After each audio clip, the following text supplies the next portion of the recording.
The Alpha Konosuke Takeshita trying to break Darby Allin in half, but Darby fighting valiantly on the ropes, both men in very dangerous territory. What a counter by Darby Allin!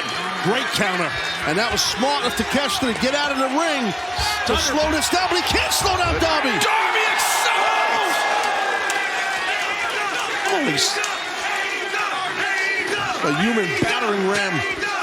This match has been almost all Konosuke Takeshita, but never, ever count out Darby Allin. He's aspirating. Try Heath Jones. Tope and just sandwiching Takeshita in between Darby's body and the barricade. Not only connected, he rode him all the way to the barricade. A combination on the ears. As Darby was looking for the code red, but Takeshita. Oh no! Oh my goodness! 1, 2, and now Darby able to kick out. Man, the fight in Darby Allin, the determination is unbelievable. Thought he had it. Man, I really thought Takeshita had it. He's gonna get it. I'm confident. This man beat Kenny Omega twice in a week. It's why they call him the Alpha, and we're seeing it here tonight. Wow, great crowd here on hand in Newark, showing their respect to both men. As Darby Allin struggling to his feet, Konosuke Takeshita has him lined up, maybe thinking that jumping knee. You could just hear Darby Allin just... Takeshita's gonna do whatever the hell he wants right now to Darby. Looking for the knee strike in the corner. Darby just bails out, trying to take himself out of harm's way, but very slowly taking himself out of harm's way. Darby does not look good right now. No, you're right. He looks... Darby, Takeshita hit the railing and spilled it. Don, come on. I thought you were a commentator, Callis. Oh, but his man is hurt here, I think. Wait, what? Man, that was a tough landing. Darby Allin, while all this is going on, he slid in to break the count, but he's climbing up with his back. Watch him, watch Darby.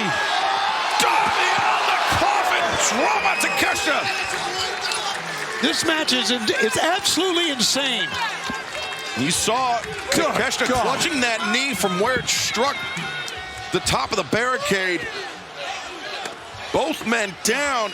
And let's take a look at Darby just flinging his body at Takeshita. That's what he does.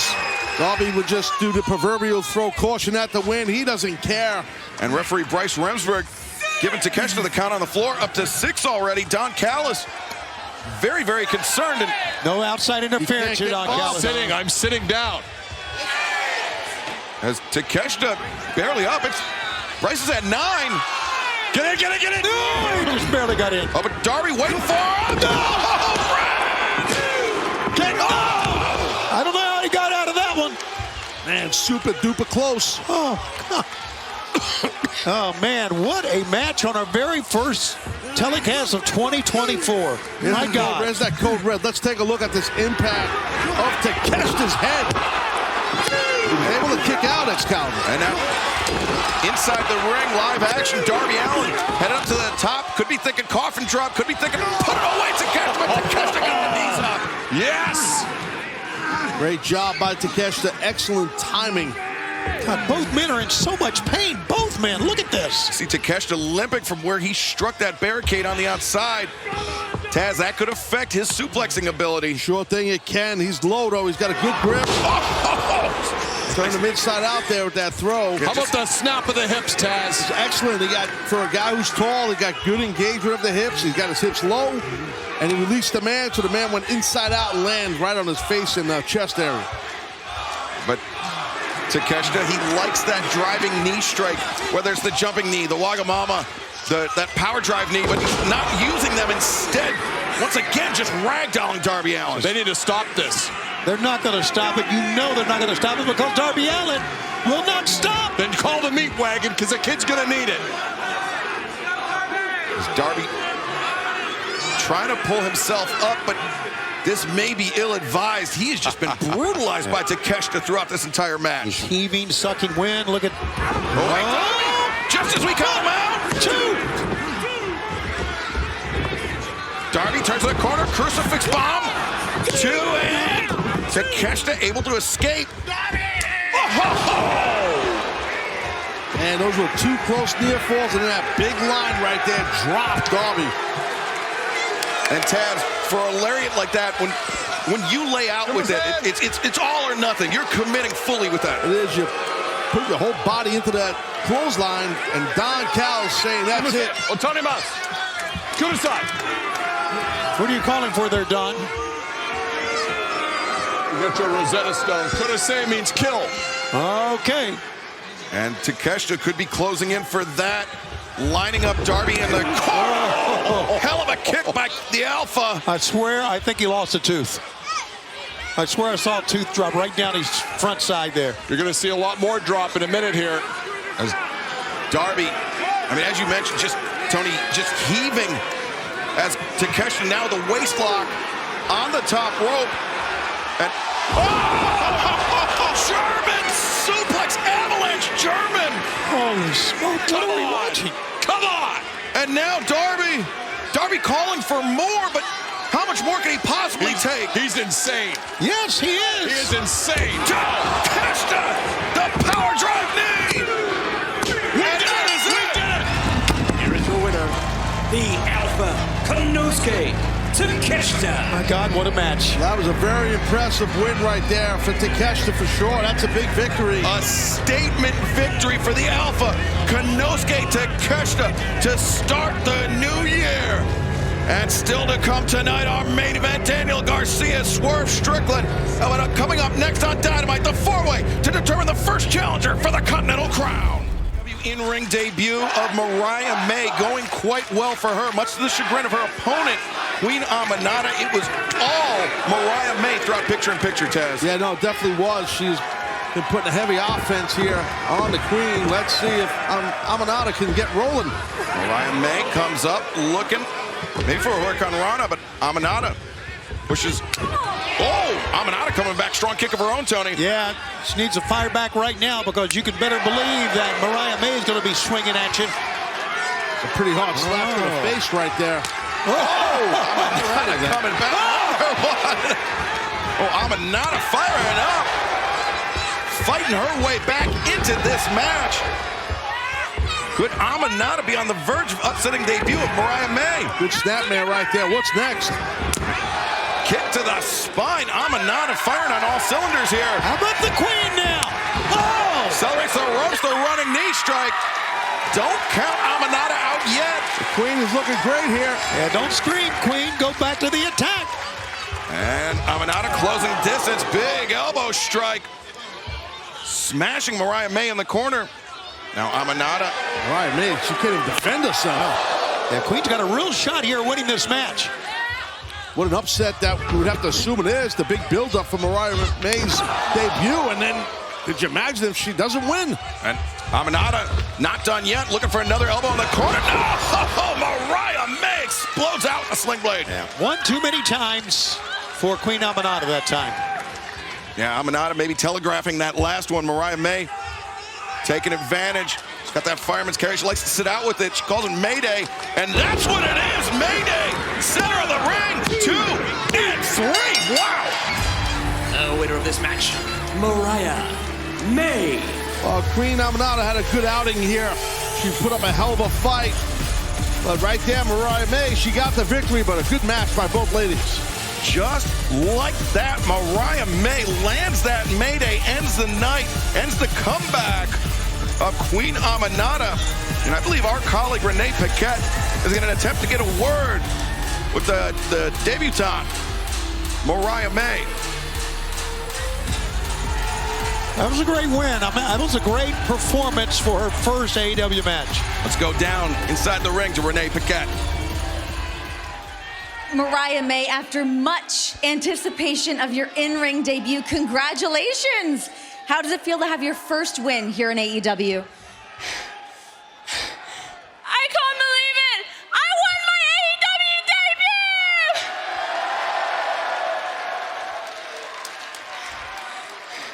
I've wanted to be a wrestler since I was a little kid. So the fact that I'm in this ring on AEW is surreal to me. And I hope Miss Toni Storm, wherever she is watching, and she's proud because it's the first Dynamite of the new year, and it's all about Mariah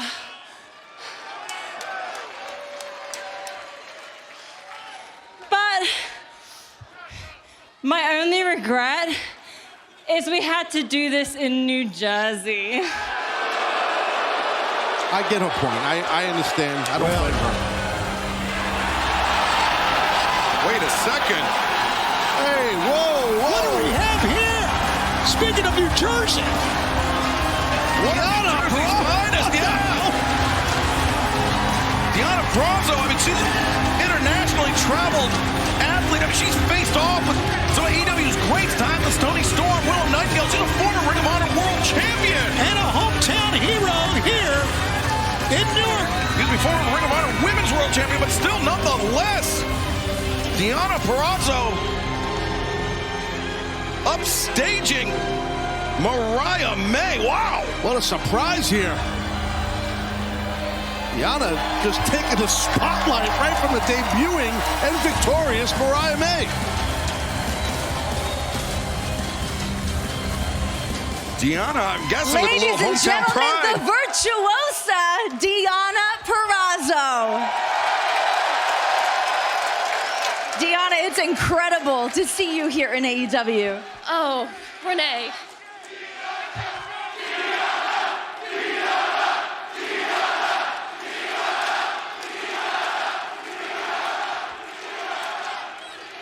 Renee, I'm sure you know this, but I'm from New Jersey. And if Toni Storm doesn't want to be here, well then trust me, we all don't want her here either. But Mariah, I have a message that you can pass along to Miss Storm. Let her know it doesn't matter where she runs or where she hides. I will find her. Because Mariah, I am all elite. Oh, wow. And we are in the age of the virtuosa.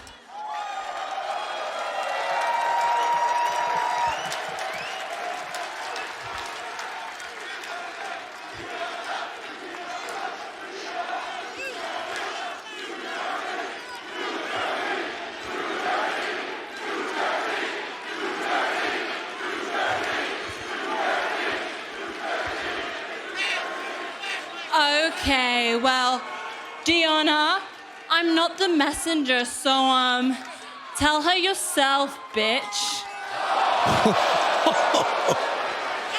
Yikes. Yeah, I'm glad Renee got out of harm's way, because this... Diana! You don't want to slap a Jersey girl in Jersey. That's not a good idea. Well, we are headed to a break, but coming up next on Dynamite, the two-time TNT champion, the patriarch, Christian Cage. Our main event continues live on Dynamite. Swerve Strickland, Daniel Garcia looking ahead into the new year with serious momentum. Swerve Strickland, he closed out 2024 with a victory over the natural Dustin Rhodes this past Saturday at World's End. Garcia, likewise, picking up the pinfall victory in the All-Star 8-man tag team match at World's End. Garcia's on a roll, 2-match winning streak. The uppercut there by Swerve creates distance and then closes in. Those uppercuts rocking the head of Garcia back, Taz. Yeah, no, he's doing those quick Kemi rolls now. What He's is mocking. this? Look at this, he's mocking Garcia. Garcia. Oh, wait, Garcia Here ate we that go. last one, absorbing the contact. Oh, nice block right there. Good job by Garcia. Whoa, he slipped by that one there. Now fisticuffs, man. I love seeing this. I really do late in the match. Let him have it. Come on, Danny. Pound the man down to the mat. Here we go. Yes. Follow up. He's got to follow up here. Start stringing them together. Yes, he does. Nicely done, Danny. That was pretty good follow-up here, Taz. Very much so, for sure. Garcia looking for that stalling Saito suplex. Lands it. Get a cover. Get a cover. Garcia near leg is hooked, and Swerve, though, able to escape. Got to keep that pressure on. Here we go.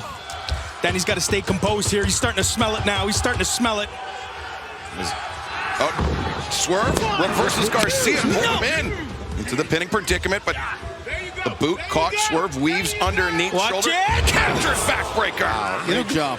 Top to bottom, we have had sensational matches here in our first foray into a brand new year, guys. What a Dynamite. My goodness. It certainly has been, but Swerve Garcia driving him down the reverse. Come on, Danny. And then Garcia able to kick out. We're still in it. Yeah, good kick out. Garcia showed a lot of life there. We're going back and forth now. And Taz, despite Garcia's overall record in the Blue League of the Continental Classic, he had tremendous performances Get it in the all ring. throughout. Hold on, wait. Just get it in the ring. Come on now. Just get it in the ring. It's enough. You watch your mouth. No, you're gonna touch me? You want to touch me? Just keep it in the ring. What you gonna do about it? What you gonna do about it? Garcia! Garcia's overwhelming. Swerve is get him. This thing is going great. All right, I'm out of here. Go with this.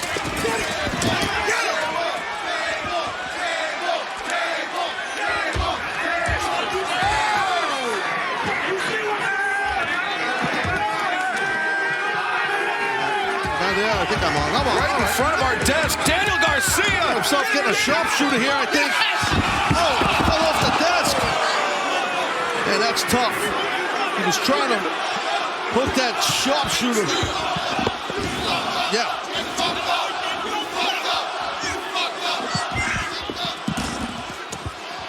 Wild out here right now.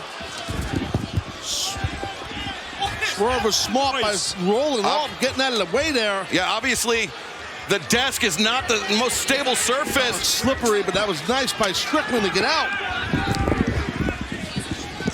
It gets messy out here. Oh, yeah. Boy, does it ever, man. As Garcia back into the ring, both men beating the count. Our main event continues live on Dynamite. Absolutely. That's what we said. We're going to go in and we're going into overtime here. I do want to let you know very quickly, as this match has gone out of hand, that Sting and Darby Allin have accepted the challenge for next Wednesday at Jacksonville. That's all done. Oh, there you go. Flex. And Garcia hangs on. Turns the corner. Wait, no, it's Swerve that turns the corner. But I also want to say you don't have to wait till Wednesday because Sting and Darby Allin will be in Charlotte at Collision. Oh, that's great. How about that on Saturday night? Yeah, that's huge. Live at the Bojangles Coliseum, a place where Sting had many great matches. Wow. Garcia's got to make a move here. Yeah, both men very evenly matched in this main event. As Swerve with the upper hand, but just barely. This has been a back and forth battle, Taz. Yeah, no, it really has been physical for sure. And what happened at the desk when both men end up going down, it's a tough thing because you're trying to get a hold on. This desk is slippery. Yes. That's a good, nice arm drag out of that. Looked like, I don't Oh, right in the face! What a shot by Garcia! Cover him, Danny! As Garcia comes in, running boot side of the face. Swerve's up, though. Swerve's up. Swerve the flatliner. Wow, Swerve lured him in that time, guys. And Swerve lined up. House call connects. Come on, Danny. Recovered. And Garcia. 2.999 ad infinitum. Unbelievable. really close. Man, as birthday boy JR would say, it's a slobber knocker here, guys. I'm telling you right now, Nana better stay out of this thing. No, but Swerve looking for that Swerve stomp. That's how he destroyed the ankle. Danny, you gotta move. Come on. That might be it. Flattening Garcia. Garcia. Nice job by Garcia. Great kick out. I did not think he was getting up there, boys. And neither did Swerve Strickland. You see that? Look at his face. Now Cruz got it. Undo the video. House call. Oh, but Swerve not done yet. Oh, this is it. Got Garcia up. Roll through, Danny. Roll through. Come on. Driver. Stuck with that. Man. Wow.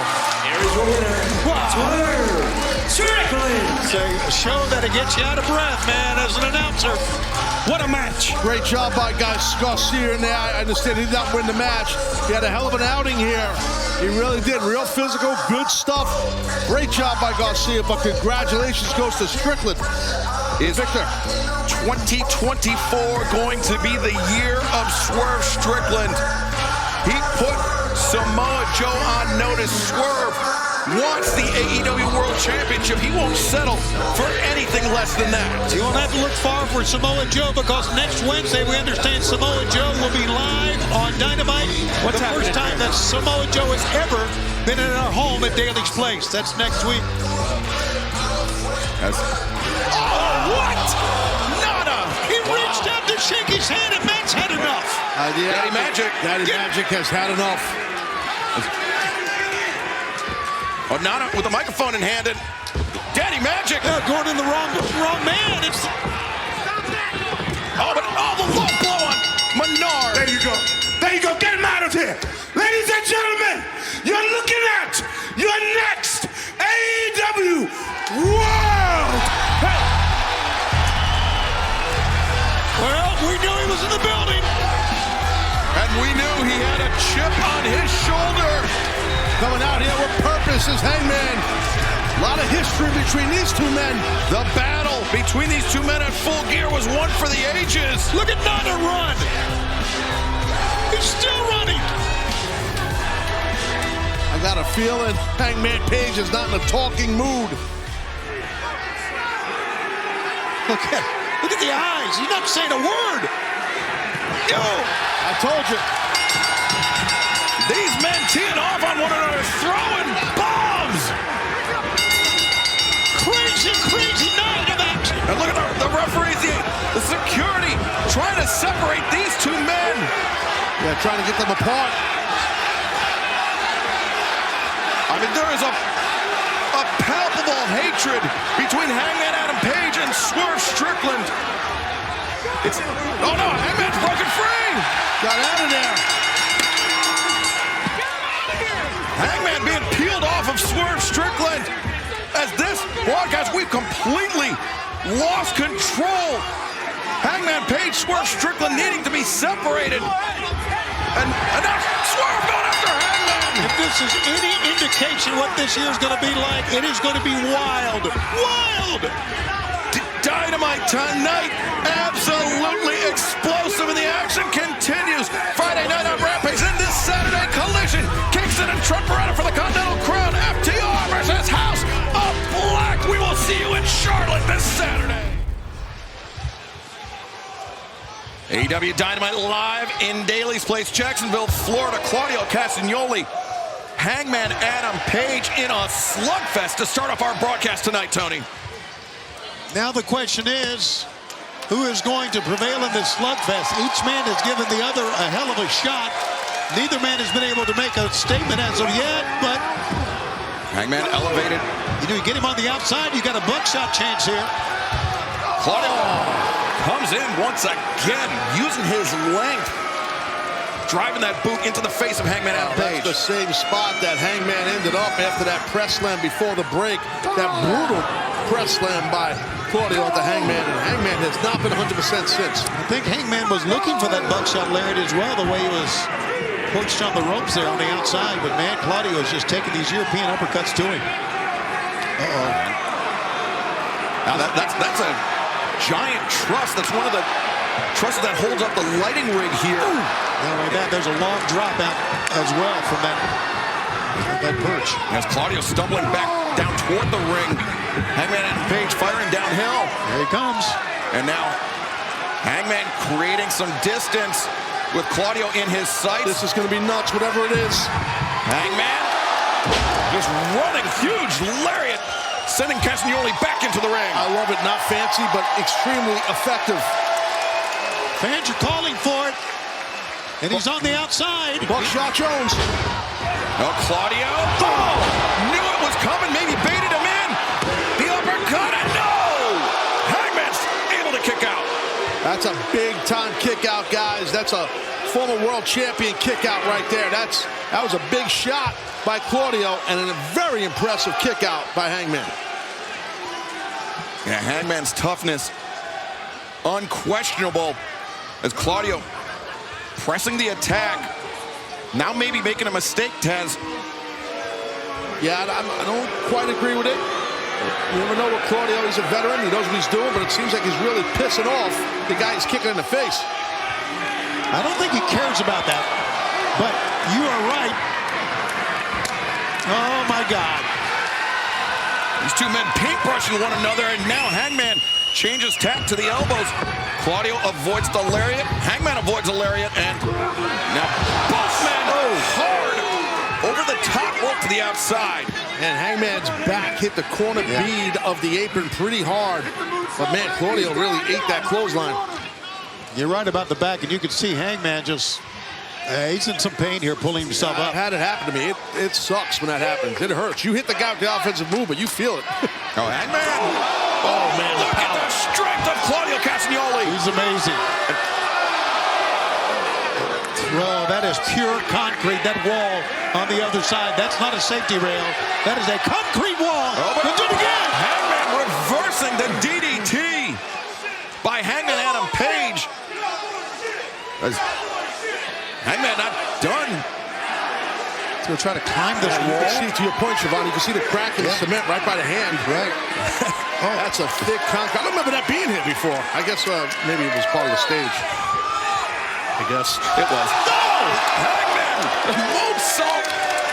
That time, Claudio unable to catch Hangman. Impressive. That was definitely, that deserves an AEW chant. You think I know the stage very well. I've been here like 100 times. Watch this moonsault. I think it's amazing Hangman landed on his feet as well. Boy, that was well executed. He made it look easy, but it's not easy. Now back inside the ring. Claudio Castagnoli, you can see very unsteady on his feet as Hangman got the boot up into the corner. Again, the strength of Claudio. Isn't this amazing? Yeah, it is this deep in a match, too, to have that power. Yeah. Claudio is maybe thinking tombstone, but look at the strength of Hangman out. Hangman with the tombstone. He's going to get him, guys. Center of the ring.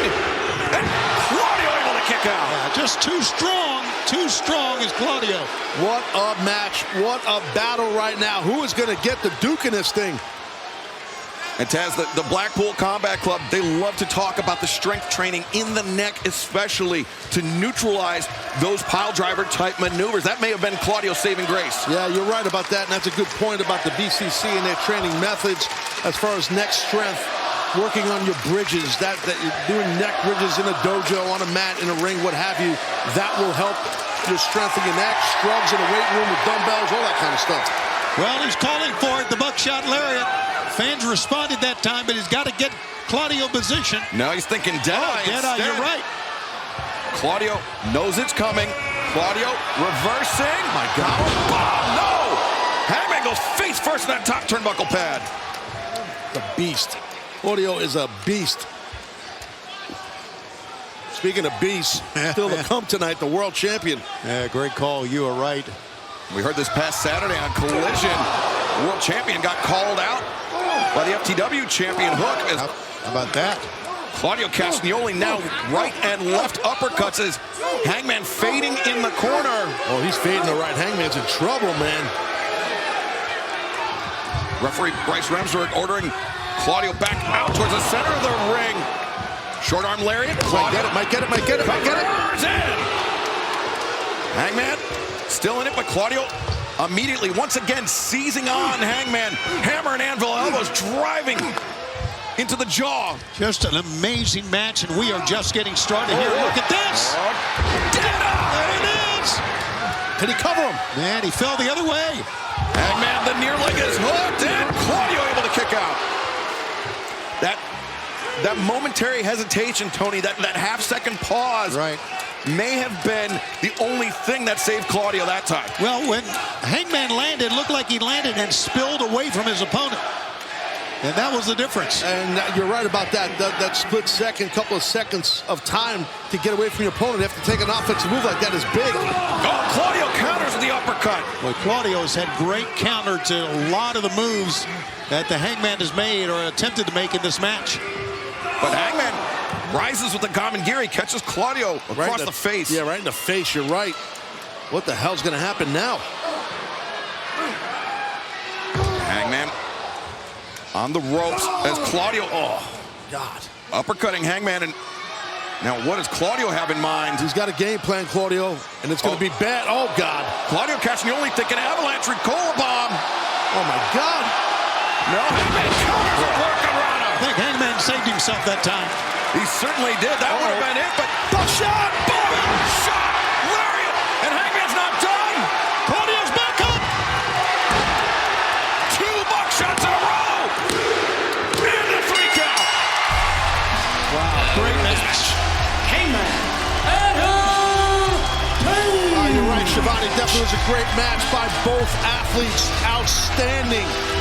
What a battle. Could have went either way, Excalibur. I mean, what an outing for Claudio. Great job right there on the victory by Hangman. Hangman Adam Page came to Daly's place. He was looking for a fight, and that's exactly what he got with Claudio Castagnoli. 2 of the best in AEW right there, opening up this telecast. What an amazing telecast it's going to be. It has been thus far. And Taz, as I mentioned, this is a chance for Hangman Adam Page to start out the new year on a strong foot. He looks pretty good, man. Well, I shouldn't underscore. He looks really good. That was excellent by Hangman. Action continues live tonight on Dynamite. Daly's place, Jacksonville, Florida. Julia Hart, Sky Blue, Ruby Soho, and Saraya have controlled this match for the last few moments, but Willow Nightingale not out of this one yet, Tony. Yeah, and watch out. Harley Cameron's been circling the ring here. She's going to try to get involved as best she can. But whoa, here comes the former TBS champ. Yeah, Statlander's in. She's legal, and she is on fire. Yeah, Statlander clearing Julia and Sky off the ropes, and now concentrating her attack on Saraya. I think Saraya tried to turn inward, but Statlander just too powerful and plants Saraya down.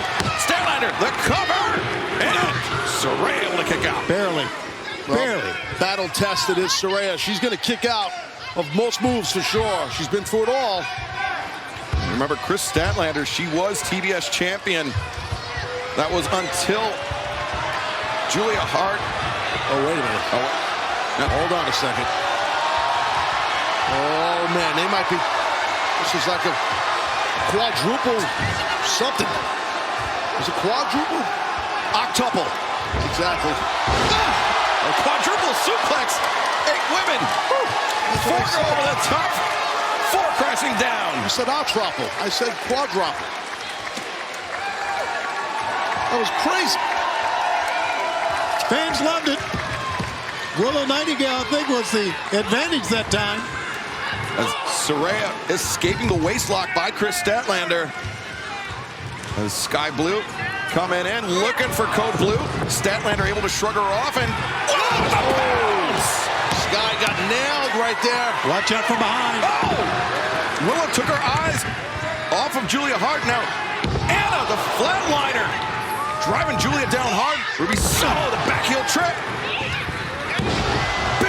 Leaping knee strike, and Saraya comes in with a thrust kick. What a hard-hitting 8-woman tag match we got. Thunder Rosa on the outside. Chris Statlander with Saraya and Anna Jay making the tag. She's legal, Anna Jay here. Nice German. Rolling German suplex by Chris Statlander. Saraya makes the tag out to Julia Hart.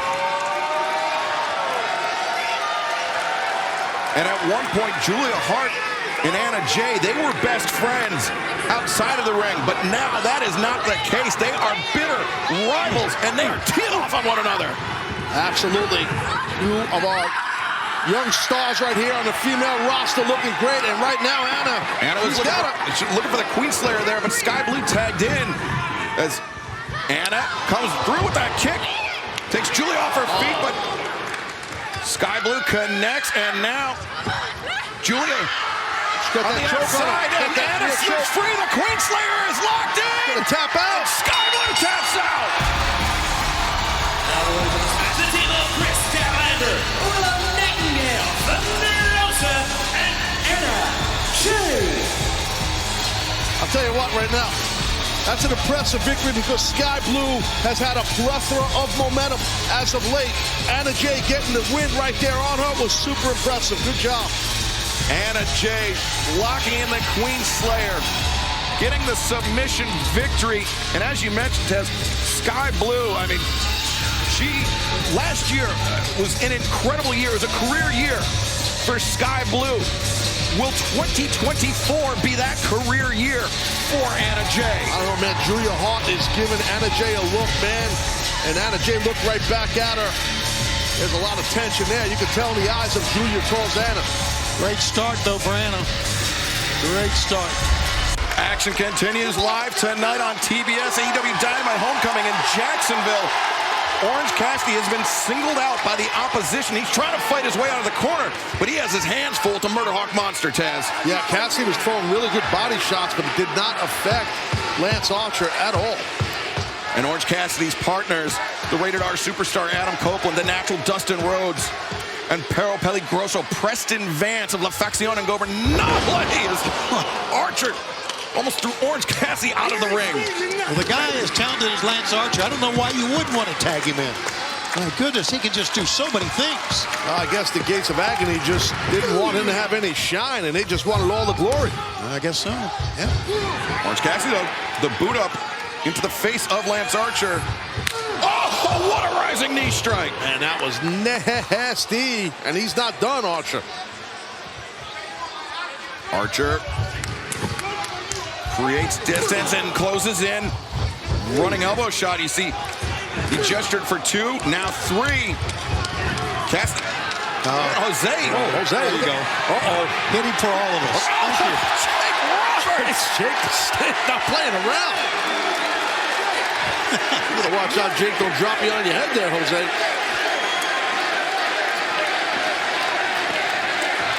And while all that's been going on, Orange Cassidy thinking choke slam again, perhaps. Man, he's going for it. Okay. Ill-advised, maybe, by Orange Cassidy.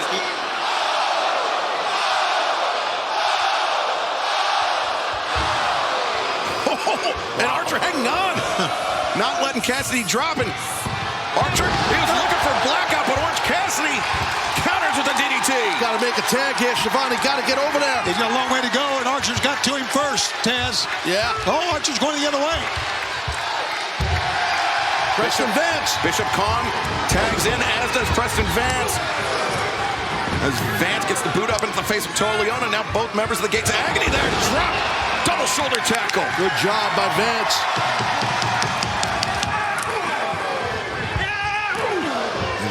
Preston Vance showing his speed, his power.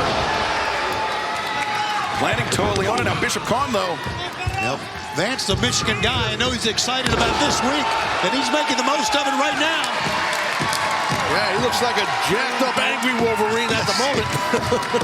Pointing to the sky, and that means Brody. The discus lariat, that was Brody Lee's finishing. That's right. Technique is now, Vance twists Kong through, brings him down with that cutter, but Toa Leona right there to break it up.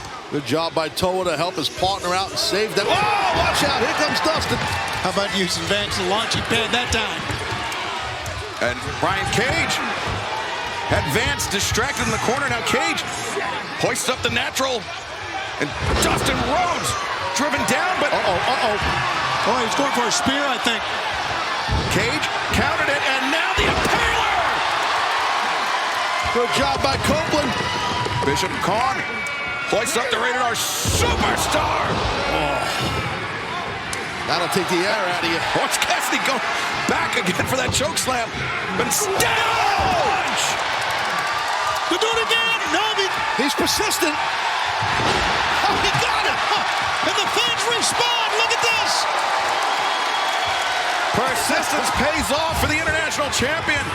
As, what a brother. Boss man slammed by Archer. A ball, brother. Vance comes in, the pump kick. Caught Archer unawares, but Toa Leona there. Samoan drop. Damn. And you see Vance just immediately heaving for breath. Archer hits the ropes. Vance dodges out of the way. Friendly fire there between Archer and Toa Leona and Brian Cage. Tipped off Cage. An argument on the outside and fisticuffs on the inside. Whoa, whoa. The partner's going at it. Archer. So much for teammates. Sent out the ring. And a spear by Copeland. Cope took advantage of the opportunity and the mishap. And Dustin Rhodes, the cannonball inside the ring. Preston Vance, the discus lariat. 1, 2, 3.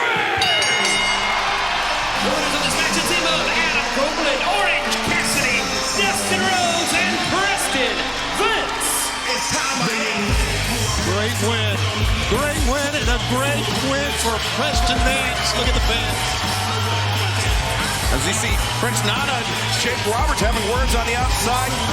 Taz, undoubtedly, that's got to be a great moment, great feeling for Vance to score the victory with this discus lariat. Absolutely, here it is. Bang, right there. Preston got to be feeling great. For his buddy up in the heavens. The big man looking down, smiling. Yeah, you can see the emotion on his face. I'm happy, man. I'm really happy for Preston Vance. Good stuff. Great match. All four of these guys, great job on that victory. Great match, great win to your point, Taz. And This is one hell of a main event here tonight on TBS. This tag team is dotted with stars, and it looks like somebody's going to try to put... What is it? Who's... Powerhouse Hobbs. Sting's still hurting, fellas. I'm concerned, Tony. Yeah, as we saw in picture-in-picture, Sting was driven down by Powerhouse Hobbs. He has been struggling, but he made a very important save right there, JR. This is an amazing tag team matchup. Didn't think of anything less, but... Oh, my God. Darby thrown around like a sack of flour. Yeah, his head hit that bottom rope, too, which is tight, cable. Now Sting is firing up here. Sting's got to fight for his team. As Sting backs Hobbs up to that corner, Stinger splash! But Takeshita, jumping knee! Man, right between the eyes, the bullseye. Right in the face of the Stinger, who may not be able to recover. Look at his teamwork here. Darby Allin, like you said, just look at that rope. Yeah, man, that's nasty. Wait a minute. What the hell? Ric Flair! No, Nate, don't do it. Nate, you don't belong in there. Maybe the greatest that's ever released boots. Oh, the eyes on Hobbs. Dirtiest player in the game. Sting seizing on Takeshita. Takeshita had Ric Flair in his grip, and now Sting! It's disturbing what these men would like to do to Flair and Sting and Darby like a missile. Like a missile. And inside the ring, Stinger splash for Hobbs. Spine buster. Spine on the pine. And Hobbs rolling out to the ramp. Yeah, but it's false count anywhere. Hobbs might be disorientated a bit here. Yeah, I think Hobbs was trying to buy himself some time, but Sting and Darby. What the hell these guys got in mind? Sting and Darby Allin, what are they doing here? Man, there are a lot of audibles being called right now. A lot of audibles being called. Well, that's what happens, to your point. Audibles is the right word, Jim, because you got to make those in this type of match on the outside. And Darby on the back of Takeshita. He's trying to put Konosuke Takeshita to sleep, but that was Darby's spine against that steel. Steel wins every time, just for the record. And Takeshita, the knee!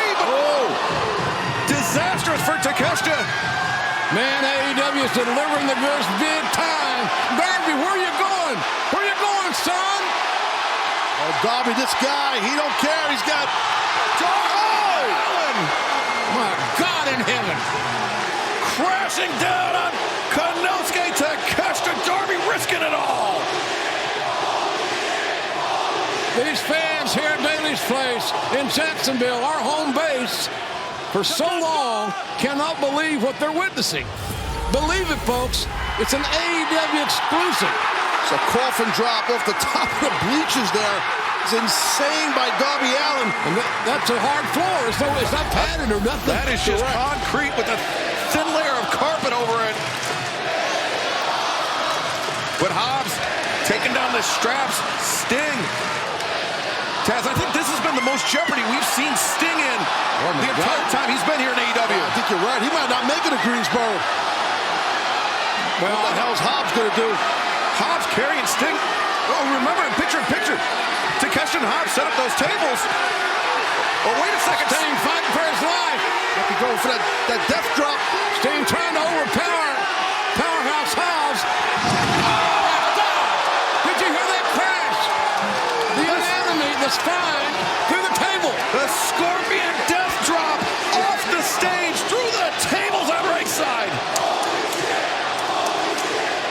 the fans here describing it very accurately.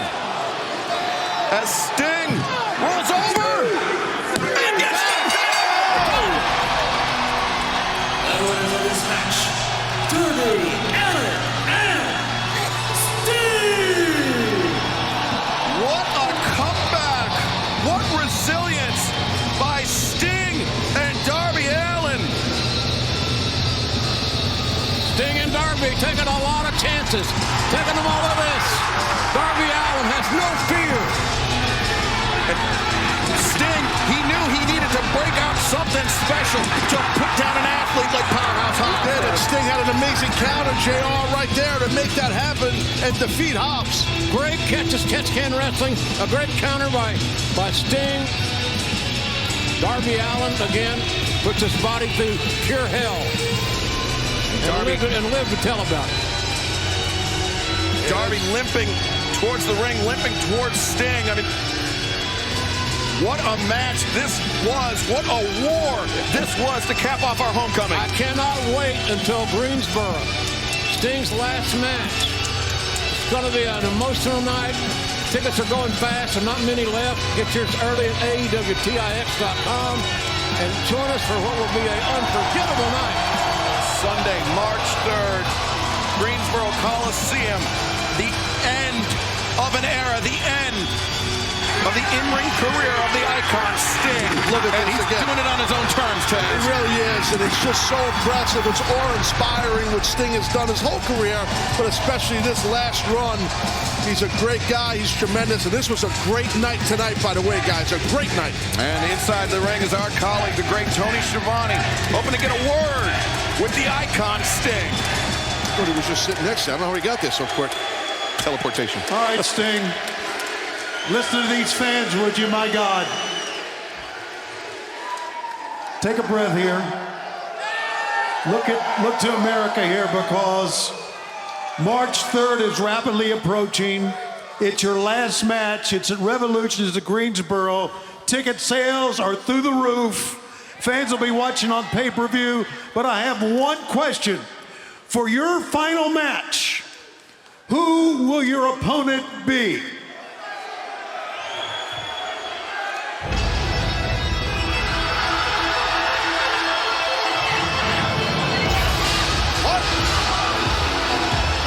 Is this the answer to that question, or merely an interruption?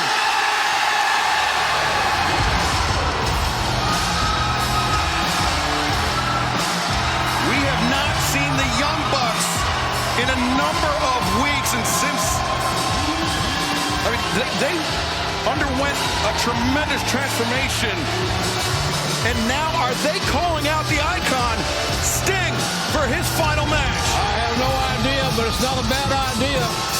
If this is how you're going to return back to active duty, look at it, look clean. Man, that's a totally different look. It's a totally different presentation of the Bucks. Sting is shocked. And Darby, we're all shocked. Darby wants it, but Sting, it's not easy to shock Sting. No, Darby's motor never just turned off. He's ready to fight again right now. Sting taking all this in.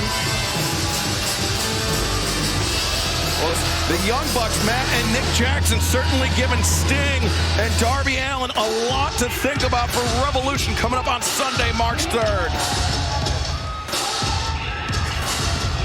I'd love to be able to sit in with you guys and call that match, Sting, and this last one. Loved it. Well, this is interesting, though. JR, this is interesting. Excalibur just seeing the Bucks come out here. New look Bucks. This is wild, man. Yeah, the Young Bucks upstaging the icon here in Daly's place. The plot continues to thicken, gentlemen. Yes, sir. We'll talk more about it. I'm going to join you guys tomorrow night Friday night on Rampage. Nearly won it there, did Darius. Darius with a high stack. Left little room for error on that kick out.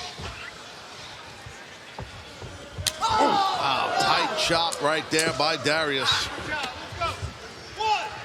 Dante the legal man.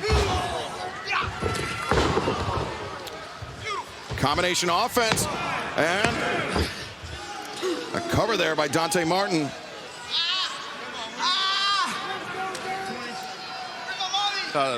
Inverted top wrist lock there. There's Dante and Isaiah. Put a lot of pressure on that elbow there.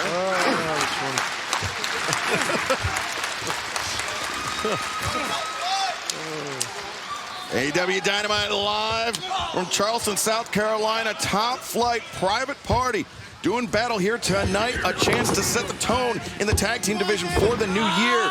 It has been a seesaw battle, Ian. Certainly has. Right now, top flight with the advantage. They're making most of every situation. During the break, look at this great combination move by Darius Martin. The DDT, the death drop, the stack. I thought that was it. Yeah, very close near fall there for Darius Martin as he has Isaiah Cassidy isolated. This is definitely a dream match here, Excalibur. You want to talk about dream matches? You can create your own in AEW Rise to the Top, which is available now. Download it on iOS and Android and get a front row seat to the hottest mobile wrestling game in town. Cassidy sent hard into the corner. And charging in, Dante. Big boot there from Isaiah.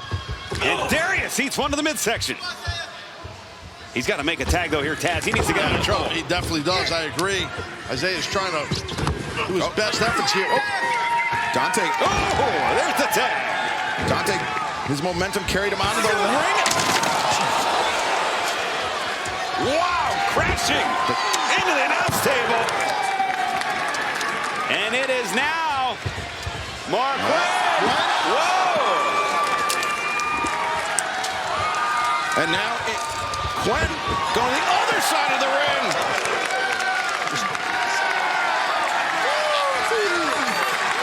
Oh, bodies flying everywhere here. We're still trying to get picture restored in our desk. Trying to make heads and tails of things. Following along as the fans are here. We'll do it live. Calling it live is Mark Quinn going up top. Quinn. As we reestablish order. Got him. 450 splash. He's got two. Dante, no. And Dante able to kick out. Impressive showing returning from injury. That Peck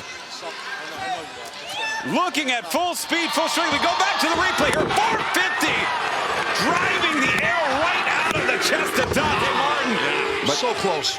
Ian, is Quinn making a mistake, slowing down the pace here, allowing Dante a chance to get back into it? Well, he's definitely testing that pectoral muscle.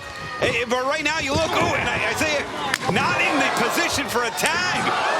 He went for broke. Oh, and that 450. What a combination from Top Flight to... And Isaiah with just enough energy to break it up. If I was Mark Quinn there, I would have looked for the tag after that 450. Unfortunately, his partner needed to recover as well. Oh, Darius gets the elbow up in the corner. Falls off the top rope. Almost like a guillotine Pele kick. And Quinn, drop kick. Dante and Quinn. Oh, Dante pops up, Mark. Oh, Quinn's in trouble. Oh, what a knee strike. Yeah, that knee strike was nasty. Right into the nose. Dante Martin with the opening here. As step over. Wow. Isaiah steps over, stuns Dante into the corner. Isaiah here using that adrenaline, that energy from the crowd here in North Charleston, South Carolina. Ooh.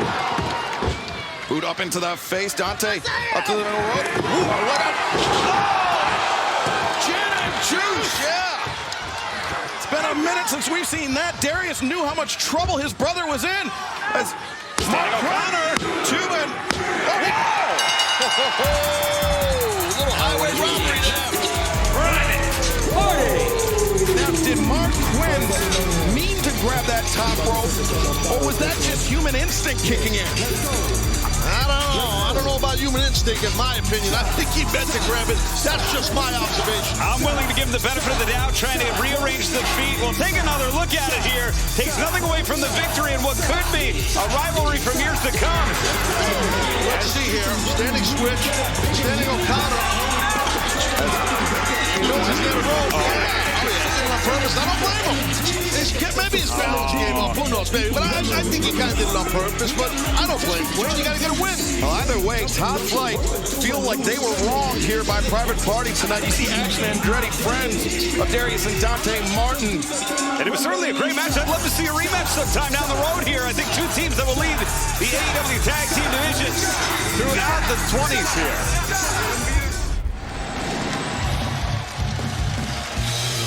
It was this day last year. We lost an all-time great wrestler, brother, father, member of his community in Laurel, Delaware. Jay Briscoe tragically passed away 1 year ago today, and tonight we celebrate his life and legacy with the Briscoe family, including this man, younger brother Mark, with whom he was 13 times over Ring of Honor Tag Champions. South Carolina. What's good, baby? I come to you tonight representing the baddest tag team in the history of this planet. Them boys, the Briscoe brothers.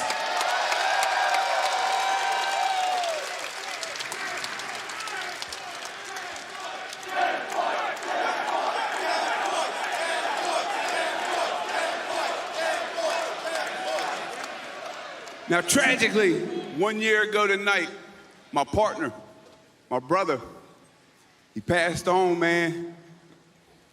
Car accident, moved on to the next level of existence. You know, they say generations come, generations go. Man, my nieces were in the truck with him, and tragically, they told my oldest niece, they were injured severely, told my oldest niece, you know, you'll never walk again. However, damn it,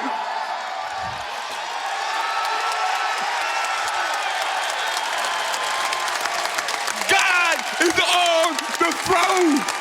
We them boys, damn it. We won't stop because we can't stop. We ain't going nowhere. Hey, we thank every one of y'all from the bottom of our hearts, and we love y'all, man. God bless y'all. That's awesome. What a moment. Amazing.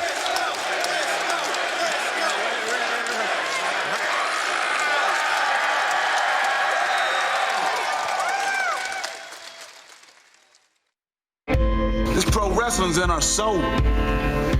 This is what we was created to do, man. This company has been my life. Ring of Honor is how I feed my family. When you walk down that dark alley, brother, you want to know who's got your back. And I'm telling you, that's family. That's family. Man up, baby, man up, man up. My dad is crazy. I love my daddy.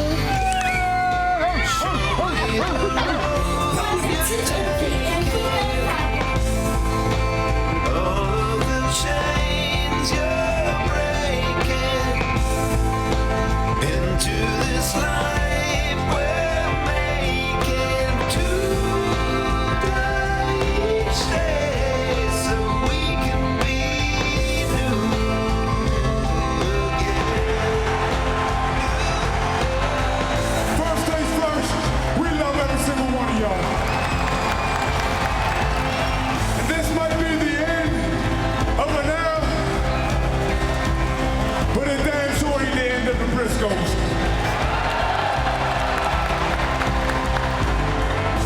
Look into my eyes, you've seen them, you've opened up the door.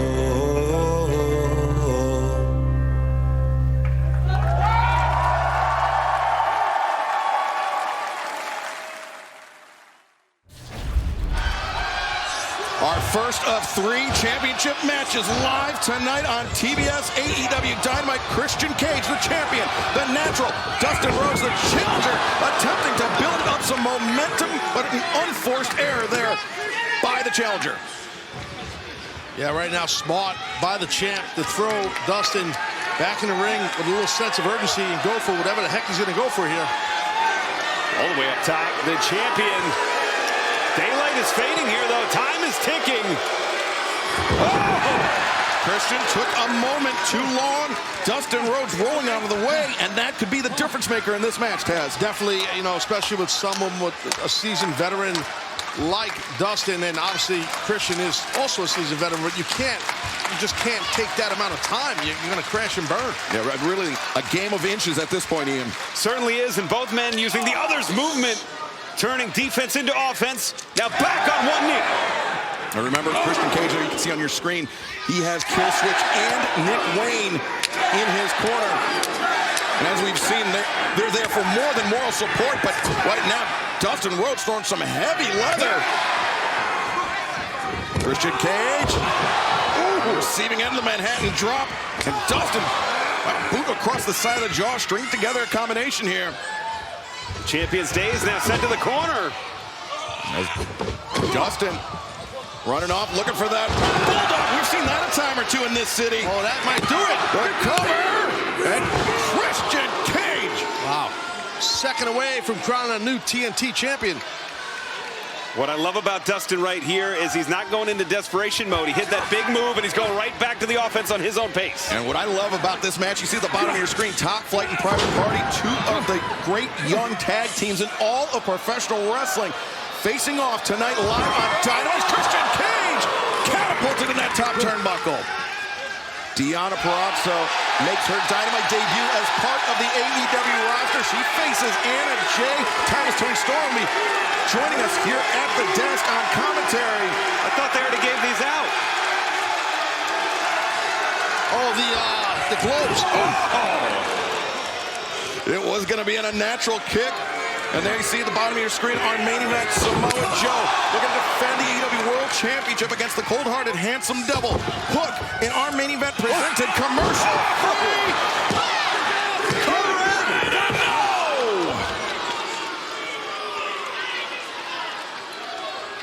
Dustin Rhodes, a sliver of a heartbeat away from claiming the TNT Championship. Yeah, that was super duper close. All right, think back, Dustin's pursuit of the championship to the inaugural tournament, to being the first challenger to Mr. Brody Lee when he was TNT champion, facing Sammy Guevara for the vacant championship.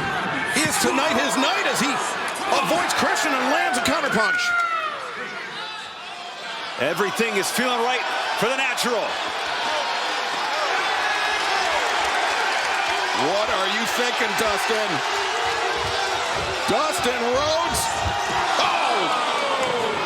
went for the tope, but Christian anticipated and countered, and a whiplash. Yeah, snapping the neck back right there of the challenger, Dustin Rhodes. Champ, he's starting to move now, left top rope. He's not going to waste time now. The frog splash connects. The leg is hooked in.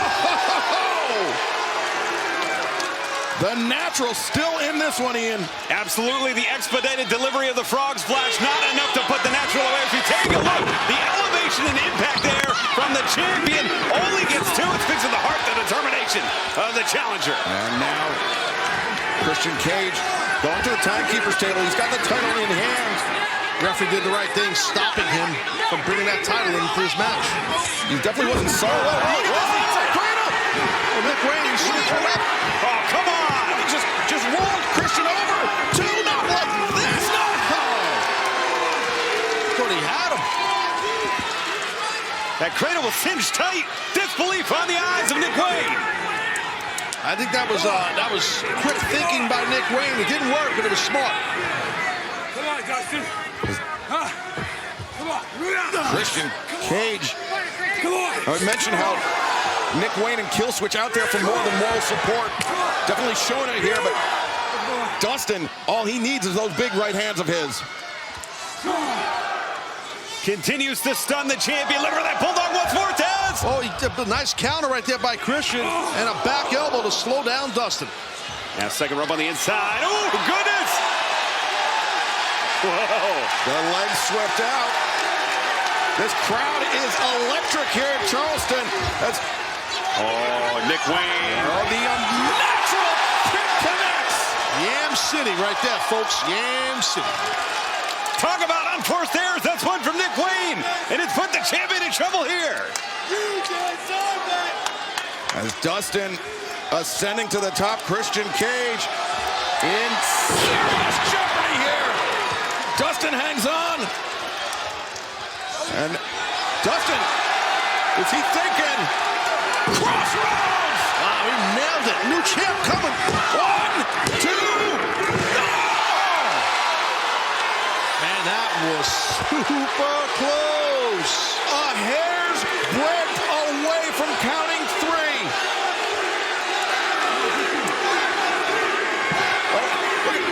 Oh, Nick Wayne. Oh, he's distracted. Yeah, swiping at the leg. Dustin can't afford to do this. It's kill switch. And while all this is going on, you see Christian Cage has Aubrey Edwards' attention. It's Dustin Rhodes now with his... That's Canadian Destroyer on the floor! God, Nick Wayne got destroyed. And while all this has been going on, Christian Cage has been trying to remove that top turnbuckle pad. Aubrey Edwards has been admonishing him. And now Christian perhaps lined up for the spear. Dustin dazed. A sitting duck right now. Christian Smart is waiting patiently. And Dustin turns, the spear connects.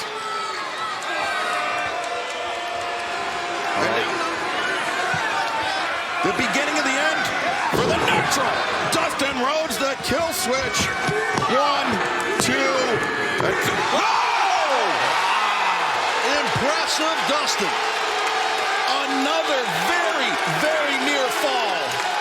And you got to think the years and motivation, the blood and the sweat put toward this title is what's carrying Dustin through right now. Dustin Rhodes not backing down, but Christian Cage, he's got to look for a second kill switch. Can Dustin survive?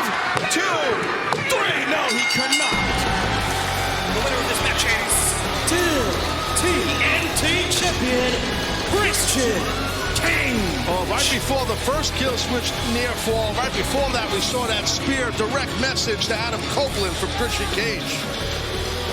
The heart of Dustin Rhodes unquestioned, but Christian Cage remains TNT champion. But right now, let's go back to the Joe years ago. Joe knew Hook when he was little, but Hook's not little anymore. Yeah, Hook's throwing a wild right hand, and he's got the champion on his hands and knees. And that can certainly be an advantage. I mean, Hook has grown as a professional wrestler. Watching Samoa Joe, watching him win titles, and who knows? Oh, as we take a look at the replay. You see the right hand there in front of our desk here.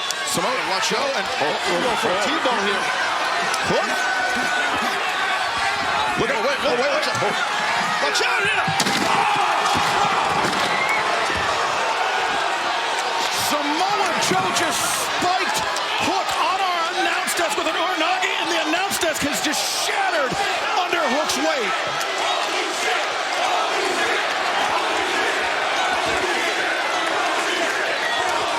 And the spine of the challenger just compressed the head, bouncing off of this solid wood table.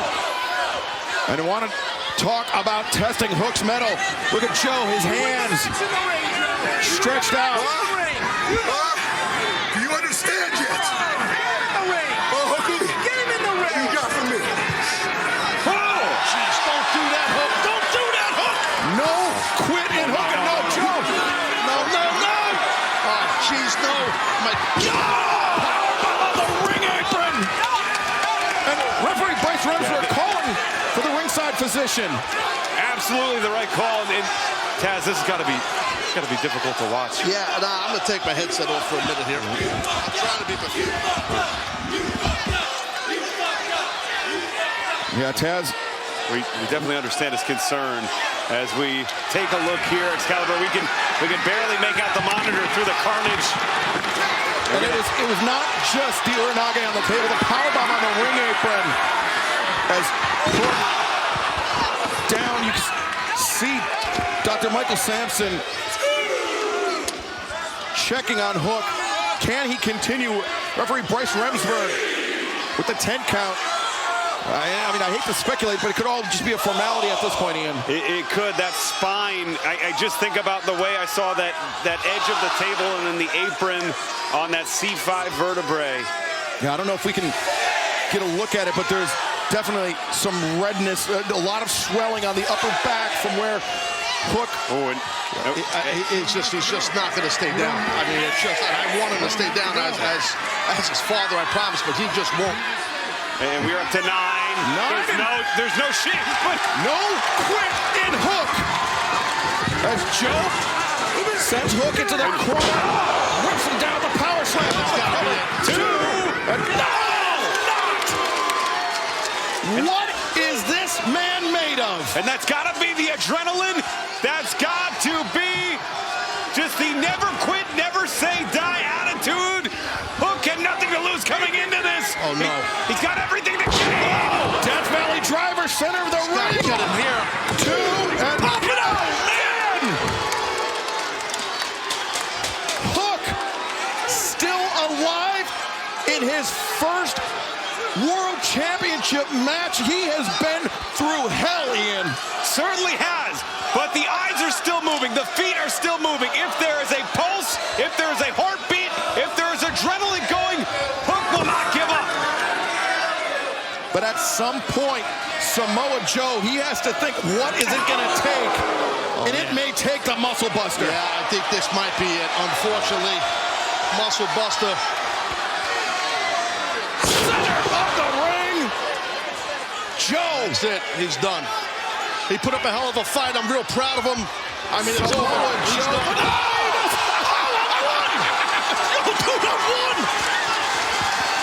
Now he's got to make a move. He's got to make a play. If you can kick out of one, you've got something going on. Look at his eyes. Hook brought his whole body into it. So good. A third. Oh, shit, he's on fire. On a vision quest here. Hook, shot to the midsection. Body shots. Are we witnessing history in the making? Is Hook. T-bone. Suplex. Cover him. Excalibur Joe has no idea where he is right now. The challenger's in control. Samoa Joe set for a ride. The door is open. Can he follow up? He's going to switch in Red Rum. Red Rum. He blocked it. Joe's blocking it. If anybody knows how to block it, it's Samoa Joe. He countered. No.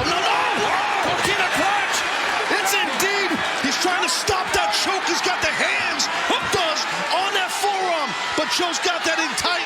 And you see he is trying to drag that forearm off the carotid artery. He's got a shot if he can get the fingertips in. But he's fading right now, but he's not giving up. He's got a chance if he can just wiggle those fingers. And break. Hook's lips are turning purple. And that's 2. Hook, the last chance.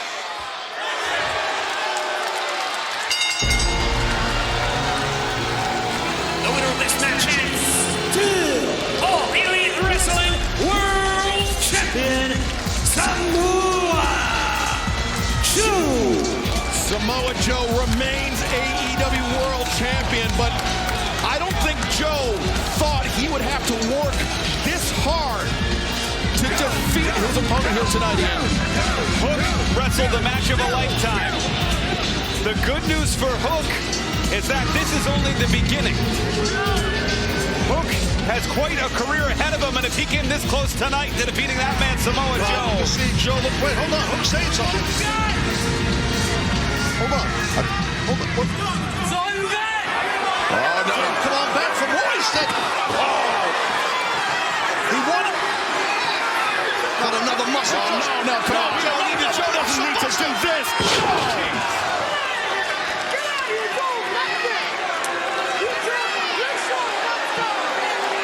Not after this match.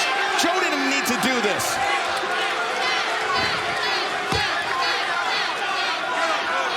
Callous and cold-hearted.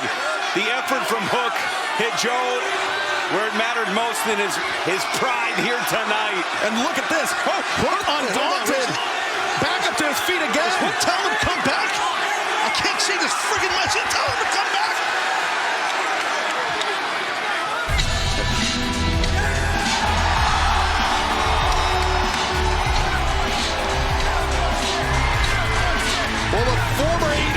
Champion, Hangman Adam Page, the man that has that championship once again on his mind, has seen enough out of Samoa Joe. We heard the words earlier from Adam Page. The first climb was about the ascent. The second climb will be about, oh, wait a minute, will be about legacy. There's the other man with designs on the AEW World Championship, Swerve Strickland.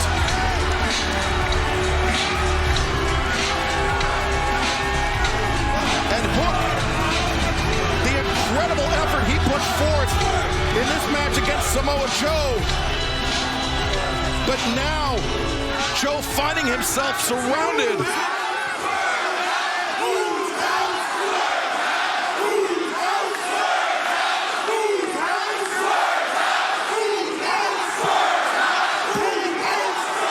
An incredible effort from Hook. Two top challengers staking their claim. But Swerve Strickland, Hangman Adam Page, their personal issues. Could that threaten a potential AEW World Championship match in the future? Two combustible elements that could derail one another on each's quest to become AEW World Champion. And maybe that's how both men want it. Maybe that's where it needs to go for these two men. Well, Swerve, Taz, he said that he has nothing left to prove against Hangman Adam Page. He's beaten him twice. Yeah, he might have a good point there. And they're still in the ring here at Hook. And that, I mean, Hangman.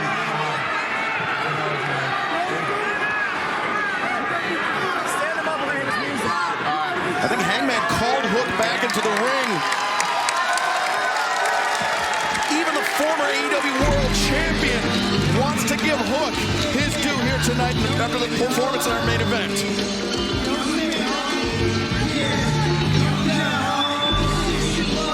Put up a hell of a fight. Came up short. That's all right. He will be a world champion. That will happen. Lot to be proud of here tonight, Taz. Great effort. Incredible night of action here on AEW Dynamite. And we have so much more ahead this Friday night on Rampage, this Saturday on Collision, Friday night on TNT, Saturday live 8/7 Central. Impaler! Copeland lands the Impaler. Minoru Suzuki, he was looking for that Fujiwara armbar. You see it right here. And just a good counter by Cope and just drives Suzuki on his head. But importantly, Taz, Copeland has not been able to capitalize on that. He dropped Suzuki, but was unable to go for a pinfall attempt. Yeah, no, he's trying to recover. That's what it is. The battle between both these men here. Suzuki looking to compose himself after the Impaler. Copeland back up, perhaps with a nominal advantage. And now maybe thinking spear on Suzuki. No, Suzuki goes through a Fujiwara armbar. And he's got it tight.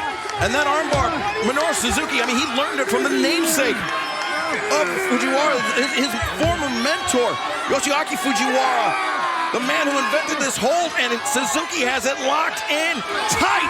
That guy's got that elbow cupped. It's not even, the key is keeping the back of your arm on the back of his shoulder, right? And keeping your hip on the mat like Suzuki did to stay tight to your opponent, but good match sense by Cope to get to that bottom rope. Yeah, I think if they were any closer to the center of the ring, Suzuki might have taken that one there via submission. Going for a rear choke. The choke, no. Oh, the turnbuckle pad came off. Copeland hung on to that. He was grabbing on for dear life. Good arm drag out of that. As Copeland, the spear! Oh, that might be it. Can he cover him? Here we go. Suzuki might be done. The near leg is hooked, and Suzuki able to kick out. Well, you see how close Bryce Remsburg hand was the mat. Yeah, good job by referee Bryce Remsburg. Suzuki just rising up. As now look at this, positioning himself in. He's got that rear naked sleeper locked in tight. Got the legs in too. Got to turn to the side, Cope. Turn to the side, and now get some wrist control and get out of this thing. Yeah, you see Copeland, he's trying to relieve the pressure, trying to take Suzuki's arm off of Copeland's carotid artery. He's doing the right thing, and hence why he's basically almost getting out of this choke. And oh, look at Suzuki wrenching up Copeland. His face is telling the story. He is fading fast. Yeah, he's turning purple. You just got to get a couple of fingers in there, but I think he's getting choked out. He's literally purple right now. Look at that, Suzuki just wrenching up. Is this the end of the Cope Open? It appears so, guys. Bryce Remsburg on the verge of stopping this match. Yeah, he might be choked out here. That's one. No, Copeland's up. Gonna try and arm drag him out of this thing. Watch out! And oh, Suzuki going into that unprotected turnbuckle in the corner. I think he went in chin first. Watch out here. Copeland the kill switch on Minoru Suzuki. A clear message to Christian Cage is that it is. Here is your winner, the Rated R Superstar, Adam Copeland. Adam Copeland victorious tonight, but the inadvertent assist from that uncovered turnbuckle opened the path for Copeland. And there you see Christian Cage, the TNT champion, the man in the sights of the Rated R Superstar, looking on, and he does not seem impressed at all, Taz. He looks disgusted. Christian looked disgusted seeing that Edge got the victory over Suzuki. The Rated R Superstar. The kill switch on Minoru Suzuki to score the win. What a main event tonight on Dynamite. He's 4-0 is Adam Copeland. He's asking for a microphone here. Yeah, but this number 4, it's going to need a lot of recoup time for number 5, I can tell you that. Look at this. I've never been hit that hard in my life. God damn it.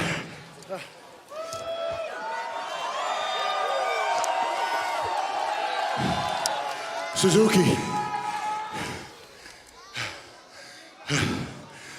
Respect.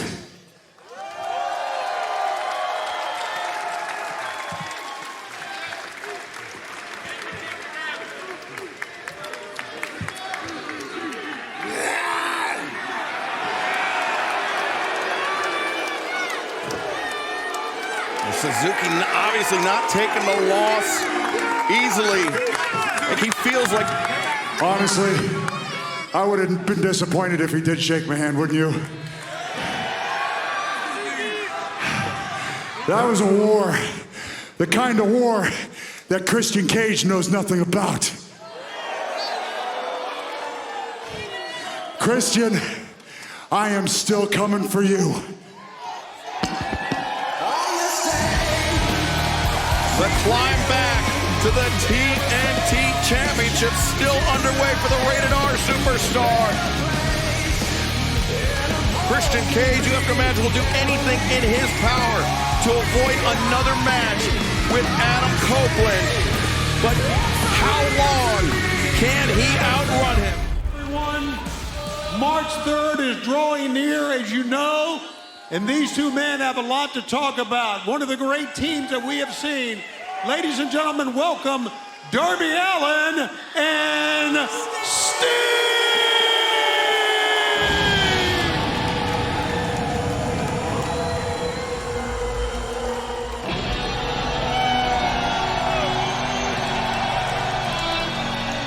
As Sunday, March 3rd, draws closer and closer, we know that Revolution will be the end of the career for the icon Sting. But Sting and Darby Allin, we heard last week, Taz, that some unfinished business. They're going after, they want to go after the AEW World Tag Team Championship. Yeah, no, I know, and I'm not surprised. You know, during the Team Taz time, we've dealt with these two guys, and they're full of fire and vigor, for sure. And I know Sting's getting ready to wrap up an amazing, iconic career, but you're right, they want to tag gold. All right, I want to take a second to talk about a few things. You know, whenever I do radio interviews, TV interviews, everybody always asks me, what's it like to team with the icon Sting?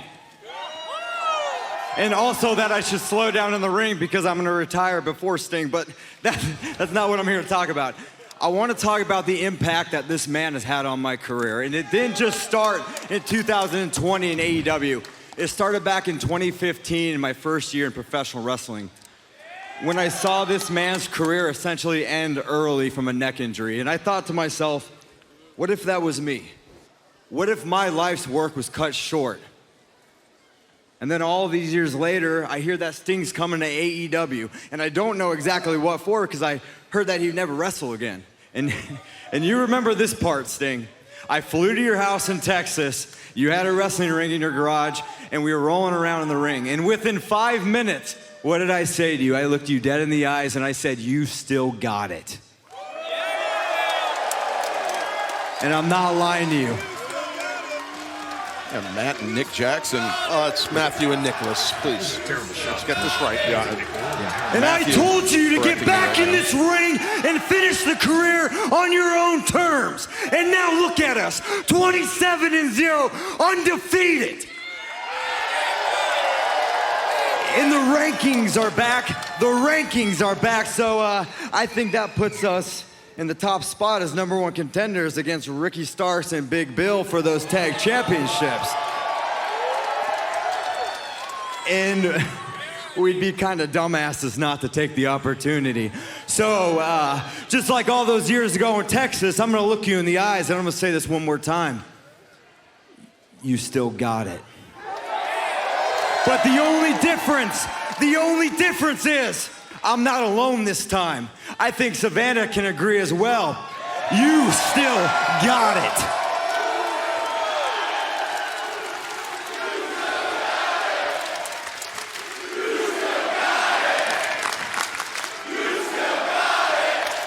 So what do you say, Sting?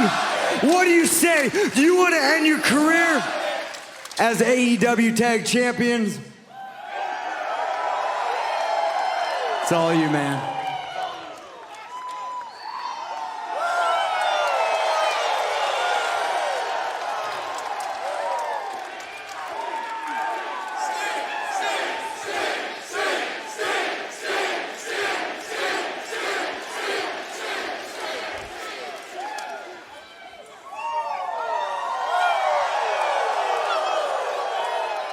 All right, Savannah. I'm all in.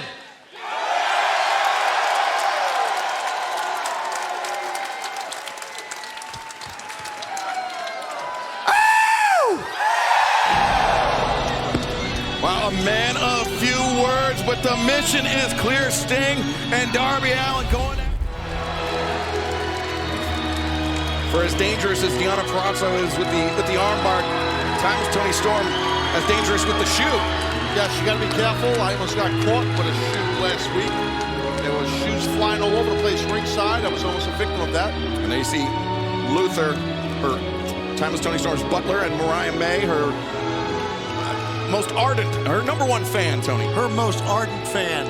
And I wear sunglasses out here. I don't want to get hit in the eye with a Ladies, sunglasses. this has been brewing for several weeks. I mean, Deonna, ever since you debuted here in AEW, you've had your sights set on that AEW Women's Championship, while also quickly docking up some very impressive victories. Now, Tony, you said that you would meet face-to-face here with Deonna. So, Deonna, now that we have this time, what would you... Yes, I will speak first, Renee. I have a Nuru massage booked for 11. Deonna, I believe you were recently body-shamed,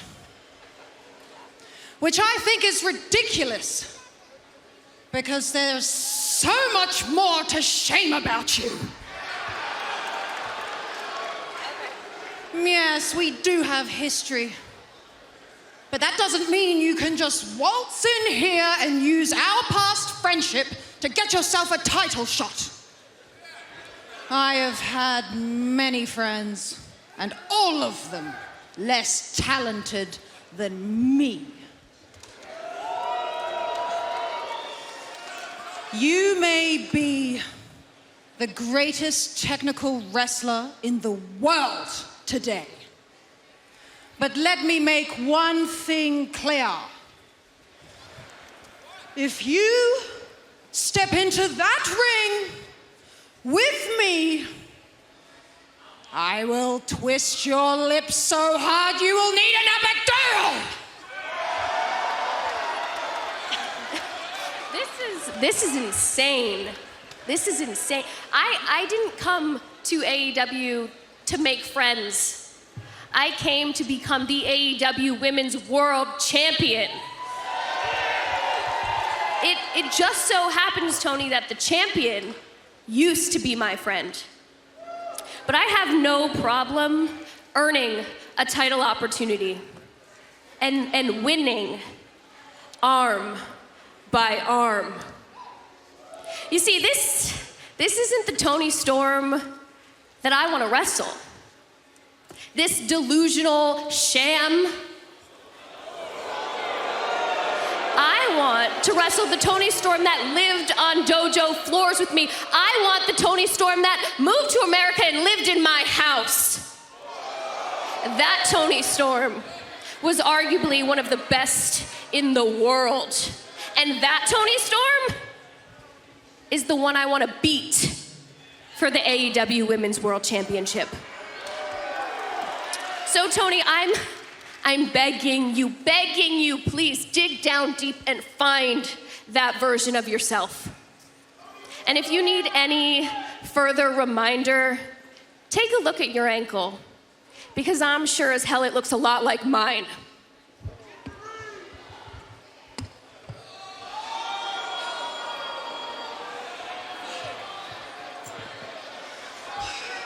Deonna Purrazzo, interesting development there. You might have everybody here fooled, Tony, but not me. Identical tattoos? You know what, Deonna? You can take your little tattoo and blow it right out of your bumhole!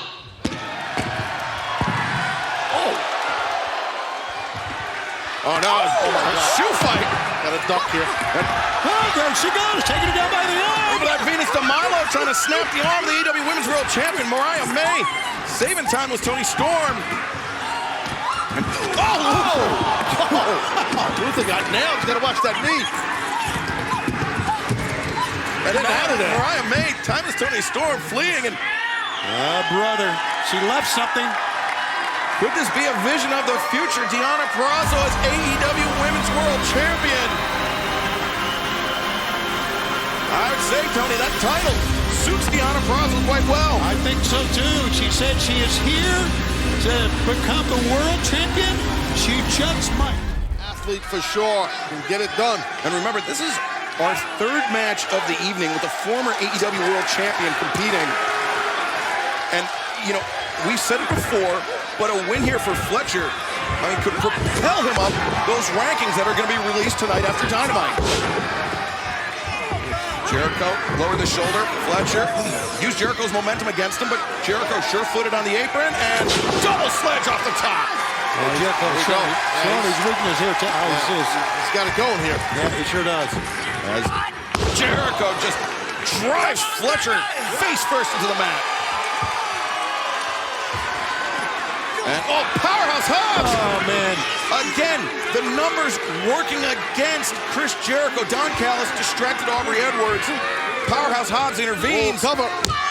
Fletcher, 2, and Hey, like it or not, Don Callis has his men out here in perfect position, a perfect game plan to really put Jericho in harm's way. Yeah, they caught Jericho right in the middle of one of his favorite moves, the lion salt. And the planning, that's always been the meticulous planning of Don Callis. Has been one of his signatures, playing the long game. And here tonight, Kyle Fletcher. Oh no, Fletcher, the leg swept out. Jericho, can he turn the corner? Fletcher's in trouble if Chris turns. There it is.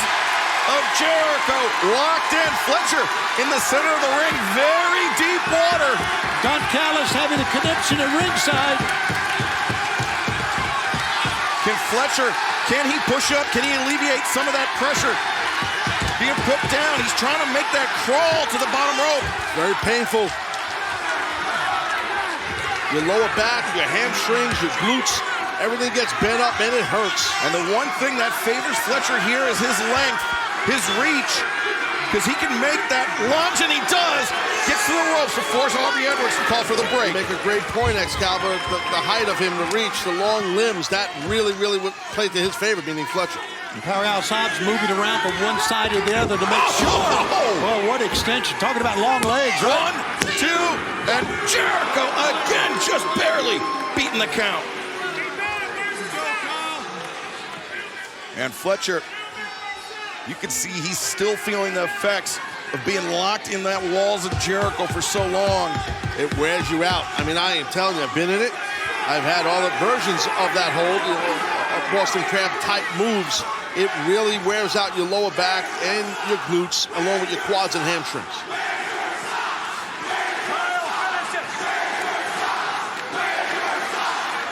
Very vocal crowd. Here in New Orleans. Upset that they want to know where Don Callis' socks are. Breaker! And then when where his socks are, they better worry about where Fletcher's teeth are. That was nasty. It was. Take a look here at this code breaker. Let's take another look here. Maybe he's going to cover. Hold on, let's see. Jericho, the cover, 2, and Took him a long time to get there, guys. Long time. Here comes another look at this code breaker, as I promised. And let's take a look here. Bam, one leg Jones. Yeah, that knee driven right into the jaw of Fletcher on the way down. And Jericho, though, you can see, slow to capitalize on that code breaker, slow to make a cover, just due to the beating he's received, not just from Fletcher, but from Hobbs and Callis as well. Yeah, absolutely. And I just am so impressed with Kyle Fletcher and the game plan. You know, he said on Rampage he wanted the chance, and he's made the most of it here, guys. And now just a hockey fight as Jericho getting the advantage. Imagine that. Canadian having an advantage over an Australian in a hockey fight. Fletcher blocks right hand by Jericho. Staggers Fletcher back towards center. But, There's that long reach again, Excalibur. Wow, what a shot. Fletcher coming in hot with that kick. And you can see Jericho just by his body language. He is stunned. Yeah, he's knocked loopy. Do this superplex and get yourself a cover and get this big upset victory. Kyle Fletcher. Oh, maybe not a superplex. Oh, the brainbuster on the corner. Oh, my. Jericho, this could be it. Curtains for Jericho, 2, and again able to kick out. Jericho's hurt, guys. I think he really got hurt that time. He's holding his head. I don't know if it hurt his nose or what. Fletcher's getting really frustrated here. You got to keep your composure. I hope that's what Don Callis is telling him. Stay calm, stay poised. You're offensively doing really well right now. Aubrey Edwards to check in with Jericho on that. Oh, Fletcher! The kick to the back of the head. You can see Jericho very unsteady on his feet, and Fletcher. He's in bad shape. Look at him here, no. Jericho reverses. Oh, man! Predicament. Fletcher able to kick out. That was close. Oh, man. God. Like the crack of a bat, but Jericho boot up into the face of Fletcher. Judas effect avoided. The swipe at Callis on the floor. The rolling roundhouse. Jericho. Yeah, Jericho is really banged up here. And Jericho, he's fighting a battle on a lot of fronts here in this match. As Fletcher. Oh, the Judas effect caught Fletcher. God. That knocked him out. Oh! Sent to the steps. Chris knows he's got an advantage here. Get him in the ring and try to win the match. Absolutely. The Judas effect cleaned the clock, and look at Fletcher trying to get to his feet. All of Fletcher's momentum flying to the outside. It bit him in the butt. And Jericho, the Judas effect off the top. Wow. He leveled Fletcher again. 2, 3. Winner of this match, Chris Jericho. Gentlemen, he earned that win, did Chris Jericho. Boy, did he ever. But Taz, I want to draw attention to the fact that it took not just one, but two Judas effects to put down Kyle Fletcher. Yeah, it sure did. It took a lot, and it was an impressive outing by Fletcher. But hang on a second. The other man of the Don Callis family. The man that will face Chris Jericho in 7 days' time. The Alpha, Konosuke Takeshita. One-on-one with Jericho next Wednesday night, live in Phoenix. We return to Phoenix for Dynamite. It will be Jericho, Takeshita, one-on-one. We are back live, New Orleans, Louisiana. AEW Dynamite, a brawl breaking out here tonight between Taya Valkyrie, Deonna Purrazzo, and the AEW Women's World Champion, Timeless Toni Storm, joining us here at the desk as there we see action that happened while we were in picture-in-picture. Johnny TV was checking on Taya that time to see if she was okay. Amazingly, she was. Listen, these women are very good, but they're no Wendy Richter. Let's just put it that way. You were right about that. Kick to the midsection, stops Taya in her tracks, the knee lift, and now Deonna once again. Russian leg sweep, this time inside the ring. She maintains control of the arm. Looking maybe for that Venus de Milo, but no. The reversal there by Taya Valkyrie. And Deonna connects with the pump kick, much like the pump kick that Luther felt. Oh, wait, the cover here again. Taya Valkyrie still alive in this one. I also must add, I'm very happy to be in New Orleans. Why They gave me a lovely pair of beads when I got here, and they were not for my neck. But nonetheless, very lovely. Fans, this Friday night, 10/9 Central on TNT, Rampage, Private Party versus Top Flight, the rematch. As, Taya Valkyrie turns things around. Ooh, good gravy. Cover, 2, and no. Absolute Ricky Starks, Big Bill, face Dark Order in an eliminator match for the AEW World Tag Team Championship. Queen Aminata returns to action against Willow Nightingale. We will hear from, Stars of CMLL will be in action. We will hear from Orange Cassidy and the Best Friends this Friday night on Rampage. Deonna Purrazzo, this knee bar is locked in tight. Oh yes, Deonna. She's will she tie her in a knot? Sliding lariat. Cue for laughter. And Deonna kicking out just barely. Deonna really showing her tenacity, her toughness, not succumbing to these pinfalls. You know when the camera's on you, don't you? You have that elegance about you. When you've been performing for so long, as long as I have, you just know. The camera's always rolling, darling. Taya. To the floor, and Deonna Purrazzo sliding. Drop kick. Smashing Taya Valkyrie, but now getting right into the face of Timeless Toni Storm. Come on, be game. Taya Valkyrie grabbing.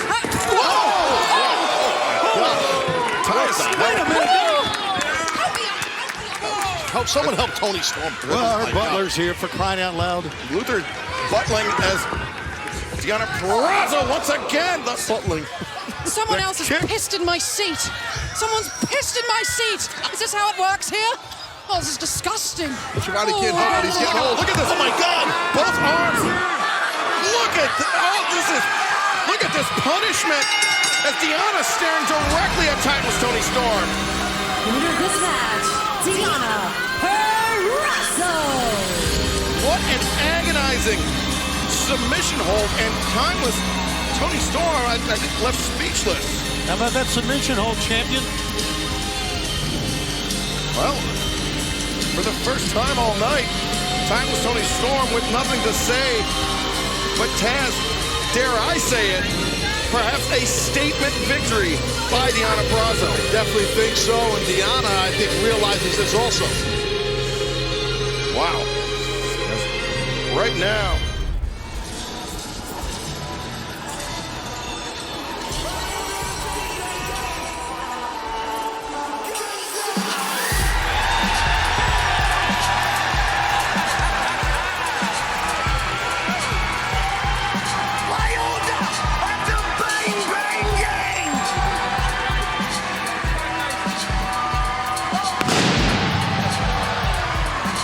Taz, I don't think we believe we'd ever see it. Bullet Club Gold, the Acclaimed and Billy Gunn coming together to form a supergroup. Yeah, I'm still a little perplexed and surprised, and here comes the Acclaim now. Well, it's the smart move. Has strength in numbers. I mean, that's no question. We saw it in the last match. Right. Callis family, Mogul Embassy. We've seen the Elite, how strong they have been.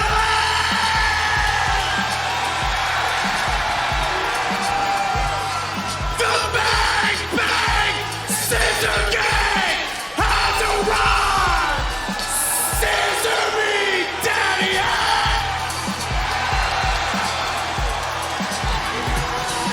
And the Bang Bang Scissor Gang just an immediate hit with the fans of All Elite Wrestling.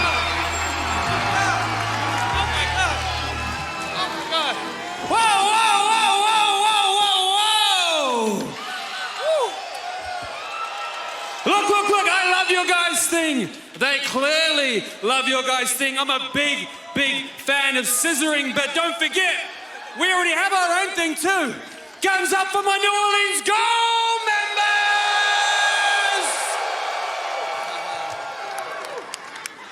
Yo!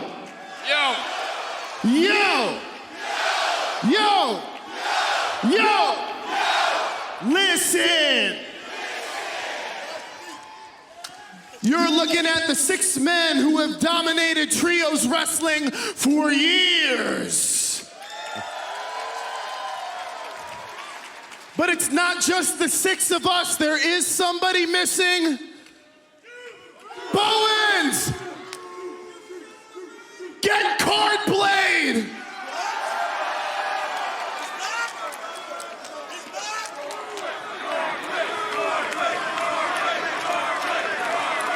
I didn't know he was under the ring, Card Blade. I wasn't Has he aware. been under there all night? I would have gotten him a beverage. Card Blade even getting in on the scissoring. Yeah, Card Blade kind of beat up there a little bit. No. We fired him weeks ago. I'm not even sure how he got here. All right, thanks for coming, Card Blade. And people will not let us alone at this desk. Get the juice board!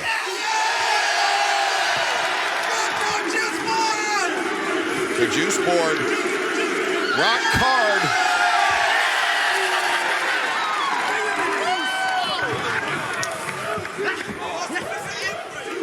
Boy, AEW's fun, isn't it? How many more cardboard people are under the ring? We're just having a great time here. The fans are with us. With the Bang Bang Scissor Gang, then we got...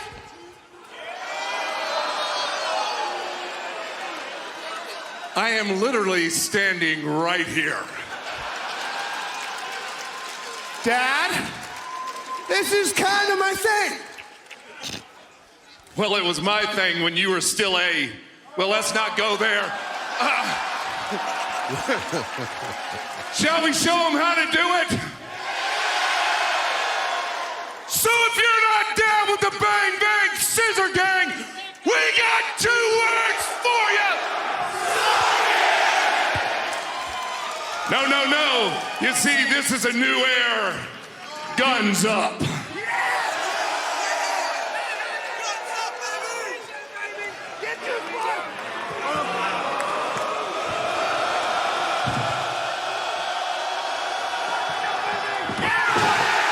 There's guns, there's scissoring, there's guns up, down. I don't know what's going on here.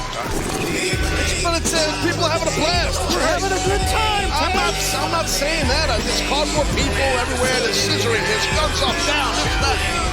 Well, still to come tonight, our main event, Swerve Strickland versus Hangman Page's Dealer's Choice, the mystery opponent. But up next on Dynamite, Deonna Purrazzo, Taya Valkyrie, one-on-one with AEW Women's World Champion Toni Storm, joining us here at the desk. The barricade, a lot of force and impact. You cannot explain the power in the glutes and the quads and the hamstrings of Van Dam. Back to live action here, though. Swerve Strickland gaining the advantage. Now dropping Rob Van Dam. Hold on now. Stay hard. Stay real hard. That's all you got to do. Swerve launches off the steps, and that kick connects with Rob Van Dam. Man, Strickland giving Van Dam a little bit of his own medicine right there. That was a great job by Strickland. Even though Strickland was being beaten up, man, he is still back in this, and he's looking for plunder as well. And here we go. That table looks like it's seen better days. I'm not going to reconsider this one here. Stuff happens under the ring. Must be all those cardboard people under there. Yeah, must be.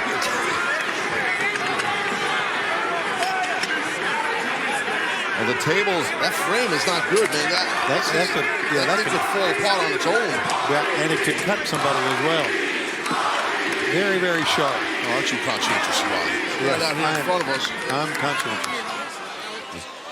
Swerve. Whoa. Van Dam slips free of Swerve. And right in front of us. Oh, in the face. That was well done.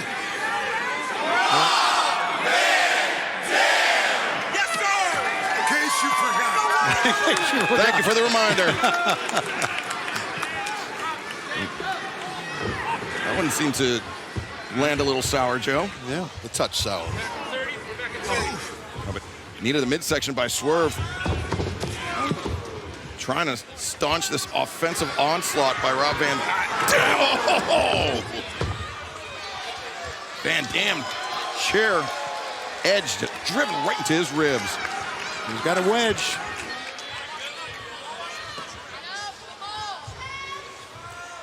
Our main event continues live tonight on Dynamite. Rob Van Dam, Hangman Page's hand-picked mystery opponent for Swerve Strickland. This hardcore match unfolding before our eyes, and Rob Van Dam sent hard into the corner. Samoa Joe, the AEW World Champion, joining us here on the commentary desk. Indeed I am, and it's the cover. Swerve's doing better.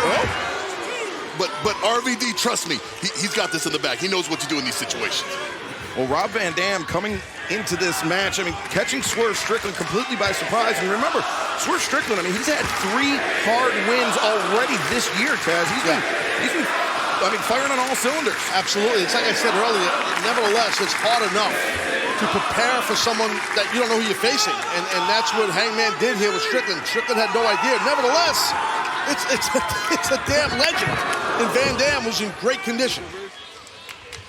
But Swerve gaining the advantage on Rob Van Dam, but Rob, not so fast. Oh, he went head first at Swerve. Smart by Rob. He kind of dropped his weight forward to switch that around for that reversal. Very smart. And Swerve going head first into the chair, and now rolling thunder.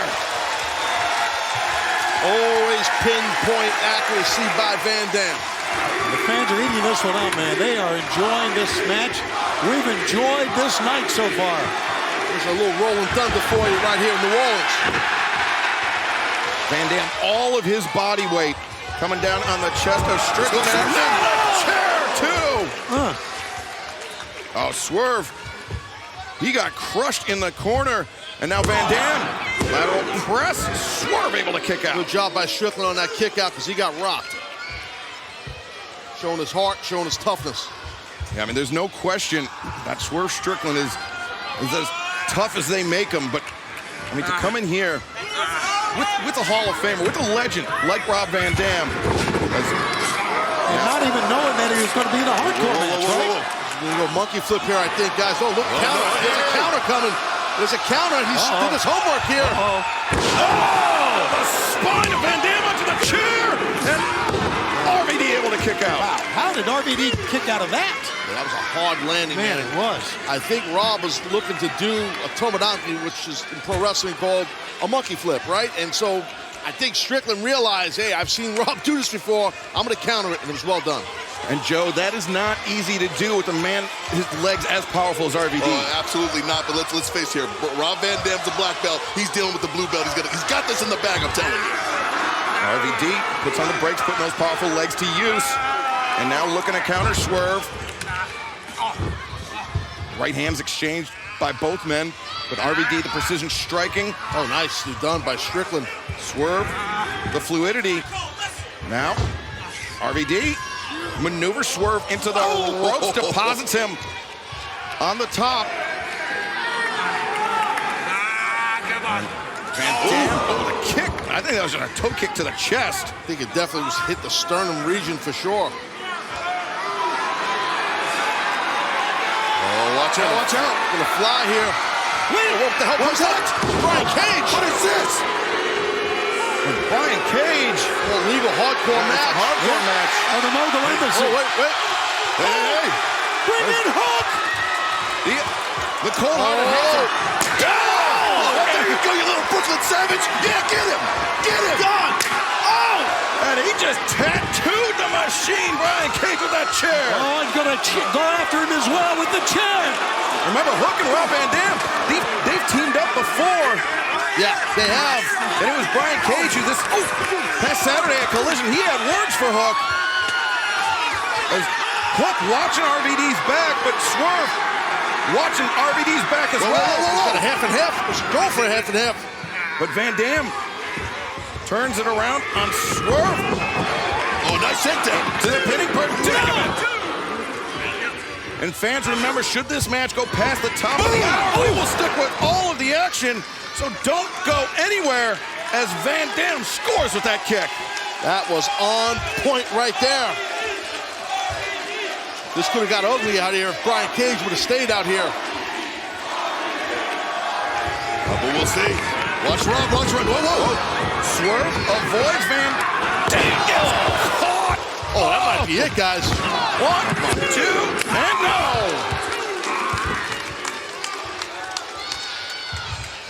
What a great match, man. I'm telling you, Swerve has survived the onslaught at the beginning. What a great match. What a great night we've had. An amazing night. And next week in Phoenix, it's going to get better, brother. Yeah, shaping up to be huge. But right now on the floor, Van Dam, you can see he's very unsteady, dropping to a knee. Swerve at the... Swerve set that chair up. That's bad news for both men. Big right hand, Van Dam. Yeah, Van Dam looks to be rocked here. Yeah, he is very unsteady. Not sure he knows where he is. Kick backs Van Dam into the chair. And now Swerve. Oh my God. Rob's in trouble here. Yeah, and the steel steps are behind him. Oh, the stomp! Van Dam, he was stuck in that chair, left with nowhere to go. I think the back of his head hit those steps, guys. You could see that. Wait. Let's get some medical personnel out here. Let's check on Rob. Take a look at the stomp from Swerve. I'm sure this is legal. It's a hardcore match. Of course it is. As our AEW World Champion Samoa Joe growing increasingly concerned as Swerve has been stringing together some offense here in our main event. Listen, I'm just tired of these pretenders. I want Rob to come out here and expose these frauds for who they are. Swerve, maybe thinking Swerve stomp. No, just like that. Just like that. Yes, sir. Yes, sir. Swerve crashing off the top rope through the table that he himself set up at ringside. Good night, Irene. It's over. Let's take another look here, guys. We're done.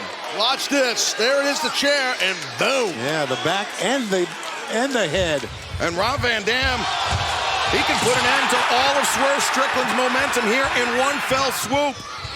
Not just tonight, but these 3 consecutive wins that Swerve has strung together. Yeah, he could take him out of potential rankings. Here's what he could do.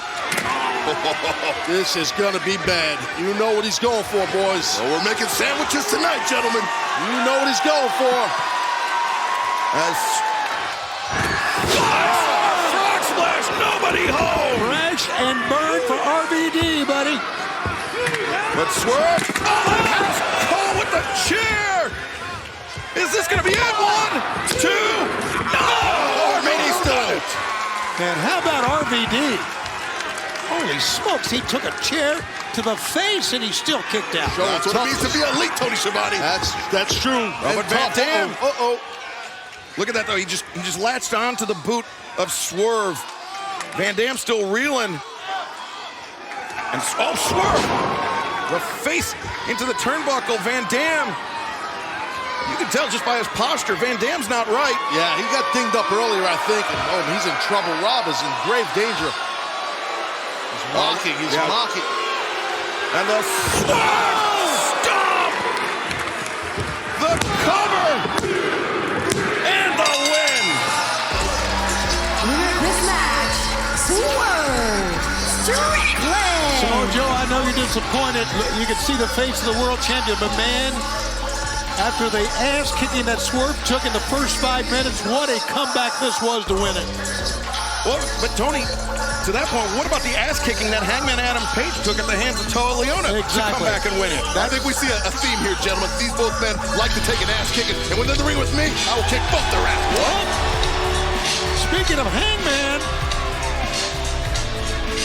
Adam Page coming to the ring. Swerve once again, very obvious displeasure. Hangman marching out here. What does Hangman have to say to Swerve Strickland? Both men 4 consecutive wins to start the new year. And not only that, 4 consecutive wins over top quality competition. Congratulations, you evil bastard! Swerve, later tonight, the rankings for the AEW World Championship come out, and despite my efforts tonight, we are both undefeated, so I can only assume that we are at the top of that list. And you said that you wanted Samoa Joe, that you wanted the World Championship, that you needed it. But I need you to look in my eyes, and I need you to know that I will never let that happen. Swerve, I am the next world champion, not you. You still just don't get it, Hangman. You still out here repeating yourself over and over again. I've beaten you twice now. I got nothing to prove, not to you, not to anyone else. I don't care. You're just upset with the simple fact that you just can't beat me. Hey, Swerve, you keep saying that, and I think it's because you believe if you say it enough, it will be true. The 2 times that we fought, you didn't beat me. It took all of the Mogul Embassy. Swerve, I know that man to man, when it counts. Swerve, you can't lace my boots. Whoa. You know what? You must be a masochist. You must want suffering or something. But guess what? I'll give you what you want. Me and you, one more time. This is the 3rd time, and after that, we are done. After I move past you, all I care about and all I'm focused on and I'm going for is that AEW World Championship.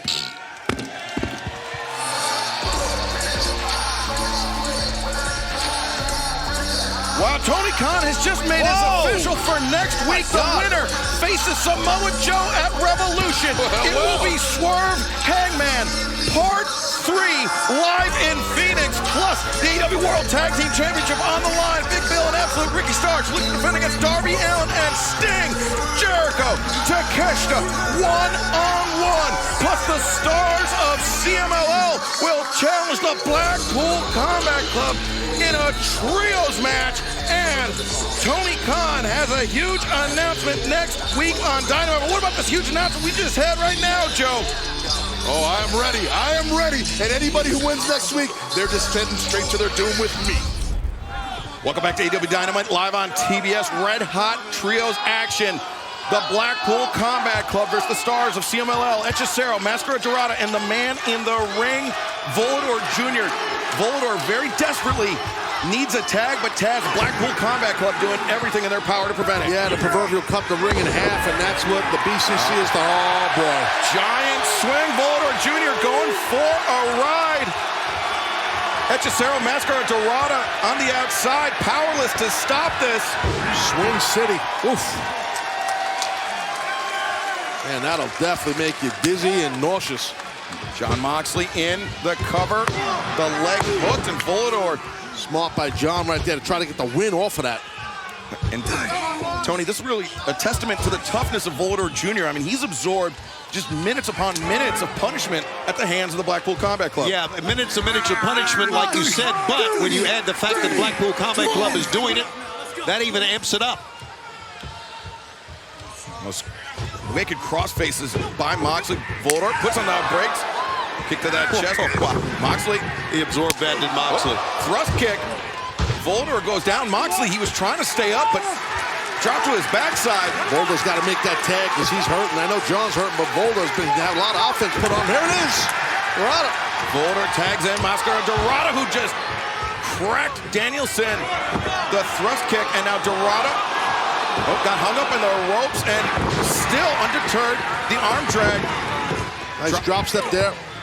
Bang heads. Danielson and Moxley collide. Look at that! Dorado launching off Moxley. Corkscrew kick. Catches Moxley. Now Claudio Castagnoli. Bipasso and Dorado lands on his feet. And up the spinning Tijeras takes down Claudio Mascara Dorado. That's unbelievable. That absolutely is. Great quickness and speed right there by the luchador. Hechicero, Mascara Dorado.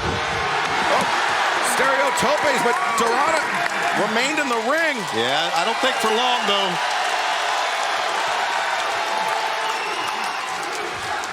Here he goes. Mascara Dorado back to call Sky Harbor, file for a flight ban as he's up on the ropes. Shooting star press off the middle rope to the outside. Dorado really showing us something here. As a matter of fact, all the guys are. Come on, this is awesome. And Taz, this is kind of what we were talking about at the beginning of this match. You see Esfinge on your left, Mystico in the center, Star Jr., more athletes from CML, more luchadors that we were talking about at the outset of this match. If it's a Lucha Libre match, it favors Volador, it favors Hechicero, it favors Mascara Dorado. If this is a fight, it favors the Blackpool Combat Club. There's no doubt about it. No doubt about it. A fight or a mat game, which is not happening right now. You see the athletes from CMLL really, well, speaking of the mat, this is good stuff here. Oh, Hechicero. He's got Danielson locked in. Conjuro. He's taking him for a ride with the hammerlock and the backbreaker. Conjuro connects, but Dorado up to the top.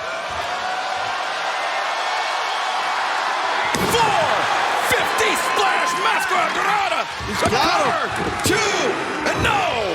That might have been the biggest victory of that young man's career if he would have got the win. No question about it. Now the Blackpool Combat Club is going to divide and conquer here. They've shelved 2 of the members out. Well, they've got Dorado by himself here. You call it divide and conquer. I call it a complete ass beating, because that's what we're about to witness, I think. Yeah, Mascara Dorado. He's fighting his way out of it, at least attempting to. Goes up the body of Claudio Castagnoli! 1, 2, and Moxley couldn't believe what he just witnessed there as Volador ducks underneath, thrust kick connects, and now Volador backstabber on Moxley. Oh, psycho knee! Danielson got baited in. A tag was made, I believe, yep. And Hechicero off the top. Danielson, you saw he came down clutching that face. Remember, Danielson only very recently suffering that cracked orbital. Yeah, no doubt he's had issues there. These chops, these 2 big guys here. Hechicero, undoubtedly the hardest hitter on the luchador contingent, as the Cazadora blocked by Claudio Castagnoli. Oh, nice drop toe hold there. Inside drop toe hold. Good job. And now Hechicero. Look at into this. a pinning predicament. 1, 2, no. Claudio maintains control of the ankles, but Hechicero again now steps. Oh, on the knees. On the knees of Claudio Castagnoli. He's wrenching back, and Danielson with the stomps. Hechicero not letting go. And the problem is that Claudio's got those long legs. That makes it even easier for Hechicero right there. Oh, watch this now. He's going to do the same thing to Danielson here, I believe. At least attempt to. Hechicero now looking for the stretch muffler. Yeah, once you get the back of the head and the crook of the knee right there, you control the lower body. Oh, but Moxley, Hechicero left his ribs exposed. Moxley, just the heel of his boot. Just got to be honest, this type of mat work, it's difficult to do in a trios match. That's the problem with it. Dorado got launched up, connects with the drop kick, continues, but Moxley, what a shot! Hechicero now sends Moxley into the corner. Oh, man! That rocked the jaw, man. That was a great shot. Hechicero right there, and now Claudio, watch out! Oh! Big uppercut connects, and Hechicero, nice drop step underneath. Now, that guillotine leg drop. 1, two, It's over. and it's a Claudio. Wow. Well, Able to survive. You got to give credit to Claudio's neck strength and strong shoulder griddle. That's how he's able to sustain something like that. I mean, that's a great adaptation by Hechicero. He's a larger athlete, so instead of going for the Tijeras, he drops his weight on his opponent, Brandon Martinez. Ref got crushed. He got covered up in the corner, but Claudio Castagnoli, the low blow, the foul, and now Claudio covers 1, 2, 3. Wow. Your winners. Ooh. Comeback club. Hey, you got to do what you got to do. But I didn't expect that, and the luchadors at ringside here are just living. Yes, Fide, Mystico and Star Jr. Oh, what the hell? Look, stay on the other side of the barricade. What are they coming over the guardrail for? It was a low blow by Claudio Castagnoli. What a match we just saw. So let these other 3 guys who just competed deal with it. I don't understand why these 3 men are coming out over here. Oh, well, now they're outnumbered 6-3 here. Here we go. No, maybe not. Whoa. There's Danny Magic, Cool Hand Ange, Matt Sydal, Christopher Daniels. Team AEW has come out. They may not agree with the Blackpool Combat Club, but they all have a common cause. They are all proud members of the AEW roster. And they put the numbers back in AEW's favor by coming out.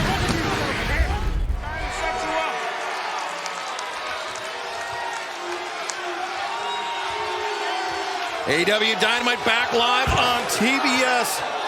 Who will face Samoa Joe for the AEW World Championship at Revolution? Will it be Swerve Strickland or will it be Hangman Adam Page? That straight kick found its mark on both ends.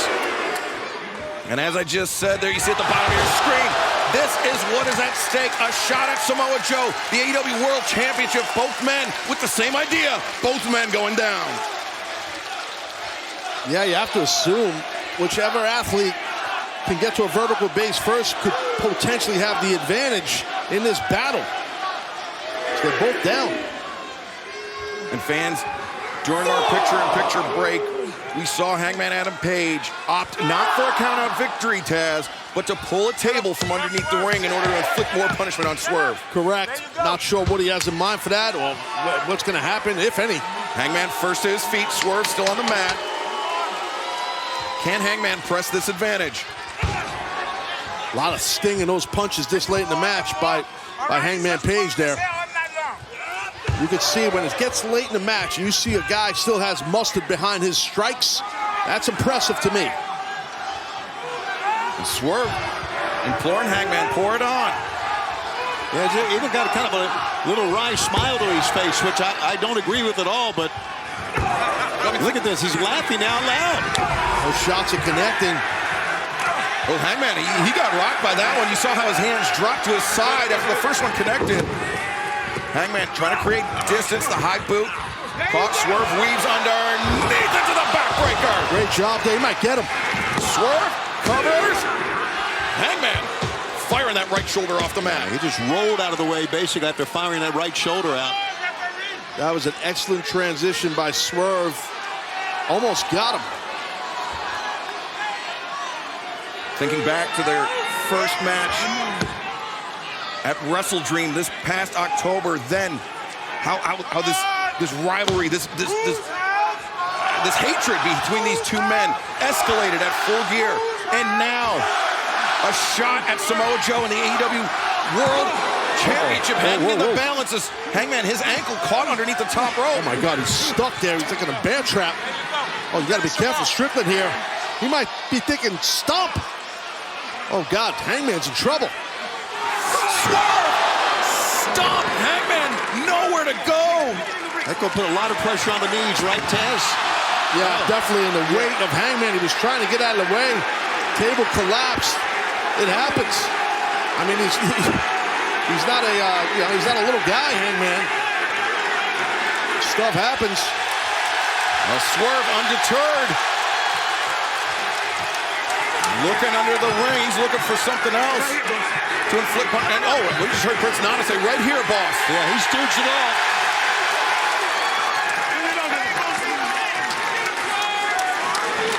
And look at Nana get the attention now of the referee. That makes me wonder, while all the action was going on around the arena, was Nana looking for things under the ring? Was he looking for something to give Swerve an advantage? It could be. That's what makes Nana awesome at what he does, man. He's on the outside while you're in there having your match. He's checking out the playing field, making sure what's going on, what's around, what he could use. That's smart to help his guy in Strickland. Good job by Prince Nana.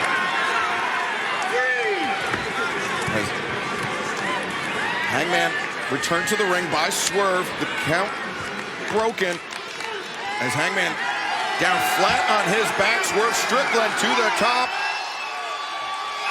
Forfeit, all the knees are up. Oh, he got that leg hook. He's got him. Two, and Swerve able to kick out. Great job by Hangman that time, and I thought he'd won it, Taz. Yeah, me too. I thought he had him. All that time, Swerve was looking for another. Oh, Justin Roberts gave a 5-minute call. We must have elapsed 25 minutes. It feels barely like 10 have passed, but while Swerve was looking for that second table underneath the ring, Hangman used that time to recover. And he avoided that 450 now. Looking for the dead eye. Hangman sent over the top, but he's got the grip on the top rope, skins the cat back into the ring. Bang! Lariat! He's not done. He's not done. Here it comes. Hangman is not done. Strickland's in trouble. Shot! Lariat! Forget about it. He's done. We will see you at Revolution. Hangman! No! The foot! Second time in this match, Strickland has shown great ring awareness. Yeah, tremendous situational awareness by Swerve Strickland. But look at this buckshot lariat. Impact is insane. There was no chance Swerve was going to kick out. The only thing that saved him was that bottom rope. Yeah, it's got to be your ally, Shivani. You got to do that. If you recall, Prince Nana did interfere in the previous match, and that's what he's getting accused of here by Hangman and Page. Hangman just got to stay focused right now on Swerve. He's got him hurt. Hangman thinking Deadeye on the apron. Oh my God. Not just thinking, doing, hitting the Deadeye. And Strickland don't look good there, guys. He looks, you can see it. Hangman just gestured at referee Paul Turner. Start the count. Yeah, he said count him out is what he said, and here we go. And Nana, I mean, he's in full sight of the referee. He's trying to motivate, doing anything he can to motivate Swerve. I've never seen nothing like this. Me neither. That's some wild stuff right there. Nana's a wild man. What the hell? Paul Turner up to 8. 9. One more, we got a winner. And Swerve, Hangman. Drop kick. Good job by Hangman. Yeah, it was. You're going to have to keep on dancing, Nana. Oh, man, he's going to wear him out here. Hangman.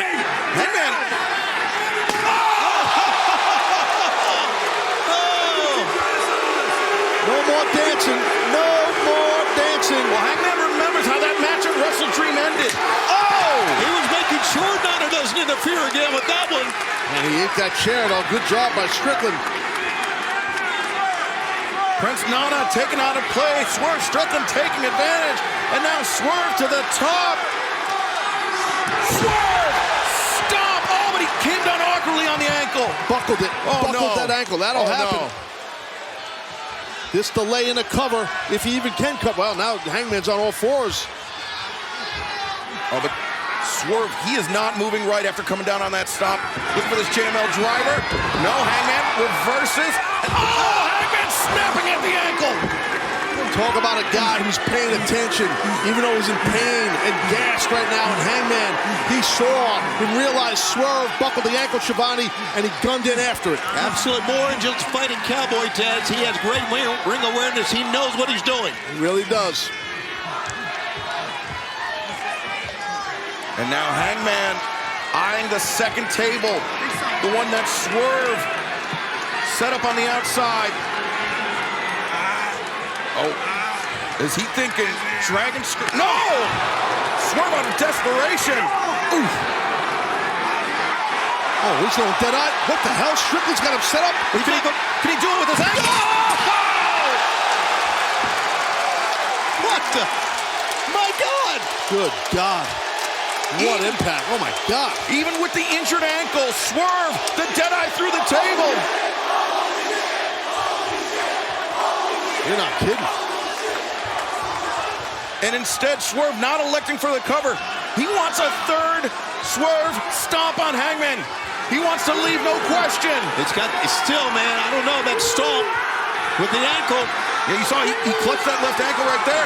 Swerve stopped. Oh, and he collapsed immediately. All of his weight right on that ankle, the left ankle. The epitome of a high-risk maneuver right there, guys, because of the ankle. Man, Hangman, get yourself an ankle lock on that thing and get this cat to submit. Anything, a heel hook, something. Oh, he's going buckshot. He's going buckshot. Buckshot, no. Swerve. Here it is. JFL driver. Oh, my God. He's hurting, though. He can't cover. Every second that goes by. Come on.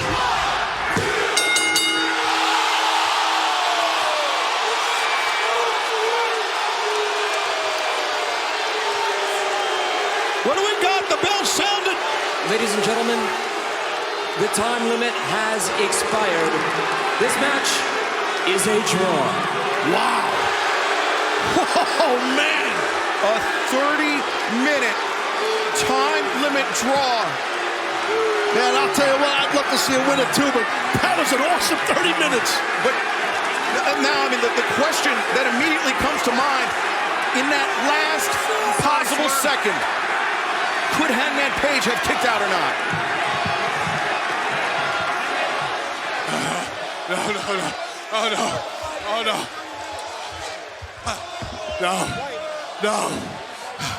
No. I didn't go through all this to end like this. Hangman, I'm not letting you get away with this that easy. You know how this goes. 5 more minutes.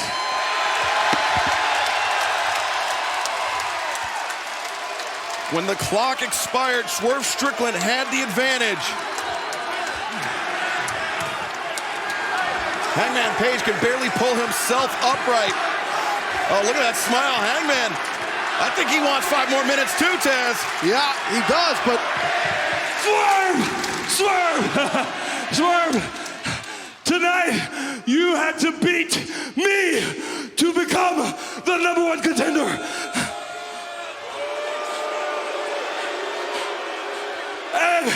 And Swerve, you didn't do it.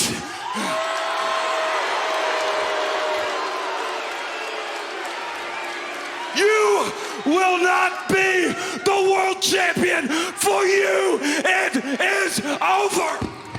Well, I stand corrected. Hangman Adam Page. Hang on, guys. Hang on. What's going on? Hang on 1 minute. Hang on 1 minute. Just 1 second. Hangman, if you will stop right here. Hang on. I got it. All right. I got it. Tony Khan has just talked with me. This is not done. Because we now have 2 #1 contenders. And that means at Revolution, there will be a 3-way match for the world title against Samoa Joe. He didn't beat me. That's right. 3-way, Swerve, Hangman, and the world champion, Samoa Joe. Wow. That's huge. Massive announcement. Swerve, Hangman, and Samoa Joe, and Hangman Adam Page is apoplectic. Didn't beat me. You lose. Mocking the icon. That was funny. Our wild main event for the AEW World Tag Team Championship, a tornado match. Big Bill and Absolute Ricky Starks looking to fend off the challenge of Darby Allin and Sting. And Sting the splash on Big Bill. Meanwhile, oh my God, what a shot. Holy smile, he just absorbed that big splash. And meanwhile, inside the ring, though, Darby Allin landing a massive drop kick on Absolute Ricky Starks. And fans, while we have a moment to breathe here, I want to Tony Khan has just signed a big tag team match this Saturday at Collision. Jon Moxley, Claudio Castagnoli of the Blackpool Combat Club. Oh, wait a second. Darby. Oh, whoa, whoa, whoa! God. Unbelievable! Oh, that's worth looking at again. Holy smokes. My God. Here it is, Taz. Yeah, you're not kidding. This is just pure power and, man, it's crazy intense landing. Wow. Whoa. Well, as I was about to say, this Saturday on Collision, 8/7 Central on TNT, Jon Moxley, Claudio Castagnoli of the Blackpool Combat Club, taking on Star Jr. Esfide, the man in the gold mask from the CMLL contingent. They had words, they had an interaction with the Blackpool Combat Club earlier tonight, so it will be a tag team match this Saturday night live on Collision. International title match, a big one, as well as Orange Cassidy defends against Ishii, and that is coming up. It's building up to be a great collision in Las Vegas during Big Game Weekend. We're coming live on Saturday on TNT. But Tony, speaking of that, what an AEW World Tag Team Championship title match we are watching unfold. Ricky Starks, Big Bill, they've defended their titles 3 times already. Could they do it for a 4th? And could they be the first, maybe the only blemish on the record of Sting and Darby Allin? Yeah, no, exactly. Well, right now the champions are looking good. Big Bill. And let's not forget, we're going to stay with this match as long as it takes. Oh, God. Look at Bill. Oh, my God. Hoisting up Darby.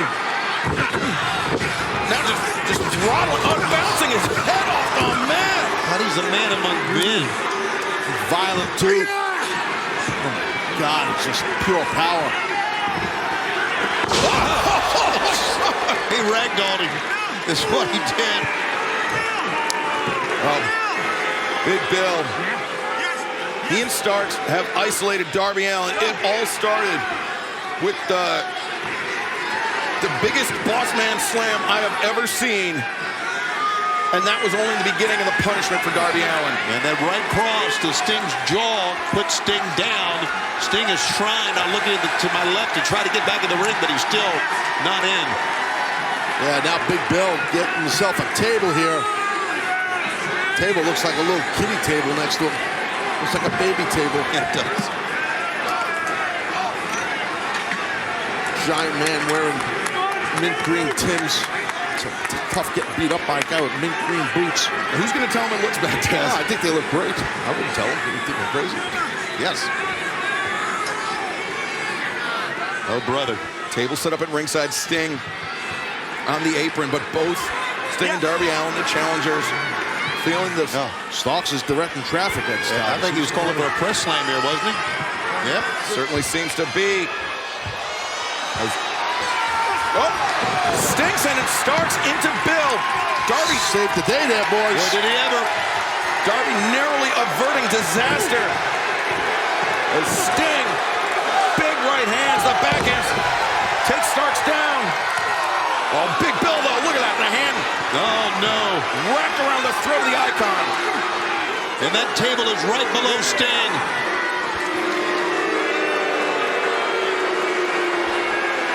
Yes. Oh! Well, Sting dodges out of the way. Go for the ride. It's not a good one. And, oh, wait, Ricky Starks.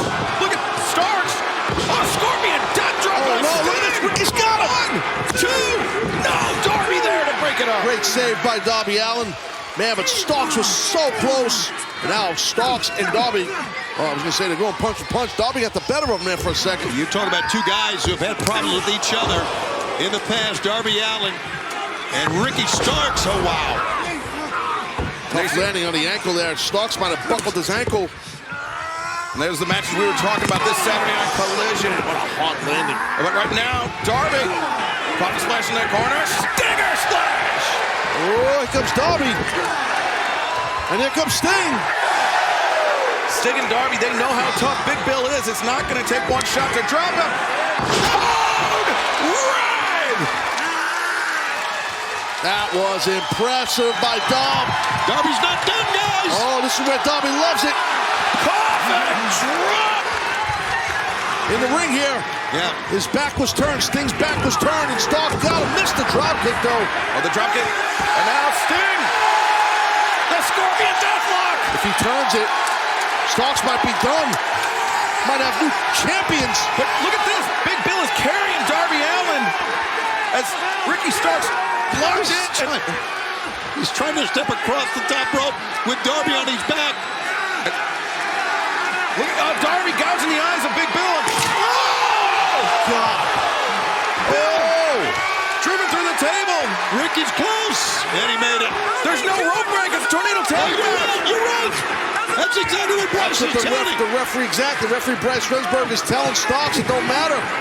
Oh, Starks, he was able to pull his body far enough under the ropes that Sting lost his grip.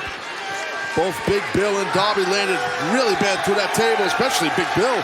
As we said, don't forget. Oh, buckle! He moved the buckle pad out the way. We're going to take it as long as we can. The Stinger splash in the corner, but the sternum of Sting collided with the buckle. And Ricky Starks, he said he was going to end the career. Wait, no. Oh, look, he's having second. Yeah, he almost doesn't want to do it. He knows he's got Sting dead to rights. Oh, wait a minute. He's got him. Ricky's got him. I don't blame Ricky. For a second, he didn't want to do it. But then once he saw Sting G'ing up, he's like, the hell with this. I got to win this match and defend my title. So close to ending the undefeated run of Sting and Darby Allin. The respect for Sting is universal, not just in the AEW locker room. It is universal around the world. Ricky Starks is no exception. But Taz, you hit it. This is about the AEW World Tag Team Championship. He caught the spear on top. Scorpion death drop. Cover it. 1, 2, 3.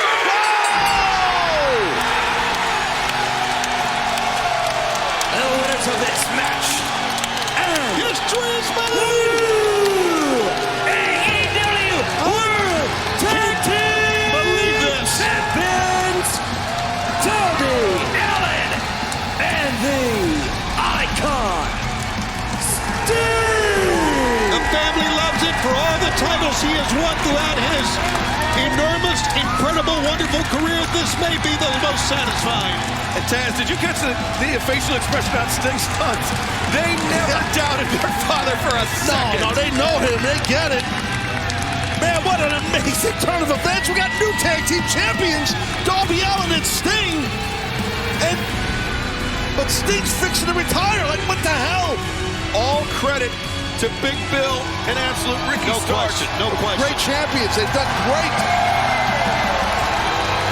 Sting over to help Darby Allin up, but hand him his gold, for God's sakes.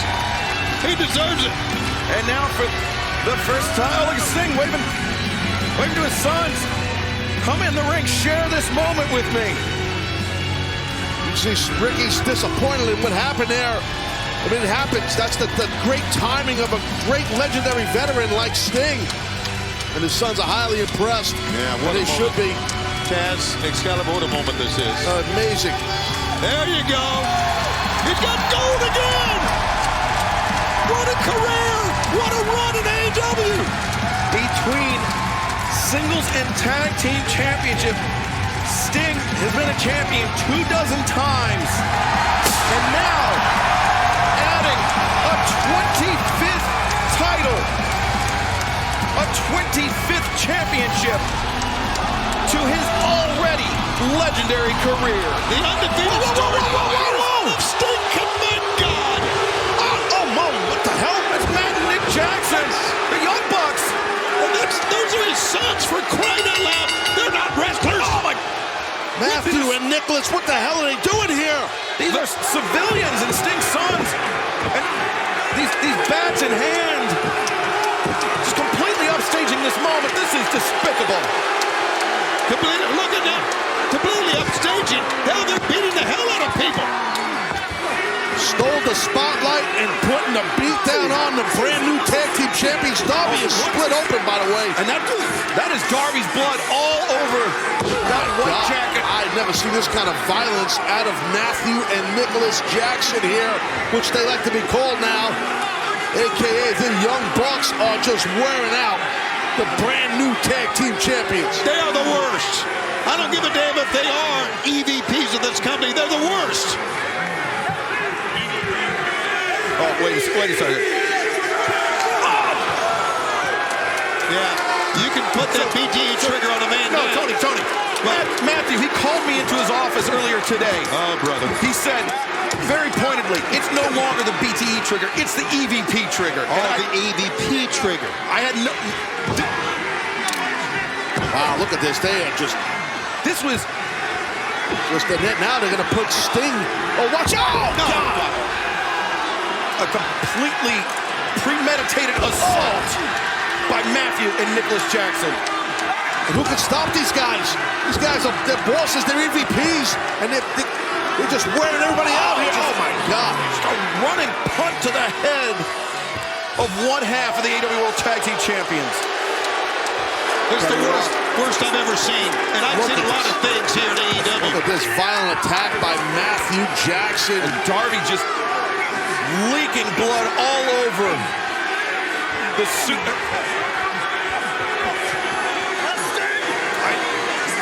So these are EVPs, right? And these are two men that clearly believe they're above the law. Yeah, bullshit. Thank you, Tony. Thank you. This is... Now they got the belts. Despicable. Wow. Utterly despicable. The Young Bucks, like it or not, made a heavy statement right now. Not. So how Dax's legs for a moment just turned to jelly. Man, just teeing off on one another. Both men have so much in common in their fight style. Oh, evened up here. They evened up. That paintbrush rocked him. And open-handed strikes across the jaw. And now lefts and rights coming from Moxley and Harwood. I don't know who's catching more of the meat of the face and the side of the head, but it's pretty evened up. Oh, boy. I was going to say I know who caught the most of that, but Moxley goes down as well. Yeah, one last volley from each man landing flush on their opponent's jaw. And something of a reset here, and I think the first man to his feet is going to have the advantage, Tony. Moxley is trying to pull himself up. Dax cannot even get off his back right now, Excalibur. Let me just say one thing. If you notice the left knuckle on the pinky knuckle of Dax is bleeding from all these shots he's thrown. The left hand, well, maybe we can see it. I noticed it was bleeding. She's hitting Mox so hard. It's not uncommon if you're thrown with everything you have to sometimes break your own hand in pursuit. Happens a lot. Look at the hand, as I was saying there on Dax. But look at this guillotine in the ropes by Jon Moxley. He's biting the hand is Dax, and now look at it. Fingernails right across from Mox. Vicious, both men. And the elbow strike, but Harwood hangs on to the ropes. Hangs on the second time. Moxley 3-4 consecutive shots to Harwood, but Harwood... Man, you talking about determination. Dax Harwood, brother. Look at this. Look at this. Now Moxley, who's biting after that bloody left hand. By any means necessary, that's the Mox style. I respect that. Harwood finally goes down, but Moxley, you can see the fatigue perhaps setting in, slow to capitalize on this opening. You see the blood on Moxley's right shoulder? I think that's from Harwood, right? I think so. Yeah, it's Harwood's left hand coming in on those chops. Both these athletes are fatigued right now because of the brutality they're putting on each other. Oh! Pops up and pops Moxley in the jaw with the right hand. Surge of energy, second win, if you will, for Dax Harwood. Top, tippy-top rope right here.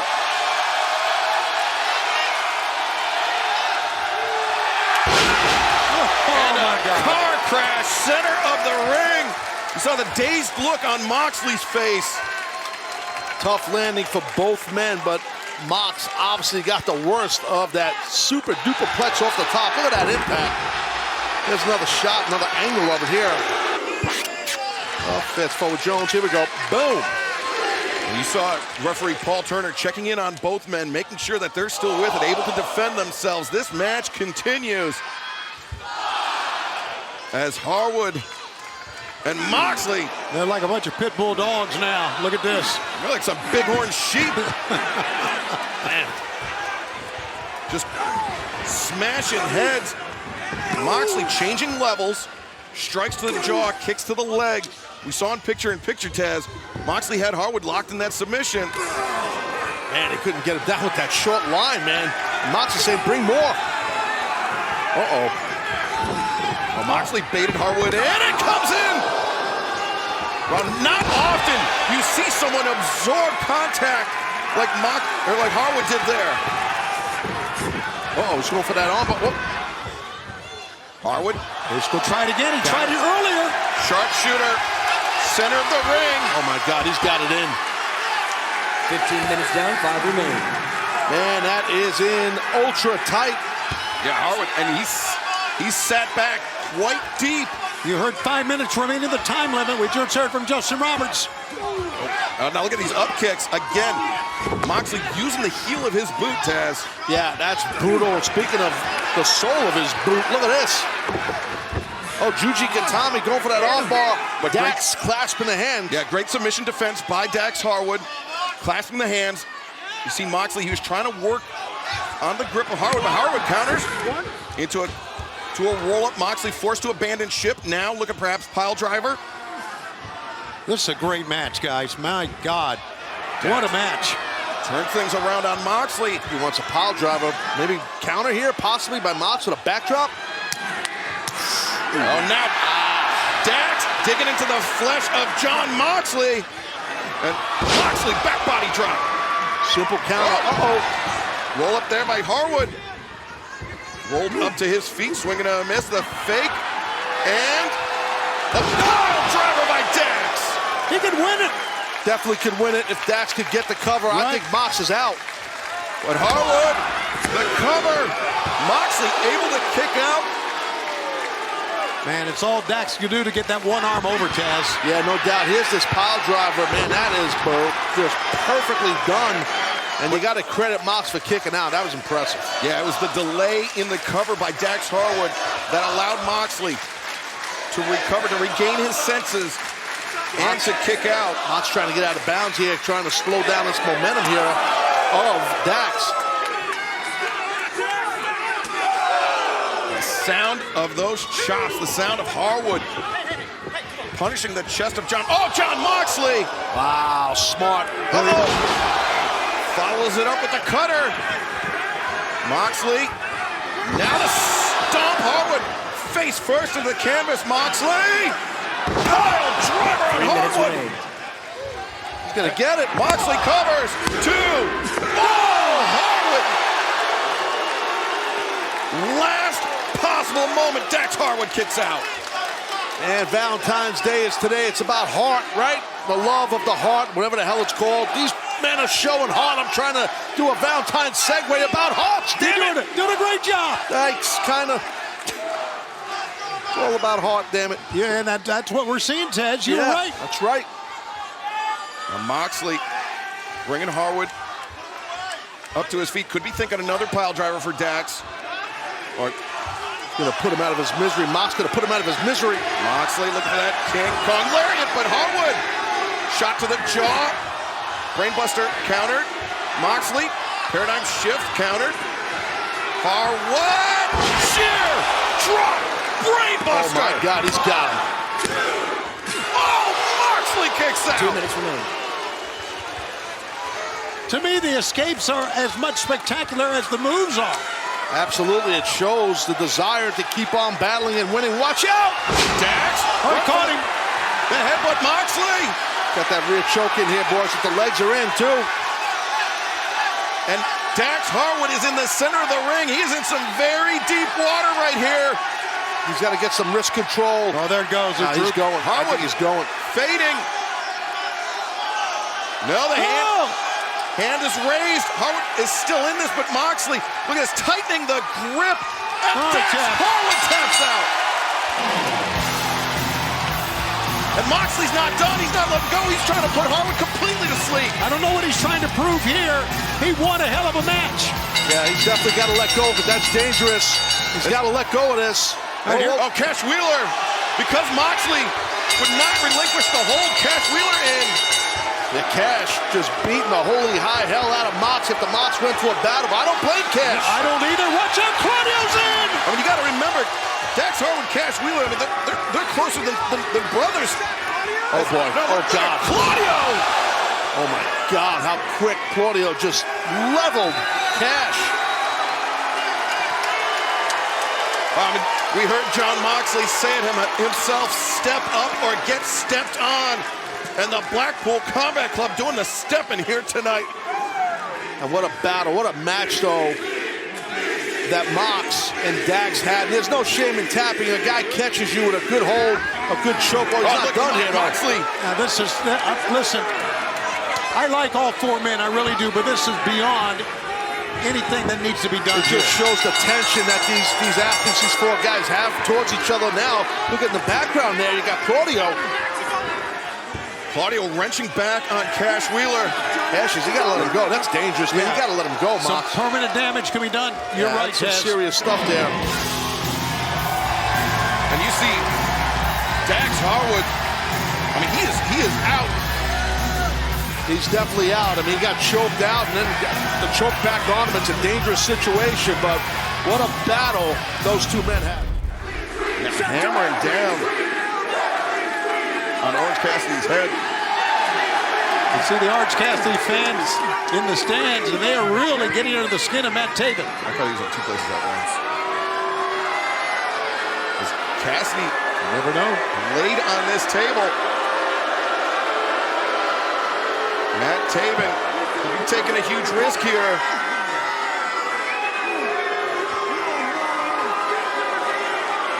He's ticked off. He's got those butler gloves.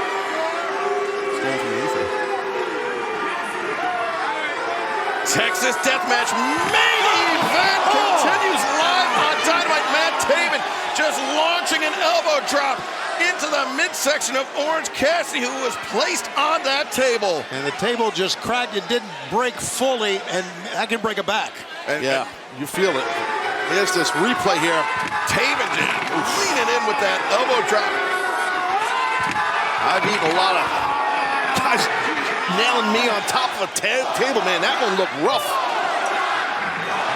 One more time. Speak for yourself. Taven propping the partially broken table up against the stage, and Bryce Remsburg was given the count to Orange Cassidy, and now Cassidy driven through the table. Bleeding at the top of the head there, Orange Cassidy on the right side. Yeah. And now it becomes a matter of, can Orange Cassidy meet the 10 count? He's bleeding bad. And you're right, he's got to answer that 10 count. Cassidy struggling up to his feet, struggling to make that 10. He does beat the count. This match continues, the Texas Death Match. He wanted this match to Orange Cassidy. He wanted payback for what happened to Chuck and Rocky, but he may have bit off a little bit more than he could chew. And running knee strike. He may get for more than he's asking for here now, guys. Oh, look at Orange. He's in bad shape. The blood of Orange Cassidy dripping all over our entrance ramp. And once again, fans, we want to remind you, as we always do. Say the line, Tony. We are going to stay with this as long as it takes, as brutal as it may look, as brutal as it may come across, because Cassidy's bleeding right now. We're sticking with it as long as it takes here tonight on TBS. Taven, the backbreaker. And Cassidy, DDT got flipped through. As if his head wasn't damaged enough. Now he's grabbing his neck, Orange Cassidy. And Bryce Remsburg giving the 10 count to Orange Cassidy. Taven is not done. What is he doing now? Oh, he's going for another table. It's not done here for sure, Taven. Looks like he's just beginning. Oh, hold on, he's right out in front of our desk here. It might be time to get up. Oh, Matt Taven placing. Oh, man. You're out of your mind. That might be a first for me. I don't know if I've ever seen that. Oh! Cassidy, the tope. God, Eric Taven, Orange Cassidy, you can see very unsteady on his feet. Look how much Cassidy is bleeding. I mean, he's pouring blood out of the side of his hand. Yeah, he's split open really bad. You're right, Shivani. Cassidy returns Taven to the ring, but Taven connects with that kick, and now Orange Cassidy. Oh my God, he may go through the table a third time. Oh God, stopped himself. The drop kick. The drop kick connected, but yeah, Cassidy put on the brakes.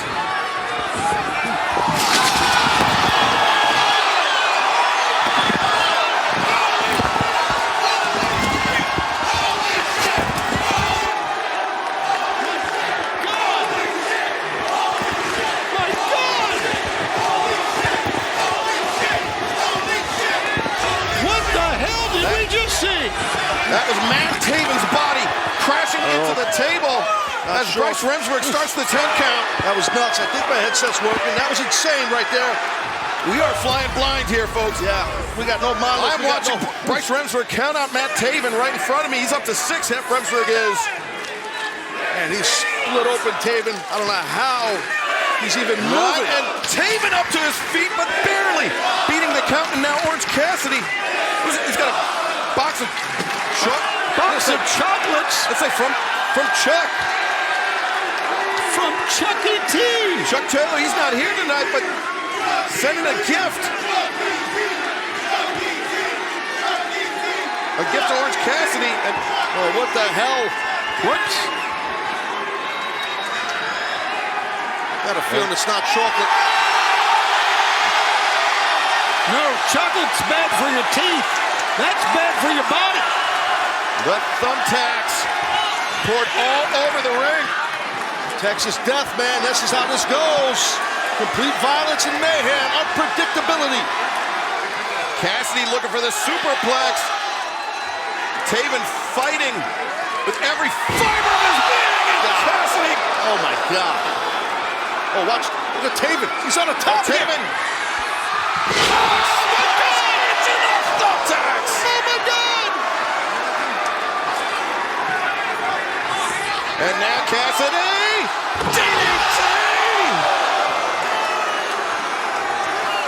This is insane. Absolutely insane. You're right, Taz. Both men struggling to their feet. Cassidy is upright. If only for a moment. Now Cassidy to the outside. Taven.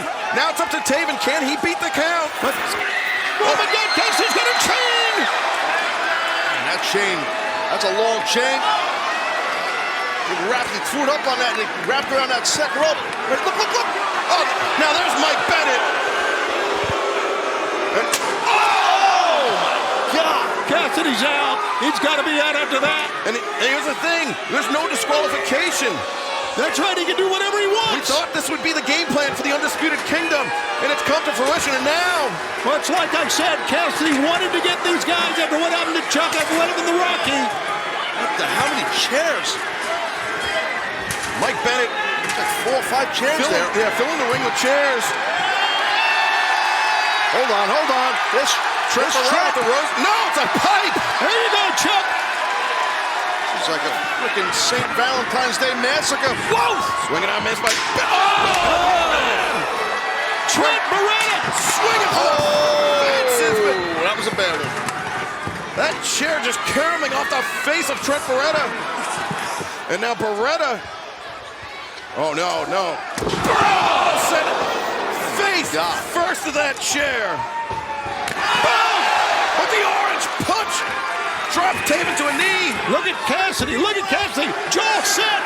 Beach break coming in. Excalibur. Beach break on the chair, on the tacks. God, there's blood everywhere. My God. This is insanity. Ripping the pants off, ripping the pockets out of the pants.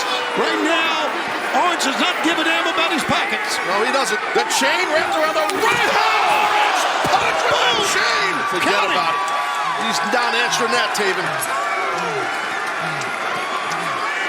Taven. That's right. Strong.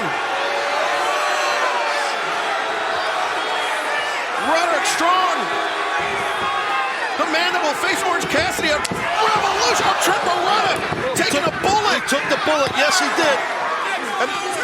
And 10, that is it. Orange Cassidy wins by knockout. He wins again. Smash by knockout. The AEW International Champion, freshly squeezed, Orange Cassidy. Wow, that was nuts. Orange Cassidy is lucky to have a friend like Trent Beretta. Yeah, he took the proverbial bullet, but what a physical Texas death match. That was nuts. We've seen crazy, guys, and that's one of the craziest we've ever seen. Look at the chairs. Look at the carnage. Blood everywhere. Yeah, can Orange Cassidy go to Revolution at 100%? Can he face Roderick Strong with that AEW International Championship on the line? Or have the Undisputed Kingdom completed their mission here tonight? A Pyrrhic victory for Orange Cassidy in our main event. I used to be friends with a lot of people I hate now. We're back live on Dynamite in the shadows of Austin, Texas, and Willow Nightingale, Sky Blue. Two former friends, now bitter rivals, battling it out. Willow blocks the shot, but Sky Blue connects the second time around. Nice shot there, nice shot. Yeah, Willow ran right into that. And Sky Blue ran right into that. Yeah, Stokely Hathaway joining us at the commentary desk for this one, liking what he's seeing. Willow Nightingale. Yes, sir. Piecing together a combination there as Willow hip attack in the corner and the lariat. Yeah, this is piling up on Sky Blue. She's in a lot of trouble here. High boot from Willow takes Sky Blue off her feet. You know, I'm just going to say it right here, right now. I think that TBS championship that's around Julia Hart's waist. Spine buster, the high stack, and Sky Blue kicking out. I know you said earlier, Stoke, that you wouldn't divulge the game plan, but you can see it develop. It's pretty darn good right here. And fans, special programming note, Rampage. Special start time, 7, 6 Central this Friday night on TNT. Jeff Hardy, Sammy Guevara, no disqualification as Willow looking for that Dr. Bomb. Queen Aminata and Anna Jay one-on-one this Friday night. And then 1 week from tonight on Dynamite. Oh, wait a second. Cover here, Sky Blue. Oh, look at that, FTR versus Blackpool Combat Club tag team match. And how about this? Tony Khan has just informed me, a massive trios match for Dynamite. Next week, Brian Cage, Swerve Strickland, AEW World Champion Samoa Joe, taking on Hook, Rob Van Dam, and Hangman Adam Page. What am I even seeing? It's crazy. I had no clue. Oh, look at this. Sky Blue with a Dragon Sleeper. Willow is trapped, carrying the weight, and she is fading fast. No, Willow's a fighter. Willow's a fighter. Like I was saying, that TBS championship that Julia Hart has around her waist, it is in danger. Is in danger, perhaps from the former champion, Chris Statlander. Yes, and Willow as well. Yep, as Willow, the head through the ropes, Sky overcommitted. How about the quickness of Willow that time, avoiding, spinning around, and knocking Sky out of the ring. Great anticipation by Willow Nightingale, sending Sky spilling to the floor. Stokely Hathaway. This is getting me hot. I'm about to listen to some Bone Crusher as soon as this match is over. Oh, I love Bone Crusher. My man. I knew I liked you, Taz. Taz was talking about the monster truck. Oh, okay. Never mind. Sky Blue trying to pull herself up in the corner. Willow Nightingale pressing the advantage. Yeah, Willow in control here, and you can see Sky Blue's in a bad spot up there. She's showing heart. Come on, Willow. Oh, Sky. Oh, boy. Willow's in trouble. Kick Willow's head wedged against the top turnbuckle pad. And now power bomb! And Willow somehow kicking out. She had a high stack there. She had a high stack, and you're right, too strong for Willow. Oh, enough of this. Uh-oh. Wait a minute. What are you doing? He could have get the headset off. Fix his collar. Stokely Hathaway. Oh, wait a second. Sky Blue, Code Blue. And look at this. Stokely is the Code Blue. Sky. Sky's got it won. She's got the victory right there. She's got it. Count to 5 or 6 here. And the cover now. Willow reverses it. But Sky kicking out. Willow. Shot to the midsection. Sky is doubled over. Uh-oh. And the Babe with the power bomb. Willow Nightingale gets the win, but the assist from Stokely halfway. This match. Willow Nightingale. Well, like Stokely or not, he did the right thing. He helped out Willow right there. He knew she was having a problem, and he gave the big assist. Willow Nightingale with the big assist, the big win. But fans, coming up next, live on Dynamite, Matt Taven of the Undisputed Kingdom faces Orange Cassidy. Texas Deathmatch. You do not want to miss it. High-stakes matchup in the AEW Tag Team Division. Nicholas and Matthew Jackson, Dante and Darius Martin. Both teams looking to stake their claim at a shot at Darby Allin and Sting in the AEW World Tag Team Championship. Yeah, Dante wants to get in this thing bad. Darius doing his best efforts to get over there. He needs to tag in Dante. And Matthew Jackson, though, cutting off the momentum of Darius. Darius, though, back elbow into the jaw. Falls off the middle rope, coming down like a guillotine with that enziguri. There's an opening here. If Darius can get there. These two teams, they've met 3 times before historically. The Young Bucks have had an advantage, but in their last meeting, Top Flight proved they have what it takes to take down the Young Bucks.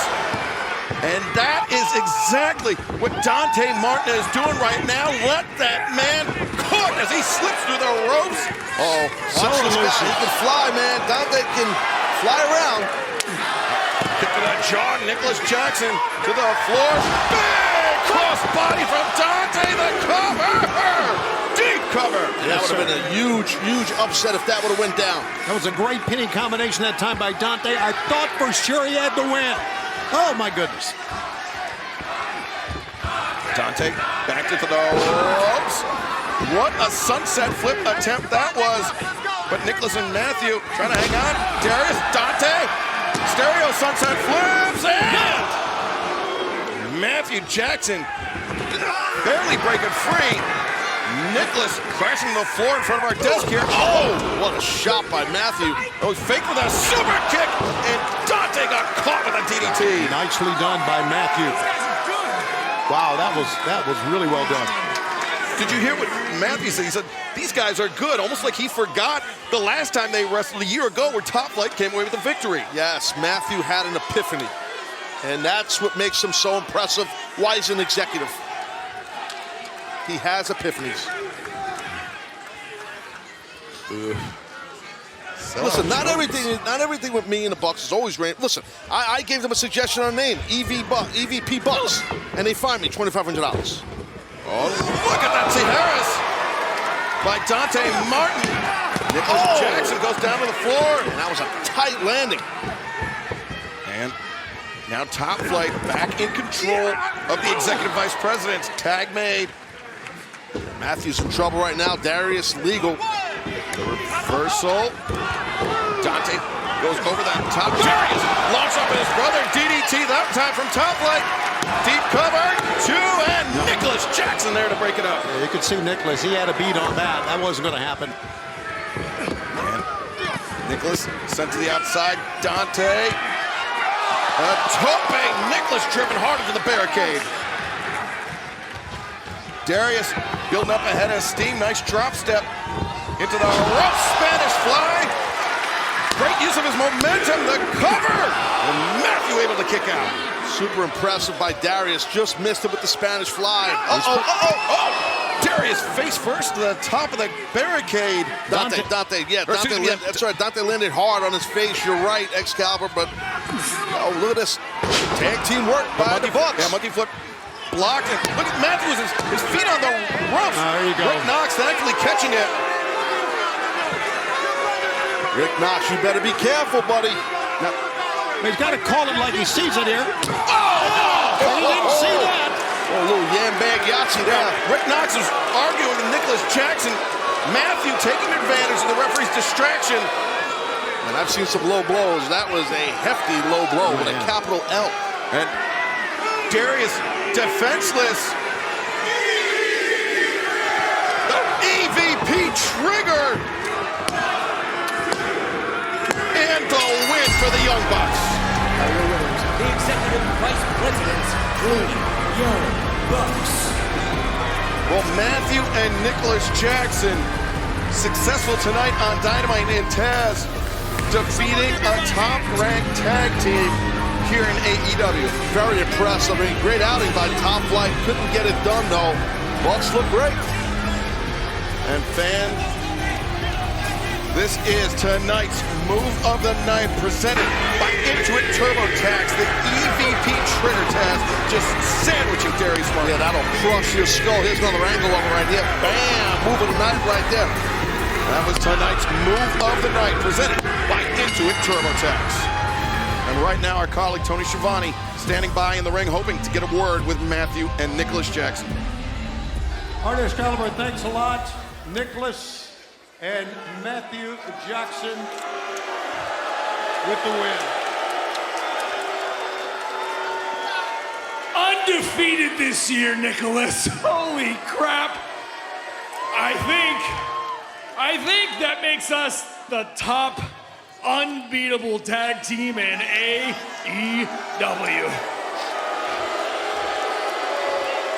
So I have reason to believe that after beating a team the quality of those guys, great team.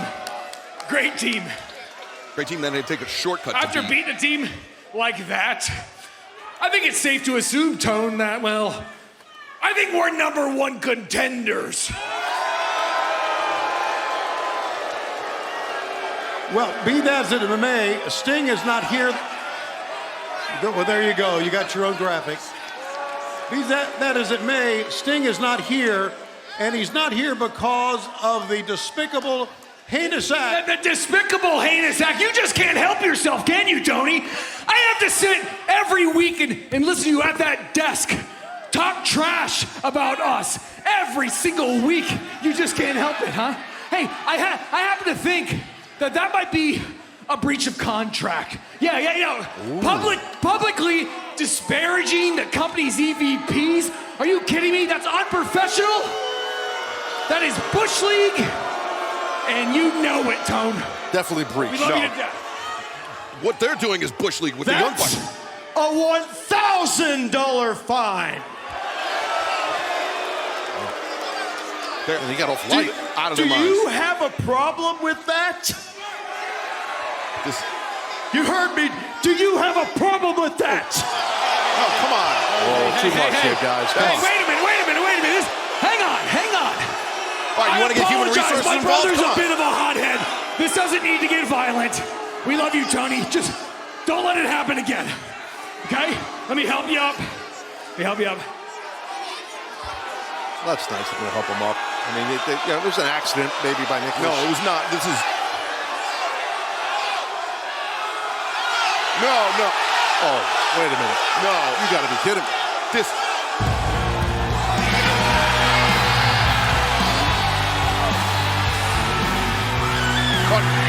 Darby Allin with Sting's bat in hand. And look at those cockroaches scurry. Might have just saved Schiavone's life. Shut the music! Young Bucks, remind everybody what was the original mission statement of AEW? What was the original mission statement of AEW? It was to change the world. You know when I was homeless and AEW first started, I begged you guys for a job, and you saw nothing in me, yet I had to sit by and watch all your shit friends get hired. Your little California crew. And thank God at the time there was an EVP here with a sense of brains. And I'm not talking about Kenny Omega.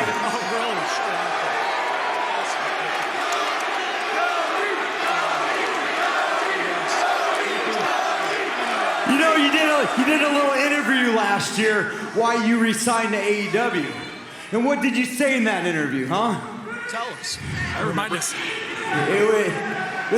You guys said that you resigned because the travel schedule was light, the money was good. It was no longer about changing the world. The original mission statement was dead. I thought this was all elite wrestling.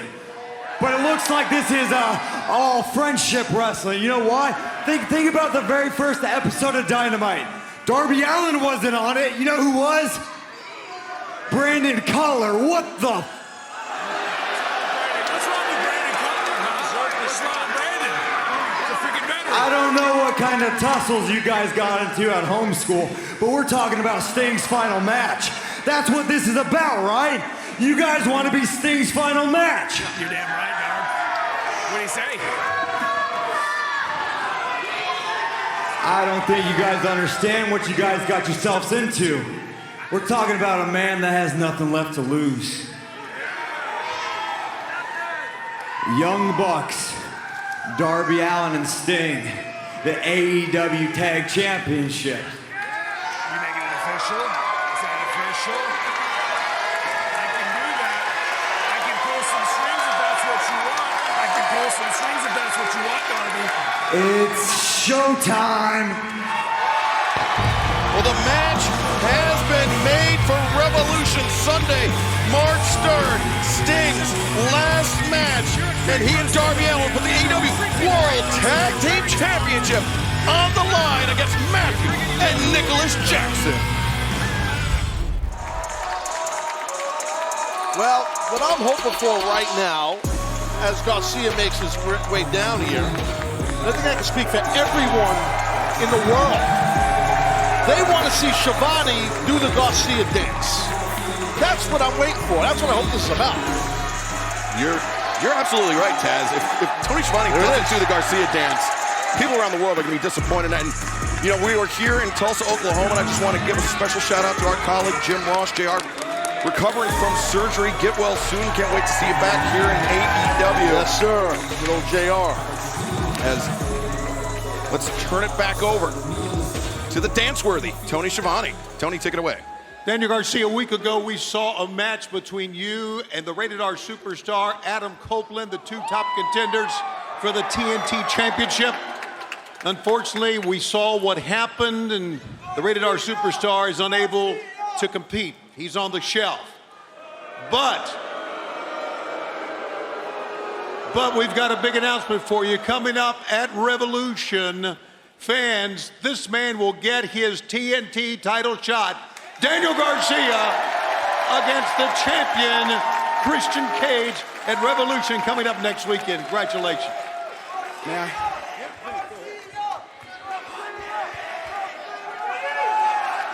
A huge opportunity for Garcia coming up at Revolution. Yeah, very, very big opportunity.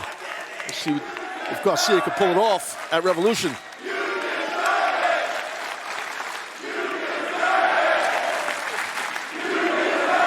You deserve it. Hey. A lot of the time, I feel like I don't deserve it. So thank you guys so much for saying that. I really mean it from the bottom of my heart. Thank you. Thank you. And I always felt like in this business, I was destined for great things. It's what everybody has always told me. They told me that I was gonna be great. But a couple months ago, when I was at the lowest point in my career, maybe one of the lowest points in my life, I started to lose that confidence and I started to lose that feeling. I really did.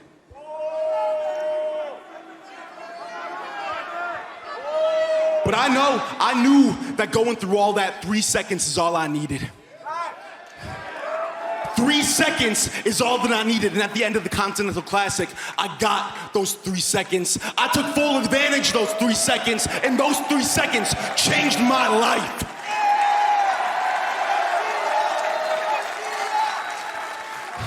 Every single time I got down, y'all picked me back up. Every single time I danced, y'all danced with me. And guys, I really can't thank you guys enough for helping me restore that feeling.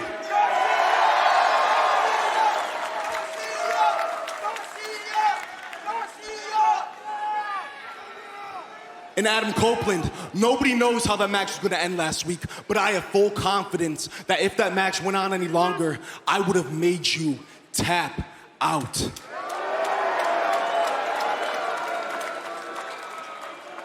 And you see, it's not over between you and I because I am gonna see you again, but you better believe that the next time you see me, I will be holding the TNT title.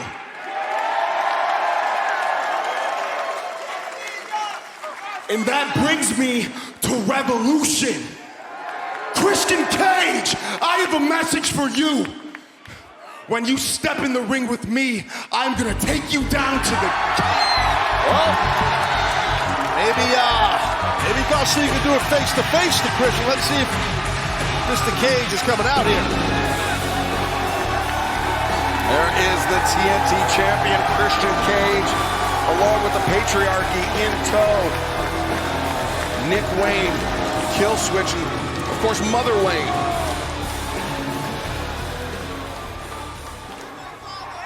Adam Copeland will not have another chance at my TNT championship ever. Do you understand me? Now, Tulsa, sit down, shut your mouths while I conduct my business.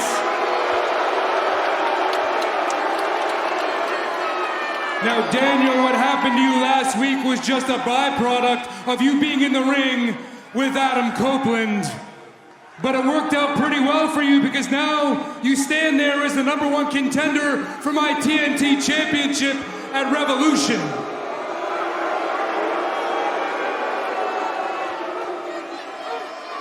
You've been on a hell of a run lately, Daniel, racking up wins left and right. But I have to say, as much as I'd love to step in the ring with you and wrestle one-on-one for this championship, I really don't think it should happen at Revolution. Wow. What? And it's not that I don't think you're worthy, Daniel. It's that I don't think you're ready. Now, you see, Daniel, I don't think I need to tell you that you're easily distracted. Now, don't get me wrong. As much as the next person, I like your dance moves and your gyrations just fine. But they're just that, they're distractions, aren't they? You just want to make these people smile. You just want to make these fans entertained. You just want to make them go home and say, God, that Daniel Garcia was great, wasn't he? I just want to leave the arena every single night as the most dominant TNT champion of all time. But we both know you're the... Keep it down, I said.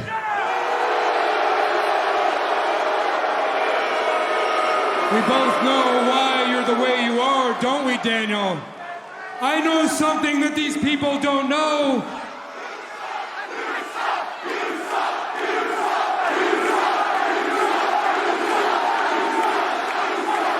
I know something, Daniel, these people don't know. That you had a pretty dark childhood, didn't you, Daniel? Oh, no. This is gross. You didn't have so many happy memories, did you? Hey, I have a question for you. Do you know a Jackie Garcia that lives at 2 Baker Court in Buffalo, New York? What the hell? Yep. And can you confirm to me that Jackie was married to David Garcia? And I understand that David Garcia is your father. And your father is dead. Classes. This is classes. Now, wouldn't it be a beautiful fairy tale ending for you to walk into Revolution, win my TNT championship, raise it above your head in memory of your late great father? But let's be honest, Daniel. You know as well as I do, your father wasn't so great, was he? Your father was actually a piece of crap. Your father was a loser alcoholic that lost his life to the bottle. And unlike him, I don't want to hurt you, Daniel. I want to help you. Unlike him, Daniel, I want to make sure you realize your full potential. At Revolution, Daniel, I don't want to be your opponent. I want to be your father. How is Christian Cage allowed to do that? This is a sick man. Christian Cage, if you ever open your mouth about my beautiful mother in your life again, You're not gonna like what's gonna happen, aight? But since you wanna talk about dead relatives so much, since you know so much about my dead father, how about you come down to the ring and I'll put you in the ground right next to him? Well, it seems like Garcia's ready to me. He's ready to go. Oh, he's sending Nick Wayne to do his dirty work, and Wayne charging right at Garcia. And this is not gonna work out well for Nick Wayne. No, Garcia, he's angry, but he's focused on Christian Cage, on the TNT Championship. As he sends kill switch after Garcia. It's a giant kill switch fixing to get in this ring while he's struggling to get in the ring. Oh! Daddy Magic, Matt Menard! Out of nowhere, oh my God! Daddy Magic, I mean, he's had Garcia's back almost since day one here in AEW. Come on. And just as it seemed that kill switch was going to take the fight to Garcia, Daddy Magic with the chairs in hand. Yeah, that definitely Daddy Magic saved the day for Garcia. This backfired on Christian Cage here, my friend. But there you see the bottom of your screen. 1 week from Sunday, Revolution, Christian Cage, Daniel Garcia for the TNT Championship. A slugfest kicking us off tonight on Dynamite, live from Tulsa, Oklahoma. FTR, Blackpool Combat Club. For the last few minutes, Taz, it has been all BCC. Dax Harwood desperately needs a tag. Yeah, well, before we went to break, we saw what happened to Dax. He received that spike pile driver on the outside by the BCC. Man, he's been struggling throughout the break. Tony, that spike pile driver put Claudio Castagnoli and Jon Moxley in the driver's seat, and you can see they're still continuing to try to punish the neck of Dax Harwood. Yeah, we're going to find out what Dax is made of here, because I know how great of a striker he is, an offensive-minded wrestler, but let's see what he's got. And remember, it was a week ago that Dax, he tapped out to Jon Moxley. It was the submission prowess of Moxley that won him that one-on-one match. But tonight doesn't... Yeah, tonight he's got somewhere to reach to try to get out of that. And that, of course, is partner. Let's see if he can get there. Oh, see that shot there? Yeah, that was a straight right hand. And what fighting spirit Dax Harwood has. Yeah, he's all fight. Yeah, and Cash isn't much different. Both these cats, man, they throw hands. They're amazing at this thing we call pro wrestling. Yeah, 2 men cut from a very, very similar cloth. Actually, you could say all 4 men cut from a very similar cloth. As you see Dax breaking the grip of Claudio, makes the tag out to Cash Wheeler. Cash chops down the lariat on the left jabs, follows up with the right to Moxley. Drop kick to Claudio Castagnoli, and the uppercut this time from Cash. That's how you bring it right there. Good job, Cash. And Cash throwing his entire body weight into that shot to take Claudio down. Yeah, Cash gets his legs into everything he does, if you'll notice. Very explosive. Yeah. And Cash up and over. Moxley looking for the pinfall attempt. Moxley breaks free. Drop step by Moxley. Oh, got caught in that full Nelson. Nice counter. Oh, paradigm shift perhaps. No. Counter there by Cash. Ring buster, center of the ring. Covering. Cash floats over. The cover. Paul Turner says just 2. 15 minutes gone by, 5 remain. The battle here. Definitely a battle. Yeah, you see Moxley sporting the blood still from those headbutts in the early moments of this match. FTR now gaining the support here. Oh, looking for the shatter machine, but Claudio broke it up.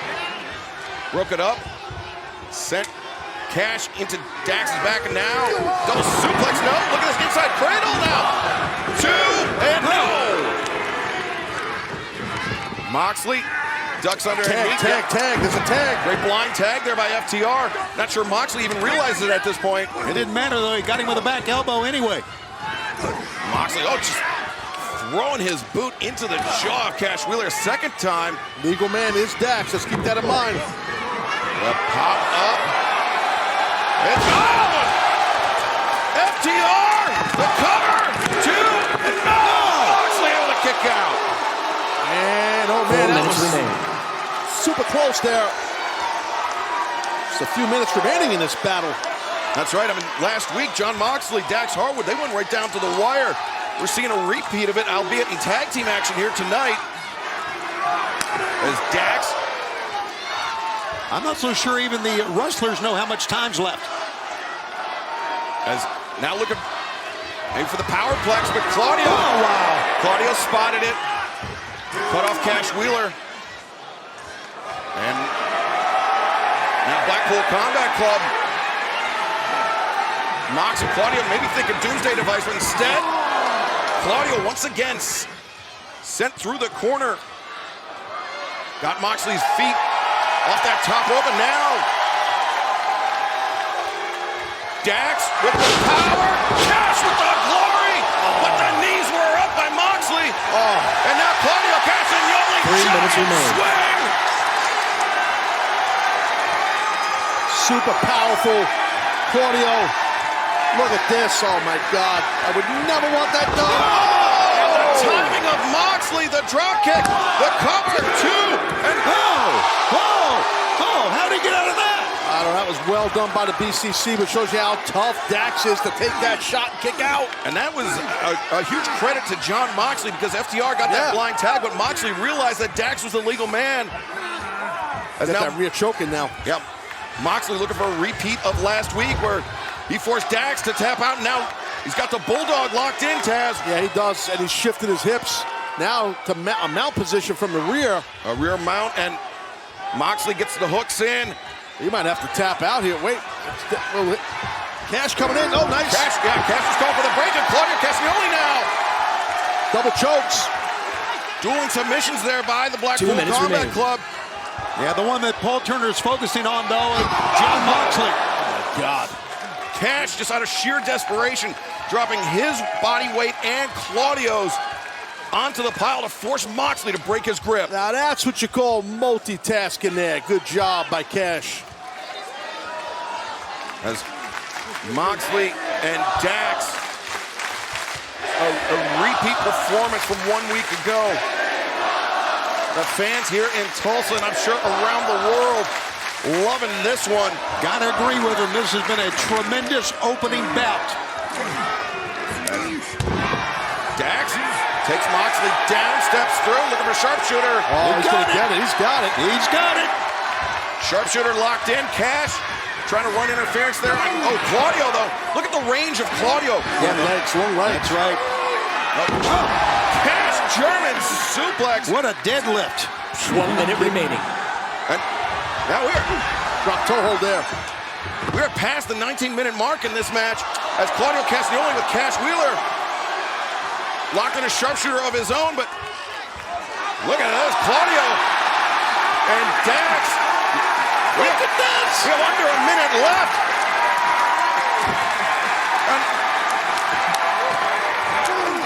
They both dropped the hold to smack each other in the face.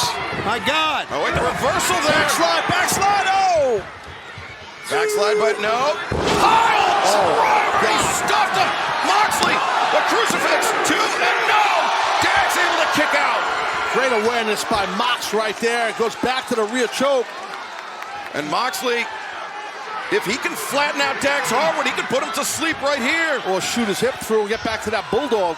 But Dax up to his feet. Moxley looking for that kink on Shatter Machine. No. Oh, the bell sounded, guys. Ladies and gentlemen, the time limit has expired. This bout is a draw.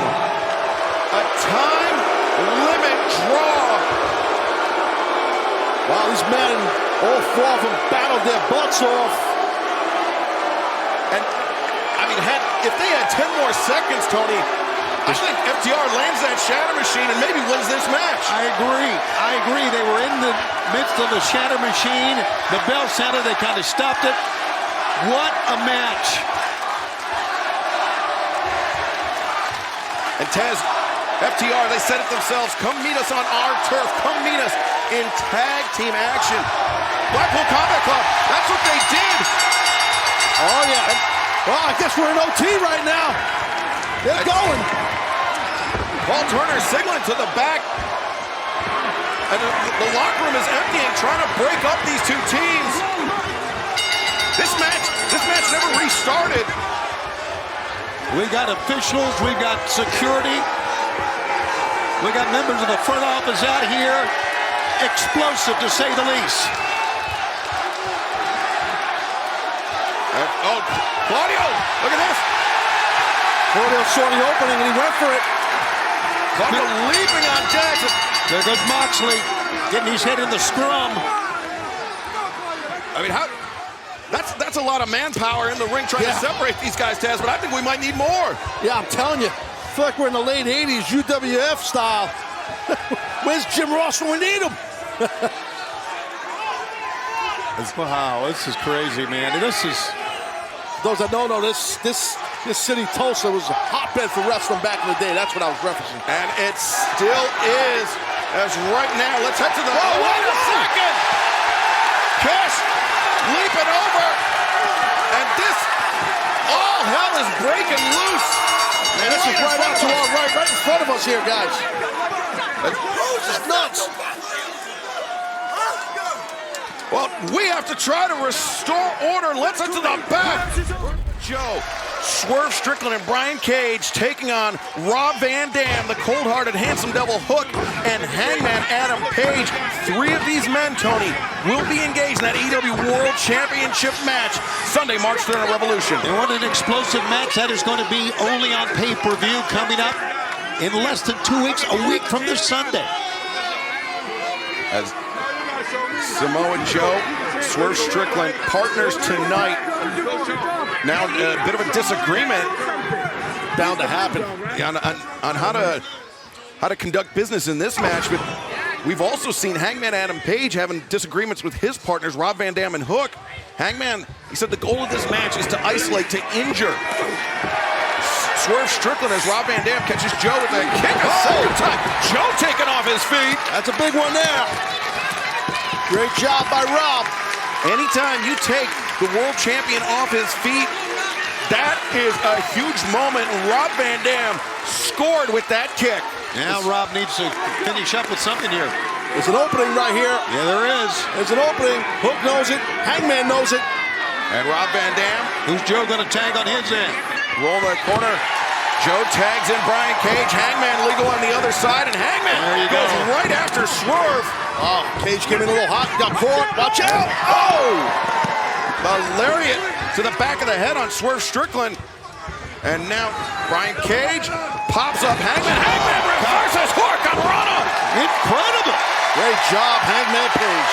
Hangman, remember, a former AEW World Champion. He knows what it takes to get to the top. And oh, look at the counter there by Hangman. Hangman, he's had answers for everything as he makes his way to the top. Diving crossbody. Oh, the power. Oh, my God. Brian Cage just doing bicep curls with Hangman. Look at the strength of this athlete. Oh, Hangman slips. Free rolling elbow strike. A second one cracking off the jaw of Brian Cage. And Hangman, Death Valley driver. Can he get him? Can he get him? 2, and Cage kicking out. Samoa Joe was ready to come in and make a save that time, but too much reserve in Brian Cage. Gotta watch your back, Hangman. Oh, brother. Yeah, Samoa Joe was picking his spot, but looks in. Oh, my God. Look at that head and shoulder fake. And he caught him there. He did have that fake, you're right. Oof. And now Swerve brings Hook down, rolls over, and brain buster by Swerve Strickland. Yeah, that was nicely done by Strickland. Oh, nicely done. Damn, off the top. With Brian Cage now. His body's everywhere here. Sending RVD into the ropes. Rob reverses. And nobody gets higher than RVD, do they? Oh, Cage. Oh, my God. Brian Cage driving down Rob Van Dam. I think Rob would agree with you. Sir. Whoa. Hook may have something to say about it. As Cage runs into the boot of Hangman. Might be thinking buckshot here, boys. Don't look at... Is it a buckshot? I'm not sure what he's thinking. No, I think Hangman, he spotted Swerve Strickland on the floor. Rather than go for the win inside the ring. Once again, the issue between these two men bigger than the match itself. Hey, hold on, look at what that... the top rope, Cage, and Hook's behind him. Hook on the middle rope with the waist. German suplex. God. What a crash. Oh, my gosh, the ring moved. And Hook with the German suplex on Brian Cage, but inadvertently, and here we see caught in there. Yeah, Hangman going down. That's Hook's own partner. Yeah, worked out. Oof. It worked out if you ask Hook, maybe not so much Hangman, but look at that. Swinging a massive Red Rum. Red Rum is in. Keep the legs in. Here we go. Run in, and Brian Cage. He's got him. Brian Cage in danger, makes the tag out to Samoa Joe. Got that big, thick neck and helps with the choke out, but man, that's tough to get peeled off by Strickland. Swerve breaks down. Oh, look at this now. Red Room himself. Red Room on Swerve. Swerve. Snap man out of it. Yeah, Swerve had a handful of hair perhaps. Oh, powerbomb. And now Hook gets rolled through. Oh, the house call. Tried to roll out. The house call connect. Right in the back of the head. Watch out, the buckshot. Oh, shot Larry to Brian Cage. Wow, what a trios match we're watching, guys. Holy smokes. And now Samoa. Oh, this is it here. Oh, yes, sir. The three men that will meet for the AEW World Championship at Revolution on pay-per-view. The challengers going after one another, but Samoa Joe peels Hangman off, and look at Hangman going right back at Swerve. Yeah, it's a look at that nice counter. Goes underneath the backbreaker. And Samoa Joe comes in. Caught Hangman on the jaw. That was some shot. You kidding me? Oh, Joe's flying. Watch out. Oh, my God. The tope. It smashed right into this desk. Tope driving Hangman back into the desk. And yeah, Swerve Strickland up on the apron. And man, misdirection. Friendly fire there. Misdirection. Oh, wait a second. Watch out. Hangman and Swerve going here.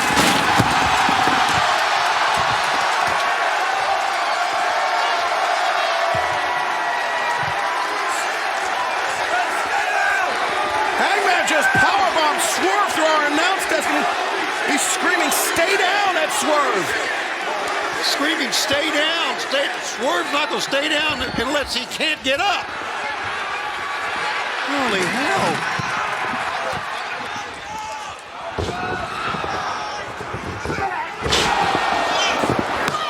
Inside the ring, Samoa Joe very nearly putting away Hangman Adam Page. We got half a headset here. Yeah, we've got no picture here at the desk. Rob Van Dam takes out Cage, and now inside the ring. Muscle buster here. Inside the ring. Oh, brother! Hangman up in the muscle buster. No, Hangman. He got out. Hangman breaks free as Rob Van Dam tagged in, but Samoa Joe just swarming him in the corner. Hook is up, Hook is behind the champ, and now... Get him! Oh, my God! Samoa Joe gets taken for a ride! What about that? Come on, Rob, go for that 5-star! Rob Van Dam headed up to the top. Got a long way to go. Oh! Brian Cage sends Van Dam off the top. Oh, discus! Larry just wiped out Hook. Now inside the ring, Samoa Joe. Look at this. He's got that rear choke locked in. Rob Van Dam is fading. Swerve Strickland's trying to get back in the ring. Rob's got to hang on. Rob Van Dam goes out. Samoa Joe wins the match. The winner for this match, the team of Swerve Strickland, Brian Cage, and the AEW World Champion, Samoa Joe. Wow. What a prelude. And it got nuts out here. Yeah, what a prelude to Revolution 1 week from Sunday. Well, Hangman Adam Page, he tried his best to injure, to take out Swerve Strickland, but Swerve back up to his feet. Is he at 100%? He is going to need to be at Revolution when Swerve Strickland, Hangman Adam Page, challenge that man, the AEW World Champion, Samoa Joe. What a night. What a match. Can't wait for Revolution. And fans, thank you for joining us tonight on Dynamite. We will see you back Friday night, our regularly scheduled time, 10/9 Central on TNT for Rampage. Thank you, Excalibur. Such a big week for all of us here at AEW. Great to be in Huntsville as we get ready for Revolution on Sunday.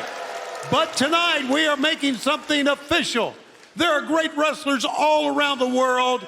Many of them, as you know, are coming right here to AEW, but none is bigger, none is better, more exciting than to make it official right now here on Dynamite. let's welcome to AEW, Will Ospreay!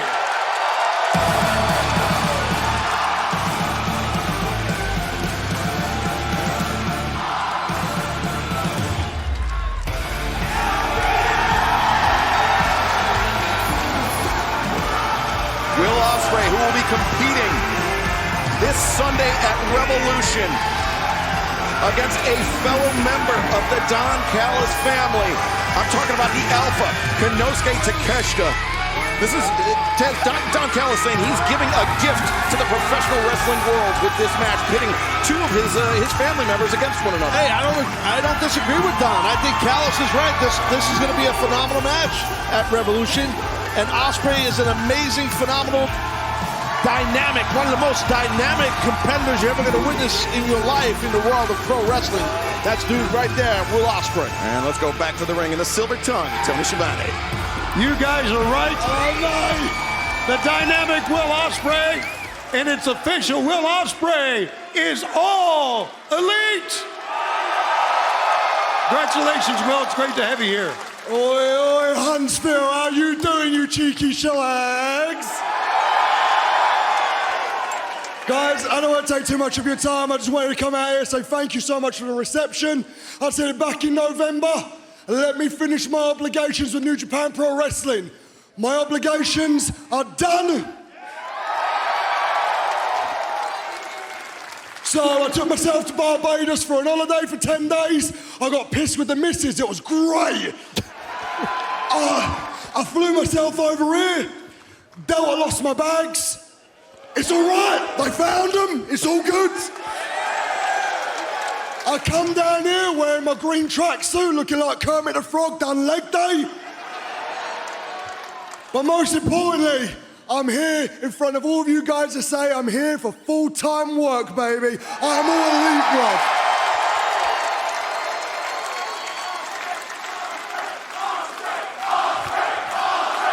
This is lovely. But some of you guys are forgetting this isn't my first rodeo here.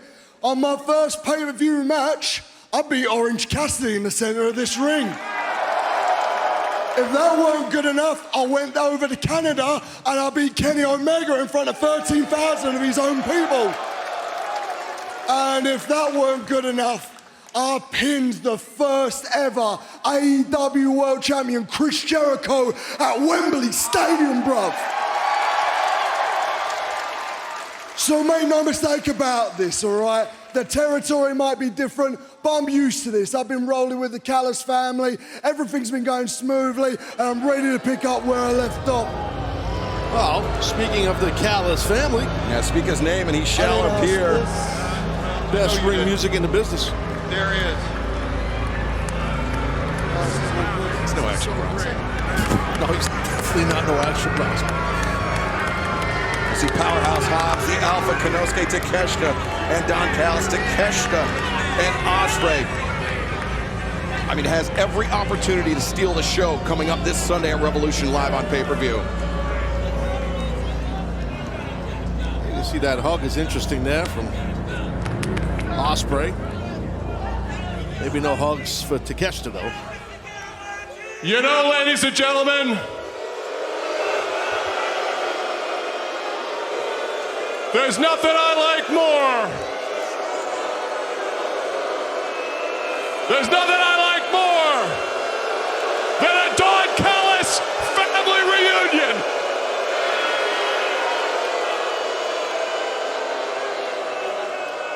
When I think about the talent, I think about Fletcher, I think about Hobbs, Takeshita, and Will Ospreay.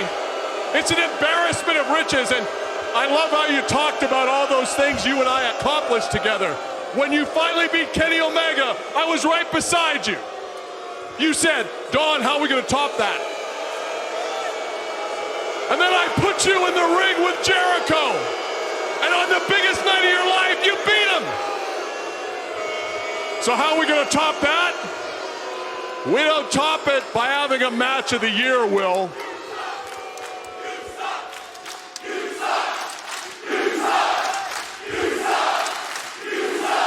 We don't top that match of the year. We top that by having a match of the decade. And in order to do that, you need the two best rope-to-rope wrestlers in the world. The Alpha, Konosuke Takeshita, and Will, by God, Ospreay. And people ask me, how can you pit two family members against each other? You know what it's like, Will? It's like when Michael Jordan and Scottie Pippen would go hard against each other in practice, then they'd come together and win championships. At the end of the day, guys, it doesn't matter which one of you wins at Revolution. The real winner after this match will be the Don Callis family. Now shake hands, guys. This is going to be history-making. Shake hands.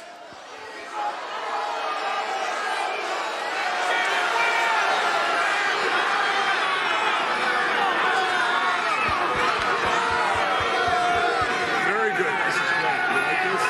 This is sportsmanship. This Sunday live on pay-per-view.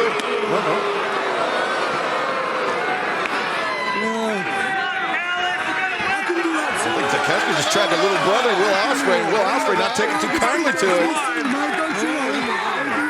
This is great, guys. This is great. Okay, this is great. Competition, bud. Okay, this is going to be good. You're the best, and you're the best.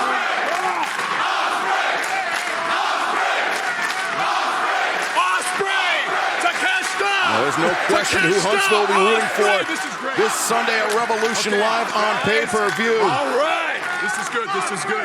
Will. Family members collide in Greensboro, North Carolina. Revolution live on pay-per-view coming up this Sunday. You can order it through traditional cable and satellite providers. It'll be live in select Dave & Buster's and Tom's Watch Bar locations and internationally on Triller TV, Sky, and YouTube. This Sunday, you do not want to miss Revolution. You do not want to miss this match. Will Ospreay, Konosuke Takeshita, live.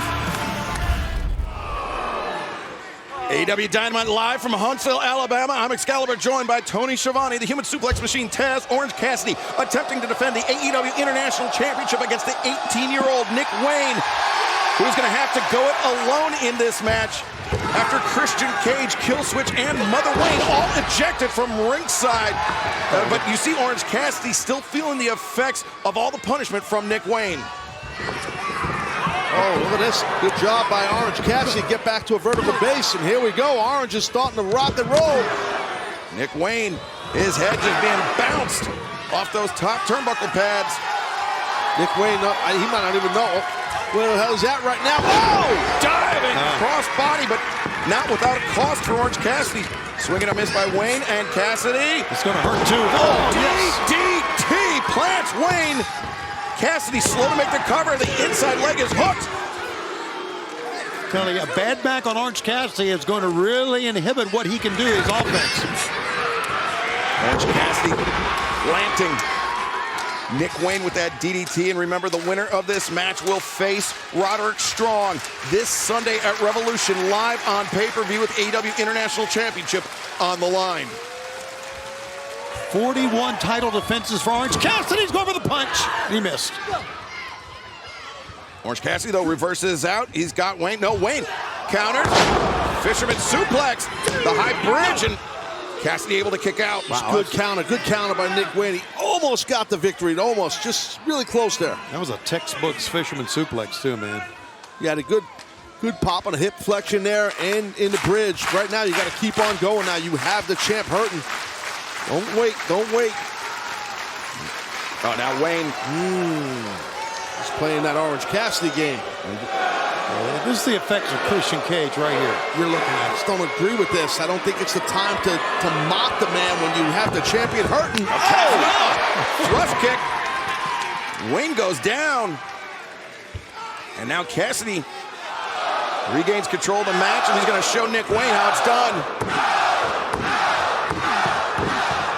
Cassidy coming in hard with those stomps all over Nick Wayne.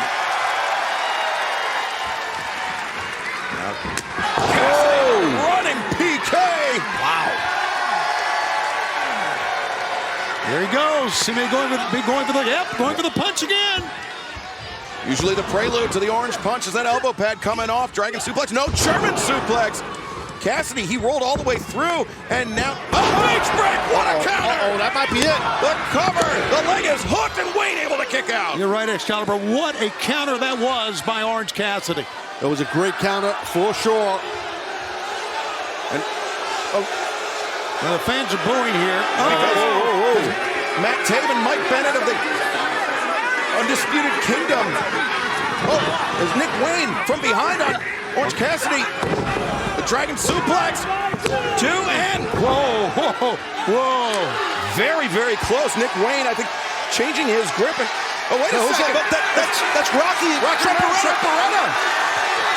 Coming out, trying to even the odds for Orange Cassidy. I mean, we haven't seen them since the Undisputed Kingdom attacked. Look what Nick Wayne's doing. Taking that top turnbuckle pad off. I don't know if now the ref might have. He caught it. And Wayne is, and look at Daniel Garcia, the man that will face Christian Cage. Daddy Magic. That rocked his jaw. 1, 2, 3. Winner of this match, and still AEW International Champion, Ashley. Oh, Roderick Strong, where did he come from? Trying to pick up the pieces here after Orange Cassidy wins the match. His back was injured, hurt. It'll be Roderick Strong and Orange Cassidy this Sunday for the AEW International Championship. It's been a long road to get here. Then you see Daniel Garcia and Daddy Magic, Matt Menard. It'll be Garcia and Christian Cage for the TNT Championship. The scene you see right there, Excalibur, holding the back, that may be a big factor come Sunday. This match continues here tonight on Dynamite. Blackpool Combat Club versus Eddie Kingston and FTR. And for the last few moments, Tony, it has been all BCC. Yeah, we talked about the injury, the right shoulder during the break. Taz, and of course, he was putting a lot of pressure on the traps that time, and the neck. Yeah, definitely. Yeah, and that's the thing now. You got to try and get your partner cash into this thing here. But it's hard, man. You got these three guys that singled out Dax. And Claudio Castagnoli and John Moxley. Teamwork there. It's got to be a helpless look for Dax. He knew it was coming. Nothing he could do about it. And here we go. Bryan Danielson with Dax Harwood completely tied up. Danielson diving headbutt to the shoulder. Moxley rolls him over the cover, the lateral press, and Dax Harwood still able to kick out. Yeah, defenseless right there. You saw it. I mean, listen, Dax was defenseless. Tony, we were talking about it during the picture-in-picture break. I mean, Dax Harwood, he's getting beaten up in this match, and this is not going to serve FTR well coming up this Sunday at Revolution on pay-per-view. No, they are. If this continues, even maybe right now, this moment, they're going to be at a stern disadvantage come up on Sunday night. As Dax Harwood able to reverse, but John Moxley making the immediate tag to Bryan Danielson. Kingston's close right there. You know Kingston wants in really bad. Oh, watch out on the floor. Oh, here we go. Now the tag's been made. Eddie Kingston, Bryan Danielson. Oh, my God. I don't know, man. Danielson, you're not going to win this one. 2 chops from Eddie Kingston. Now 3 chops from Eddie Kingston. Red welts already rising on the chest of Bryan Danielson. And those are shots. Oh, nicely done by Danielson. Danielson the thumb to the eye, but Kingston. That exploder there. There's the exploder, a page out of Junior Akiyama's playbook. Junior Akiyama. Maybe someone else's playbook, but I digress. Well, because they wrestled. I know, I'm joking. Another one. Right out of Junior Akiyama's playbook. Thanks, Taz. Good call, Taz. Oh, my gosh. Oh, man, I saw that one coming. But look at Kingston back up to his feet. Oh, my God. Mox is like, what the hell happened?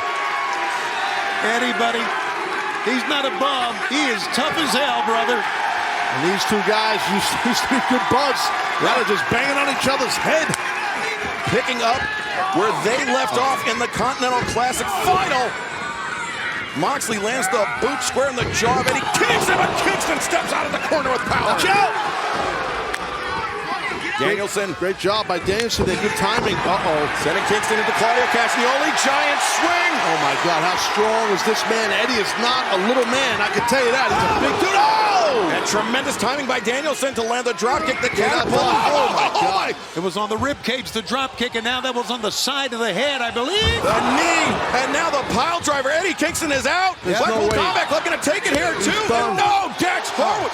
Kingston was not moving at all. Great save right there by Dax with that sliding headbutt. Boy, and it really staggered Bryan Danielson, who's on all fours.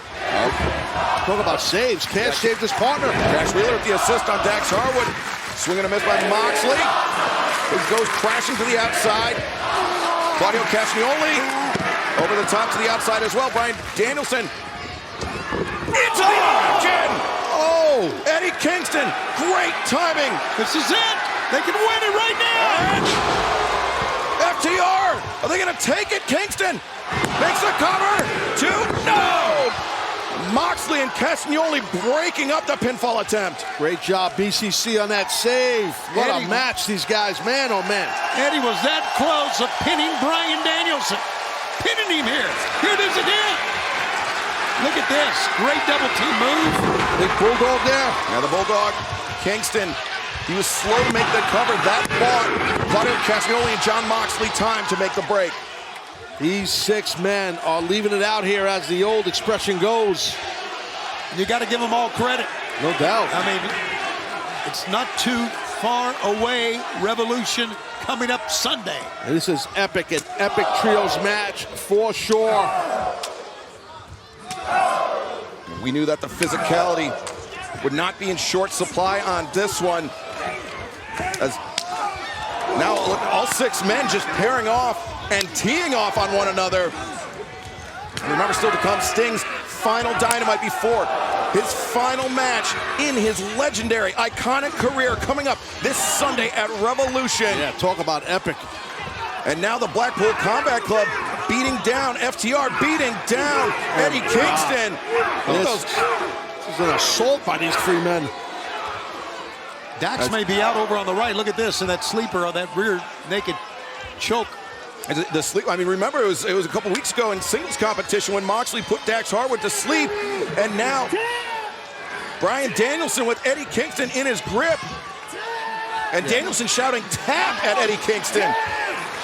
He's screaming Danielson in the ear of Eddie to tap. Sometimes that could motivate you, and I think that's what's going on with Eddie. But this great crowd on hand here in Huntsville is chanting Eddie's name. FTR and Kingston turn things around on the BCC. That's how you break those holds. Yeah. What an effort by all 3 men to get out of that. What a tremendous effort. And now you see FTR and Kingston slow to rise after being trapped by the BCC. And now the rapid fire chops by Kingston and by Dax Harwood. And Catch Wheeler getting in on it too. Rapido. This is cool. And the fans agree. Chops all around for the Blackpool Combat Club, but they turn the tables on the aggressors, and now it's the BCC with the upper hand. Danielson just raining down those right hands. Oh, he's laying them in, guys. Getting laid in on all 3 sides, on 3 sides of the ring. Oh, nice do-si-do. The reversal there by FTR. Oh, wait a second. Shatter Machine! Oh, boy, that might be it. Recovery. Oh, he rolled out. It was the Shatter Machine that very nearly won it a week ago when the time limit is expired. But the brainbuster there by Dax Harwood. Psycho knee by Danielson. Kingston. He missed. He telegraphed it, and now the shoulder capture suplex. Kingston planted high on the back of his neck. Danielson connects with the knee, but I think he's out. He's not covering. What? No, he said he's going to kick Eddie Kingston's head in. And the heel of Danielson's boot hammering down onto the jaw of the side of the head of the Continental Crown Champion. I think he could have won the match. I don't know what he's trying to prove here. He wants to humiliate Eddie. Now Eddie Kingston trapped in this triangle sleeper after getting his head stomped on. And I think he's out already. Eddie Kingston gets put to sleep. Wow. God, what a physical encounter. And Danielson, he's not releasing the hold even after the bell. Kingston's out. He can't hear any of this. Nah, he might want to keep that hold on until Revolution this Sunday. Because I think Eddie's going to look for some heavy-duty revenge and redemption. The Blackpool Combat Club. Well, the BCC coming away with a victory. Will we see a new Continental Crown champion this Sunday at Revolution? Eddie Kingston will put all 3 titles on the line against the American Dragon. Bryan Danielson and FTR will face Jon Moxley and Claudio Castagnoli in tag team action. Live this Sunday on pay-per-view from Greensboro. That was a hellacious battle by all 6 men. Right now, Kingston's left in the middle of the ring with blood coming out his nose and his mouth. At the hands, at the feet, I should say, of that man right there, Danielson. Should be an epic physical battle come this Sunday. It's going to be an epic night. Yeah, it will be. You're right. Well, still to come tonight. Sunday, Eddie, your ass is getting choked out. Danielson calling his shot, saying he's going to choke out Eddie Kingston this Sunday at Revolution.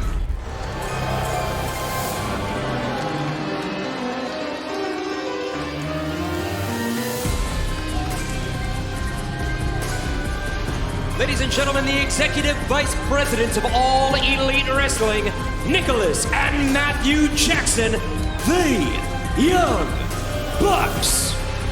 Well, Matthew and Nicholas, they have been looking all night, guys, as we know, for the Stinger. They've been on the hunt for the icon Sting.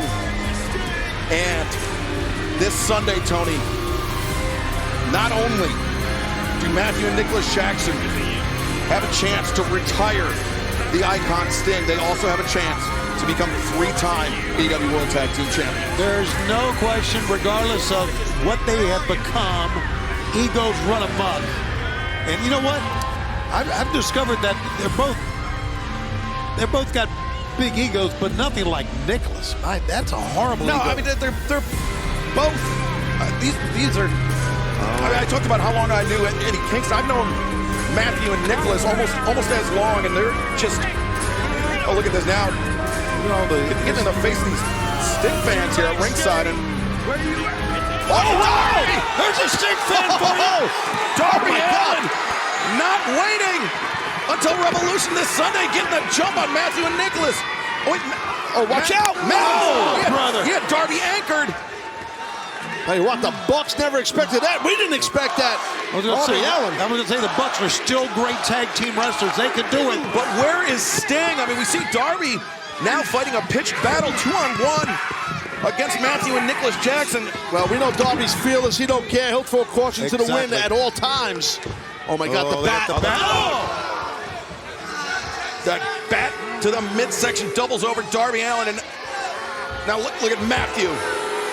This is, I mean, reminiscent of what they did to Sting's son. Absolutely it is. And that was the last straw for Sting, as we have heard. Oh, now the EVP trigger. EVP trigger's coming. Darby. Oh, no! And they nailed it. If they land the EVP trigger this Sunday at Revolution, we will have new AEW World Tag Team Champions. Why a bat to the gut? After the EVP trigger, obviously Darby cannot even get up. And then a bat to the gut by Matthew. Well, Darby is basically the best friend of Sting. Look, waving at the ramp. Ric Flair, but we saw that meeting. Right when he went to the meeting, to the room of the Bucks. They're calling Ric Flair out. Look at the big smile on his face. Well, you heard Ric Flair. Look how egocentric is Ric Flair. You heard from him last week, Tony, saying that he thought he'd be more involved in Sting's retirement. Yeah. He thought this would be more about Ric Flair. No, this is about Sting. Of course it is. And you know what? I've known Ric Flair my entire wrestling career. Massive ego. He wanted to be the center of attention, and now look at him come out, thumbs up to the to our EVPs. But Shivani, as you know, Ric Flair is also the dirtiest player in the game. Yes, he is. So he obviously did some kind of a Turner-Rooski on Darby and Sting. I think maybe Matthew and Nicholas, they convinced the Nature Boy that they can give him the spotlight that he so desperately craves. Oh my God, look at this. Well, Flair loves the money. EVPs have the money. Oh, what the hell? Nicholas. Oh, right hand to Matthew. So much for that.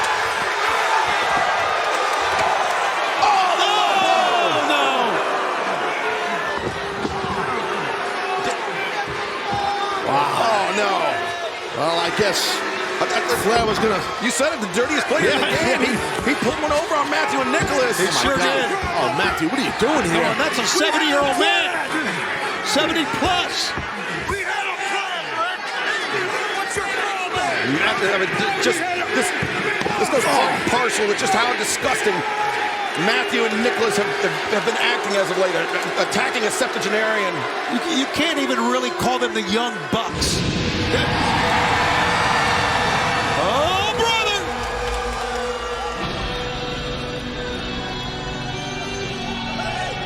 They're not waiting for Sting to come down the ramp. They're going to meet him with bats in hand.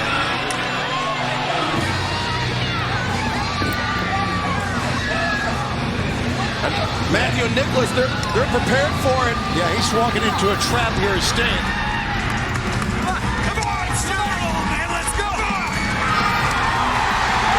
Oh my God, look at this! It's Sting!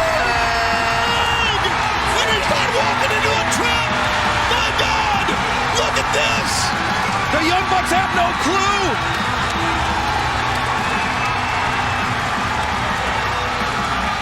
And now the realization sets in! In the words of good old JR, business just picked up!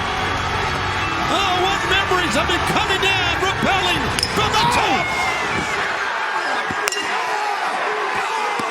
And Sting turning the tables on Matt and Nick Jackson, the equalizer. Look at Darby! Darby! A coffin drop! What an iconic moment in the short history of AEW Dynamite. Sting descending from the rafters. And listen to this crowd, it has come unglued. Unbelievable.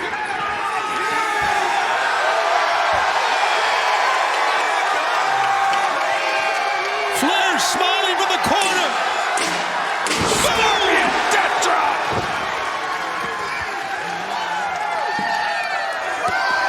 The icon, Sting.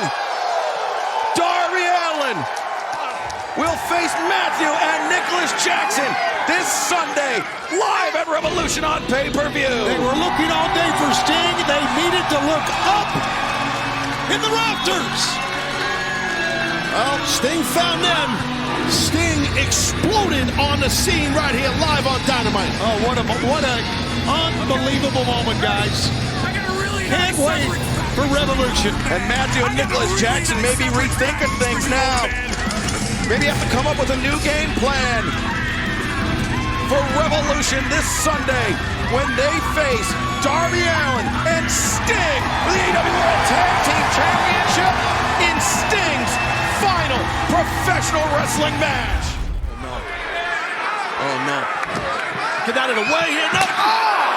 The chair driven into the spine of the FTW champion. Hook, the challenger and former champion Brian Cage, has been brutalized and a cold-hearted, handsome devil for the last few moments, Tony. Yeah, and the Hook needs to try to get out of harm's way. It's much easier said than done because he's been stunned right now, but all he can do just try to move if he can. Oh, he can't move when you're up there, guys. I don't like this. No, I don't blame you, Taz. Scoop behind, scoop behind. Oh, watch out. There you go. Oh, DDT, the reversal. And I think Brian Cage, his head might have actually come down on one of the legs of the chair. I think it gives the counter off that F5. And again, if you're just joining us, this is FTW rules. Anything goes. That's why all these weapons, it's all good in the hood. And the fans are chanting Hook's name, and he's drawing to it right now. And Hook, I mean, he's nailing him. He's throwing everything he's got into that nice step under the discus. Hook leaves his feet through his whole body into that one. How about that one, Taz? Yeah, that showed a lot of power and explosivity. Oh, go for the T-bone again. T-bone successful. Brian Cage, perhaps in real trouble here. A lot of leg strength and great technique to do that, Taz. Hook employing first the lid earlier in the match, now the trash can itself. Whoa. Could be guardrail here. And a T-bone into the guardrail. Bent it up. And you saw the marks on the back of, gonna get the pin. The leg is, but no! Brian Cage able to kick out. Take another look at this. Hook taking all 272 pounds of the machine Brian Cage and driving him into that barricade. Love that back arch, pop the hips, well done. Great flex in the core, in the spine. Crossface City, here we go. And this is usually a precursor to Red Rum. Brian Cage, he knows this. He knows Hook well, oh God. And look at that, the Cazadora into the neck breaker. Hook tried to sit through, not to get caught there. But Brian Cage, I mean, just so strong, able to overwhelm some of the best defenses of his opponents, as now Cage, the power bomb. He's going for another one, oh my God. He's got Hook up on the shoulders, and now that, onto the chair. Put the side of the face, I think. The cover, two, and Really an arrogant cover.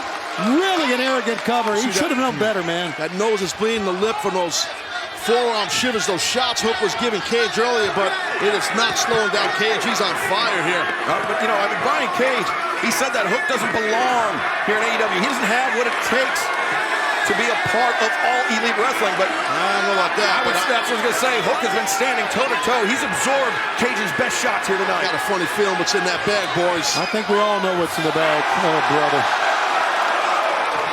Big tax. Look at those. Oh, my God. Thumbtacks now being introduced by the machine Brian Cage. As Hook floats over. The choking to the Red Rum is locked in. There you go. But the chair that Cage wedged in the corner. It's a great counter to the Red Rum, I can tell you that. It was perfect, and that chair was there, and Hook's spine hit that steel chair. Now, Hook, kendo stick. And you don't want a long pole in his hand. From his lacrosse background, he'll wear your ass out. He broke that kendo stick.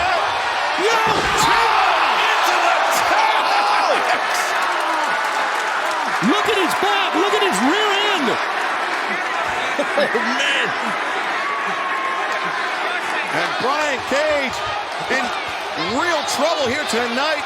Red Rum again, maybe? No. No. Crossface at first. In the midst of all those tacks as well. Cage is dazed. You can just tell by his body language. He's got it locked in tight. And that thick neck of Cage will help Hook get a... Oh, wait a minute. Cage is going down. Oh, my God. He didn't let go. He still got it on. Look at all the tags in the back of Hook, but he didn't let go. The Red Rum is cinched in. I don't believe it. He's going to choke him out. Cage goes down. Cage purple. Turned his face purple. The winner of this match and still FTW champion, Unbelievable. He took that shot in the back, in the tags, did not let go. No, he did not. He showed that toughness. Oh, what the? Bishop Braun and calling the owner of the Mobile Embassy. The gates of agony, and they're putting some agony on Hook. This is so easy to do. Come on. They're buddies with Cage. And hold on. Oh, boy. In the words of JR, business just picked up. Chris Jericho down in hand. Clearing the ring. Coming to the aid of Hook. I mean, we heard what Jericho said earlier tonight. We talked about the respect he had for Taz, and after what happened on Sunday, the respect he had for Hook. Well, taking us back to Sunday at Revolution. Sting and Darby Allin retain the AEW World Championship, and many people were wondering what the status of the titles would be. And luckily for us, Tony Khan did not wait long to clarify. Careful here, going blow for blow. Will Ospreay, he's a heavy hitter.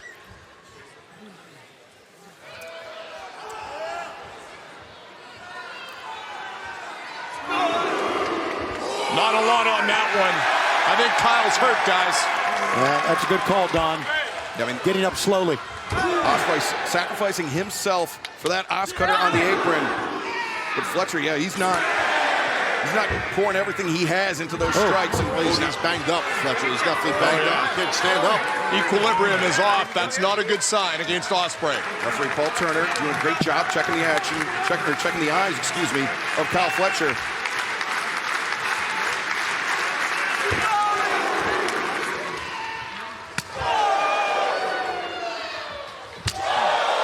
Our main event is live on Dynamite.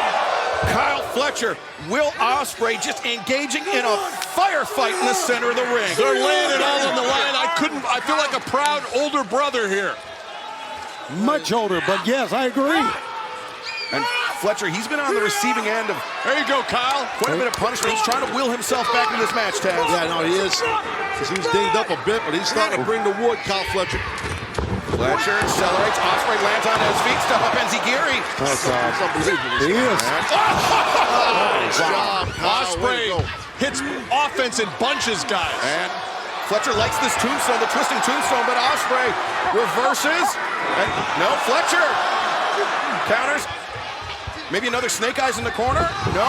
Poison Rana! Oh, no. Oh, my God, that Poison Rana was nasty. Holy crap. And unfortunately, he rolled right into the middle of the ring. He's going up top, guys. He's pointing to the turnbuckles. Look at the fans. Will Ospreay, he's earned that moniker, the aerial assassin, with good reason. But Fletcher knew it was coming.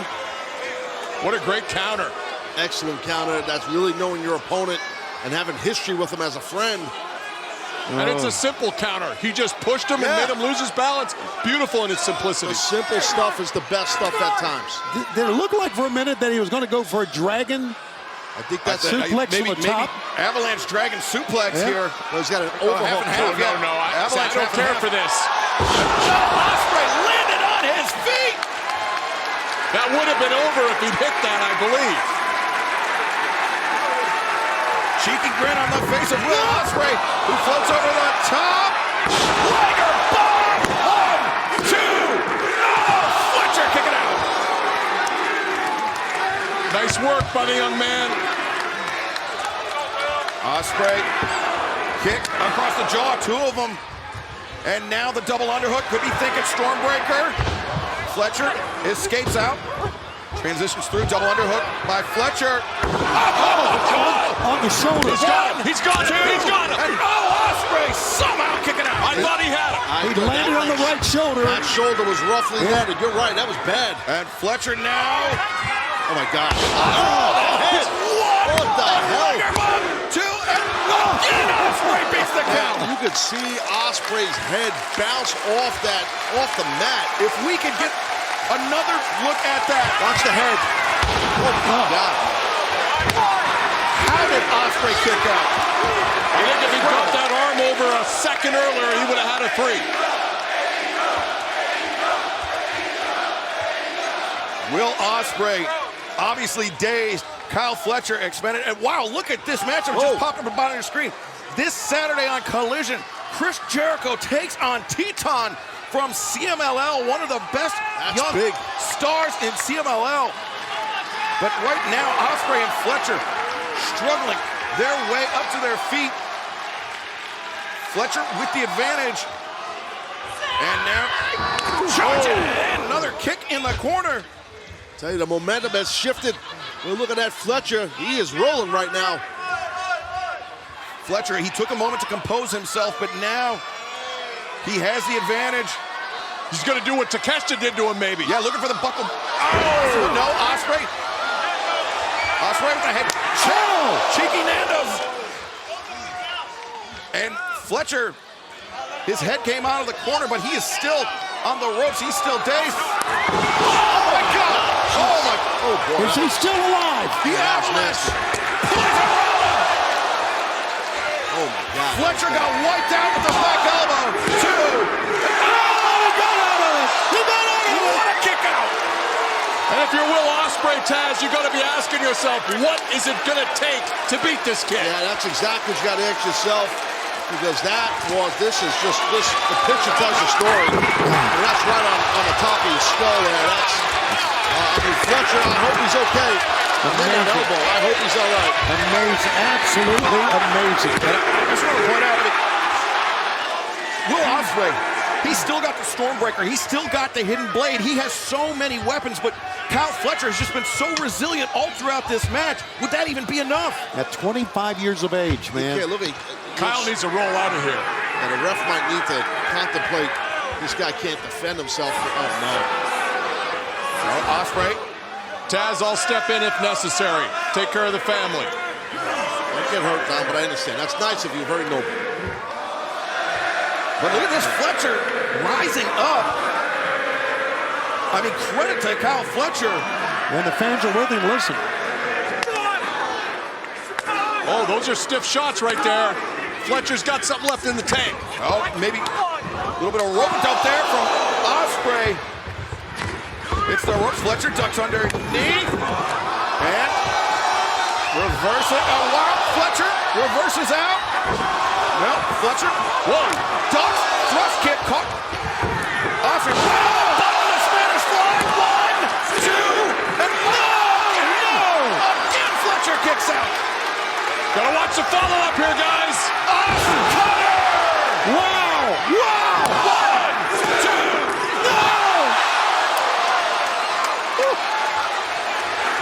How tough is Kyle Fletcher? Double tough. Here comes the Hidden Blade, I believe. Nope. Fletcher rising. He's looking his friend right in the eyes. He's asking for it. And Ospreay obliges. Nothing hidden about that one. What a great night for the Don Callis family and professional wrestling. And for Dynamite. And for AEW. Holy shot right there. Fletcher basically, he knew he was going to eat it. He just said, come on, just do it. Just do it already.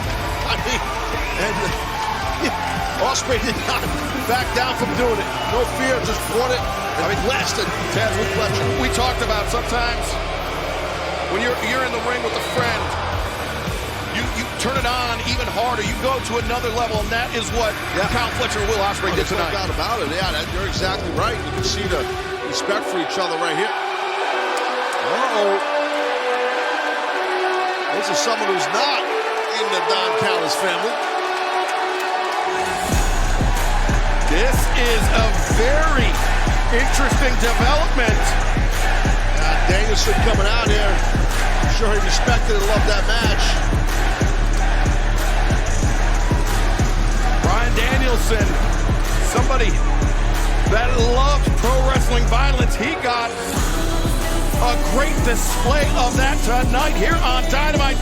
We are going to keep our eyes glued to the situation.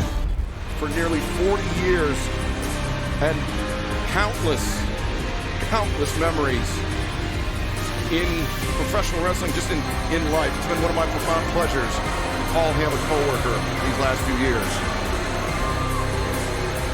He made me feel like a heathen. Love Sting too. I'm gonna miss him. Yeah. Well, I mean, you're just sucking up to the EVPs, Matthew and Nicholas Jackson. I have a respect for Matthew and Nicholas Jackson. All the EVPs, they got a lot of pyro. It's a lot of pyro. It's a lot of pyro, but you know what? As executive vice presidents, Matthew and Nicholas, they wouldn't mind if I took this moment to do something that's good for AEW, for our collective business. And that's to remind fans that through next Wednesday, you can get the Upper Deck AEW Sting Final Encounter card at upperdeckepack.com. Take that, Matthew and Nicholas. All right. Yeah, take that. Well, I wanted to congratulate you. Great entrance after the ass kicking that you guys took on the... Oh, what the hell? Get the hell out of our ring, Tony Schiavone. Get out. Get out. We're moving past that. For God's sakes. Matter of fact, Sting and Darby, you guys cheated. Sting, you invited all your friends from the retirement home. You even had your sons, who happen to be 6'8" and 305 pounds, and beat our asses, and you guys cheated!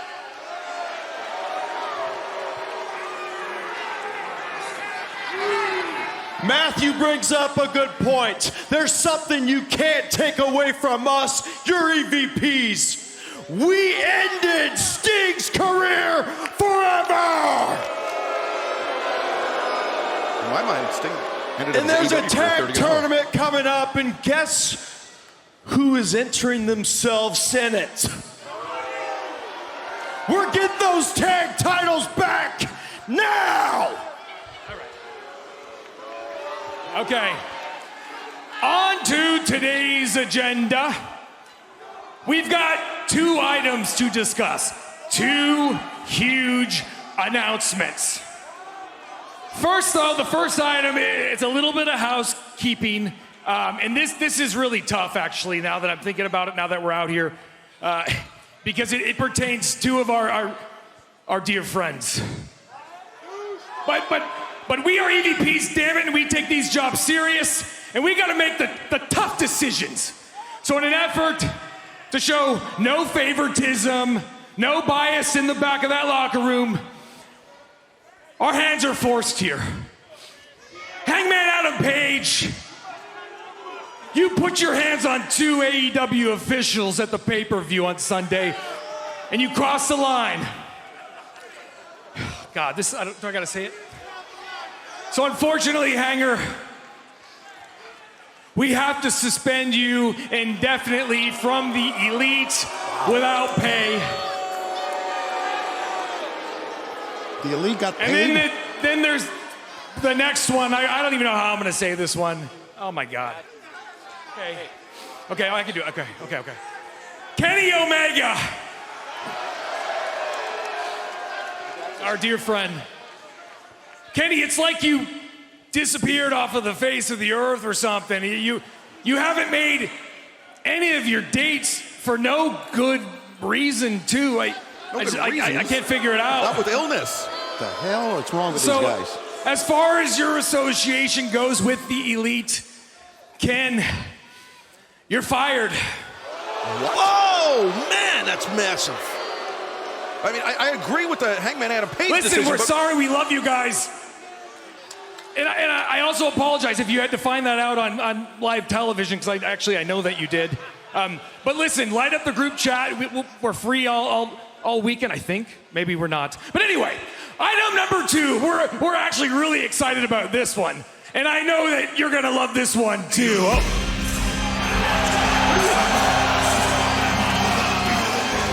Well, thankfully, somebody has heard enough. It's the Continental Crown Champion, Eddie Kingston. Kingston, who this past Saturday earned the respect of the American Dragon, Bryan Danielson. And the Mad King don't look too happy neither. Cut it! Yeah, by the way, I'm wearing sweatpants and Timbs. So, the hothead here, right? Your brother, the hothead, you said if I talk crap about you guys, I'm gonna be fined, right? You might as well do it now, bitch, because I got stuff to say. Just throwing a handful of money at him. Relax. This is unprofessional. Hey, let's take this conversation offline, okay? We can talk like gentlemen. Yes, let's go to the back. Don't air our grievances on national television. Nicholas Jackson put his hands on Eddie Kingston. Oh, there from Matt. God, you could see that coming. This is what the Young Bucks have become? Am I really seeing this? Eddie Kingston, after going to a war with Bryan Danielson. Kingston, he did not show respect towards his EVPs. Let's be honest. Come on. And I love it, but he didn't.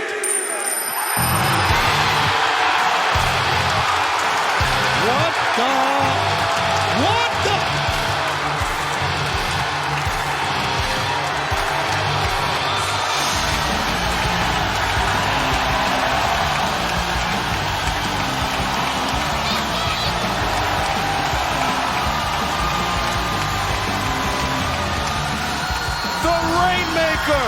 Kazuchika Okada!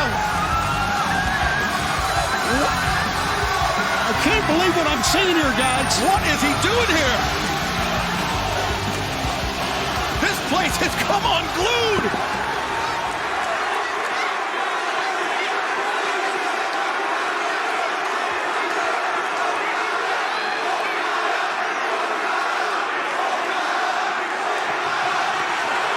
whoa.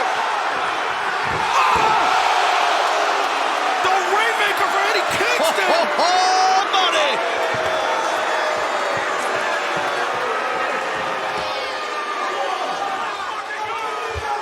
Forgot to make the newest member of the Elite. Oh, my God. The Rainmaker, Kazuchika Okada. What a blindside deal. Shocking moment. Kazuchika Okada is all elite and the newest business partner of the Elite. Omega is out. Okada is in. I can't believe it. And Okada gesturing at Eddie Kingston. The hand around the waist. Is Okada targeting the Continental Crown? Wow, the EVPs, Matthew Nicholas Jackson, and they are just one step ahead of anyone. I mean, it's scraping up that money, too. But yeah, they're one step ahead of everybody with their power, their political power, and their money, guys. I mean, and now Okada. I agree with the decision to suspend Hangman Adam Page. He attacked two AEW officials, but Kenny Omega's out with illness. He's medically disqualified from even traveling. And they fired him. And then look at this. Okada puts on the brakes. The grip of Kingston. And then the Rainmaker.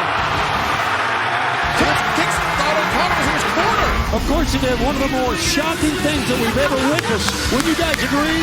In the years we've been doing Dynamite. That was explosivity at its best. Okada, part of the Elite. Man, that is huge. I mean, we said it was a new season, a new era of Dynamite tonight. And Matthew and Nicholas Jackson making that the most literal statement possible.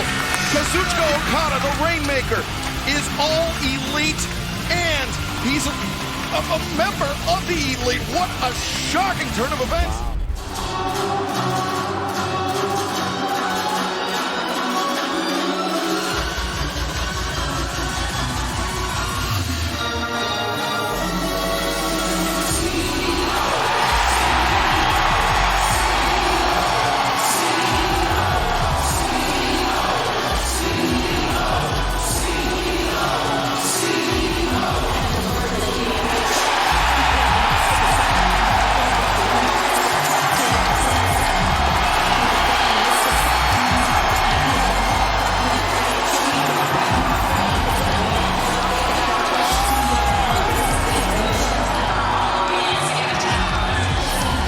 Mercedes Moné. People have been speculating, people have been talking about what big business could mean, Taz, but it doesn't get much bigger than this. Oh, no doubt about it. This young lady is big business for sure. And what a reaction, Shivani, right here in our hometown of Boston. This is an entrance of a star. No, Tony, I'm going to correct it. This is the entrance of a CEO. There you go. And you hear the fans chanting, CEO. Here she is. What a time, a great time to be a fan of AEW, guys. It really is. Look at this crowd. Got a great crowd on hand here at the TD Garden Arena in Boston. And Mercedes Moné striding confidently to the ring, and the women's division here in All Elite Wrestling, I think everything here in All Elite Wrestling, it's just gotten a lot more interesting. Well, you can just see the smile on Mercedes' face, how happy she is to be right here in AEW.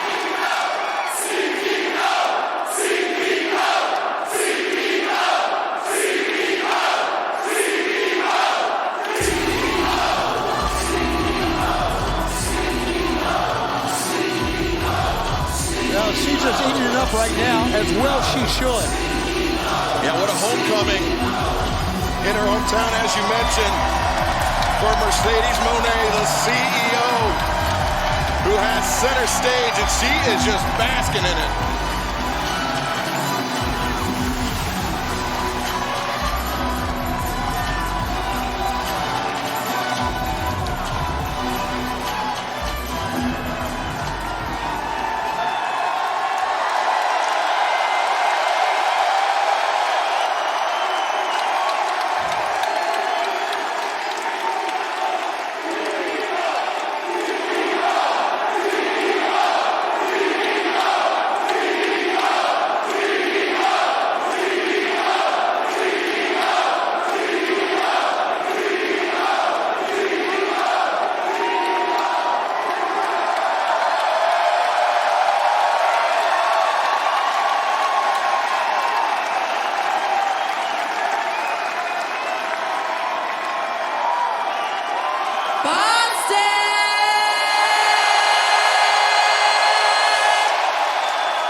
feel my heart right now. It's beating out of my chest.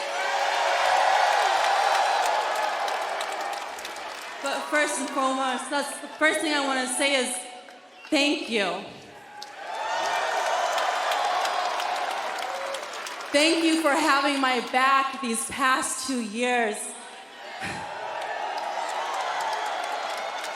Thank you for giving me the courage and the strength to be here.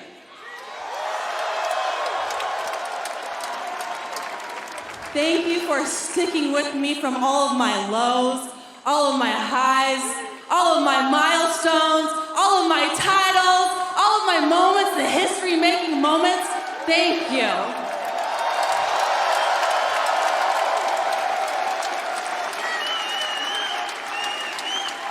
And trust me, we are going to be creating so much magic and so many moments together.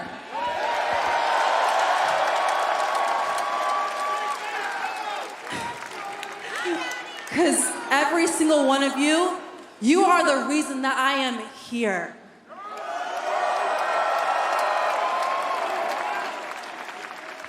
So thank you.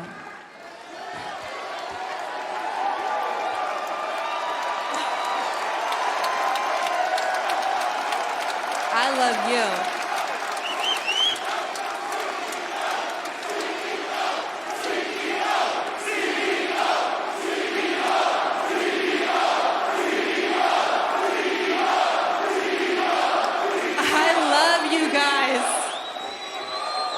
And if you only knew how much tonight means to me, how much this means to me, how much wrestling means to me. You see, in so many ways, wrestling has changed and saved my life.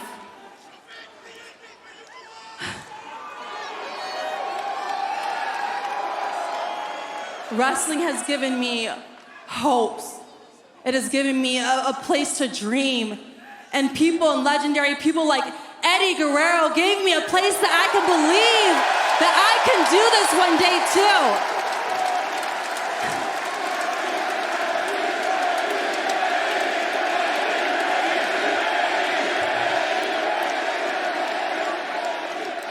Thank you, Eddie.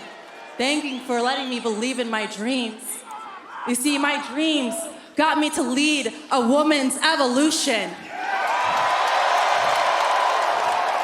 My dreams made me become the first ever woman to main event a pay-per-view in this very building.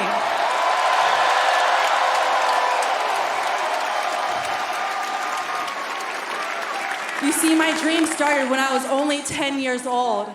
And when I was 13, I dropped out of school to take care of my brother.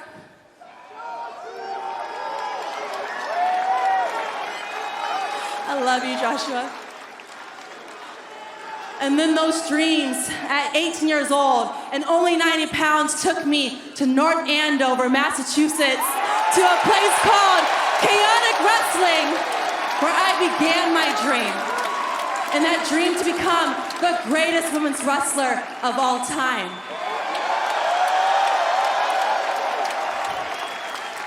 And I want you guys to know, if I can do it, you can do it too.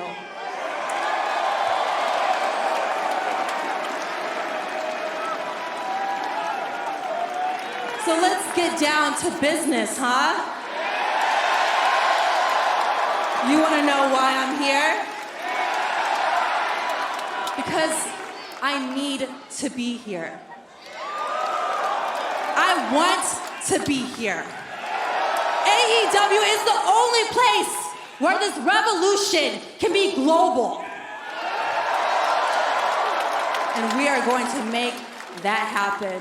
You see, I've been watching week upon week upon week, and everybody in that locker room, ooh, I can't wait to tear it up with every single one of you. But let's start with our main event tonight. Rio versus Willow Nightingale. Now, Willow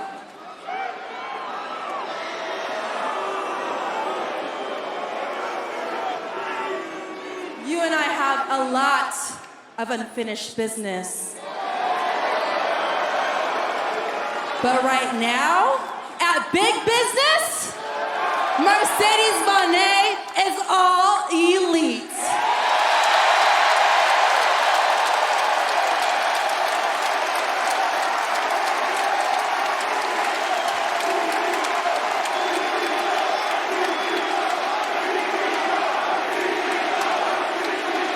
So to our chairman, Tony Khan, thank you so much for that tweet. To all of the AEW fans out there and watching at home, please say hello to your new CEO.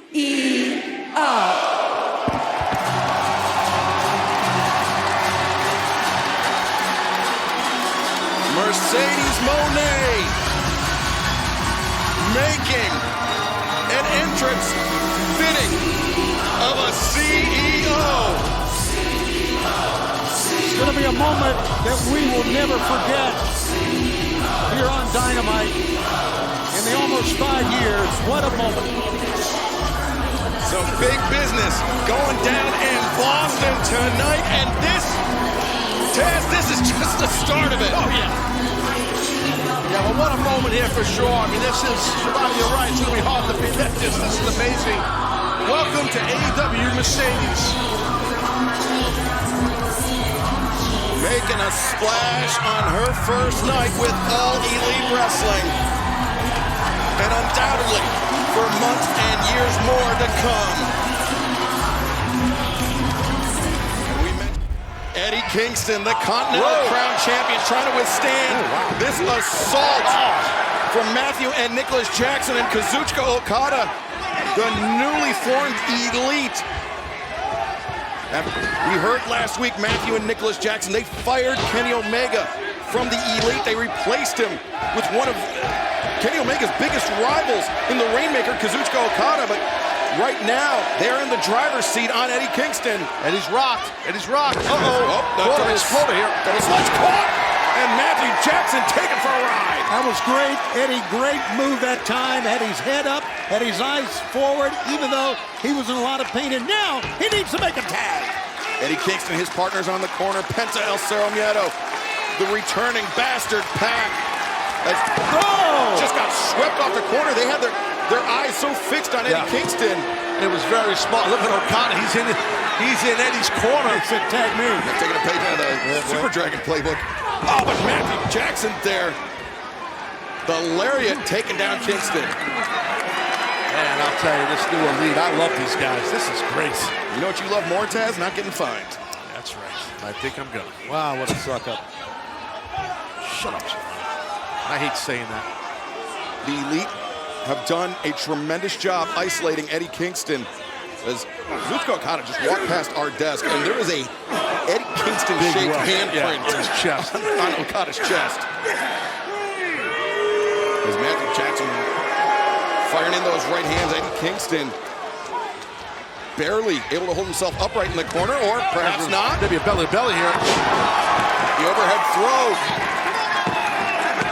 Matthew Jackson taking over the top, Eddie Kingston. Yeah, but Matthew landed close to his corner. But Eddie Kingston made the tag to Penta, who comes off double cross body 2 for 1. You don't want Penta to get rolling. And Penta, Sling Blade Jones, comes around with a sling blade. 2, and Okada, got faked out. And a DDT on Matthew and Nicholas Jackson. That was sweet. If there's anybody that knows how to counter or how to anticipate a sling blade, it's Kazuchika Okada, but Penta. Oh boy. Okada trying to put on the brakes. Smart by Okada. On a thrust kick connects. Okada down to one knee, and Pac comes in with a drop kick. Oh, what a shotgun that was. Yeah, Okada got drilled. Pac, explosive to the highest level. And Pac and Penta poised to take flight, and they do. Pac, the bastard, did not look like he has missed a step. No, not at all. That's a great call because he hadn't had that much ring time, as we know. And Penta to the top dive, foot stomp. To the path now. Back. The 450. Springboard 450. Two and Okada there in time to break it up. It's just Pac makes it look easy. He does. He just makes it look easy. And it's not. He's one of the most amazing wrestlers I've ever seen. Tremendous. And fans, remember, coming up in 1 week's time, the TNT Championship I Quit match. Christian Cage, the champion. Adam Copeland, the challenger, live as AEW Dynamite makes our return to Toronto. 1 week away. Eddie Kingston now tagged in. And Kazuchika Okada a bit rocked. Yeah, he wants Okada heavily. And he's obsessed with this guy right now. I understand great seats are still available for the Coca-Cola Coliseum in Toronto for that. AEWTIX.com, Eddie Kingston. Well, looking for that Hurricane. Okada, DDT. He planted Eddie. Now Pac, shoulder to the midsection. Swing and a miss by Okada. Enziguri caught Okada. Now the Cazadora. Pac, driven face first. Man, that was great. Bypass, and now Canadian Destroyer Matthew Jackson with the blind side super kick from Nicholas. But perfectly placed by Nicholas with that super kick. He had to do it. The belt is off. Now Nicholas. Hung up on the top rope. What was he trying to do with that belt? Whack Eddie in the head with it? Eddie's pointing at Okada. Eddie wants to land that Hurricane. Just a backhand. Takes Matthew down. Oh, low blow. Oh, ref never saw it. Look at the ref. And the Rainmaker. Wow. Wow, never saw that low blow. What a Rainmaker. 1, 2, 3. Winners of this match, the Elite. When Kazuchika Okada lands that ripcord lariat, when he lands the Rainmaker, it is all over for his opponent, Tony. He is an incredible athlete, an incredible competitor, and yes, the Rainmaker, that's it, it's over. The low blow was the key right there by Nicholas to set up the Rainmaker. The referee, Rick Knox, who's in the corner checking on Matthew Excel.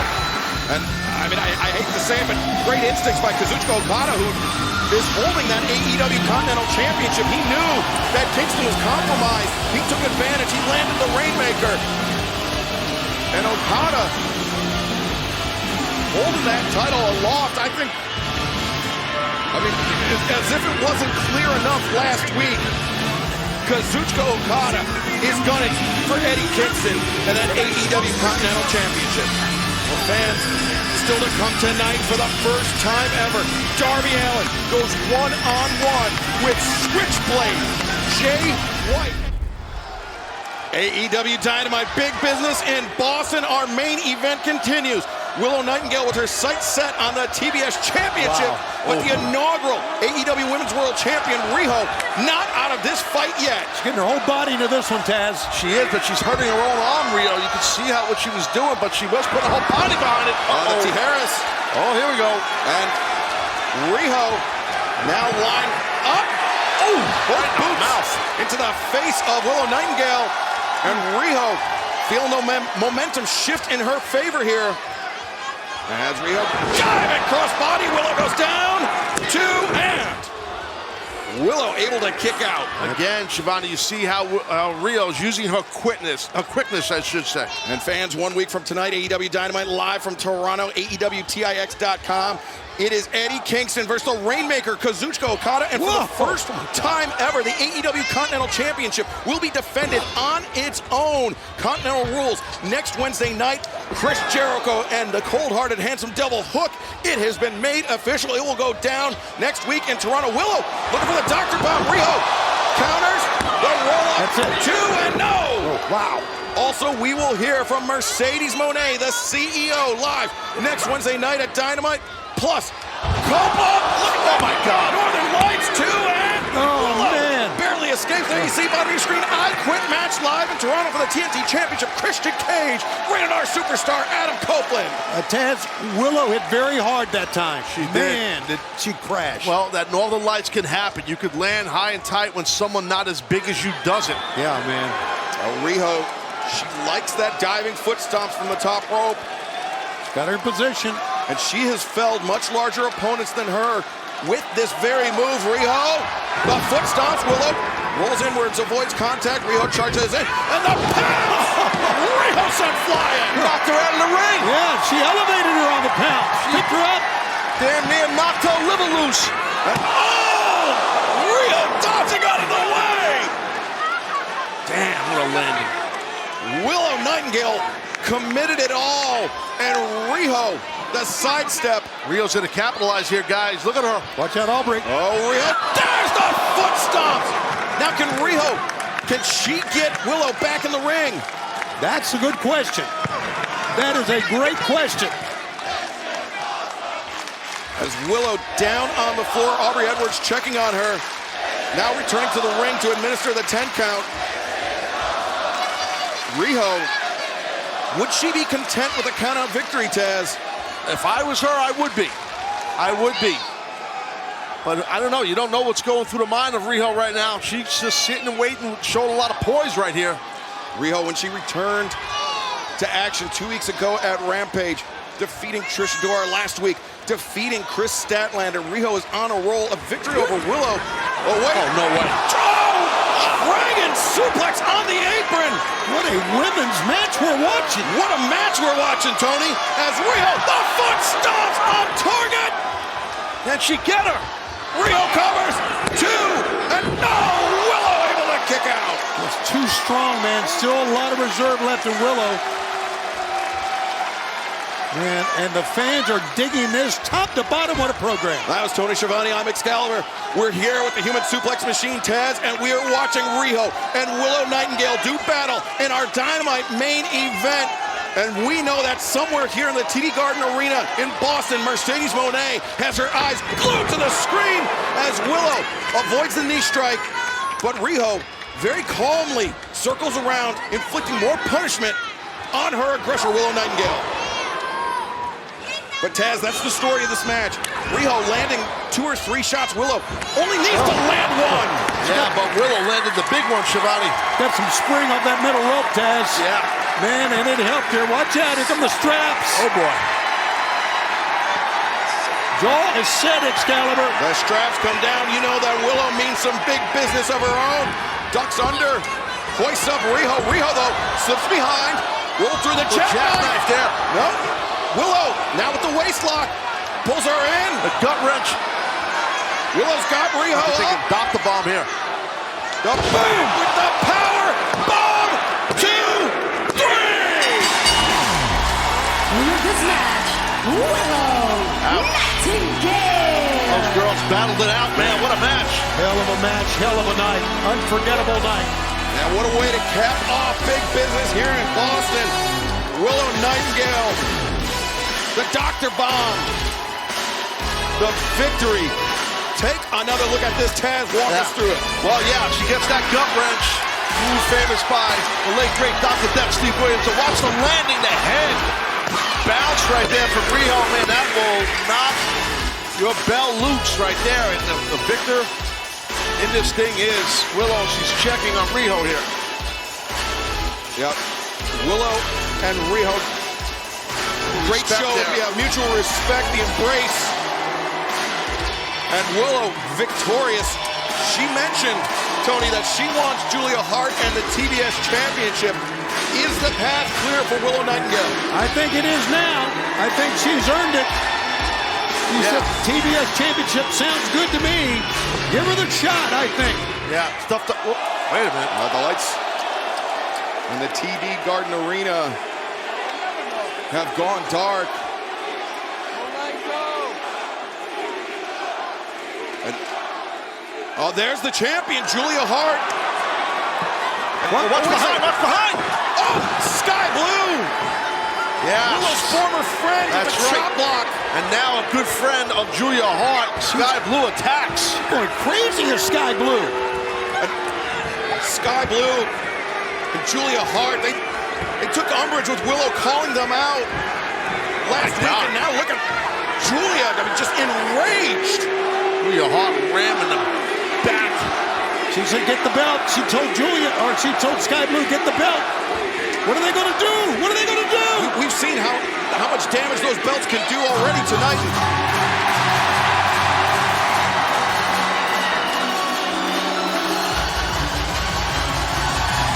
comes the CEO! Mercedes Moné. The CEO. Whose side is she on? But Mercedes answering that question with the elbow strike, taking Sky Blue off her feet. Well, there's no back down to Julia Hart. And Mercedes is eyeballing her right straight to her face. Oh, Julia, kick on the knee. And now Mercedes. Oh, plants Julia Hart. Mercedes Moné. Wow, what a difference maker here tonight, Tony. Yeah, 3 moves, and she's made her mark already. And listen to the fans. And Mercedes now turns her attention to Willow Nightingale. We mentioned that upset victory that Willow scored over Mercedes. And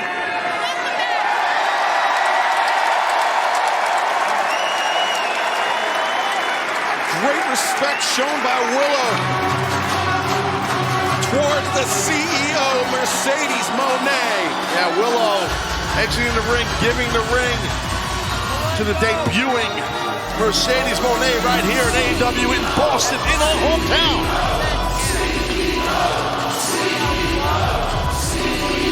I'll say it again, there's never been a better time to be a fan of AEW than right now.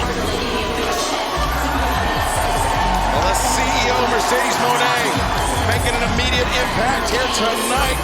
Dynamite big business. The CEO has arrived. And if Sky Blue and the TBS champion Julia Hart were upset before, they have to be apoplectic right now. But fans, 1 week from tonight, Eddie Kingston defends the AEW Continental Championship on its own for the first time ever. Continental rules, no outside interference. He will be taking on the challenger, the Rainmaker, Kazuchika Okada. Lionheart, Chris Jericho goes one-on-one with the FTW champion, the cold-hearted, handsome devil, Hart. Live 1 week from tonight. And Adam Copeland, Christian Cage returns where it all started, Toronto, Ontario, Canada. The TNT Championship match on the line in an I Quit match. And the CEO, Mercedes Moné. We will hear from her live 1 week from tonight on Dynamite. We return to Toronto. Coca-Cola Coliseum, great seats still available at AEWTIX.com. But before... Oh! Adam Copeland just launched Christian Cage off the stage here in Toronto as our main event. The I Quit match continues live. No! Now that was Christian Cage screaming no, but you know, he could have busted an ankle or a foot that time, Taz. Yeah, he definitely could have. Referee Bryce Remsburg did ask him, like you said, you heard Christian Cage scream no. And fans, remember Rampage immediately following our broadcast live on TBS. The AEW World Tag Team Championship title tournament continues tonight. Orange Cassidy and Trent Beretta and Katsuyori Shibata will be in action tonight. Plus, Rocky Romero takes on Konosuke Takeshita. You heard Takeshita and Swerve Strickland is official for Dynamite 1 week from tonight. And our Rampage main event coming up live is the street fight. Chris Stanton under Willow Nightingale versus Sky Blue and the TBS champion, Julia Hart. Open that goal that time. No goalie. That's right, no keeper. There was no keeper. As Christian Cage struggling to his feet. Copeland pursuing Christian Cage back towards the ring. Tell you, the rated R superstar losing a lot of blood here, but still looking good offensively, Cope is. Is Christian Cage ready to quit? Whoa, look behind, what's behind, what the hell, who is that? Oh, it's Shayna Wayne! Oh! God! Wow. Reminiscent of the first time these two men met. It was Shayna Wayne that was Mother Wayne that played the pivotal role. Wow. Mama Wayne. You know, she doesn't come out here with him, but you had to know. What do you say? No. Man, wow, that was And nasty. now, Christian Cage with a hockey stick in hand, cracking it across the back of Copeland. You'll feel that for a while. The stick splintering. And when that hockey stick's broken in half, that's even more of a weapon, man. You're not kidding. The point of the wood and all.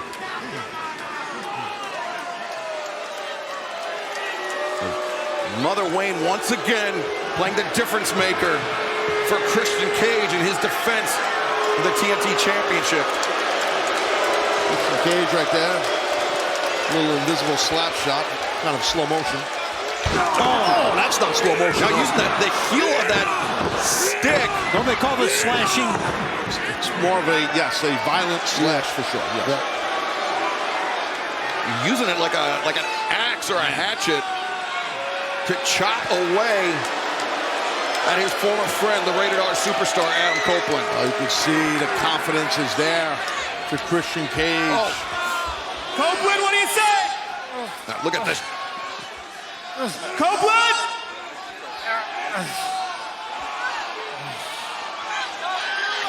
Talk to me, Copeland! Oh, boy. Copeland. He's going to give. He's fading away, guys. Jabbed in his throat. He didn't say it, though. Did not quit. And the match continues. You're right about that stick, Taz, when it was broken. Yeah, it's more of a weapon. It's dangerous. Of course. And I'll tell you, Cope seems really in rough shape in the middle of the ring, but now what the hell else has Christian got in mind here? Christian looking for, I mean, anything's a weapon if you're sadistic enough, and there's his preferred weapon. That steel chair. I mean, he put Copeland out of action with that concerto. Yeah, boy, and that's what he's trying to do here. Or is he? He dropped that chair. I don't know what that was about.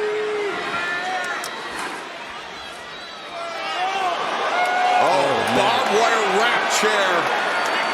Yeah, you got to strongly assume that was planted there, obviously,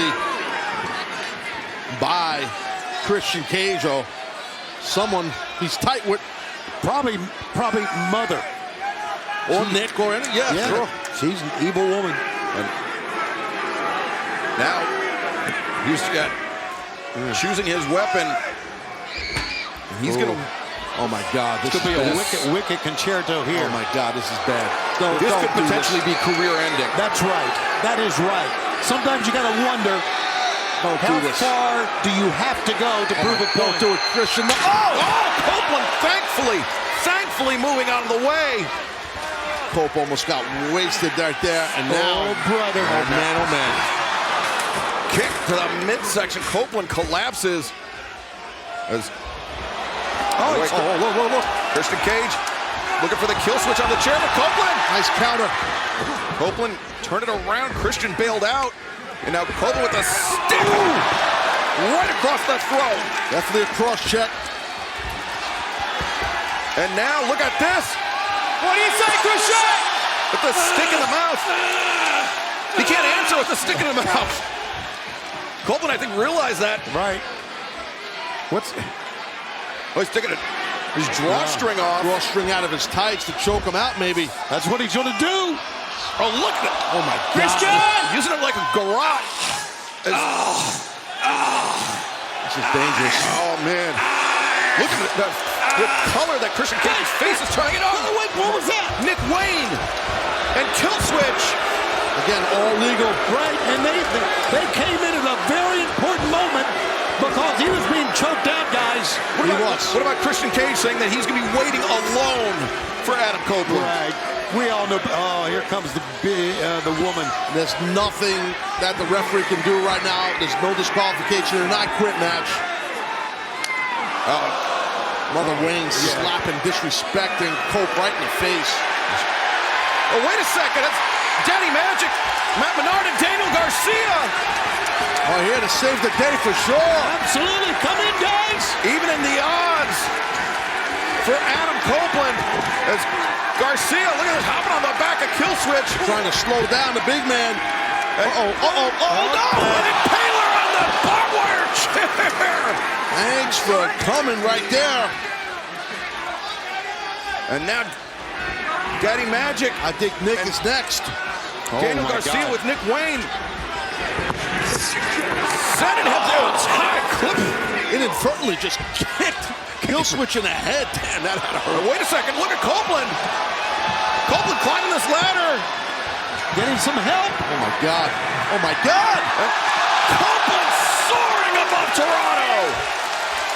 The odds have been evened in a big way.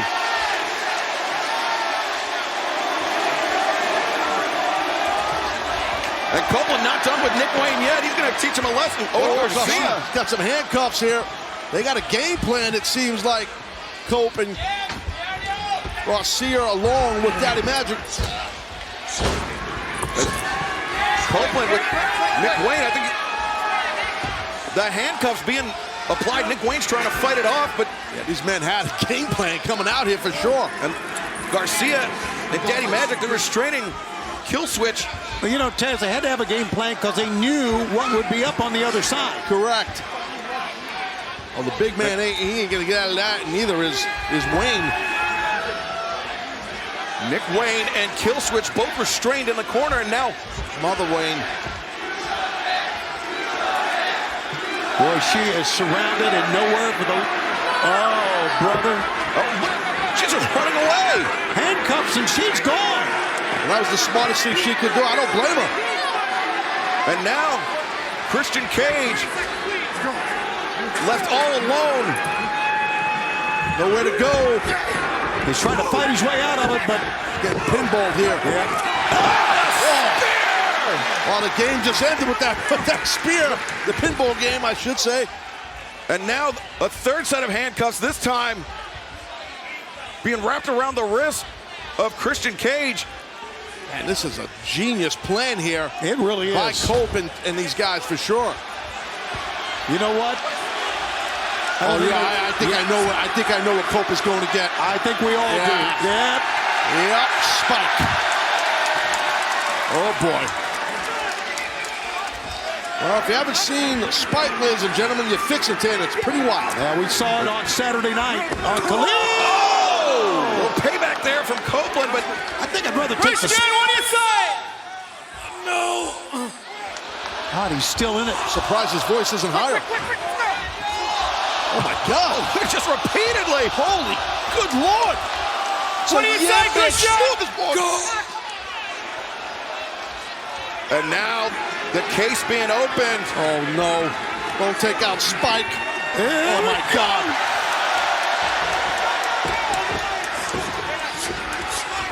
Oh! Christian!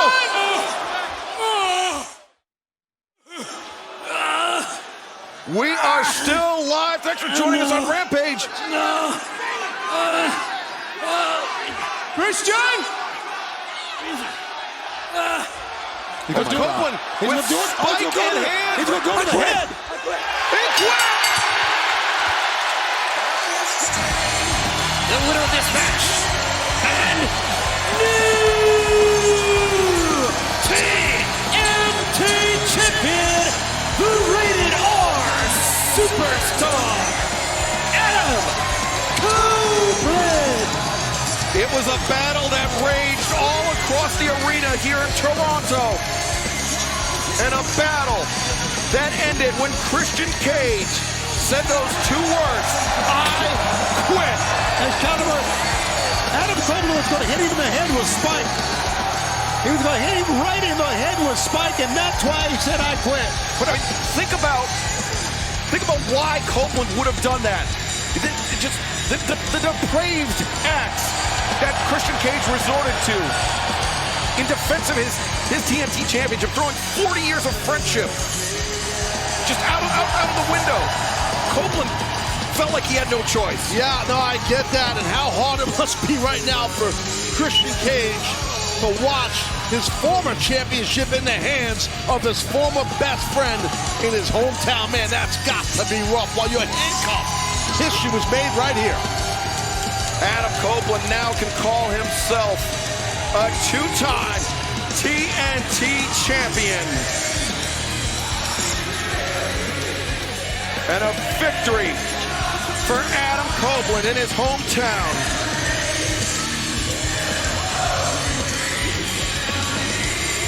And after we are sold out live in Toronto, the AEW Continental Championship is on the line. Eddie Kingston, the champion, trying to fend off the challenge by the Rainmaker, Kazuchika Okada. Taz has been attacking the neck and the head of Eddie Kingston, and that, I believe, is the story of this match thus far. You're right. Those DDTs that we've seen Okada do to Eddie have definitely made a mark, and you see Eddie now kind of getting tired of being disrespected. The heavy-handed Kingston bringing those chops. Wow, man. Oof. How about Okada, just the knee and then hammering down on the neck of Kingston again. Eddie reversing and looking for an abdominal stretch. Okada tried to escape. No. But a different route with an overhook instead of the traditional abdominal stretch. He's got that right arm. Look at the chest of Okada. Yeah, he split him open. Hip toss sure goes. Blocking that hip lock there. Front Solto. Nice throw there by Eddie. It's a tough suplex to do. Double overhooks. Front Solto suplex. Very difficult to pull off. And that back heel trip by Kingston drives Okada down, but Eddie unable to capitalize immediately due to those DDTs we saw. It was kind of a desperation move by Eddie. It worked, but now he cannot capitalize on it, as we can see. I mentioned Kazuchika Okada, 7-time former IWGP World Heavyweight Champion in New Japan Pro Wrestling. He held the title for a cumulative 2,043 days, more than 5.5 years. It's insane. As champion throughout his career. Just to have that longevity and just that's so the durability is insane. But right now, the Continental Champ is testing the durability of the challenger. Kingston, those machine gun chops into the chest. Okada blocks the exploder. So Kingston trying for the backdrop, perhaps. No, German suplex. That's great. That was a great move by Eddie. And Kingston sliding elbow smash.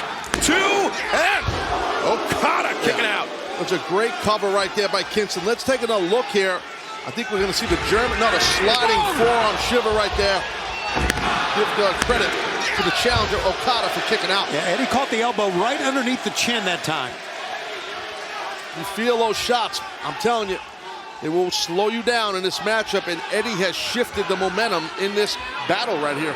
Eddie Kingston reminded Kazuchika Okada we're a long way from the Barnesville Thunderdome, as Okada enjoying this test by the champion. Man, I don't know how many more shots like that to the chest Okada can take. Man, look at that ridge hand to the back of the face, side of the face. Yeah, now he's going to the... And Okada, the drop kick on target. For a man his size, man, he can get up in the air, can he, on those drop kicks? He does, yeah, he definitely can for sure. He's got a lot of height.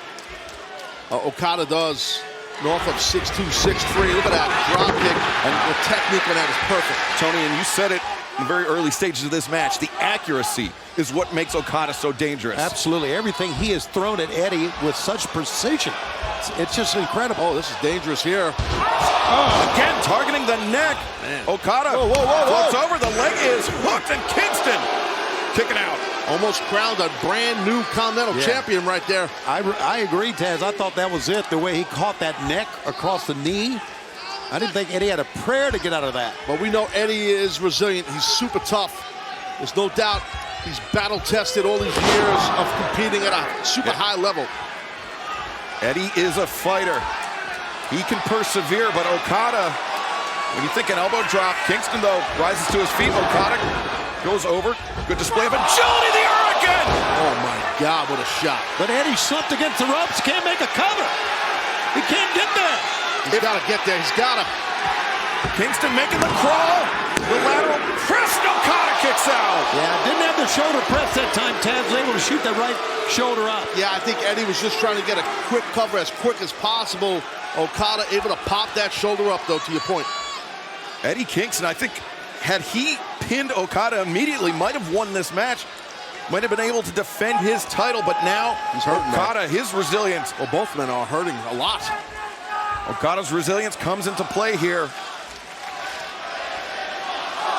That Hurricane, I mean, Kingston, he's won matches, he's won championships with that spinning back fist.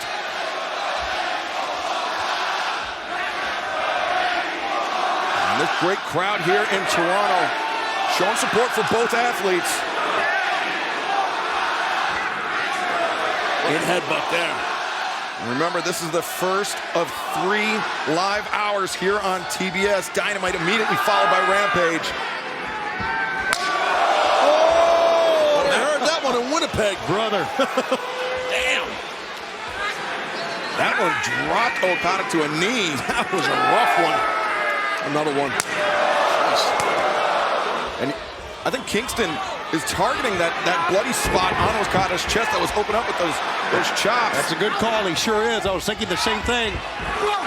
Oh, the Rainmaker attempted. Kingston got his arms up. He got the arms up, so it affected Okada, but it was still enough power to drop him. Yeah, exactly. Well, you could definitely, if you're throwing that Rainmaker or clotheslines with that velocity, and a man the size of Eddie gets his arms up, you could watch this. You could definitely break your own forearm if you are Okada. So who knows what's going on with that forearm? I think it's a good move by Eddie just to roll out of the way here. I'm going to get out of bounds a little bit. Try to regroup.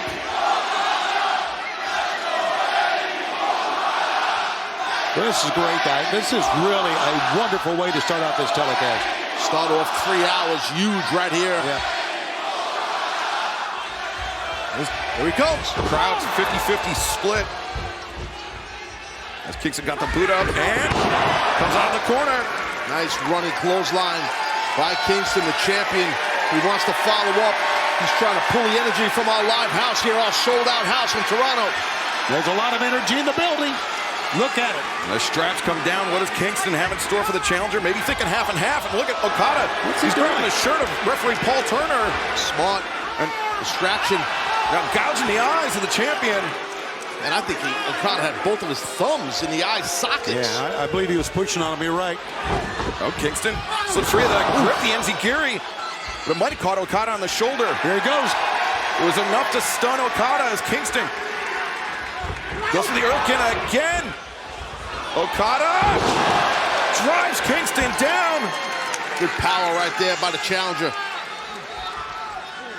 And rolled him over. So let's, okay. Yeah, he's loading him up right now. He's loading him up for the Rainmaker, baby. Here we go. Rainmaker! Wow. Oh! Can he get it? Can he get it?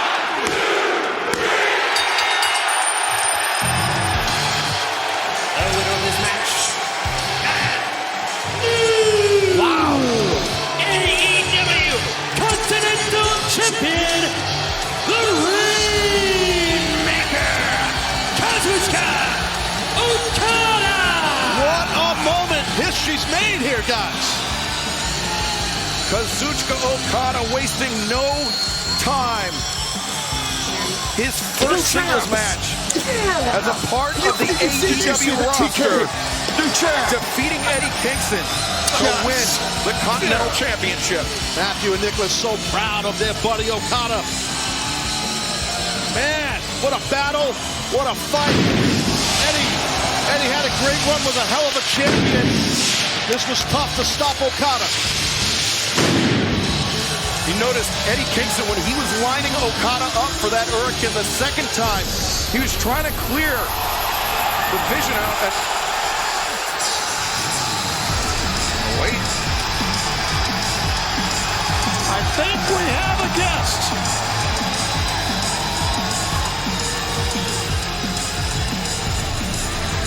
Well, Pac wasting no time, letting Okada know you're on my crosshairs with that beautiful Continental title. The bastard Pac.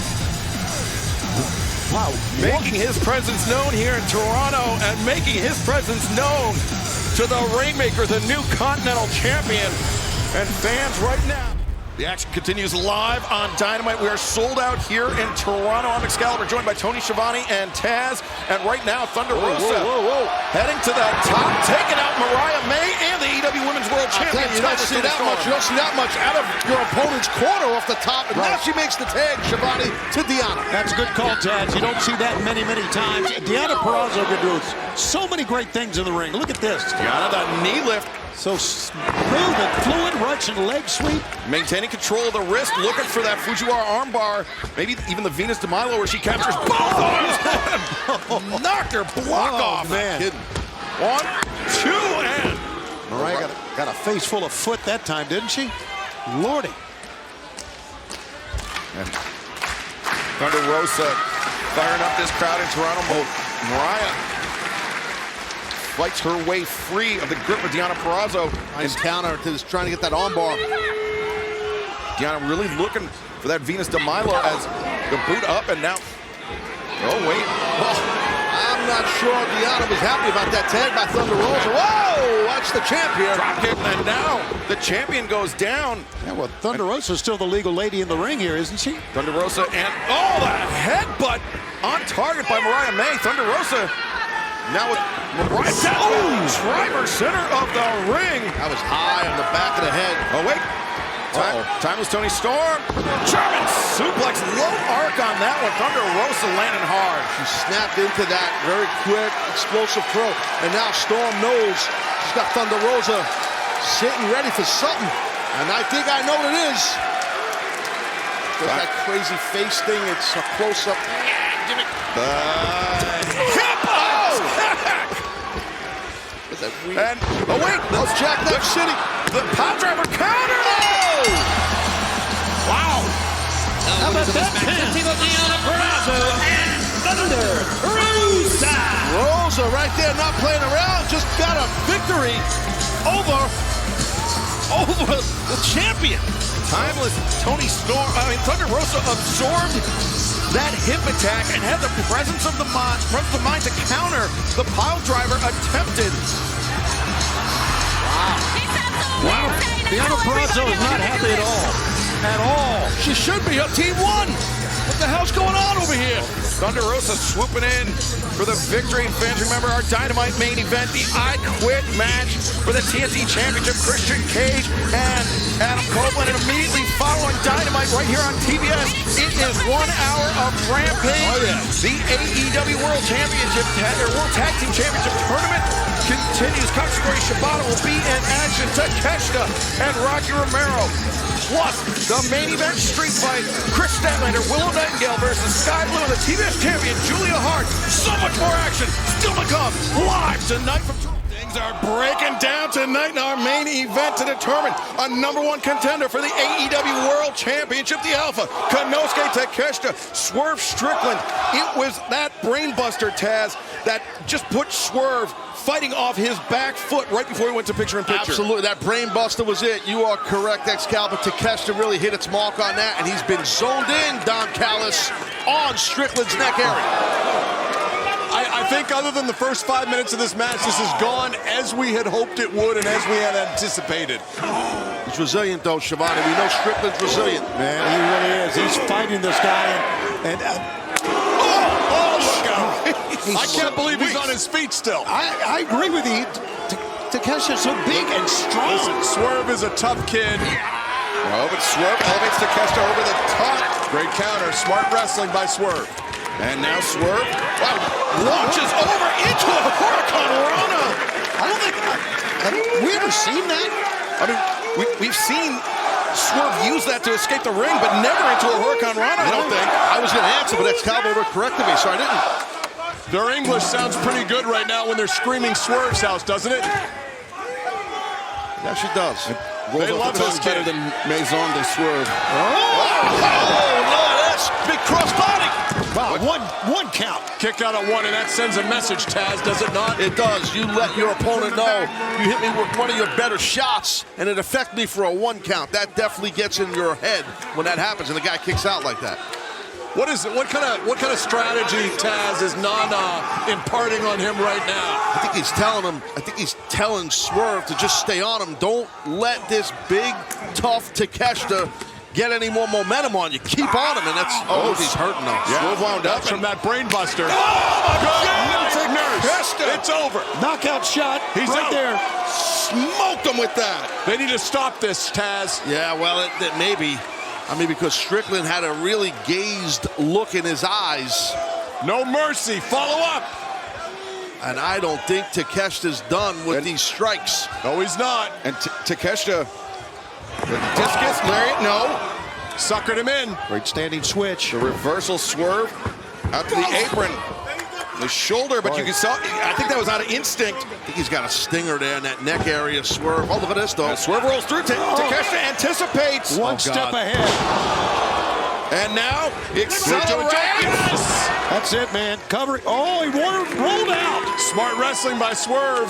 I think gotta like this kid. The momentum also helped Swerve get out of the ring, but here comes Takeshita. Takeshita over the top. Coming down hard on Swerve. Can you imagine a man that size taking flight like that? Does it better than Omega ever did. That's another thing we took away from him. What an athlete. He's amazing. He really is. Both men are amazing. Will it be, look at this, that man, Konosuke Takeshita, that will challenge Samoa Joe for the AEW World Championship? It certainly looks that way in the moment. Number one contenders match. We saw the world champion Samoa Joe backstage watching this match on a monitor. So you know Joe's eyes are on this thing here. And Takeshita dragging Swerve up to the apron by the hair. I've never seen, in all the big matches he's had, this is the most confident and calm I saw Takeshita before this match. And I think we're seeing that play out. He feels like he's in control, Excalibur. And we saw this move that he used against Will Ospreay, the brainbuster in the corner. And watch the power here. Oh my God, this is a dangerous spot here. Two big guys. And Swerve recognizing the danger. Dangerous stuff here, and Swerve fighting his way out of it. I'm sure in his match prep, Swerve watched that match with Ospreay. Oh, knew the potential of that brainbuster in the corner. Slaps right on the side of the neck. That headbutt was perfectly done. Oh, Swerve chopping out the leg of Takeshita, the pump kick. And now, the DDT. Oh, he might be out. Takeshita might be out here, Don. He snapped out of nowhere. I'm a little concerned here. No, he's moving. Well, Pat Turner was right there on this spot. He looked into Takeshita's eyes. He signaled to the ringside physician that Takeshita was still fit to compete, but now Swerve. Sky Twister coming down on Takeshita.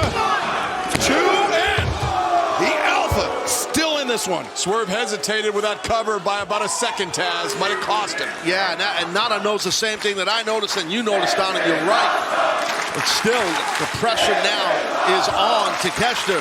Number one contenders match. Big stakes here. Yeah, these two men are two of the absolute best in AEW, no question. And Quebec City showing respect to both athletes as now Swerve trying to get Takeshita up for that big pressure. Yeah, his arm's just big and strong. Couldn't get the arm down. Oh, but Takeshita gets brought in. Swerve. Oh, no. Takeshita. Look out. Reverse Hurricane Rana and Takeshita. That's it. That's it. 1, 2. No. Wow, you really got to give a lot of credit to Strickland kicking out of that. That shows how tough Strickland is. Takeshita can't believe he kicked out. Look at that Rana, poison Rana right there. And then watch this impact for Strickland's body right there. Blue Thunder Bomb. Taz, I mean, not only is it the power of Takeshita, but it's disorienting. It is. For the man receiving the move. You're getting spun around. You don't know where you're landing. Landed on his head and neck, following up from the brainbuster about 10 minutes into this match. I mentioned, or I speculated on Swerve's match prep. You know that Takeshita was watching Revolution. He was watching that three-way match. He was watching everything that Swerve has done in order to prepare for this contest. Oh, Swerve! Right hand, yeah. Put him on his rear end. I was getting ready to say that Takeshita, one of the hardest hitters I've seen, and Swerve turns around with a great That was a straight right hand, man. That was a shot. Takeshita tried to get the boot up, but Swerve pulls him towards center, but Takeshita jumping knee! He walked into it. And Takeshita had him scouted. That's something that we see Strickland do a lot. And Swerve bringing Takeshita back towards center. Let's see Harris. Oh, he bounced up. Pulled him through, and now, Takeshita on the crown of his head. It worked there. He's got him. Covers. Takeshita able to kick out. Takeshita needs to get to the outside. Yeah, I agree. He needs to get out of the way here. Do not like the look of this. Strickland's got to keep that sense of urgency here. Just keep on rolling. Swerve, keep on going. Don't wait. And we are in overtime right now. We are going to stay with this match as long as it takes to determine a #1 contender, as Takeshita knows how dangerous that swerve stomp is. Takeshita rolled out of bounds. Stomp on the apron. Oh, no.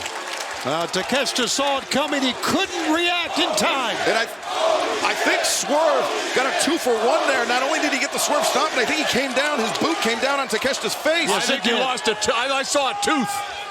But Swerve returns to the top, and Takeshita powerbomb! Counter by Takeshita, and now maybe thinking brainbuster. No, the Falcon Arrow, now Swerve. Oh, escapes chop across the base of the neck. And Swerve, the big pressure is countered by Takeshita. Watch the power now, guys. Takeshita is so well prepared for this match. And now Takeshita, power drive knee. Got it. And Don Callis was up to his feet, taking his headset off. He thought it was over.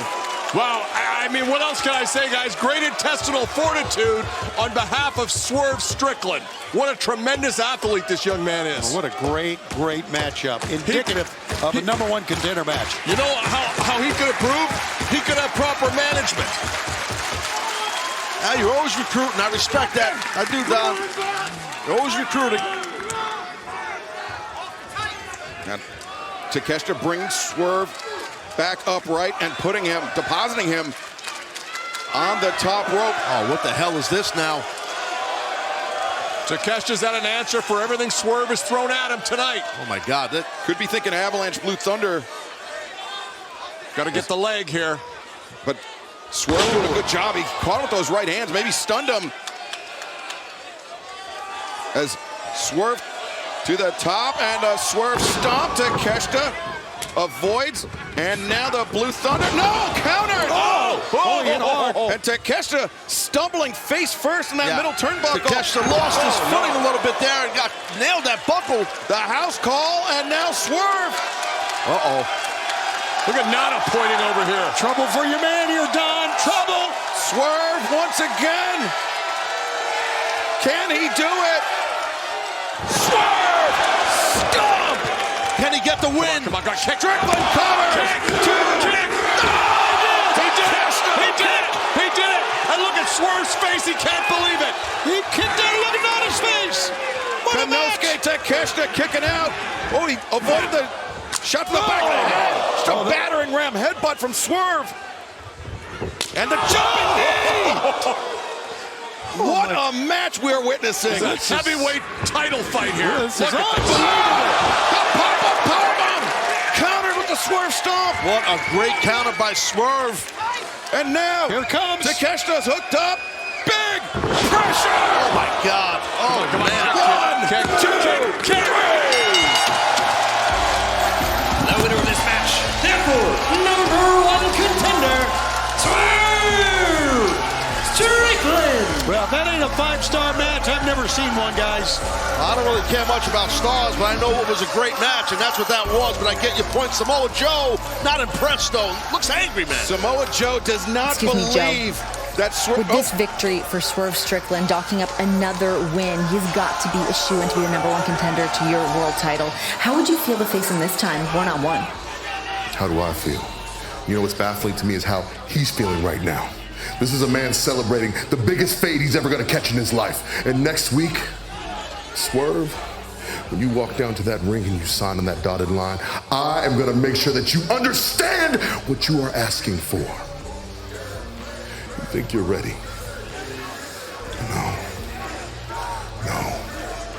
you're not that man.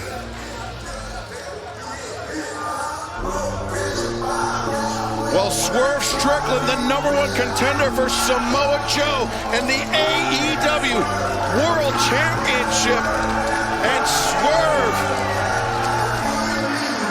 one step away from making it a reality. He will face Samoa Joe at Dynasty for the AEW World Championship. Heavy shots being exchanged here in our opening contest tonight. Will Ospreay, Katsuyori Shibata, a rematch 7 years in the making, and Ospreay may have just regained the advantage, Taz. He sure did. Coming off those ropes, how he did exploded right into Shibata. Shibata is rocked right now. We got to be careful here, guys. Shibata rolling out of the way. A toe kick to the midsection, and Ospreay sent into the barricade, and Shibata follows up that high kick again on target. That's a good way to knock the guy's teeth right out of his mouth. That was a shot and a half. Ospreay, though, vaults over the guardrail. And now, springboard off the guardrail into the elbow strike. Great job by Ospreay taking that pad off the top, getting himself a flat surface to be able to leap on. Correct, Mundo. Otherwise, you're going to slip. Springboard forearm shot there. And Ospreay connects the elbow. Shibata went down, but you saw when Shibata went down, he was clutching the back of his head. Wow. Ospreay might have caught him on the... Yeah, watch this. As Ospreay connects on the jaw. And yeah, when he landed, his head, Shibata's head kind of whiplashed off the back of the mat there. And Ospreay looking for the double underhook, maybe the Stormbreaker, but instead trying to soften Shibata up.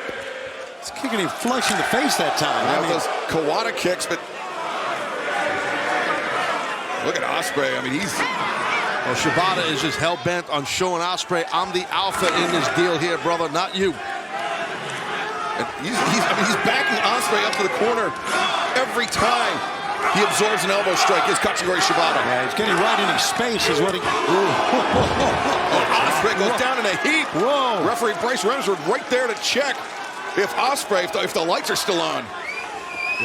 He's heavy-handed, heavy forearm shivers by Shibata. Oh, what a kick. Man, oh, man. Oof. Shibata following Ospreay into the corner, now battering him down. And Ospreay, though, a running shot, and Shibata elbows, uppercuts. But Ospreay right there! Keeps following through Ospreay. Great stuff. But look at this. Snapping his opponent around. Shibata all over Ospreay. Oh, but look at Ospreay now. Bowing up to Katsuyori Shibata. And Shibata, look at this. Like a Genichiro Tenryu style jab, then chop. Breaking down Ospreay in the corner, and Shibata is going to show the aerial assassin. It's done! Man, no one can get a definite advantage in this match. I mean, it's been back and forth and back and forth. Correct, yeah, it has been, Shivani. There has not, it really has been a 50-50, just about. Nice front headlock throw right there, under and overthrow, some call it. Inside the ring, we got to look at the drop kick, and Shibata went for a pinfall attempt. Ospreay able to kick out, but Ospreay is definitely feeling the effects of all the physicality throughout this match. Yeah, you can see Ospreay's head's down a bit. He definitely got rocked a bit, but you're in there with a true, polished, legit guy in Shibata, and Ospreay knows that. Going for an abdominal stretch. Nice switch right there by Will Ospreay. Yeah, Ospreay transitioned around the back of Katsuyori Shibata, but Shibata breaks the grip and gets his own attempt here. Almost. He's just about got that abdominal stretch. Yeah, if he can get it locked in, Ospreay would be in trouble, but instead now switching, flying octopus hold to Manjigatami. Octopus Jones here, Shivani, your favorite. One of my favorites, I can tell you that, Taz. And Ospreay carrying the weight of Katsuyori Shibata as he tries to make the crawl to the ropes or make the steps to the ropes, and Shibata caught him with a tight knee to the jaw, and Ospreay though lands on his feet. Oh, wow! Nice snap German. But Shibata up. That was a stalling German from Katsuyori Shibata. Went for the high boot. Ospreay. Nice slip by with that crescent kick there. Shibata reversing Ospreay into the ropes, and oh, look at this, Shibata. Oh man, he got caught this time, Ospreay. He got him earlier, would have got caught here. Yeah, Shibata anticipated, dropping down, looking for the STF on Will Ospreay. Brutal hold. Brutal hold. Got to get to that rope, Will. You know, Shibata has that right leg. And they leverage that right leg pushing on that STF. A lot of torque on that kneecap, Excalibur. A lot. Yeah, Tez, I may be wrong, but I don't think Will Ospreay has escaped a single submission hold of Katsuyori Shibata other than by using a rope break. I think you're right. I think you're exactly right. Don't matter though. Again, it's all good. If you just to get out of that hold, cause more pain. Just get out of that hold using that rope. Nothing wrong with it. Use the rope as an ally. And Shibata, he was using the closed fist. He's getting warned by referee Bryce Remsburg, but Ospreay taking advantage, landing a shot across the jaw. But oh, Shibata caught Ospreay on the way in, and now the kick that taken Will Ospreay off his feet with force. As Shibata taking a moment to collect himself. Uh-oh. He's going for that round kick, guys. PK coming in. Ospreay avoids it the first time, but not the second one. And Shibata. Ospreay. Now it's Ospreay the one that intercepts the kick. I thought he was going to go for a dragon screw instead. Just keep blasting him with forearm. Oh, man. Yeah, Katsuyori Shibata, he's had the advantage in all of these elbow strike exchanges throughout the entire match. And Shibata, he eats 3 shots to land 1, and that one completely wobbles Ospreay. The Will's fighting through it, man. You can just see the struggle that Will's going through here just to get back. Look at this, again. Just to remain upright. That's right. And now Shibata, man, wearing out Will Ospreay here. Using that kick to his feet, Enziguri. He is amazing, is Ospreay. Super impressive. I mean, just that momentary surge of adrenaline, allowing Ospreay to draw things level in this match. Watch how quick. Back to this kip up into that high round kick. Jumping high round kick. Now maybe, you know what this is here. Ospreay, oh boy. When he strips up an elbow pad, it's that hidden blade, the roundhouse kick avoided by Shibata. Shibata now the sleeper locked in. Man, that choke is in. Yeah, Ospreay. He's trying to get some separation, Ospreay. Reaching for the ropes, and Shibata, I think, Ospreay landed on the top of his head. Yeah, the sleeper suplex, and now Ospreay, he's fading Shibata. Yeah, he's got that in tight. Doesn't take long to choke someone out with that. If maybe Shibata can get his legs in here, and maybe he's choosing not to, but he's got that in tight. Will's face is purple right now. Yeah, Excalibur, you mentioned that he has broken all the holds by going to the ropes. Can he do it this time? A long way away. Might be done. Yeah, his hand is about to drop, but Ospreay still in this match. Shibata goes through the ropes, and just stopped to the back of the head by Ospreay. Another surge of adrenaline as the aerial assassin takes flight. And Shibata struggling upward as Ospreay, the Os cutter. The cover, and Shibata kicking out at 1 now. Talk about a surge of adrenaline. Yeah, man, I love that. Explosivity right there by Shibata. Both men, same idea. Again, they lariat center the ring. That hook kick from Ospreay. We'll do it again. Oscutter again, no. He's not. Backdrop suplex this time from Ospreay. Shibata got wiped out. He's got him. He's got him. I think he's got him. No. What a shot. What a match. I mean, that was almost like an uppercut with the back of his elbow. As Shibata, now thinking Stormbreaker perhaps. The double underhook. No, instead Tiger Driver. Ospreay planting Katsuyori Shibata, who's up in the seated position. And there's the hidden blade. 1, 2, 3. Here is your winner, Will Ospreay. What a war we witnessed here tonight in our opening contest.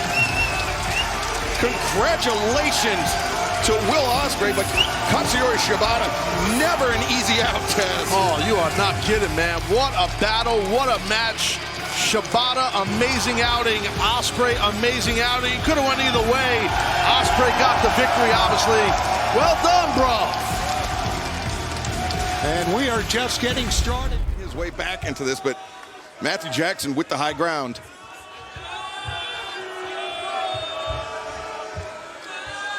And now just wrenching on the neck of Mark Quinn.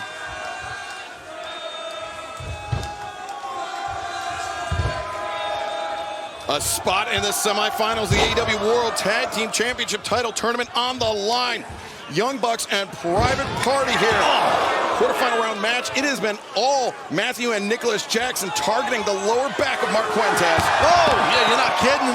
I don't know how much more Mark Quinn can take. Oh, and Zay made himself over to the Bucks corner to stop this attack. Side effect there right out of the page of Matt Hardy. Yeah, Matt Hardy, a mentor to Zay and Quinn. Inspired offense by Quinn. Side effect taking down Matthew Jackson and perhaps... Here we go. Yes, opening the door for the tag. Well, this is needed for sure for Private Party. Suck it. Zay comes in. Over that top on Nicholas, taking down Matthew multiple times. Yeah, Isaiah's rolling here. And the hammer throw reversed by Matthew Jackson. Zay to the outside, lands on the apron. Shoulder the midsection, kick to the jaw of Nicholas. Don't get too overzealous here. Matthew, he tried to get the hands up, but Zay still scored with that kick. Acai moonsault by Zay. There you go. Zay looking great. Excellent job by the young man. Well, the fans love it, don't they? Yes, sir. Springboard cross body. Cross body, but just a 2 count. Man, and Zay thought he had it as well. Look at his face. Yeah, it was tight. It was a tight cover, too, but Matthew's showing toughness kicking out. And fans, remember, still to come tonight, action in the West, quarterfinals, Best Friends taking on the Kingdom. Then this Saturday, Collision back at our regularly scheduled night and time, 8/7 Central on TNT. FTR versus the Infantry, who pulled off a huge upset win over House of Black. And not only that, we will also have Top Flight versus former AEW World Tag Team Champions Big Bill and Absolute Ricky Starks this Saturday at Collision. Should be a hell of an episode of Collision. Don't miss it. Saturday. I mean, those East brackets positively loaded 2 former championship teams in FTR and Bill and Starks. Bill and Starks, right. Right now, both these teams here are trying to move on. And, oh, man, I'll tell you what, Isaiah's in trouble here, boys. Yeah, he came in with fist of fire, but now, holy smokes. That folded him up. Zay just came down back of his head. Nicholas has got this, and Quinn knows it, and they have to break it up. That was it. Quinn saved it right there, because that was over, man. Look at Zay is still down. Quinn, with that enziguri, caught Matthew, and his partner's dead weight right now. Look at this. Dragging him over the corner.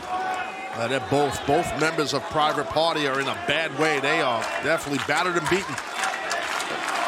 I don't know if, I mean, I get why Isaiah's tagging in, but Mark Quinn had a plethora of offense put on him. Yeah, there's questions undoubtedly about the shape of Mark Quinn's back. But Quinn's showing his toughness for sure. Yeah, we're seeing why the Young Bucks are so great. Oh, and look at that. A shot to the back, the small of the back, and then German suplex by Nicholas Jackson. It's not often you see the Young Bucks use a German suplex like that. Yeah, no, well done.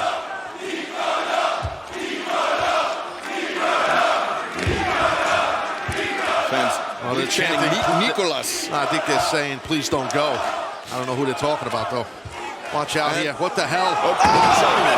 Suplex on the apron. Quinn, he tried to grab onto the ropes with the force. Yeah. The force too great. There's just so much that a back can take, and right now Quinn's at the end of it. And they're going for it here. Yeah, think of that TK drive that Tony Khan. Wait, this 1, 2, and that's almost exactly like Private Party won it the first time. Exactly, great call. Keep your eyes up there. Well, we just had a shot. Nicholas is on the top turnbuckle. We saw him a moment, and here he is.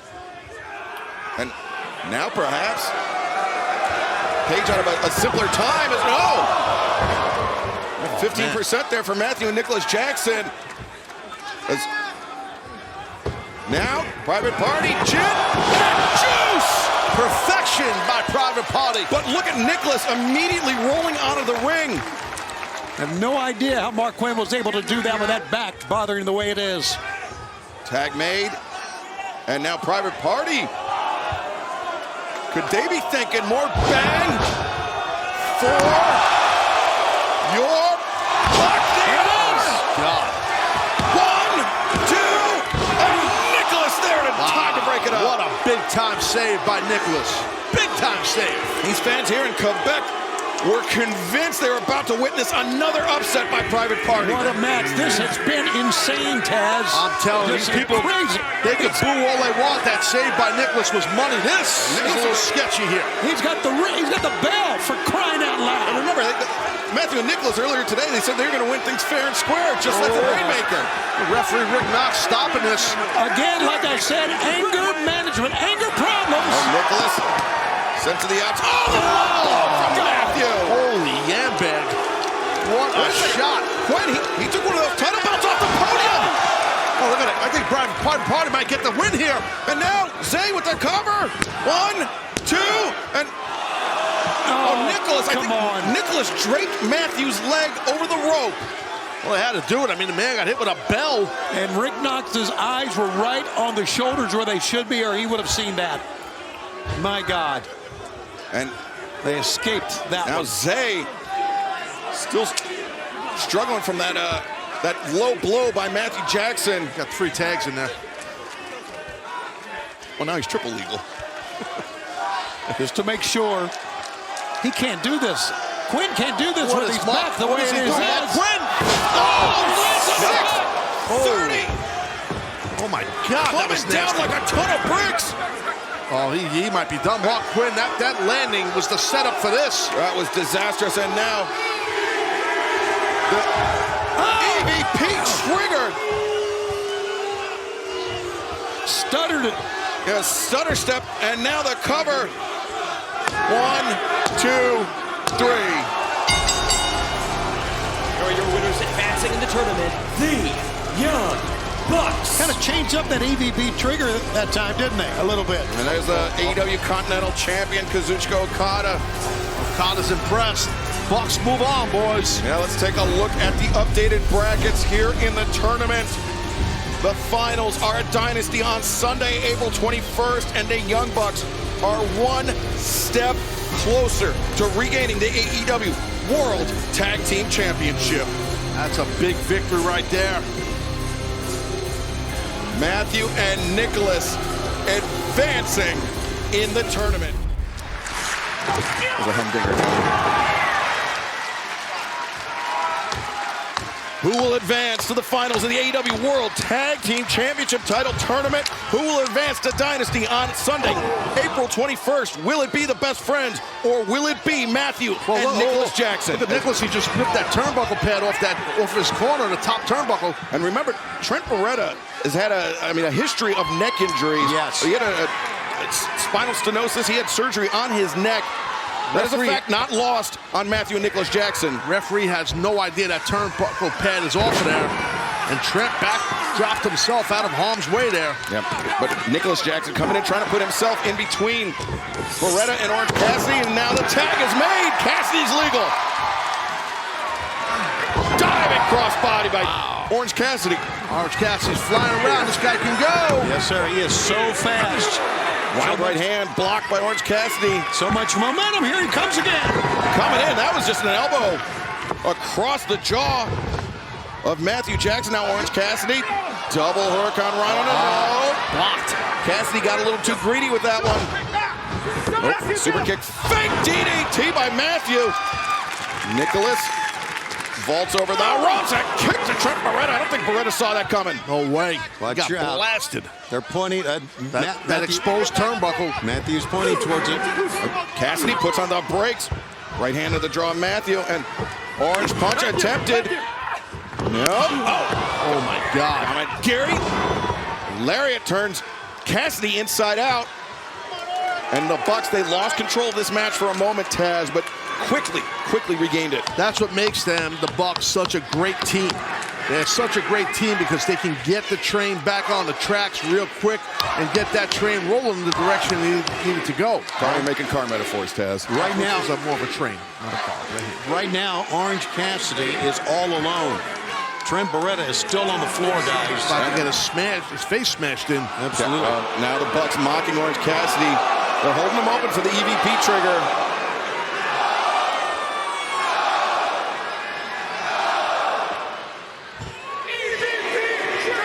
Wind up and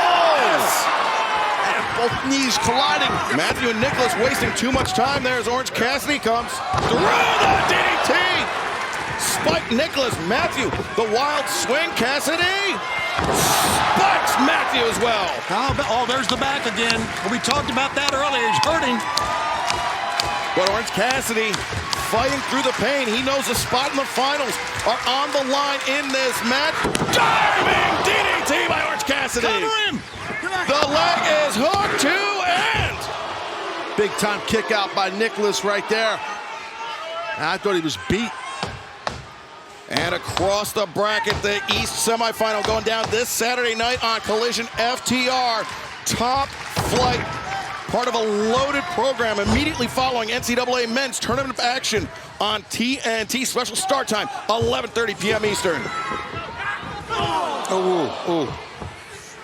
German suplex, Beretta once again landing on those shoulders, on that neck, Taz. Yeah, and a quick tag to his brother Matthew after that release German.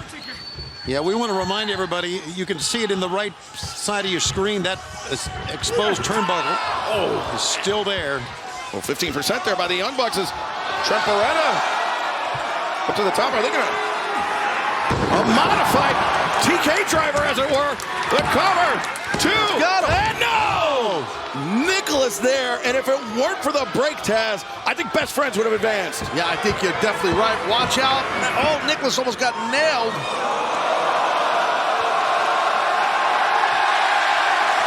Hands in the pockets, Beretta. Got a half and half. A little homage there to Chuck Taylor, the Soul Food half and half combo.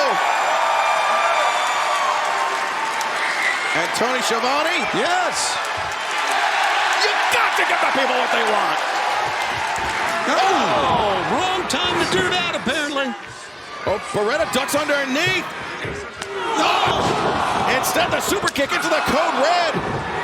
Beretta once again planted on his neck. Oh! Taylor! Oh! Whoa. Don't do that, Matthew. He was going to kick Sue. What's wrong with that man?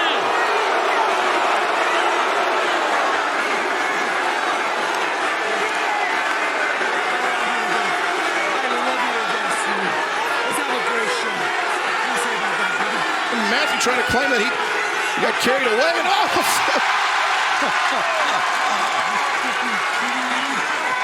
Orange punch! The knee strike from Beretta. Orange Cassidy takes out Nicholas opposite side. Best Friends, can they do it? Are they going to advance? The stop! A strong zero! And no! Nicholas broke it up! Wow, what a massive save by Nicholas. Oh, and another orange punch. Nicholas sent to the outside once again. Cassidy, the tope, the Nicholas driven to the barricade. Trent Beretta. Man, Matt's out, guys. They can roll him up right now, seemingly.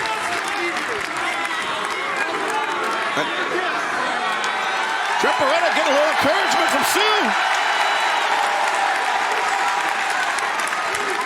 Beretta looking to punch his ticket to the finals. No. Oh, the exposed buckle. Oh, the exposed. Oh, my the God. Catapult is and he's got the tights.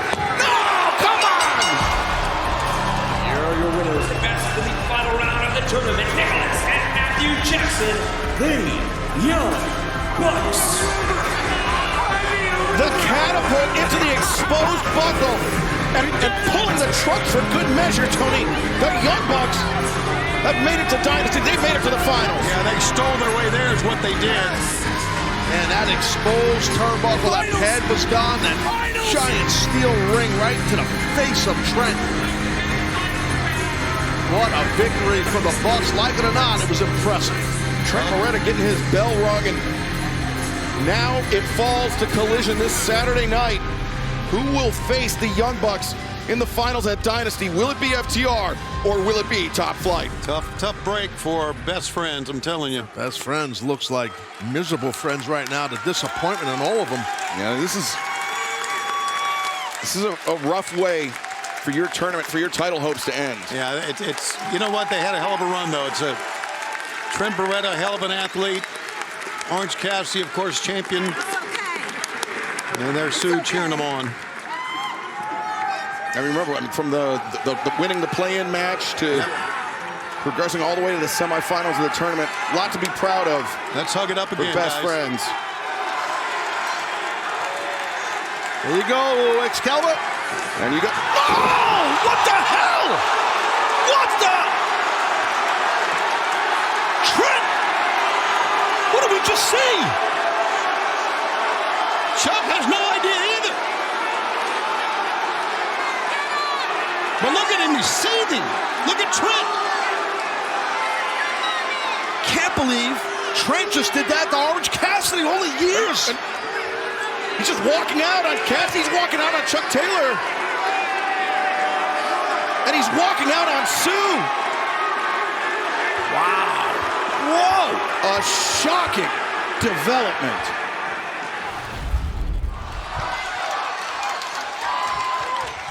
Carnage in our opening contest tonight on Dynamite. Will Ospreay, Powerhouse Hobbs, one-on-one. All throughout the picture-in-picture break, we witnessed Powerhouse Hobbs dominating Will Ospreay, but Ospreay not out of this fight yet. Hobbs hasn't left his feet, though. There's that dynamic offense. Oh, there he goes. Right there. Ospreay comes back, the corkscrew kick, takes down Will Powerhouse Hobbs for the first time this match. Taz, you used the right word, dynamic. I'll tell you that. That's what it is, man. That's what it is with Ospreay. Caught him on the point of the chin with that wheel kick, Taz. Yeah, he sure did. Tremendous athleticism, quick-footed man is Ospreay. Oh! Ospreay springs to his feet, lands the uppercut. Hobbs staggering out towards center. Ospreay maybe thinking springboard here. Needs to be careful here. He is, and he connects, takes Hobbs off his feet. Ospreay, the cover, and Hobbs able to kick out. Hobbs got to his feet and was looking at him. I thought Hobbs would catch him, but Will got off in time. The thing with Hobbs is, as big and thick and strong as he is, he's extremely resilient. He can sustain a ton of punishment. Taz, you can relate. When you're that muscular, it takes a lot of oxygen to get to those muscles, and I believe that Will Ospreay may be wearing Hobbs down a little bit here. You're right. I think that's oh, wait, not with the chops, though. Guy's got pecs like dinner plates. That's not going to work. Look at the size of the chest of Hobbs. And we will see Will Ospreay's opponent competing later on tonight when the American Dragon Bryan Danielson goes one-on-one with Lance Archer. First time ever still to come tonight on Dynamite. Just an open hand slap by Ospreay, and Ospreay. Mistake, it's a mistake. Realizing he stepped in it.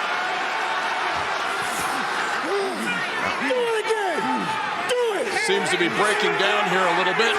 Yeah, it's got to be tough for you, Don. Your two family members beating the hell out of each other here on live TV. Hobbs with his hands wrapped around the throat of Ospreay, and just a belly-to-belly throw over the top.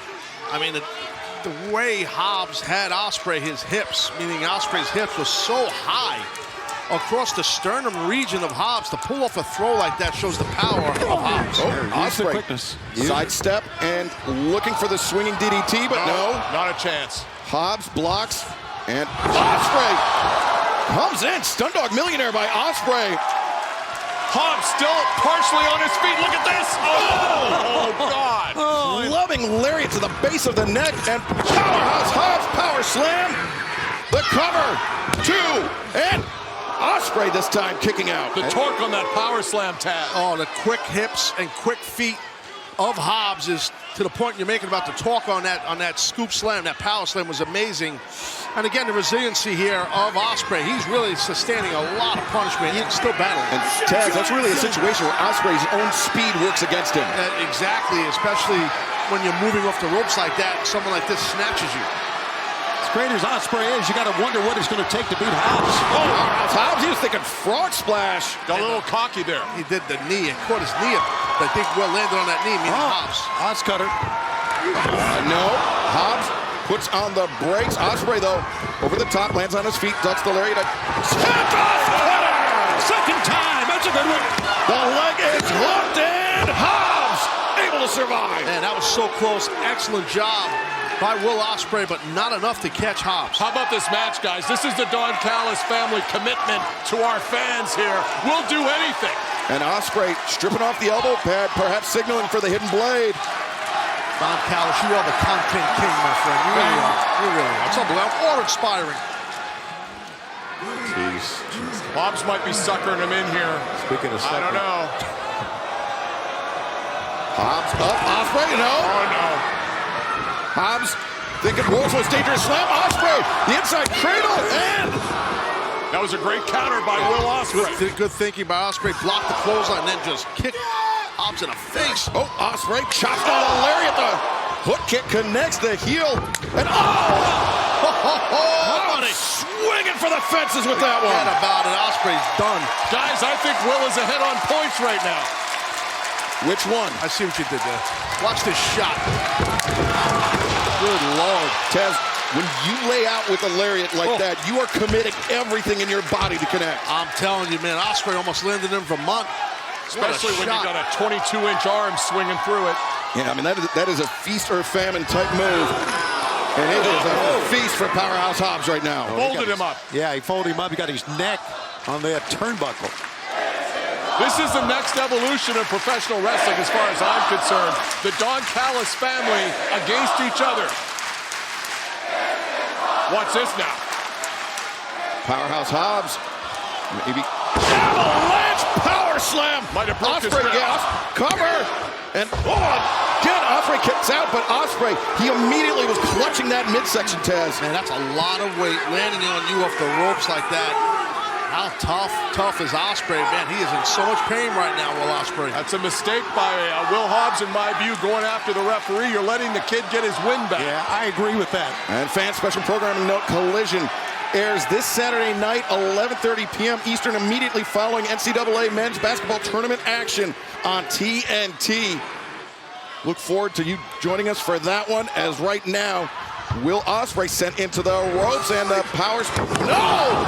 DDT! Wow. What a counter by Ospreay. Look at the sense of urgency by Ospreay. And how about that surge of energy he got? Unbelievable. What an athlete. Ospreay gets his footing. Sky Twister press. And Powerhouse Hobbs, I think Ospreay's knee clipped him on the head. He may not be. I think it did. Right in the jaw, I think. And here it comes. Head and blade wipes him out. 1, 2, 3. What a match. You're welcome. This match. Will Ospreay. And that thing could have went either way right there. What a battle. What a battle. And what a way to open up this telecast. I'm telling you. Yeah, we still have an incredible night of action still to come, but look at that. I mean, it was like a leg drop coming down on the face. I'm telling you. And the hidden blade made it a certainty as Will Ospreay pinning his fellow Don Callis family member, Powerhouse Hobbs, in our opening contest. Real physical battle right there, Don. Oh, wait a second. Hobbs not taking too kindly. Well, this is understandable, right? I mean, he just lost a highly intense, competitive matchup. And Callis whispering something in the ear of Powerhouse Hobbs.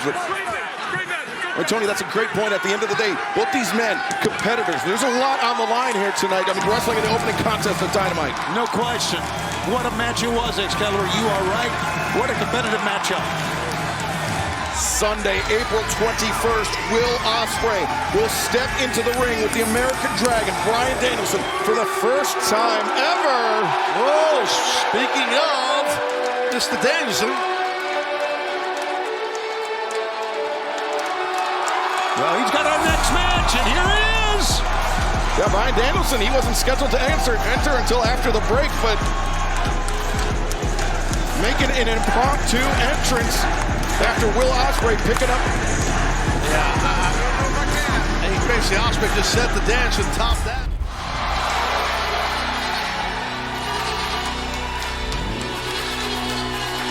Tony, it was a hotly contested match 1 week ago when Willow Nightingale bucked her ticket to Dynasty. We were joined at the desk by the CEO, Mercedes Moné, who still has some thoughts about Willow Nightingale. Well, I'm sure she does. I mean, let's face it, that was quite an injury she sustained, and Willow last week you won a 4-way matchup for a shot to face Julia Hart for her TBS championship at Dynasty. How does it feel to have that championship match in just a few weeks? Renee, I am feeling mother fluffing great. But what I want to know is, Worcester, Massachusetts, how are we feeling?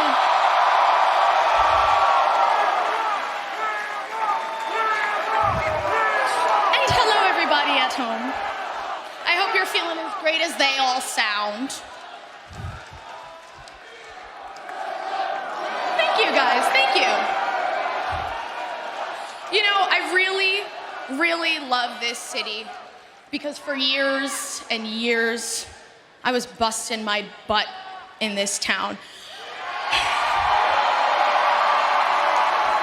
I pack myself into a car, I drive up and down the Merritt Parkway, a lot of times with this girl right here, right next to me.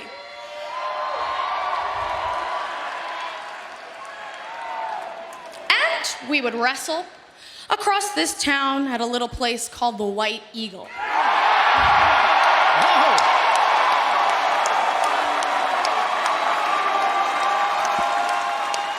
And obviously it sounds very special to you guys. It's very special to a lot of wrestlers. You know, so many of us have left our sweat on the canvas. We've had great nights there. But to me, this is really like a home away from home. This is where I learned who Willow Nightingale is. This is where I figured out who I am. You know, and every time I questioned, does a girl like me belong in wrestling? Every time I wondered. Yeah, see, this is it. Every time I wondered if a weird, quirky, unconventional, chubby, curly-haired freak like me, if I belonged and I could make it in wrestling, your cheers reassured me.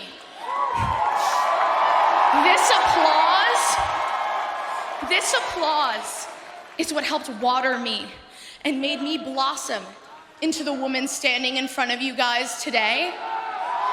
This woman who is going to be challenging Julia Hart at Dynasty for the TBS Championship. You have all made me so confident. I am so confident from your love and support that I know I am going to be the smiling face of TBS. And I'm gonna say something uncharacteristic of me. I'm gonna say something special about this young lady. Last week, she had what the young kids call a banger, and she knocked it out of the park. I mean, Willow Nightingale again is something special. Week after week after week after week, she impresses me. And not only does she impresses me, she impresses the entire world. I mean, think about it. Stokely Hathaway not given the opportunity to finish that thought. Oh, here she comes. Here she comes. The CEO, Mercedes Moné.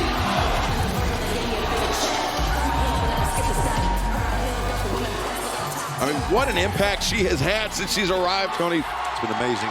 It has been amazing, Excalibur.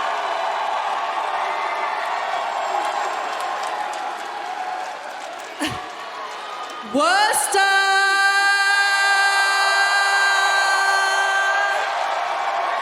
Please say hello to your CEO. Look at the face of Willow. Now, Willow, I can't wait to watch you tear it up with Julia at Dynasty.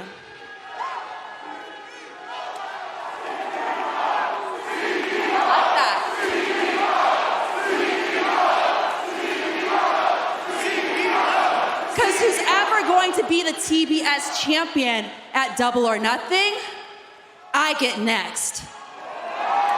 Because in Vegas, money changes everything. Wow, there you go. Mercedes Moné calling her shot at the TBS Championship. Double or Nothing returns to where it all began, the MGM Garden Arena on in Las Vegas, Nevada on Sunday, May 26th. And we know that Mercedes Moné will be challenging whoever is TBS champion. But at Dynasty, it will be Julia Hart versus Willow Nightingale. But coming up next on...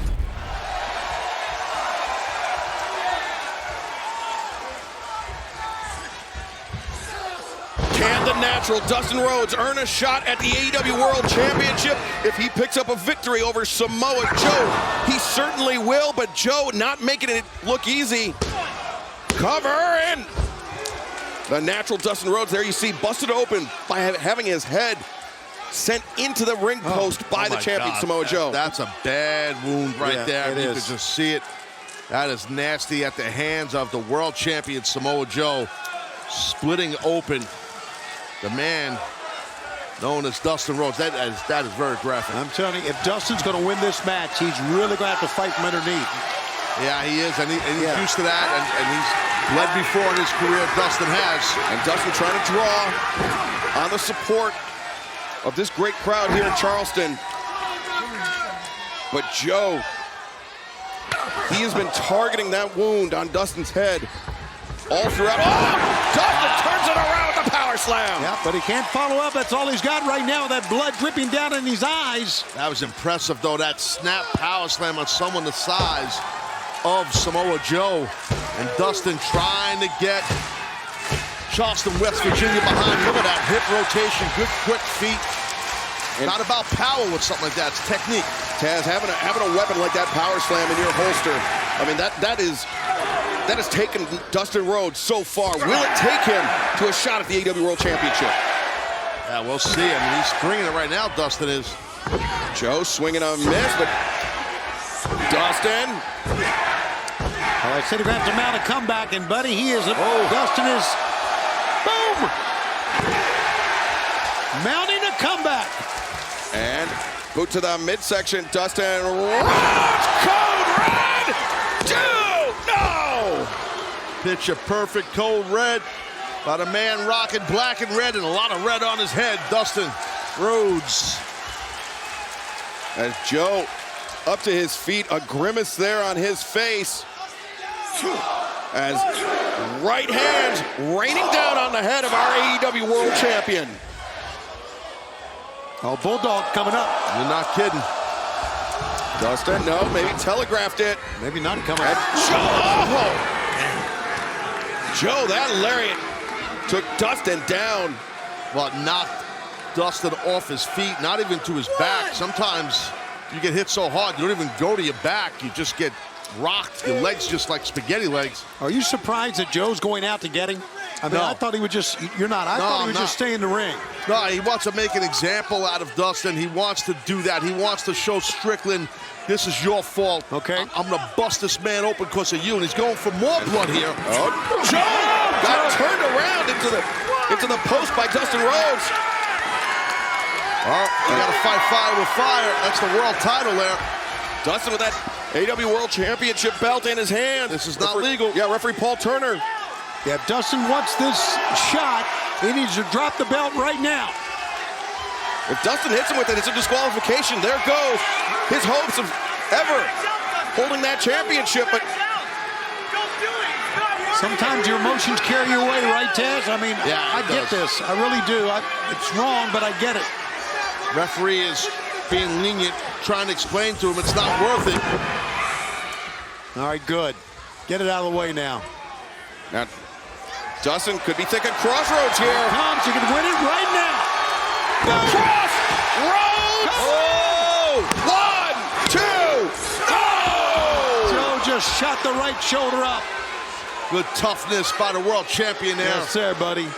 But Taz, as Dustin Rhodes continues to lose blood, as we take a look at this crossroads, as fatigue quickly becomes an issue for the natural. Yeah, it definitely does. He's hanging on, though, Dustin is. You see the fans, buddy, they are rising to the occasion. They're behind Dustin here. Dustin Rhodes backs Joe up to the corner. Charges the STO! Oh, too much of a man in the corner. Power, yeah. Oof. And, oh, brother. Now Joe with the chain in his hand. That's Swerve Strickland's chain. Yeah, Joe doesn't give an damn about a disqualification here. He said there was going to be a blood price to be paid for what happened to kick off our broadcast. Oh, he's got the belt! Joe with the title belt. Paul Turner didn't see it. And the ref never saw it. And now Joe with the cover. 1, 2, and 3. Here is your winner, the AEW World Champion, Samoa Joe. Well, that was really smart by Joe. The belt was still there, right? Yeah, I mean, listen, it's just, sometimes it's not about playing fair. You got to get out of here and win the match. And now he's not done. Again, sending a message. Come on. Just unnecessary after the bell, but you're right, Taz. Trying to send the message to Swerve Strickland, and Joe with this sleeper on it. Swerve! Oh, my God. Whoa, he kicked his head in, my God! The house call from Swerve Joe. He couldn't hear it over the volume of the crowd. Yeah, Joe's locked, and now Strickland's grabbing his own chain. His chain, meaning Strickland. Joe, meanwhile, can barely stand. And Swerve, the right hand, into the jaw of Samoa Joe. And the jaw, you're right, Excalibur. That's the knockout blow. Not to the head, to the jaw. God. Whoa! Well, what a match Dynasty it's going to be. What a match we got coming up in the 21st. Look at Joe. And now the locker room emptying. And what a match it is going to be, Tony. And the reason why the security, why the locker room has emptied, it's because of the magnitude of this match. Absolutely. This is the main event at Dynasty. We are just 11 days away. We don't want anything to jeopardize Samoa Joe and Swerve Strickland for the AEW World Championship. Now look at him eye the prize there, Taz. Yeah, well, that could be the scene come Dynasty. We shall see. And Joe's pissed when someone's holding you a championship. Wow. And that's what he wants. That's what Swerve wants Joe to be, pissed. And will that be the scene in St. Louis? Swerve Strickland, our next AEW World Champion. Or will Samoa Joe retain? Well, we have had an absolutely loaded edition of Dynamite, and this week only gets bigger. We've got Rampage coming up this Friday night, 10, 9 Central on TNT. Then 3 straight hours of action live this Saturday night. AEW Collision, back-to-back with Battle. Please join me. Per the request of our AEW Women's World Champion, tonight we are having the Charleston Championship Champagne Toast. Because on April 21st at Dynasty, our AEW Women's Championship is on the line against a woman who had to vacate that very title 2 years ago. Please welcome Thunder Rosa.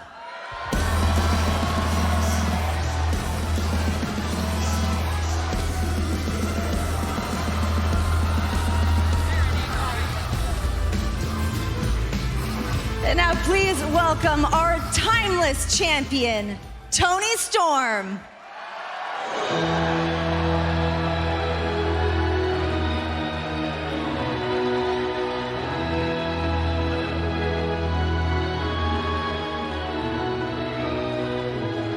Toni, thank you so much for coordinating this beautiful champagne toast you have requested this time. The floor is yours. What kind of champagne do we have here? Do we get a cup? Can I have a little one too? Here, we'll get one to Thunder first. Thank you. I will also take one. All right, Toni Storm, the floor is yours. Toast away.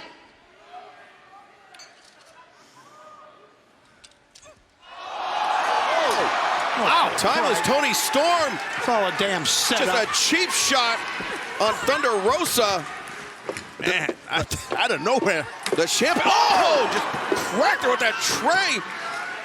I mean, we saw timeless Toni Storm last week. Shivani, she did not seem like she wanted any part of Thunder Rosa. Of course she did, and that's why. That's why the cheap shot. Listen, Thunder Rosa's proud of her heritage. She's proud of her paint. And look. But wait a minute. Oh, Deonna Purrazzo. Coming out. I mean, I guess better late than never for Deonna, but the damage done by timeless Toni Storm, the champion.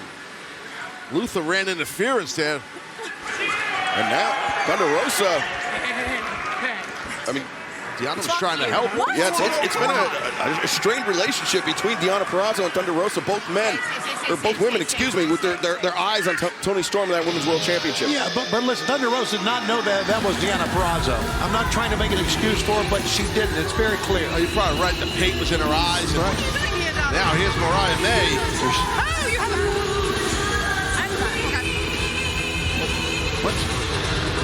What's she doing here? She doesn't even know she's got a match. Trying to eat her cheek. A champagne kiss and a caviar dream. It's a second one fall with a 20-minute time limit, making her way. Julia Hart of the House of Black attacking the neck of the Rated R superstar Adam Copeland, and his partner Willow Nightingale nowhere to be found after that attack in the back before the match, Tony. And let's not forget that Dynasty and that six-man tag or that trios match that you talked about coming up on Sunday. Let's see what's going to be left of Adam Copeland if he can fight out coming up on Sunday. Yeah, I agree with you, Siobhan, but I think the last thing on Cope's mind is that, obviously, right now. He's trying to get out of this problem here with Brody King. But as we were talking about during picture-in-picture, Willow Nightingale not in the corner of Adam Copeland. He is fighting this match alone. Almost a 2-on-1 assault by Julia Hart and Brody King. Look at Cope, though. He's on top here. Copeland gets his footing on the top and comes up. The flying clothesline. I love it. Just flung his body for all he's worth at Big Brody that time. This would be a great opportunity for Cope to tag in Willow, who's injured backstage. Yeah, that corner is empty for Adam Copeland. All right, then it would make Julia legal, being that it's mixed tag team rules, but that's all for naught. And Julia Hart, remember, she'll be defending her TBS championship this Sunday at Dynasty against Willow Nightingale, with Mercedes Moné waiting in the wings at Double or Nothing coming up this May. As heavy shots being exchanged. Well, I'll tell you from experience being in the ring with Cope several times, he's a heavy hitter, I promise. Copeland went for that impaler. Brody King just too powerful, and Copeland staggered Brody back, but didn't take him off his feet. That just speaks to how powerful Brody King is. Tony, Copeland hit him with 4 or 5 consecutive shots, and Brody's still not going down. Yeah, he's still slumped right up against those turnbuckles. You're right, Excalibur, but he's not going down. He's an incredible athletic specimen. He really is. Copeland again running in that high boot across the jaw, catching Brody King flush on that jaw. Well, Cope's doing the right thing. He keeps bringing big strikes to level the playing field here against Big Brody. And you know, I don't know if Copeland knows this or not, but Brody King, oh wait, the impaler! This could be it! Oh, buddy. Copeland lands the impaler! He covers, the leg is hooked in! Brody King able to kick out. Super close right there. I was gonna point out that a few years ago, I believe about 5 years ago, Brody King actually broke his jaw competing in a pro wrestling match, had to have his jaw wired shut. And maybe that's why Copeland is attacking the jaw of Brody King. Well, Cope is a student of the game. He follows everything that's going on, everybody for a lot of years. He knows, and you could be right about that, for sure. Yeah, gain any potential advantage that you can if you're Adam Copeland, especially with an opponent this dangerous as Copeland, that flipping neck breaker. Yeah, Copeland can barely pull himself up. He looks out towards the fans here, but, well, not going to try to make a cover here, apparently. Look at his eyes. Eyes locked in. Cope is locked in. Wow, listen to the fans. Copeland feeding off the energy of this great crowd as he has Brody King lined up. Could be a spin. Oh, wow. And Julia loves it. What an answer for a spear, Excalibur. And Julia Hart, I mean, she loves it. She is delighted by that lariat from Brody King. Take another look at this. Right here, I think Copeland got wrapped up with the audience here in Indianapolis being behind him so heavily. Yeah, good call. And I think he definitely got caught by the big man there with that line. Brody King charging it. Oh, Copeland avoids it. But again, Copeland with nobody on his corner, no relief, as Julia Hart comes to check on her partner in this mixed tag match. And you know, listen, you got to realize Copeland went into this thing in his mind going into a mixed tag team matchup. It's a different strategy. And Copeland's a tag team expert. Oh, look at this. You see Willow Nightingale making her way. She's all taped up as Chris Statlander. Got a shoulder issue, but she's here, Willow. Chris Statlander and Stokely Hathaway cheering on Willow. As Willow up on the corner, Brody, he sees it. I don't think Copeland knows she's there. Oh, she tagged herself in. Maybe he did know. That's a tag. They're tagging Willow. Look at Willow! Oh! And Julia Hart. Well, Julia's technically legal. That's right. She's technically legal right now. But she backed off. That's a spear from Copeland. Brody King just got rocked. No, Willow. We got double balks. Two talents to balk. Oh, look at this. Cannon from Brody King. Oh, this is tremendous. This is absolutely tremendous. Watch out. Look at that chain. Willow just got dropped. Julia Hart had that chain, Brody King's chain wrapped around her hand. Willow is out cold. And now, look at this. Copeland takes Brody on the outside. Heartless is locked in, but Willow, she's out. She's out. And that shoulder's trapped. That shoulder that was injured, the right shoulder of Willow. That chain did the damage. Willow didn't even see it coming. Julia had that chain wrapped around her fist. And hold on. Oh, brother. There she is, Mercedes Moné. Oh, she's wielding a chair. And Julia making a hasty retreat. Well, that was a good idea by Julia to get out of dodge here with Mercedes with steel chair in hand. But Taz, has the damage been done for Sunday to Willow Nightingale? I mean, she's supposed to challenge Julia for that TBS championship, but you see that shoulder taped up. And then to get a sucker punch with a chain wrapped around the hand of Julia Hart. Yeah, I don't know the condition that Willow will be in this Sunday, but now there's a history with these two ladies that are in the ring right now, as we know. Yeah, hang on. Mercedes with the chair. Adam Copeland. Well, Mercedes drops the chair, but a very tense situation. I mean, we're not sure if Mercedes came out here to save Willow or to get redemption on Julia. But it seems like on some level, Mercedes still may blame Willow Nightingale for that ankle injury, that career-threatening ankle injury. Whether it was intentional or not, we will never know. But this Sunday at Dynasty, live on pay-per-view, Julia Hart looks to defend that TBS championship against a Willow Nightingale that we can assume is not going to be 100%. Plus the trios match, Copeland, Briscoe, and Kingston taking on the House of Black. Got it hard into the corner. Welcome back to AEW Dynamite. Excalibur here with Tony Schiavone, the Human Suplex Machine, Taz, and inside the ring, the virtuosa, Deonna Purrazzo, trying to turn the tables on the protege of Timeless Tony Storm. I'm talking about Mariah May. Mariah, who goes down. Reversal into the ropes. Deonna coming away with that kick and the clothesline by the virtuosa. The cover, 2. Now the virtuoso looking up that time to Posey, the referee, and Mike Posey. She was angry with him about that. And I don't blame her in a way. But look at this, Deonna. She's got a lot of fight. She's like, bring it on. Taz, we talked about what a hard hitter Mariah May is, but likewise, Deonna Purrazzo, she can throw some bombs as well. She can, for sure. I think I need an ice bag for my knee, but that's a whole nother topic. As Deonna accelerates into the... Oh, Mariah cracked her with that one. And now Mariah charging in. Deonna steps behind. Oh, look at Knight. Drops her down. Look at perhaps her... She's got the Fujiwara armbar locked in.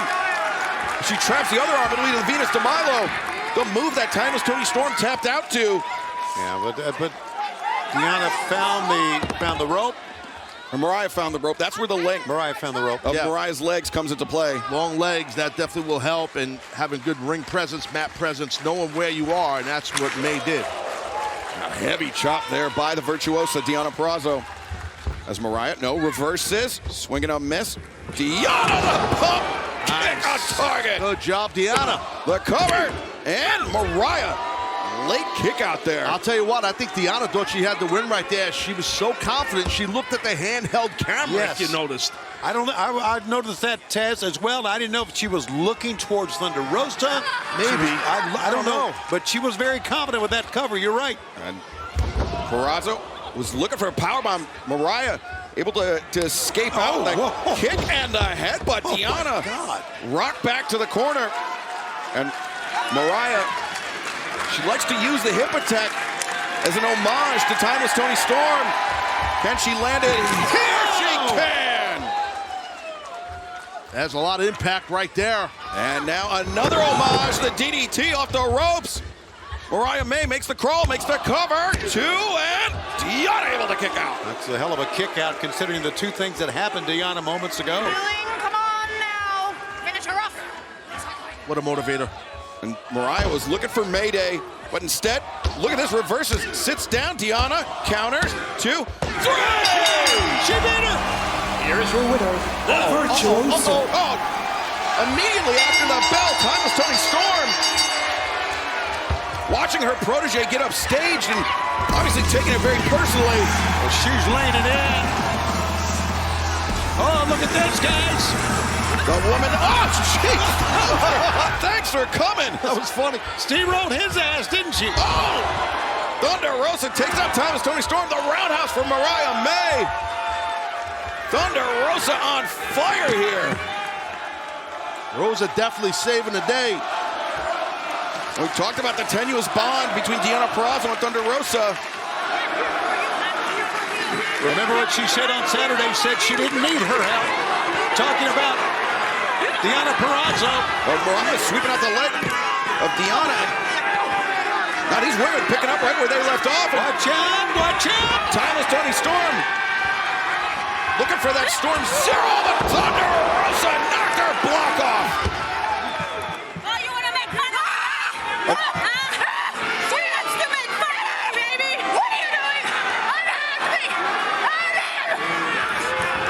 Look at this. Thunder Rosa just mocking Timeless Toni Storm. What are you talking about, miss? That's not even the champion's color. Great observation, Tony. As Timeless Toni Storm retreating. You're not going to have to wait long to see these two women lock horns once again. It'll come up this Sunday. Dynasty live on pay-per-view. Can Thunder Rosa regain the AEW Women's World Championship, or Timeless Toni Storm continue her reign? And right now, continues live tonight on Dynamite. Claudio Castagnoli, Will Ospreay for the first time ever going at it one-on-one, and Claudio Castagnoli has been in the driver's seat for the last few minutes, Tony. It all happened when Will tried to go outside with a tope, and he was caught, and Claudio is taking the advantage, and look at this. So dynamic. Insane. Very well said, Ted. So hard to do what he just did. And now, Ospreay counters, comes back. We talked about it in the strategy meeting. You need moves in bunches against Castagnoli. Yeah, he's so durable. He's got such a quick recovery time as Claudio Castagnoli. Combination offense is the only way to win against him, but Ospreay may be allowing Claudio back into this match, Taz.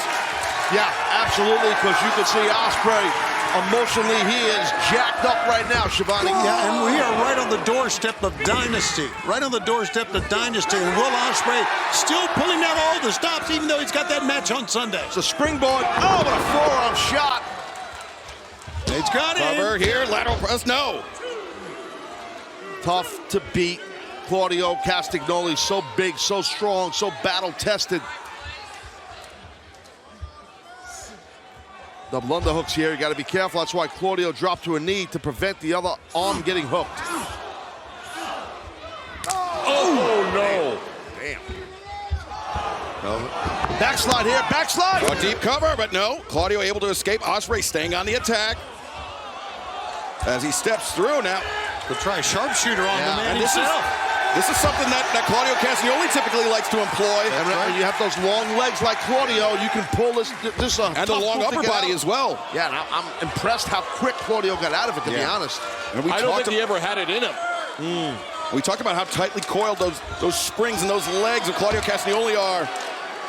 Hard to get in, but then you have the reach of Claudio, able to pull Ospreay down from a standing position. Look how deep he is setting this Claudio, almost sitting on his back. He is sitting on his back. He's got this sunk in real deep. Oh, no. Oh, no. Yeah, right now, Ospreay's just getting out wrestled, to be frank. And look at how Claudio, he positioned his feet in between Ospreay and the ropes. But Ospreay counters the roll-up. That was a great counter by Ospreay on that roll stack pin. Yeah, Claudio was forced to abandon ship on the submission hold. Ospreay now coming back. Claudio underneath.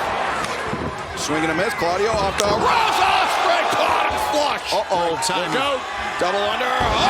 Tiger driver. 2. No. Well, earlier in this match, not too long ago, Ospreay tried for that Tiger driver. It was a block by Claudio. Right now, Ospreay nailed it, though. Fans are loving this one, man.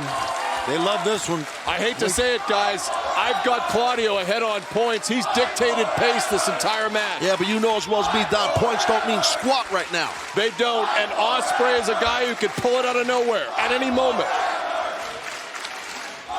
And we are seeing some amazing action tonight on Dynamite.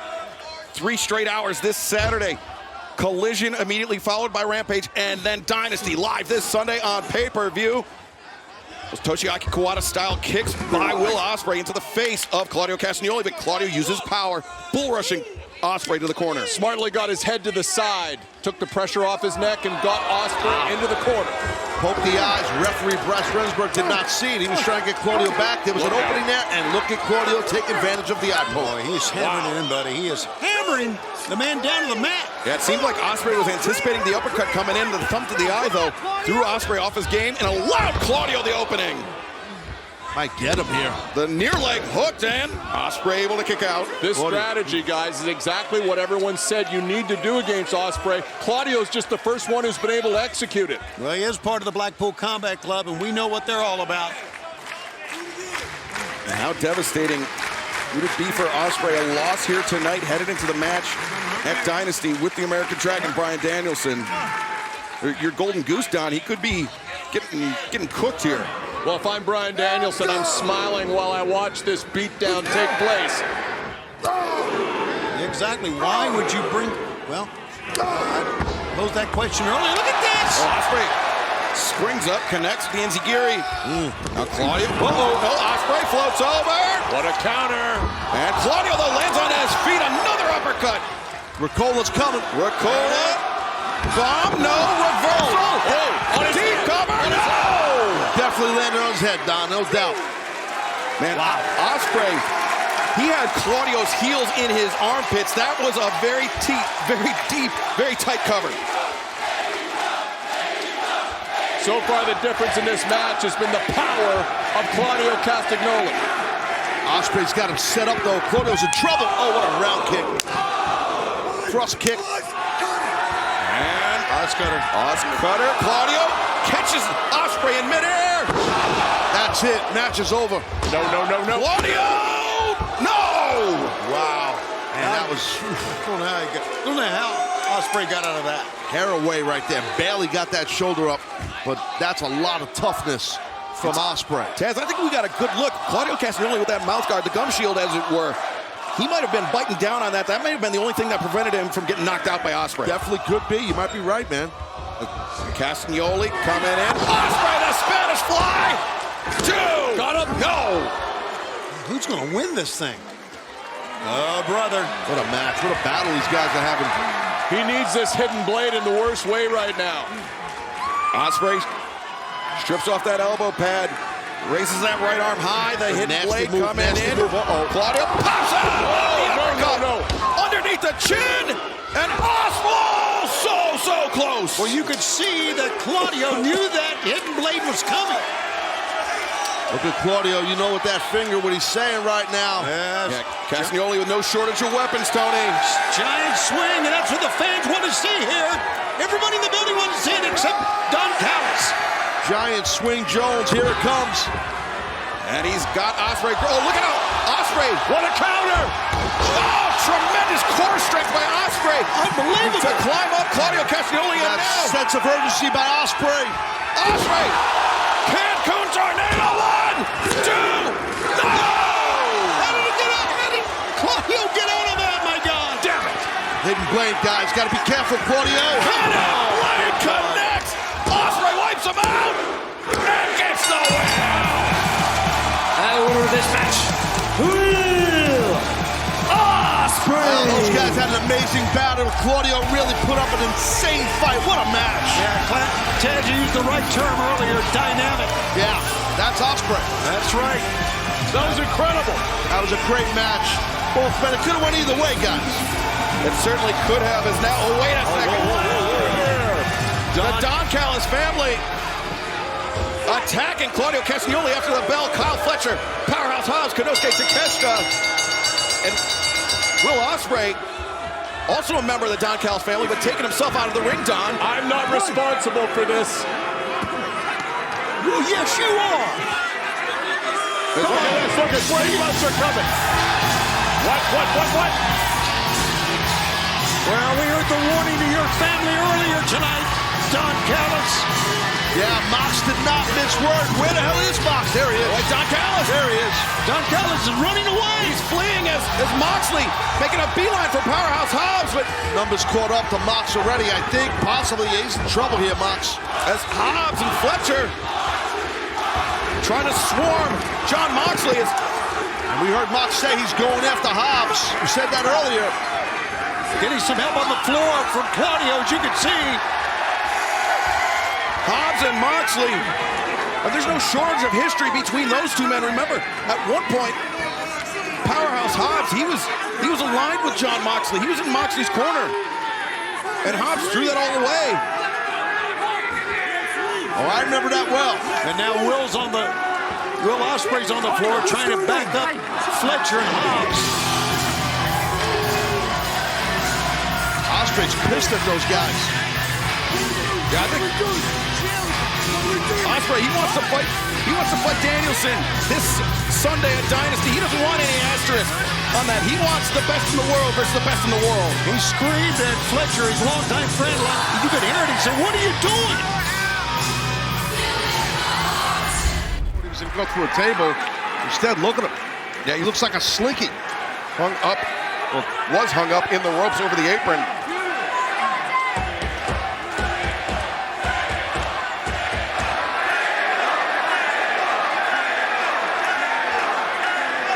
The Casino Gauntlet match continues live tonight on Dynamite. The Murder Hawk, Lance Archer, making an immediate impact in this match. He's propped up two tables, but he got distracted.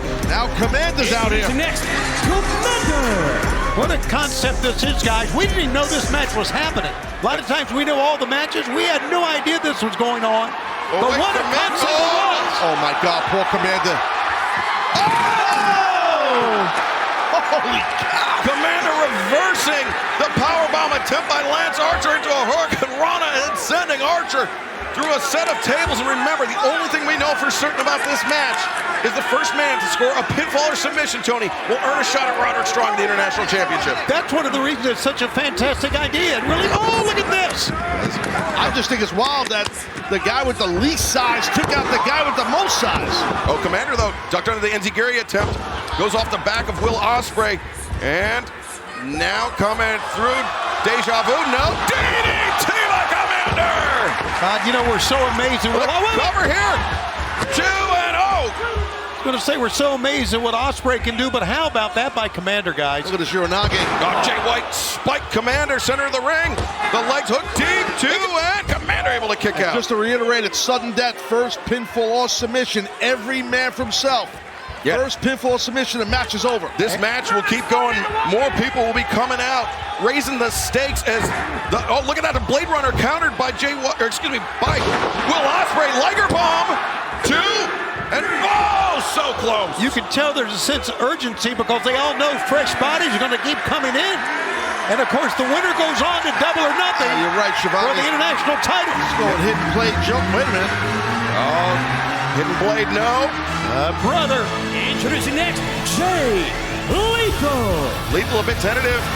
You know you're open when you come into the ring, so Lethal very cautious upon entering, but that's a veteran. Lethal smart. That's right. And remember, it'll be 5 years of Double or Nothing coming up on Sunday, May 26th, as Lethal. Picture perfect accuracy with that dropkick and the lethal combination. Turn around. Well, he turned around a bit too late. Penta landing that shot. It's a bit low. Yeah. Lethal hobbled by that one. Sent into the ropes. Sunset flip. No. Penta rolls through. Lethal ducks under. Lethal injection. Oh, he got it. Watch Jay White. Look at Jay White. He's in here. Jay White realized it now. Blade Runner. Lethal. Oh, that sleeper suplex from Jay White. Remember these two guys crossing paths in the Continental Classic. Jay White, Jay Lethal, and Dante Martin, though, doesn't care about history. He cares about Double or Nothing. He cares about the shot at Roderick Strong. And he broke up the Blade Runner that time with that drop kick from the top. Yeah, it's just bodies everywhere. We don't know if any more wrestlers are coming out or not. Who the hell knows? Big elbow strike. Ospreay intercepts the lariat attempt. Could be up to 21 wrestlers, we understand, in the backstage area that could be a part of this. Well, Ospreay landed 2 shots to the face of Kyle O'Reilly, floats over. O'Reilly, though, lands on his rolling elbow. Oh. And how about that? Will Ospreay ate it and came right back. Oh, and he comes across. 1, 2. Oh, no. Great kick out right there by Kyle O'Reilly. Again, winner gets a match for the International Championship at Double or Nothing. He called for the Ox Cutter, but no, he's called for the Stormbreaker. But oh no, he's called for the Tiger Driver 91. But remember, after he injured Danielson, he said he was going to retire that move. All right. And that momentary indecision cost Ospreay. Yeah, the hesitation. Tommy now. Jujikatame locked in. Wait a second, Commander. A Cielito. No! Commander. 1, 2. No! Ospreay, the hidden blade on Commander. Ospreay just nailed Commander. 1, 2, 3. Will Ospreay! It's Will Ospreay! Here is your winner, the Aerial Assassin, Will Ospreay! And that match was like a blender on 150 miles an hour. That was insane. It was tremendous. Love it. Even after the second thoughts on using that Tiger Driver 91, Ospreay vowed to retire that move. He was still able to adapt and succeed, and now we know. Sunday, May 26th, live on pay-per-view, the MGM Grand Garden Arena. The home of the first Double or Nothing. Hang on. Will be the home of the 5th Double or Nothing, but we may be on the verge of hearing from the AEW International Champion himself, Roderick Strong. Roddy Strong out here showing Ospreay, I'm the guy you got to beat from Vegas. Yeah, the guys behind me are the guys you got to worry about as well. Yeah, you've got Mike Bennett, Matt Taven, Wardlow, and Adam Cole, the Undisputed Kingdom, all backing up the AEW International Champion, Roderick Strong. Well, I'm telling you, coming up at Double or Nothing on Sunday, May 26th, Will Ospreay's got to contend with more than one man, and that's very apparent right there. Yeah, but that Roddy Strong is no joke, man. He is a heavy hitter. Yes, he is. Bring your lunch against him. I'm telling you, Ospreay, he's tough. Yeah, this is going to be difficult for you to watch, Taz, and watch that footage once again. Hey guys! It's true, I'm the new FTW champion! It's great, right? And there's been a lot of negative connotation with the letters FTW. Does it mean F the world? Does it mean forget the world? None of those things. I'm changing it right here, right now. From now on, this means for the World Championship, because this is for all of you. Oh, get the hell out of here. Are you kidding me? I don't even know what... We won this together, guys. Thank you. And the whole wrestling world is buzzing. The internet is buzzing over this big victory, and I can see why. I mean, I'm only doing God's work, and by that I mean the God of pro wrestling, Terry Funk, told me years ago, Chris, it's now your responsibility to teach the younger generation and take them to the next level, and that's what I'm doing. So thanks to Terry Funk. Once again, thanks to all of you. Thank you. And how about thanks to Hook? Let's hear it for Hook, right? What a great champion. And what a tough competitor in the ring. He beat the living hell out of me. His only flaw is there's still certain things he needs to take from the learning tree. Lessons I want to teach him, including getting rid of the dead weight that surrounds him, like Taz and Shibata, and all of the collateral damage, the clowns that surround him. And more importantly, Hook, you need to listen to me when I tell you to stay down, okay? I told you to stay down at Dynasty. You kept getting back up after 2 Judas effects. You forced me to hit you in the head with a baseball bat. Forced him. Right? So that's on you. But I know you're at home listening and thinking about the lessons you learned, and that's exciting to me. And what also is exciting to me is the list of men and women who have been drawn into the Jericho vortex and have come out the other side, even bigger stars, so many of them. And I am so excited. I am so excited to see who the... Well, one half of the former AEW World Tag Team Champions. Now, speaking of big... Big Bill. Yeah, maybe he's heard enough from the so-called learning tree, Chris Jericho. Big Bill. Well, he's a massive man, guys. My goodness. Well, I mean, it's in the name, Tony. I got that.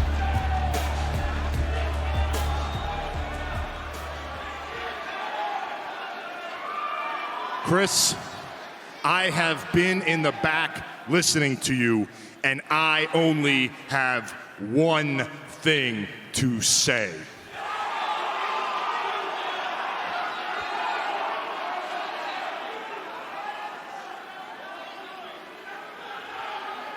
I need the guidance of the learning tree. Oh, come on, Bill.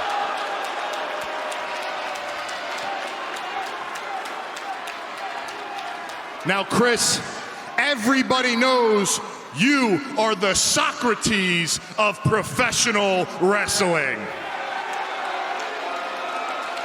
Always willing to give advice, always willing to lend a hand, and always willing to take a less established guy and bring him right up to the top with you. That's you, Chris. Bill can't be serious. I mean, he's tag champions along with Ricky Starks. Sure.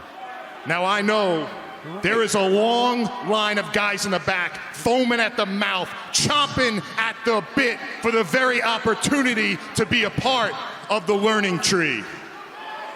But Chris, take this into consideration. There is nobody bigger than me and nobody better fit than I am for the learning tree. And Chris, you know it. Deep down in your heart, you know I am the very best fit for the learning tree.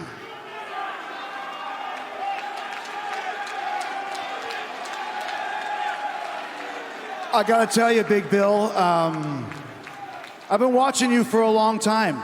I've been a big fan of yours for years. I'm one of the reasons why you're in AEW. Did you guys know that? It's true, yeah. So I'm gonna think about what you said. I'm really gonna think about it. I'm gonna be keeping my eye on you, Bill. I'm gonna be watching you to see if what you say is true. You do that. I'll show you. Watch me.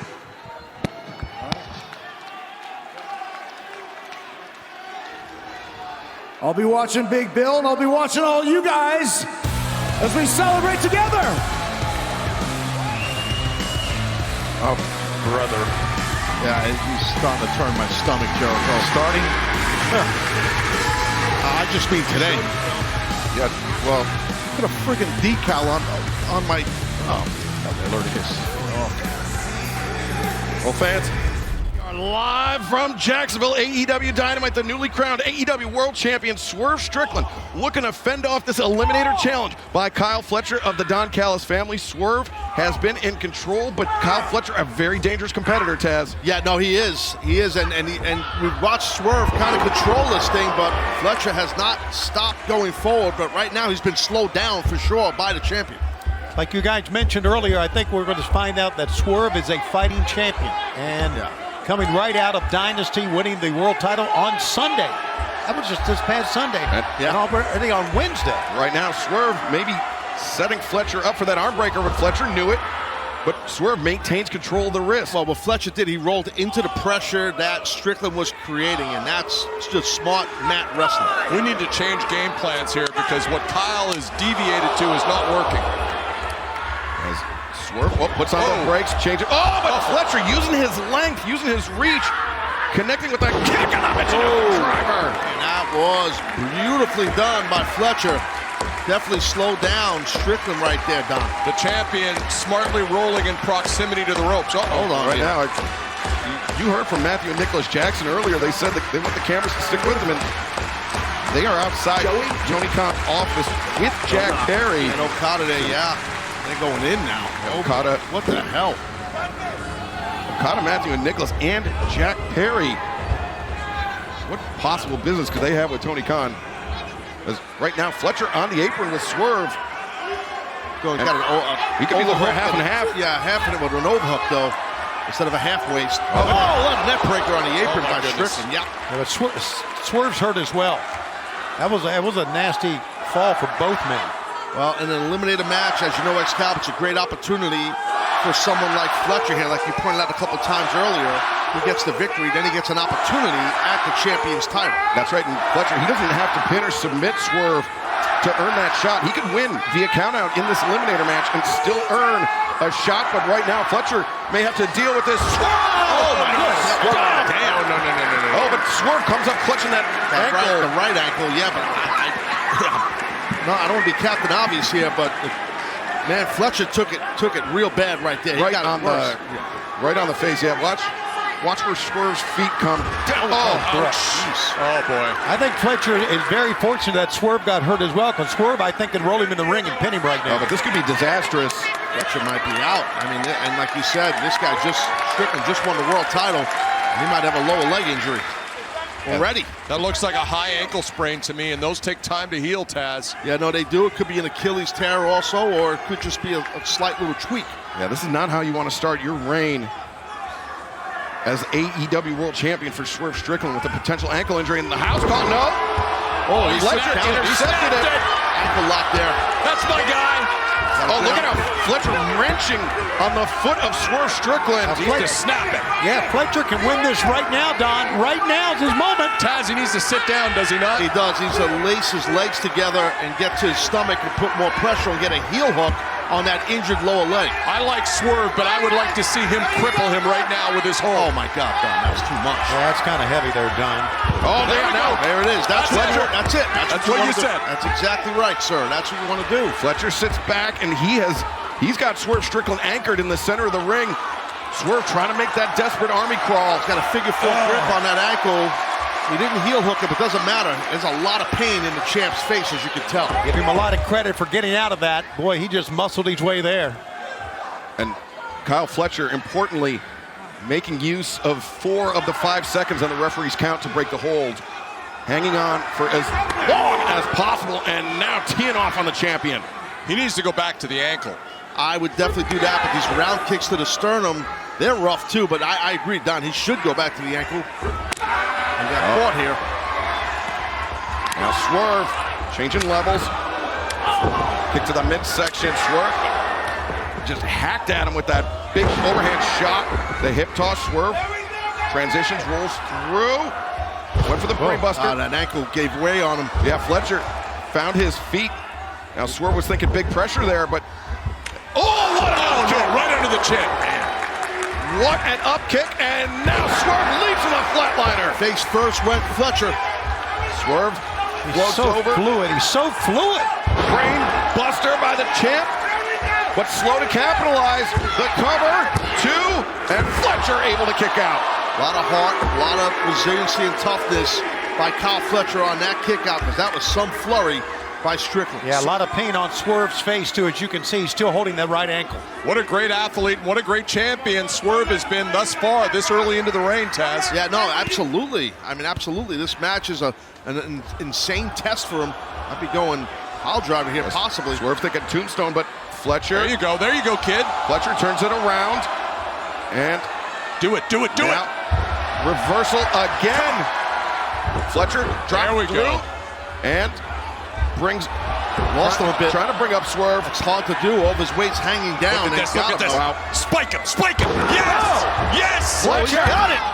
There it is. And so close.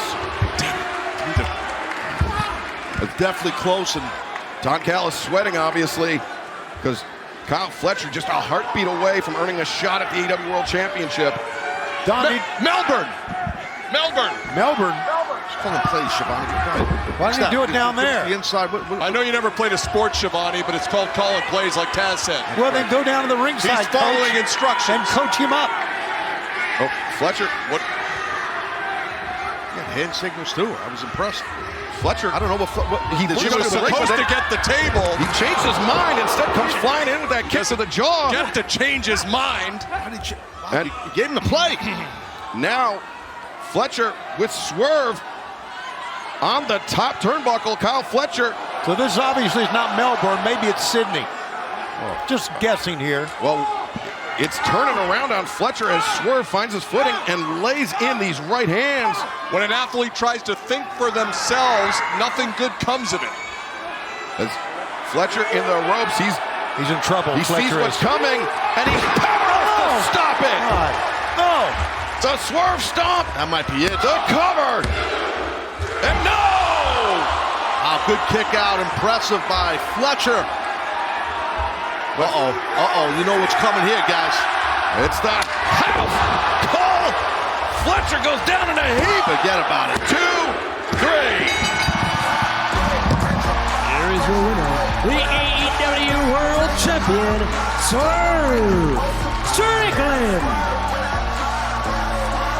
Well, the Swerve Strickland era of All Elite Wrestling begins with a bang here tonight on Dynamite.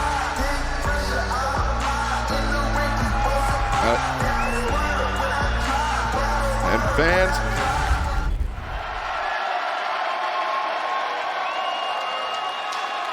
Jack Perry, his future with AEW was completely uncertain, Taz. He tore up his contract. He seemed to join the roster of New Japan Pro Wrestling. I thought his AEW days were behind him.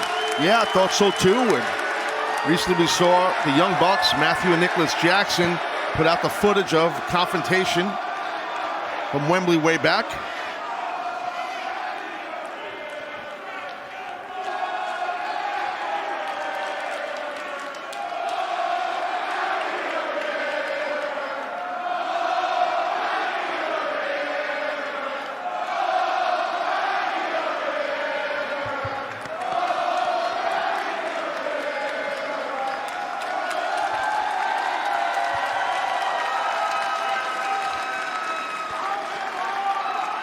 First things first, I want to say that I've had some of the best nights of my entire life right here in Jacksonville.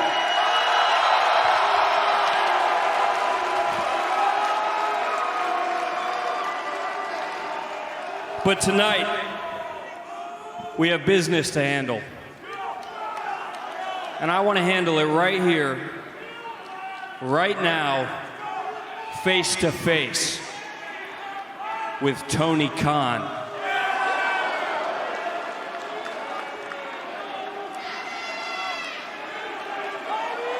We heard from Matthew Jackson. It's crazy to me that this is.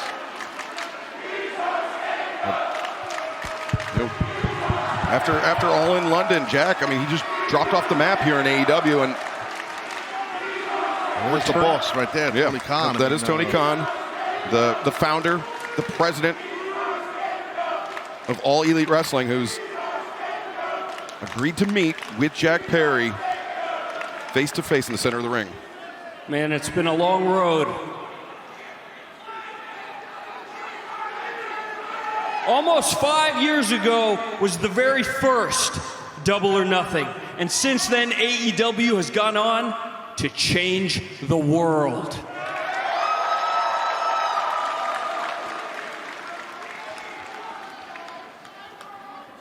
Now, Tony, it's no secret we've had our ups and downs.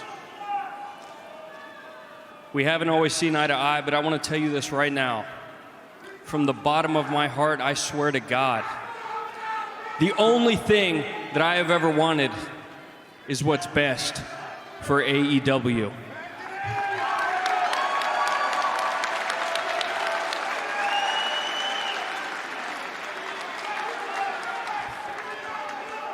So I want to ask you to please shake my hand, reinstate me, and let's go on and continue to change the world together.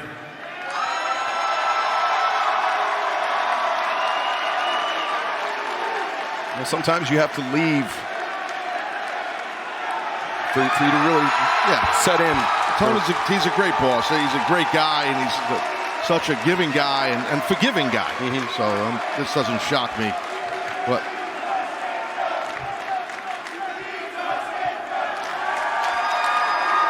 Jack Perry back on the scene here in All Elite Wrestling. We can only assume that's what that handshake, that embrace meant. Absolutely. Tony smiled. Oh, my God! What the?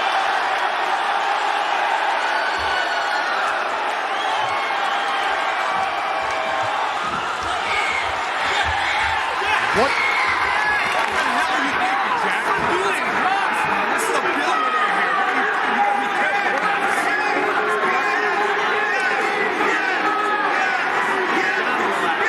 I can't believe Jack just did that. What the frick is wrong with him? I don't. The Young Bucks are checking here on. Yeah, thankfully, cooler heads will prevail.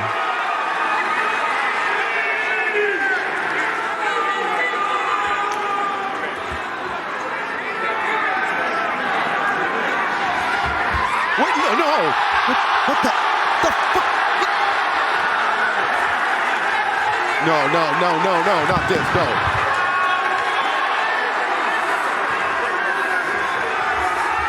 Oh, my God.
Change the world, baby!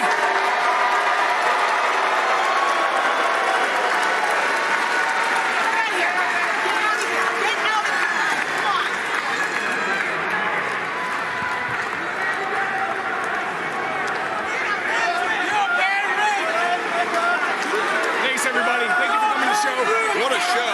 What a great show. What a great show, everybody. Check on Tony. We've got you paid Rick.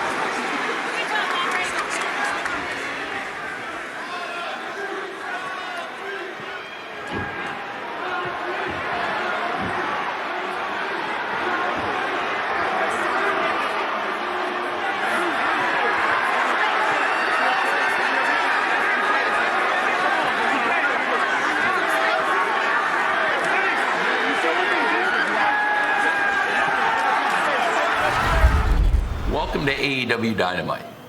I'm here live in Jacksonville, Florida, and I'll be producing tonight's show here in the offices of the Jaguars. I wish I could be there live in Winnipeg for Kenny Omega's return in his hometown tonight at a perfect time. Unfortunately, I'm not cleared to leave Jacksonville, Florida due to the actions of AEW's Executive Vice President, Matthew Jackson, and the reinstated Jack Pitt due to the head and neck injuries I suffered. Wait a minute, we're losing them. Guys. We're losing them. We told you guys, we warned you guys this was going to happen. We're having technical difficulties over in Jacksonville, Florida. Tony Khan, we're sorry. We lost connection. That's crazy. That's okay, but Tony's not here, but we are. And you at home, you may be asking yourself, how is that possible after what they did last week? How are we not fired? Well, ironclad contracts with a founder's clause in there. And I don't want to get into the boring details, but let's just say that ourselves and our colleagues are probably not going anywhere. And also, in the details of our agreements, I don't know if you remember this, it says that if Tony Khan is unreachable and he can't physically be in an event, that the EVPs would succeed him in running the show. So in other words, we're in charge now. With that being said, Matthew, let's run the new show open. 3, 2, 1, go X.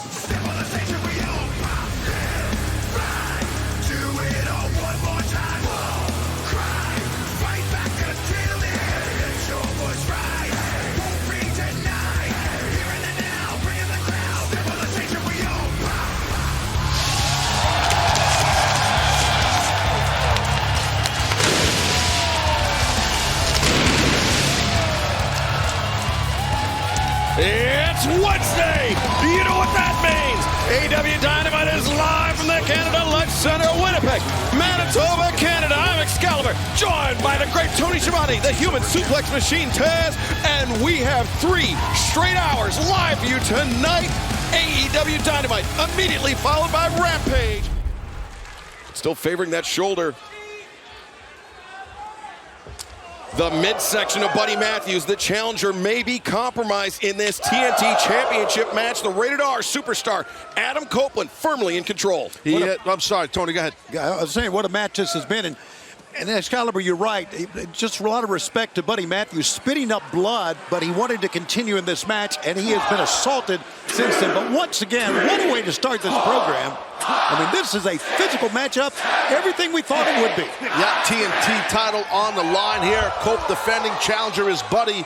We're in Winnipeg, Canada, and this has been physical for sure. Going after that shoulder, Excalibur. That's right. Early on in the match, Copeland, the dive out of the ring, he came up favoring that left arm, and it has been the target of Buddy Matthews. Now the Liger Bomb, too, and Copeland able to kick out.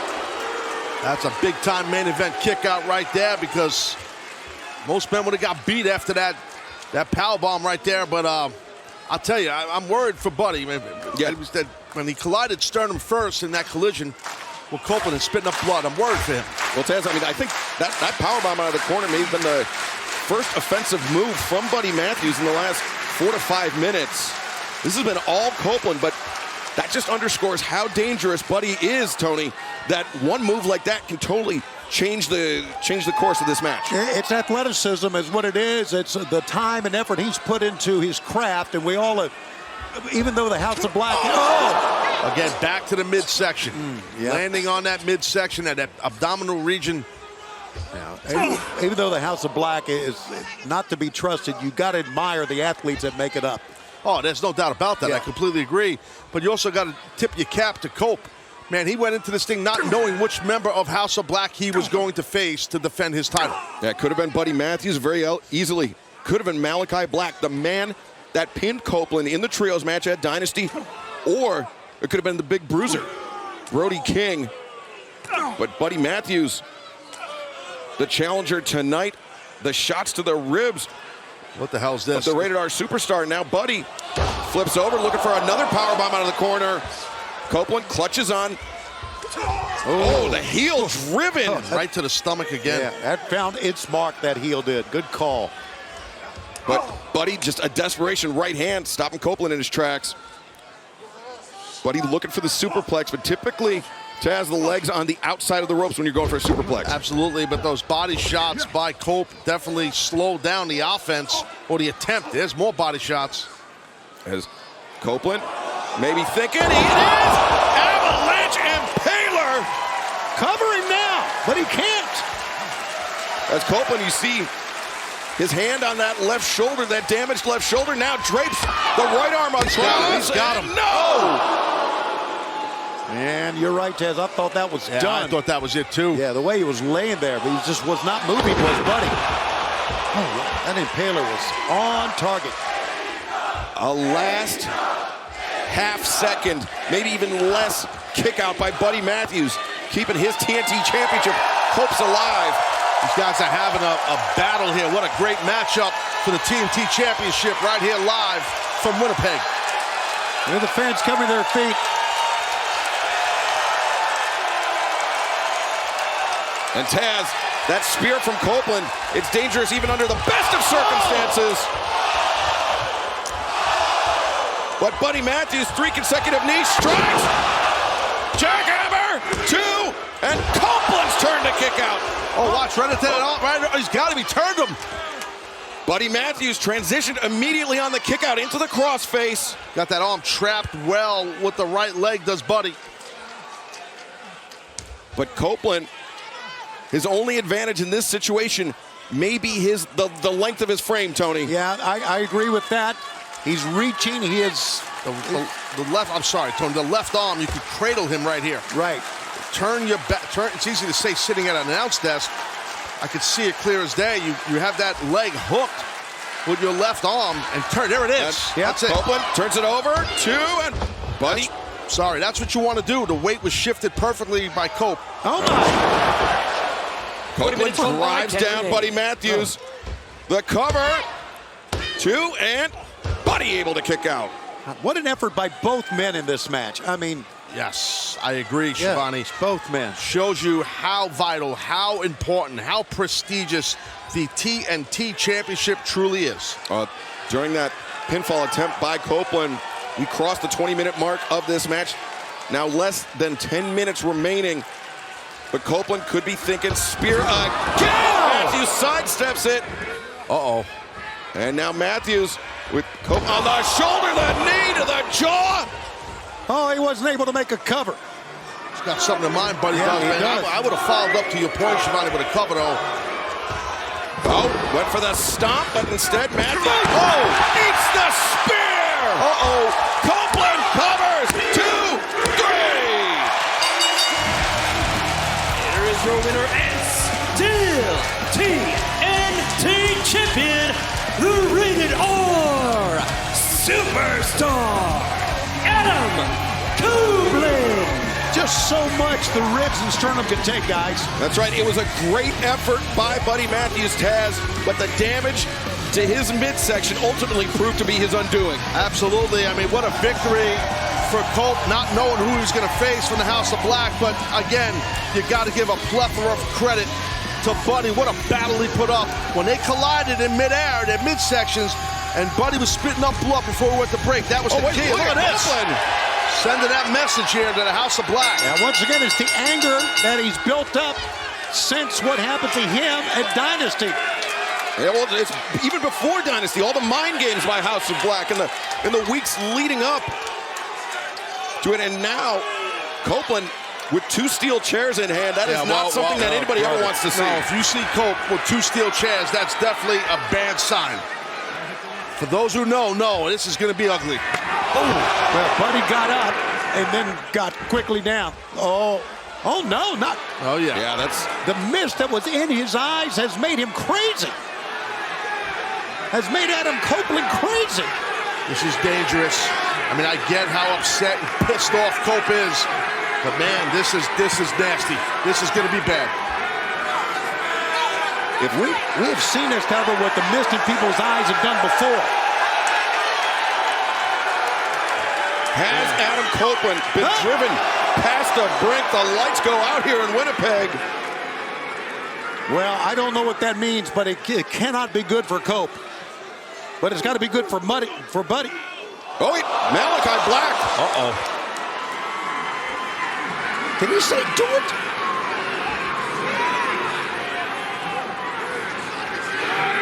Malik. And Buddy's saying, hit me. Look at this.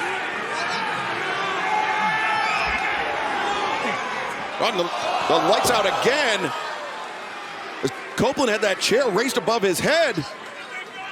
And Malachi basically dared him to do it. And just like that, they disappear. But was Copeland going to do it? We're never going to know, Tony. But has he been pushed to that point by the House of Black? It's seemingly so, but Taz, you notice how he turned around and almost hit Malachi, but then stopped? Yeah, he's confused. Did he stop? I mean, I think the lights went out before we got our answer. Well, it's just a complete head game that's going on, typical of House of Black. And Copeland was kind of like a deer in the headlights for a second, didn't know what to do, and it's kind of easy to understand that. Where the hell did these guys go, by the way? What the hell is going on?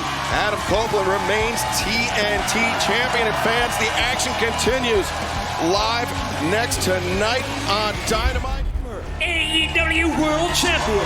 He is the only wrestler to hold the AEW World title, Tag Team title, and Trios title. While most dream of reaching it, he actually achieved the illustrious 7-star rating. He is the pride and joy of North Carolina. However, he is the golden boy of Winnipeg, Manitoba. Tonight, he returns to AEW. Tonight, he returns home. He is the cleaner. He is the best bout machine. He is a founding father of AEW. He is Kenny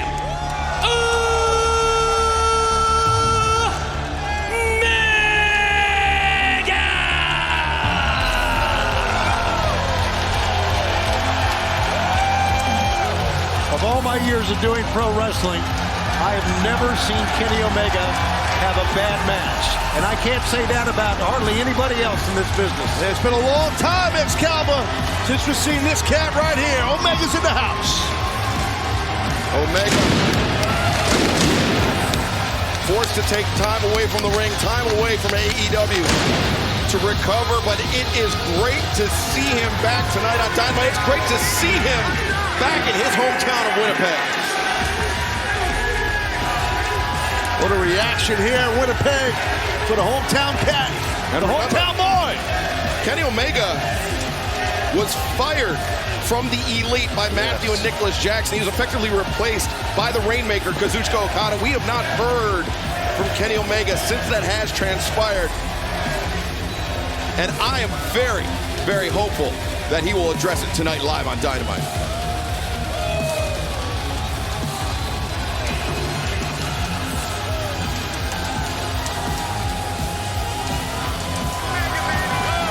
Tremendous welcome back home for Kenny Omega. Everyone is standing.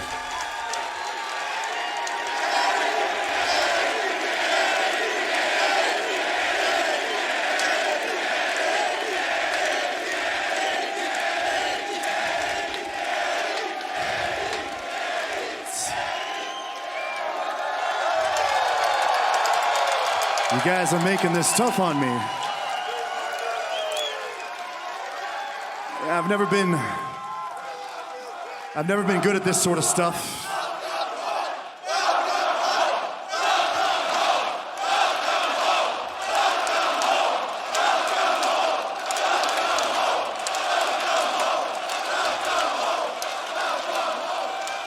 So I've never been good at this sort of stuff. Talking about injuries, sickness, weakness. A few months back, I was diagnosed with diverticulitis. I'll spare you the gory details in case you don't know what that is. But after spending 10 days in the hospital, the doctors told me, Kenny, you're one of the lucky ones. You were 24 hours away from dying.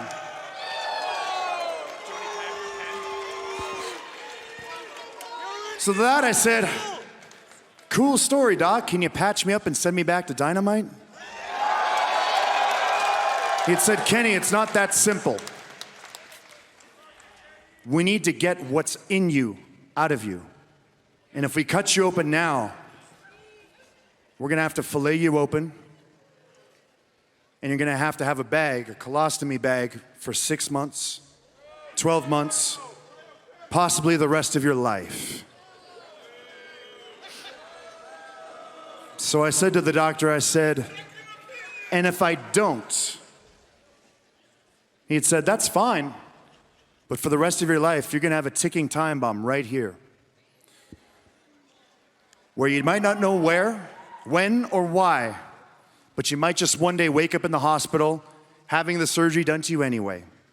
Any sort of blunt force trauma to the stomach could kill you. Since that day, I can't lie, I had to stop.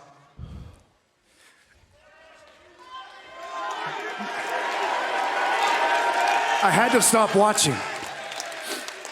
I had to stop watching because my hands would shake. I was scared. For the first time in my career, I was scared.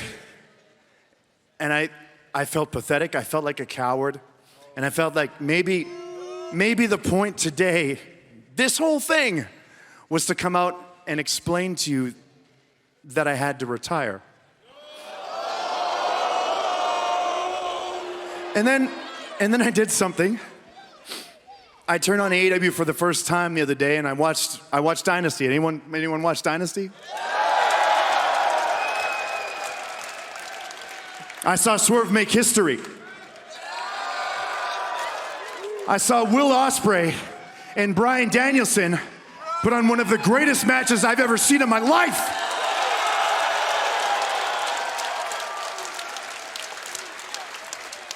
And I wish I could say I was happy, but when I looked back down, my hands were shaking again.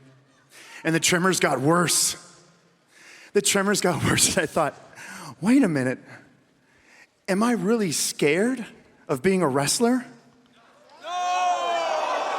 And that's not what it was. When I came out here and I heard the call from Justin Roberts, and I heard each and every one of you chanting my name just now, it made me realize something very important.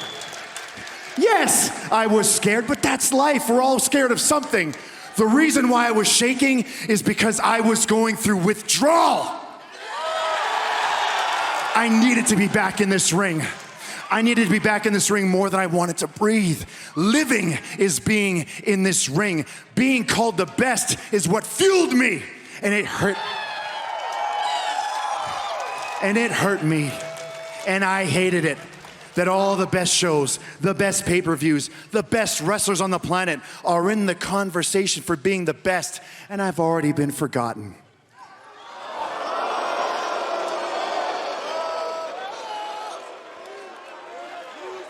So I made a promise to myself, and I'm making a promise to each and every one of you.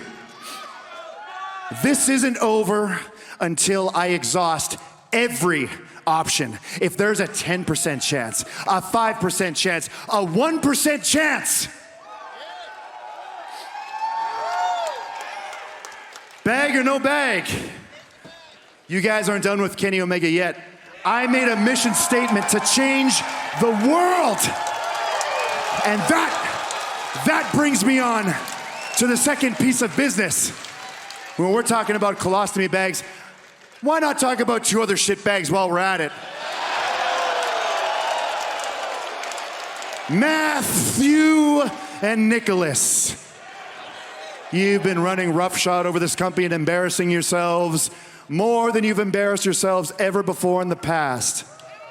And you can do that. You're free to do that as EVPs. But what you forget is that there's also one other EVP. I may be fired from the elite, but you can't fire me as an EVP.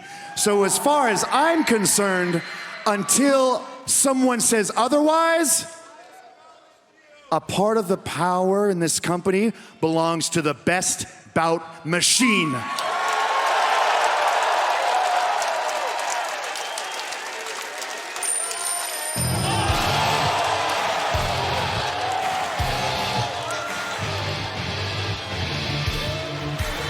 my God. Look at what's coming out. Well, you heard Justin Roberts say Kenny Omega achieved 7 stars. He did so in a match with that man, the Rainmaker, Kazuchika Okada. Greatest rivalry in the history of Japanese wrestling. Fans, don't go anywhere because the action continues for the next hour right here on TBS as we transition into Rampage. But before we get there, the Rainmaker, Kazuchika Okada, coming to the ring, microphone in hand and face to face with his longtime rival, Kenny Omega. For those who don't know, Okada is part of the new elite, part of Matthew and Nicholas Jackson's deal there. Yeah, he basically took Kenny's place.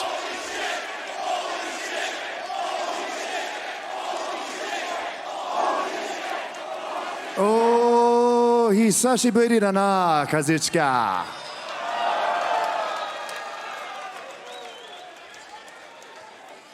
The Rainmaker. The best bout machine. It's funny, we had a bit of a rivalry over in New Japan. What do you say? Give me a couple months. We'll settle it right here in an AEW ring. How did that grab you?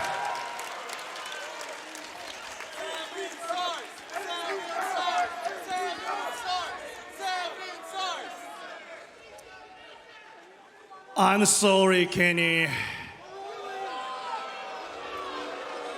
I'm the best bout machine now.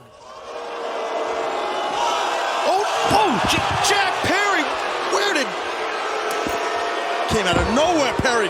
What a snake in the grass Jack Perry is. The blindside shot on Kenny Omega. Kenny is not... Kenny is not cleared for any physicality. He's not cleared for anything. You think they give a damn? You think the elite gives a damn? Do you think... He's set up here. Oh, look at the security trying to separate Jack Perry and Kenny, but swing and a miss by Perry. And Kenny, look at this, Kenny! Throwing lefts and rights into the jaw of Jack Perry. Now, Kenny needs to be careful here as well, guys. Remember what he said, any blunt force trauma. Right? He's got to defend himself. I don't blame Kenny. He's got to... Tracking! Oh, but look at that, immediately clutching his midsection. You know what? He needs to get out of the ring. I know they're chanting his name. I know he's got, right now, a lot of excitement going through his veins. But this is incredible. He's getting to his feet. Kenny Omega... it needs to be extremely careful, Tony. This could be career threat. I don't want to be overly dramatic with it. No, it's true.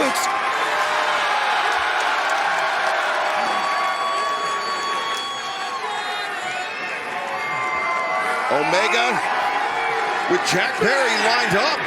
Is he thinking No! Okada tripped him up. Yeah, tripped him up. Okada did. Grabs the boot. Oh, God! No! Chair to the midsection. No! For God's sake, someone get him out of the ring. That's bad. That's bad, guys. That is bad. And now here comes Matthew and Nicholas.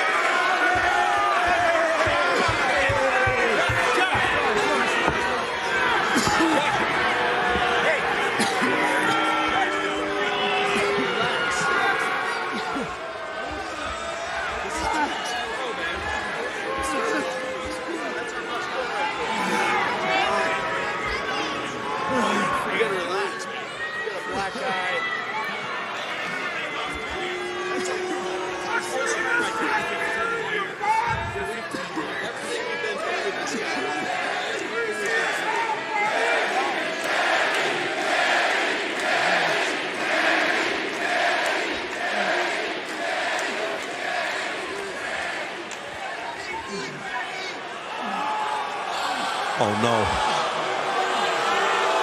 No. Oh, no.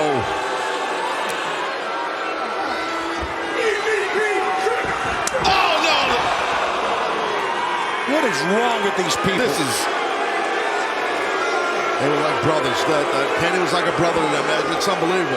But remember, they said the ironclad contract. They can't be fired for this. Hang on here. From the top guys. Dax Harwood, Cash Wheeler.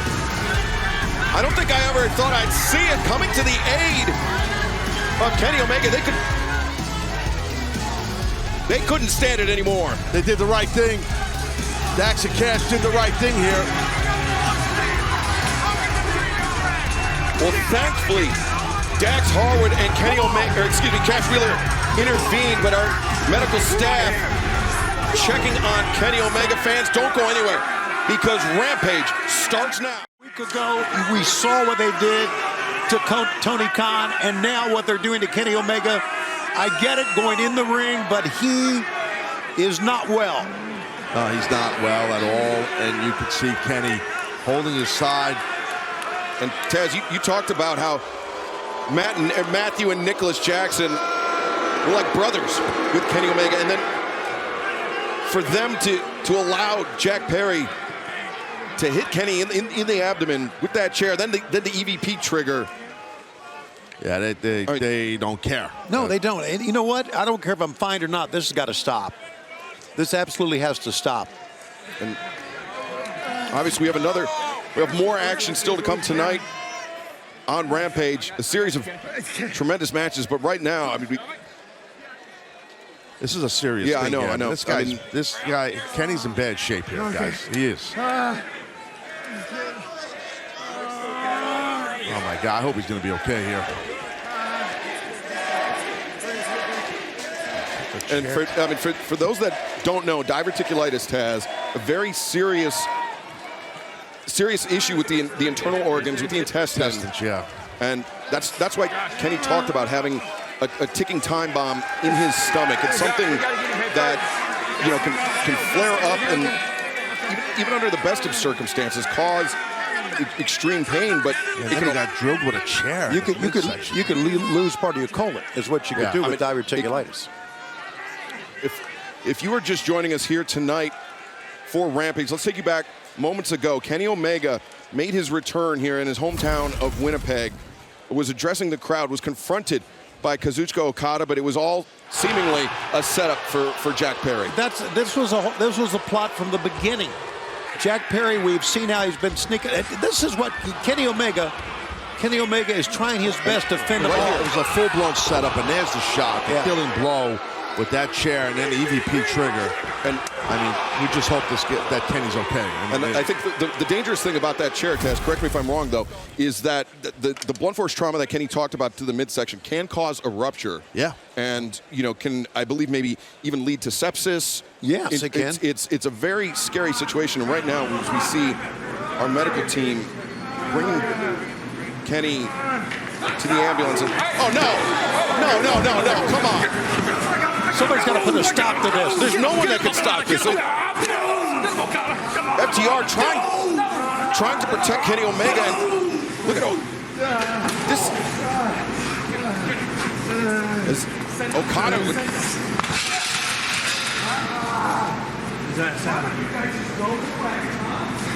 Why don't you just go away? Look at that. Look who it is.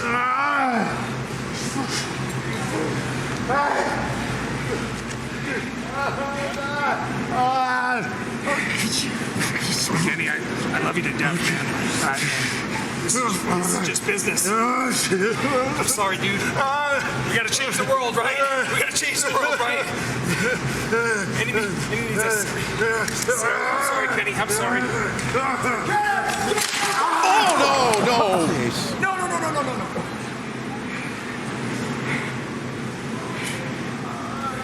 Check on someone. Check on him. As if the chair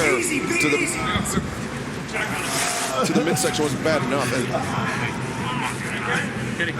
We need to call the police, guys. Kenny Omega, obviously in rough shape. He's, I assume, eventually going to be taken to the hospital. And I mean, Daddy Magic, welcome to the desk. I wish you could be joining us under better circumstances. Our main event continues live tonight on Dynamite. We've taken our final break of the evening, and it's all action from here on out. Adam Copeland, the Rated R superstar, looking to defend his TNT Championship against Brody King in the House of Black. It's no disqualification And the neck of Adam Copeland has been the focal point of Brody King, Don. Brody is cinching down on that neck and pushing it to the side here.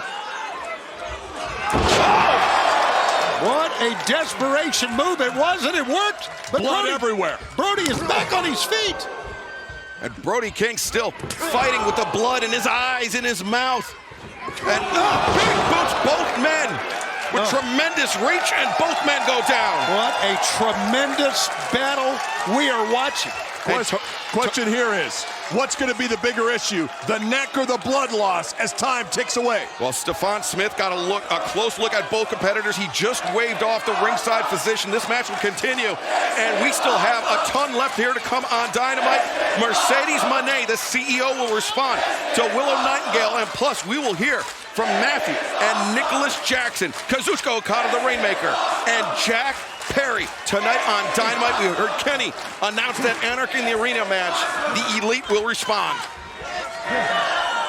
And I say Kenny Omega, the third executive vice president. I know exactly what you mean, and we saw that. We know FTR is going to be on Team AEW. Watch out!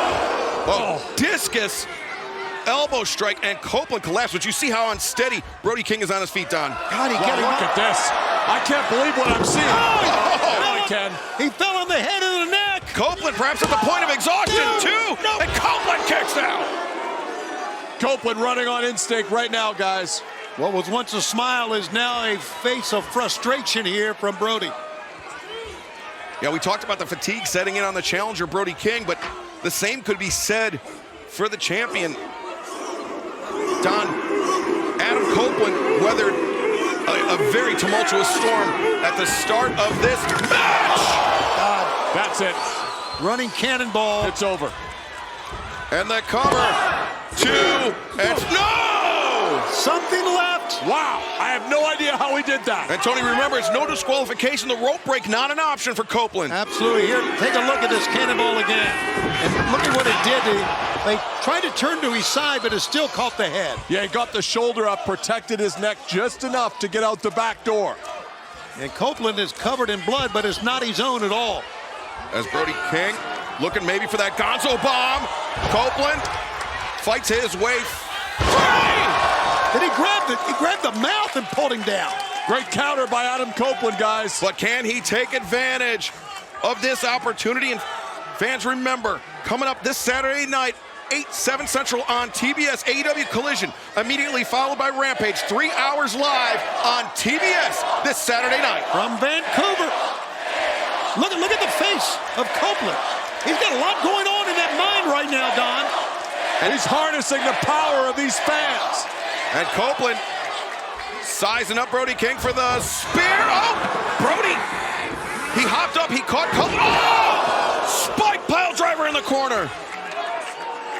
And yeah, good job by Stephon Smith to check in on Copeland after that. But Don, we saw that momentary hesitation by Adam Copeland.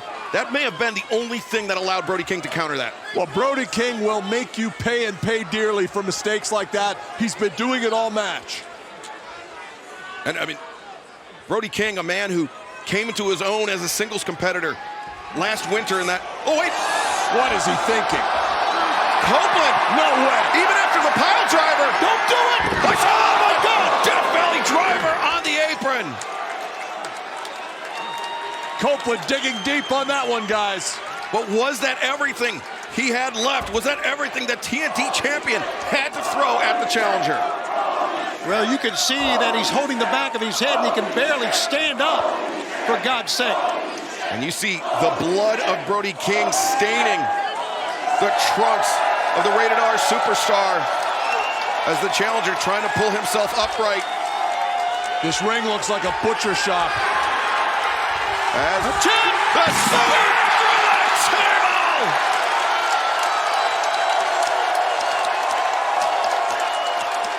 My God, he went spine first. But Copeland, he hits the spear, but did you see how Copeland's head jarred to the side when he landed? Watch this now. Gutsy move by Copeland, but he might have got almost as bad as Brody King did on that move. Yeah, Brody King got the base of the spine, the lower back on that. And remember, that was after the Death Valley driver on the apron. I was gonna say, Brody King really came into his own as a singles competitor during the Continental Classic last winter. Before that, known as a trios wrestler here in All Elite Wrestling. But tonight, going toe-to-toe with the TNT champion, the spear, the center of the ring. 2, 3. Oh, what a hell of a win. Shocking. Here is your winner, and still TNT champion, the Rated R Superstar, Adam Copeland. Justin Roberts may have just said, still the TNT champion. But after this display of violence, I think you could very easily say, barely the TNT champion. Oh, wait. Brody not done! The clubbing lariat to the side of the head. And now the right hand's raining down. Copeland trying to cover up, but to no avail here. There's Kyle O'Reilly coming up. Kyle O'Reilly, we heard last week, he said he'd have Copeland's back. And now look at this flurry of offense from Kyle. This British Columbia native. Ow. And look at O'Reilly and Copeland battering Brody King. And Brody King, thanks for coming. Kyle O'Reilly, a very timely assist.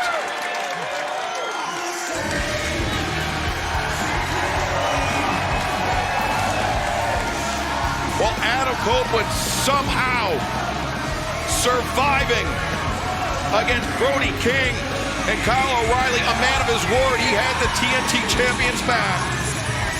But right now, let's hear from the CEO. I really must apologize. I know I don't seem like myself. And I wish I could have been there in person to Edmonton tonight. But it turns out that your EVPs had other plans in mind. 15 years, you guys were like family to me. And yet here we are. Well, here I am at the ER. Hard not to take what you did to me personally. So I really feel like I have to thank you, Matthew, for reminding me that what you did wasn't personal, it was business. Well, as an EVP, I guess that would mean I have business to take care of too before I get all this taken care of. And it got me thinking. May 26th marks the 5-year anniversary of where it all started, Double or Nothing. And I figured that since you guys like to stroll to the beat of your own drum, since you like to make your own rules, why not just throw the rule book out the window? Anarchy in the arena, no rules. The Young Bucks, Kazuchika Okada and Jack Perry against Team AEW. 2 names off the top of my head, the greatest tag team in AEW history, possibly the greatest tag team in all of professional wrestling history. 2 guys that had the courage to step up to you, FTR. As for the other 2, man, I'm really new to this matchmaking thing, but something tells me that on a first-come, first-served basis, they'll reveal themselves to you later tonight, sooner than you might think. Until we meet again, Young Bucks, Kazuchika, Jack, I must bid you adieu. Goodbye, mwah, and good night, bang. And, you know, I don't think we've seen a pinfall attempt in this match. It seems like both Trent Barretta and Orange Cassidy just dead set on hurting one another. It's what happens when there's personal issues involved here, some of them long-standing. I mean, Barretta feels like he and Chuck Taylor were used by Orange Cassidy. But Cassidy is riding the coattails, but right now, no. A big PK there from Orange Cassidy. Still not trying to make a pin, even though he probably could right now to roll over and get it.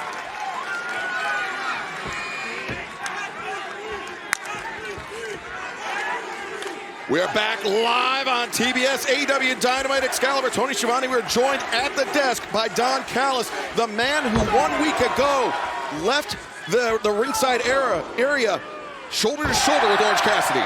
Listen, I think I've proven one thing, if nothing else. I'm a great judge of talent, and that kid is special. So what did you offer him anything to become a part of the family? Let's ask you point blank. I offered him support and a conversation. That conversation is about business. It's about taking it to the next level.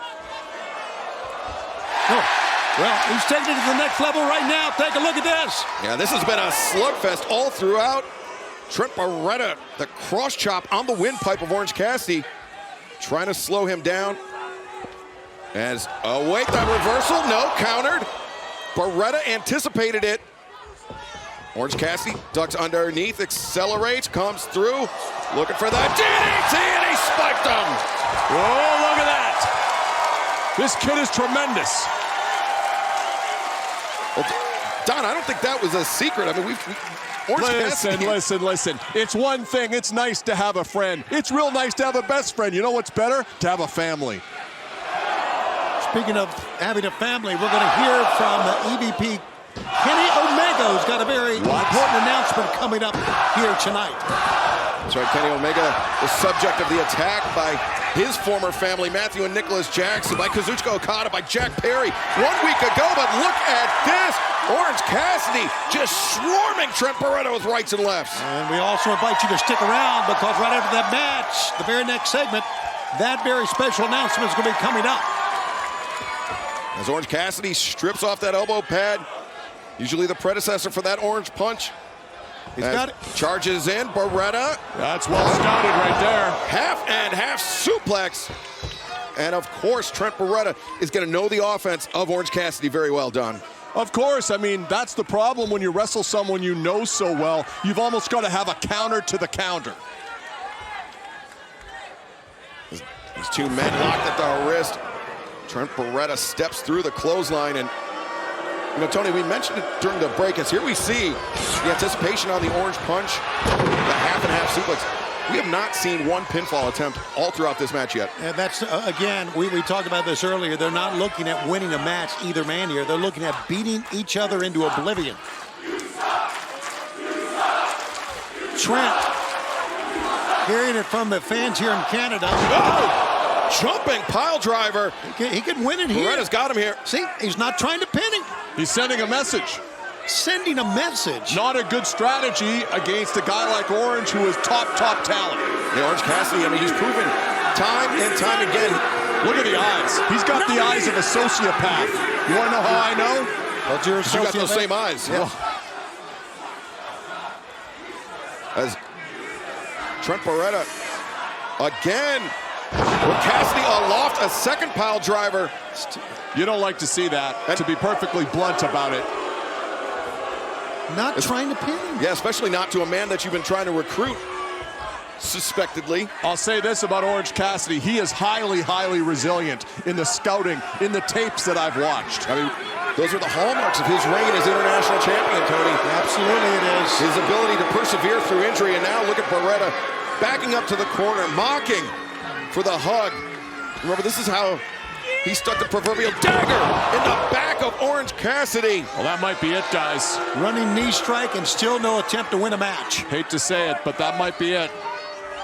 I mean, there's two consecutive pile drivers, the knee strike, and now Trent told the referee to ask him. I remember in the semifinal match with Matthew and Nicholas, it was the exposed buckle. What are you doing with that? That cost Orange Cassidy and Trent Beretta that match. Orange Cassidy's exposed one as well. There's a veteran move there by Orange. And not only that, he's hiding it. Oh! Beretta didn't realize it. He was arguing with Paul Turner. And Orange Cassidy did it! Wow! Here is your winner, freshly squeezed, Orange Cassidy. He showed me something there, guys.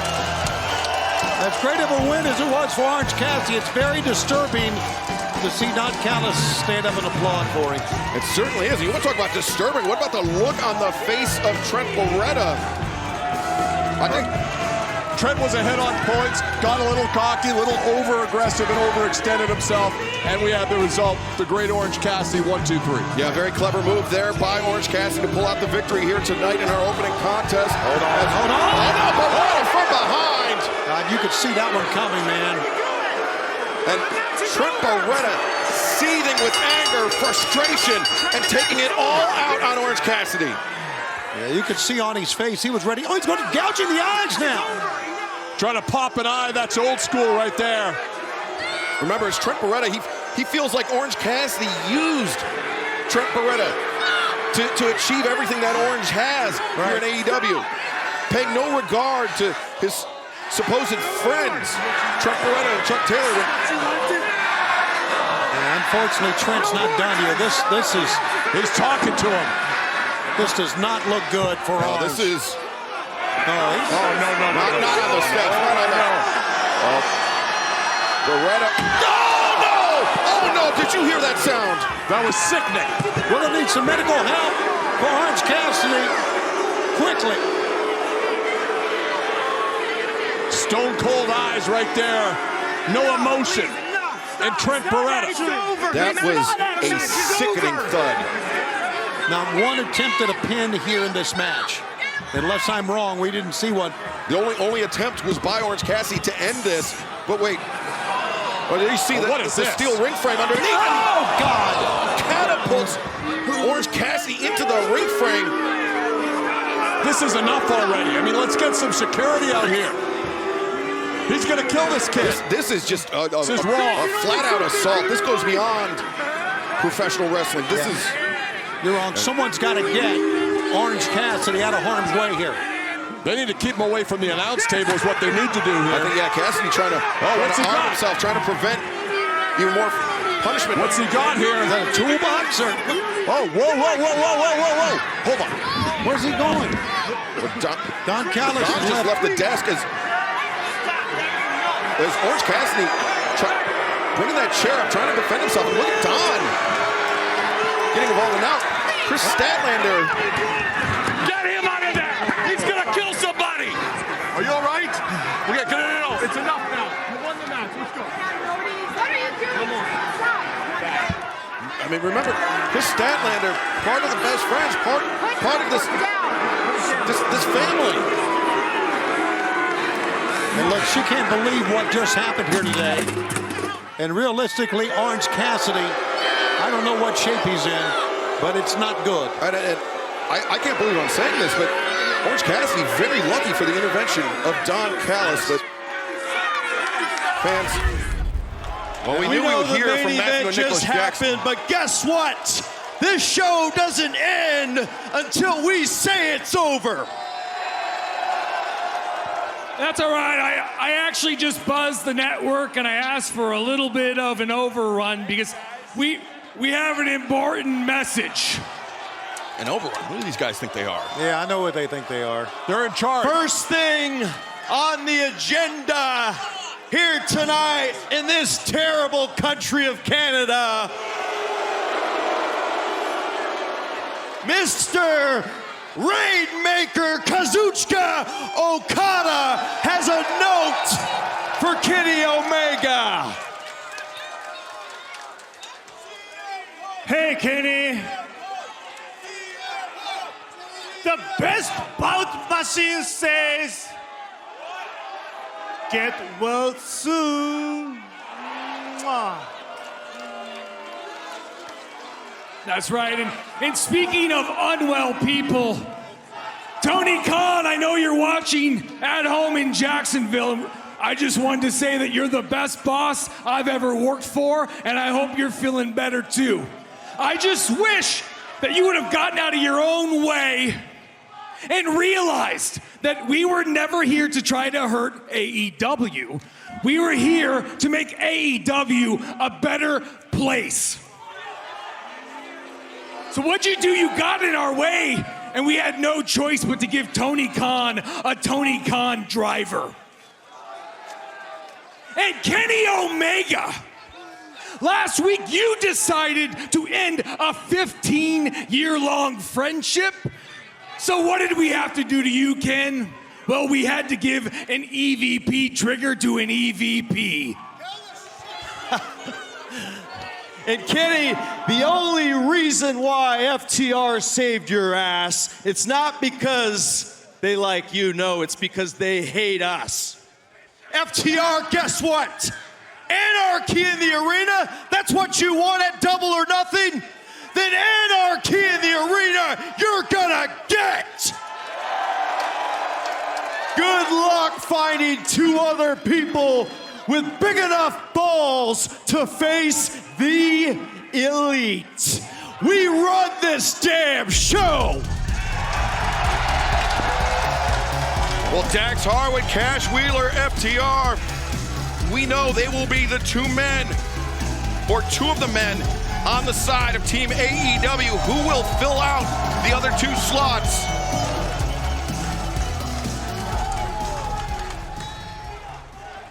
So I knew going into this fight, it wasn't going to be easy finding a couple of guys to stand with us and fight the EVPs of this company. But after a little bit of convincing, those big balls you're talking about, I think I found a couple of guys who've got big enough balls for the job.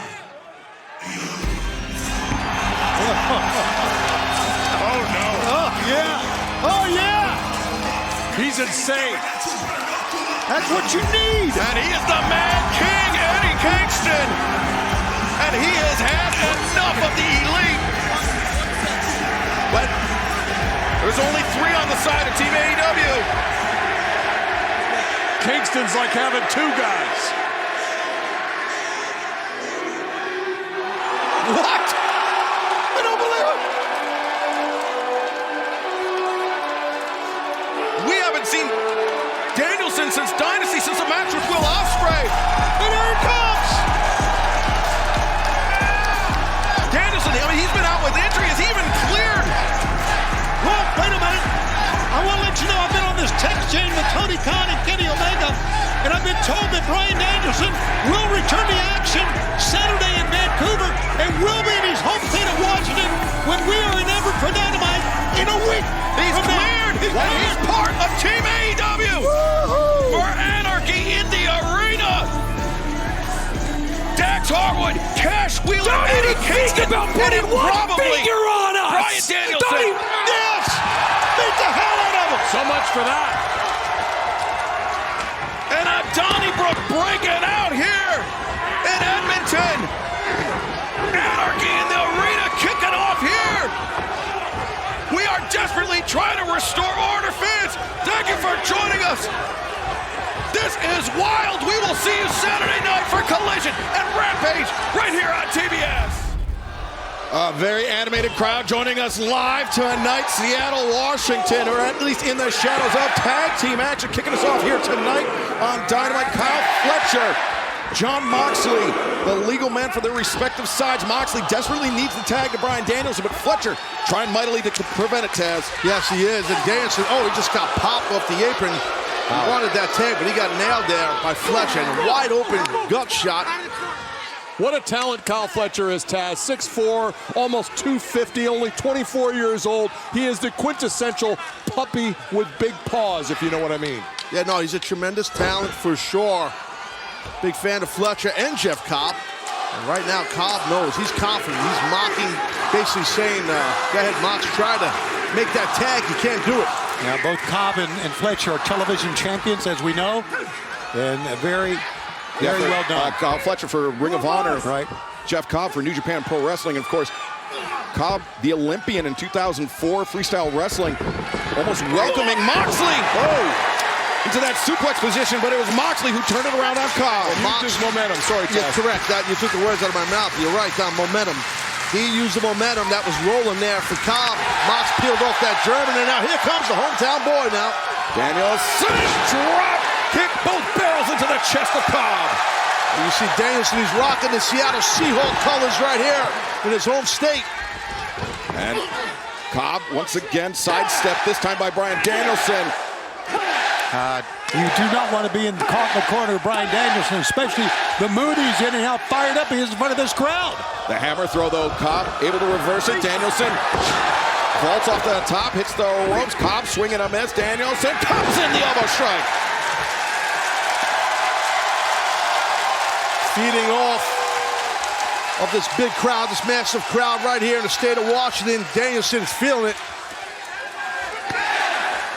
And Danielson once again blistering the chest of Jeff Cobb with all those kicks. And now, that roundhouse to the head, ducked. Fletcher grabs the boot. Great strategy there. And low bridge, though, sends Cobb over the top to the outside. In 11 days, Bryan Danielson's going to be part of the anarchy in the arena, but he's not letting up here. Oh! Cobb dodged out of the way, but Fletcher driven hard into the barricade, but Cobb looking to capitalize. And Tony, to your point, a Double or Nothing coming up on Sunday, May 26th. It will be Team AEW versus the Elite at Anarchy in the Arena. But right now, Jeff Cobb in the driver's seat, mocking Danielson again. Probably not a good idea. Don't take too long. Yeah, see, that's what I'm saying.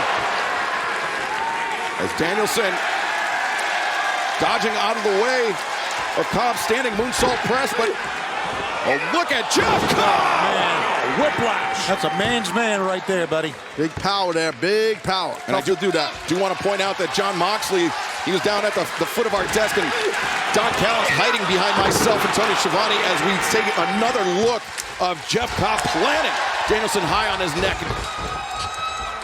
Whoa. Danielson, Moxley, the elbow as Fletcher changes tactics, goes for that boot. Moxley returns in kind. What a striker Jon Moxley is. He really is. The headbutts and what? Fletcher! Man, that kick to the jaw. Moxley is dazed. You want to talk about strikes? Fletcher just brought a strike of his own. Well scouted. We had that one planned out from yesterday, guys, in the strategy session. Kyle Fletcher, so much explosion in his legs, but Moxley, a devastating lariat. And diamond cutter from Jeff Cobb. Great timing. Fletcher, though, up with that Michinoku driver. He's got him. He's got him. Danielson just barely. He had him. I believe the hands pushed him off just in the nick of time as Paul's hands were going down. Paul Turner, the referee here, senior official. But right now, Jeff Cobb bull rushing. Jon Moxley into the corner. Fletcher comes in, and another high kick in the jaw. Leaping uppercut. And Fletcher. Final driver. 1, 2, 3. Oh, no! Moxley somehow able to kick out. Kyle Fletcher is looking phenomenal in this match, guys. Of course he is. And I got to give it to you, Don. Thank you. He's really upped his career since he's become a part of the Don Callis family. It's all coaching. You know that, Schiavone. I mean, that's what I do. I work with Kyle all the time. Just sometimes there's mistakes made. Those aren't my fault. Okay. Jeff Cobb now with Moxley up on the shoulders. Fletcher to the top. Maybe a version of a doomsday device here, but no. Cobb sent into Kyle Fletcher in the corner. Moxley. The lariat, the Busaiku knee, and the roundhouse kick. Here it comes. Moxley, Jeff, right crown of his head. 1, 2, 3. Hell of a match. Terrible. What an opening match. The American Dragon, Bryan Danielson, and Jon Moxley. Well, the Blackpool Combat Club victorious to kick off Dynamite. Tremendous teamwork. Oh, wait a second. That's Konosuke Takeshita. Oh, Takeshita, the German suplex on Moxley. Kurase, Shibose. And now Takeshita elbow strike Moxley. Completely defenseless as Cobb throttling Danielson in the corner. This is great. This is a highly orchestrated assault by your guys, Don. I don't know when a plan comes together. Here, Claudio. Whoa. Well, Claudio Castioli, what do you have? Like a giant crowbars. I think that's exactly what it is, like a giant crowbar. Well, thankfully for Moxley and Danielson, Claudio Castioli was nearby. There's a name for that friggin' thing in his hand, and I can't remember what it is. My Twitter's blowing up right now, but yes, save the day, did Claudio. They're letting me know. Well, Konosuke Takeshita, the blindside shot on Jon Moxley, who is still down, is still dazed. As Tony, I suspect this is far from over between the Blackpool Combat Club and the Don Callis family. You know that Don Callis always has a plan, and his plan was for Konosuke Takeshita to come in. I really think win or lose, this was the plan. Wow. Now a little standoff there. Takeshita saying to Moxley, I want that belt. He's talking about the IWGP World Heavyweight Championship. Well, Jon Moxley with no shortage of challengers for his title, but you want to talk about the richest prize in our sport. And the man that holds that title, Swerve Strickland, has had a tumultuous few weeks as becoming world champion, but he has lived up to all the expectations of a world champion. 6 years. This job's not helping. The Rainmaker, the Axe, Kazuchika Okada, Dax Harwood, the AEW Continental Championship on the line here tonight on Dynamite. Okada has had the advantage with Dax Harwood perhaps slipping free. Okada, that knee to the midsection. Taz, the tone of this match changed when Harwood went hard into the ring post. Yeah, it definitely did. It slowed things down, but nice. Right there, straight on the spine, flat back city right there, and Okada grabbing the back of his head too. Yeah, the whiplash from that spine buster has the Continental Champion dazed, Tony. Has him dazed, but nothing that Dax can do about it right now, because you mentioned about the ring post, and you can see Dax still holding his left shoulder or the back of his head. You know, on Dax, the left side. He's got that tape on his right arm. His left shoulder went into the ring post. He also has that tape on his lower back as well. So he's going into this match, obviously at less than 100%. As Okada, elevation, and the drop kick, sending the challenger down. For a man his size, Okada has a sensational drop kick. They can get up that high. Yeah, you're right, Shivani. I mean, Okada has a lot of height. He's got great range, and he utilizes his height the right way, and now Dax is sitting in that chair hurting. And Okada sizing up his opponent, and the high boot into the head. And I think Dax, the opposite side of his head, ended up going into that LED board. Yeah, I think you're right. You can see his chest from those chops from Dax the Axe. And this match, reminder, is for the AEW Continental Championship, contested under Continental rules, 60-minute time limit. Absolutely no outside interference. Well, for those that are sticklers for the rules, the camera didn't pick it up, but Okada broke the count, so the referee can't do a count out. Some people are sticklers for the rules in pro wrestling. Sticklers. Sticklers, I know a lot of those. Okada, the uppercut underneath the jaw of Dax Harwood, and now, Harwood on the barricade. Oh, the DDT on the outside. This has got to be it. Yeah, if he rolls him in the ring, I think he can win it right now. You heard that thud. As referee Bryce Remsburg checking on Dax Harwood. Look at this, Taz. This is scary. It really is. I mean, head first. That will knock out a normal man. And remember, I mean, the Continental Championship on the line tonight, Tony, but in 11 days' time, Double or Nothing, Anarchy in the Arena, the Elite, Kazuchika Okada, Matthew Nicholas Jackson, Jack Perry versus Dax Harwood, who is struggling here, Cash Wheeler and Bryan Danielson. Absolutely, and you don't think, you know good and well that they would love to really rip Dax a new one, get him injured, hurt him, but so that they would even be down another man going in to May 12th. Dax. And he is hurt. Slipping off the steps and landing hard on that right shoulder now. Yeah, he's hurt, man. And the count up to 9.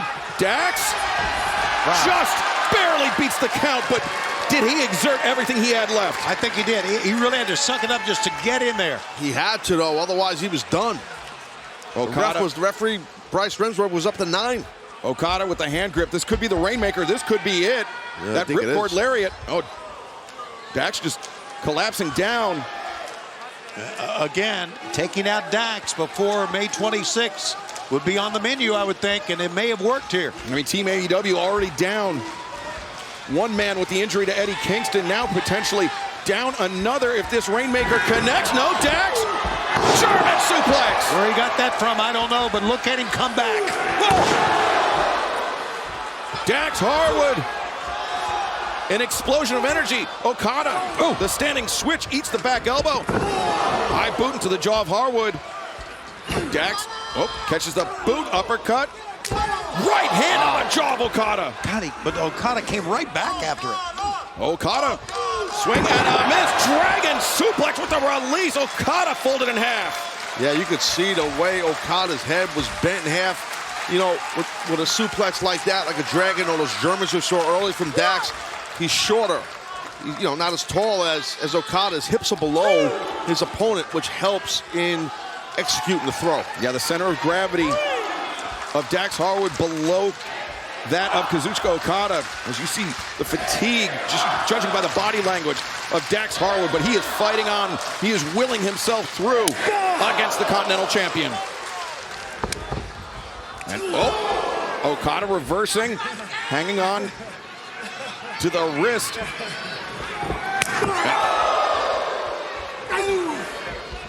Now these two men locked at the wrist, but battering each other's jaws. Dax electing for the chop. Yeah, but hanging on too, brother. Oh, but Okada reversing and drop kick. No, Dax had it scouted. He dropped down. Sharpshooter. And Okada again fighting against. Oh, that's Dax taking a nasty fall in the corner after that up kick from Okada. Okada, I mean, he rocketed both his feet into the chest. Oh, look at this. Dax Harwood. Okada, he likes that tombstone pile driver. Yeah, that's what he's going for. That's what Okada is going for. Good block with the inverted gut wrench by Dax. You don't see many guys do that. That's very smart technique from Dax. Dax thinking maybe pile driver of his own. Okada. Oh, boy. And, neck breaker on Harwood. Oh, God. Oh, my God. That's got to be it, guys. He floats over. He hooks the leg, and Harwood barely kicking out. Okada, disbelief on the face of the champion. I don't blame you. When we talk about, I mentioned earlier about the execution of Okada, every move. That was perfectly executed on the neck of Dax, and Dax still got out of it. Okada, he's dangerous off the top with the elbow drop. That could be what he has in mind, but Dax Harwood is not going to wait to find out. Launches a right hand into the jaw of the Rainmaker. Amazing comeback here from Dax. Just Yeah, to be he's able battling. to stay in it, man. He's trying to get this Continental Championship. Now both men, champion and challenger, perched on the top, and Okada crashing down.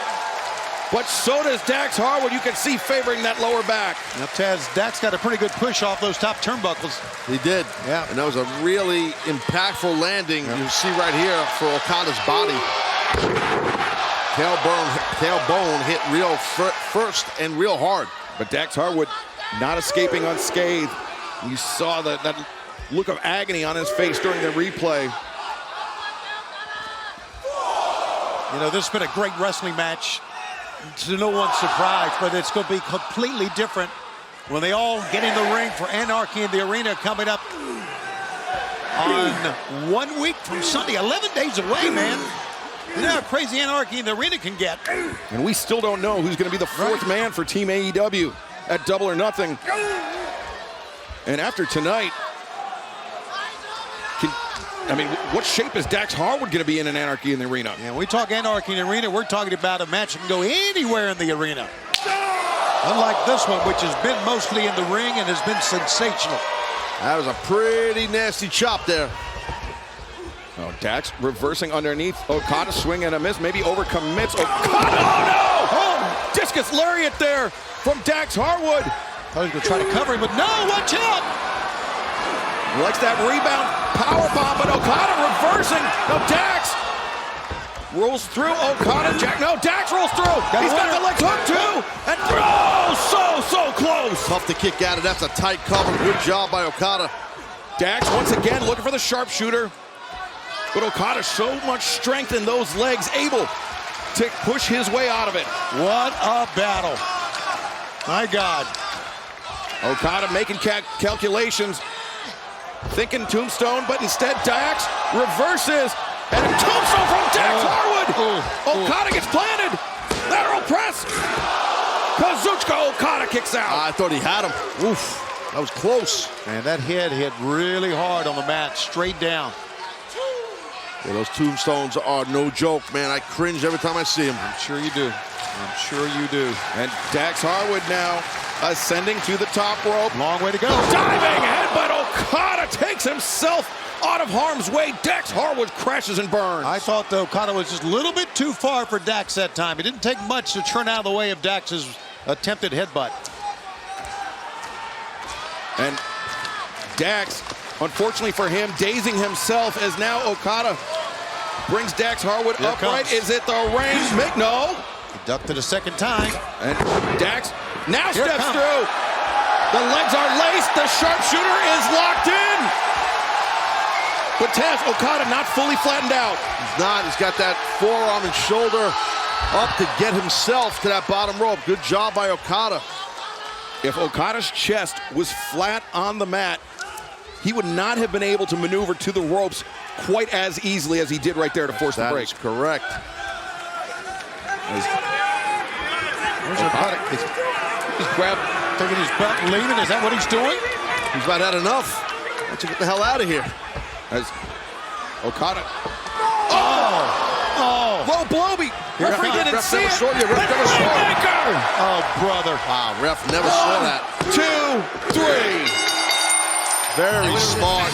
Very effective. AEW Continental Champion, the Rainmaker, Kazuchika Okada. Both these guys had a great matchup here, and now you see the rest of the elite coming out here. Jack Perry, matching with Nicholas Jackson. Look at this. Swarming Dax Harwood after the bell. What a royal jerk Jack Perry is. What a royal jerk all four of these men are. Now there's Cash. And Bryan Danielson as well. Yeah, but they're down a man. Yeah, and then actually with Dax on his back, probably down 2 right now. And yeah, that's a good point. And the elite perhaps trying to incapacitate Dax Harwood to make sure they'll have a 4-on-2 advantage in Anarchy in the Arena. Absolutely, that's the pitfalls of taking a match like this. Wait a second. Darby Allin! Is that Darby? Oh!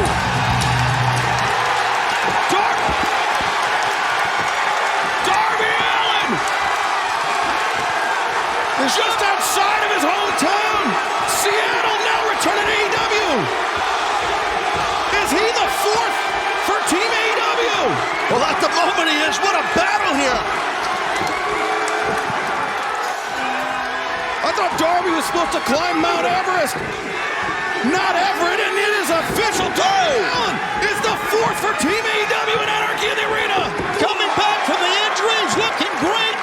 Can't wait for 11 days from now. Welcome back, Darby. What an incredible finish to Dynamite. Unbelievable. Gentlemen, it is now time for the contract signing for the TBS Championship match coming up next Sunday at Double or Nothing. Please welcome the challenger, Mercedes Moné.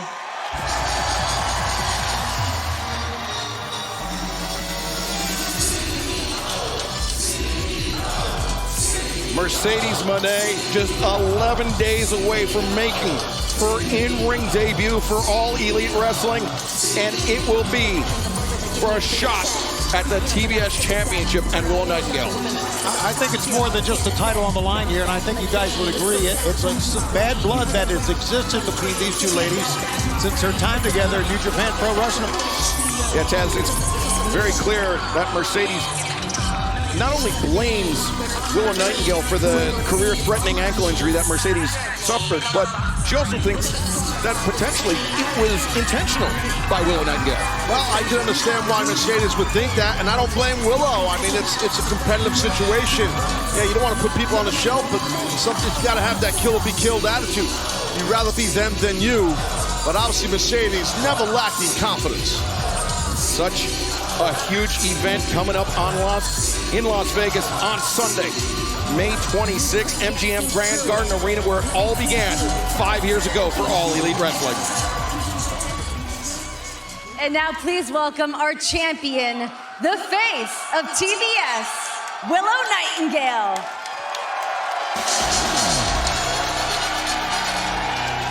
What a career this young lady's had. You're talking about winning the Owen Clark Foundation Cup on the women's side, now the TBS champ. Chris Statlander behind her, and Stokely in the house. Yeah, Stokely, one of your favorites. I know that. Stokely are buddies. Willow, I think she just said to Statlander, I got this. Willow wants to face Mercedes Moné, wants to face the CEO by herself, woman to woman. Well, Willow's a very proud woman, proud champion. That doesn't surprise me. And she has had quite the rise here in AEW. Will it grind to a halt at Double or Nothing? We will find out. Renee, take it away. Ladies, this is such a highly anticipated match between the two of you. Of course, so much history, but also the AEW in-ring debut of Mercedes Moné. So without further ado, champ, you are up first. Sign away, make it official.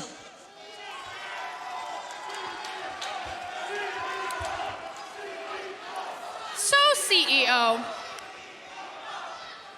I do respect you. I've said it before, and I really do mean that. I respect you. I respect everything you've done in your career. But I need to know, do you respect this? This is the TBS Championship. It's a championship that celebrates the legacy of professional wrestling. A legacy that dates back over 50 years on this very channel.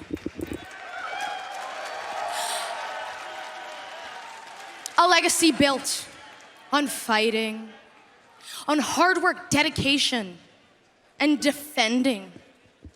Making a name for yourself in the face of obstacles. That is something that every woman who's held this title represents. That's what my friend Chris Statlander in the back represents.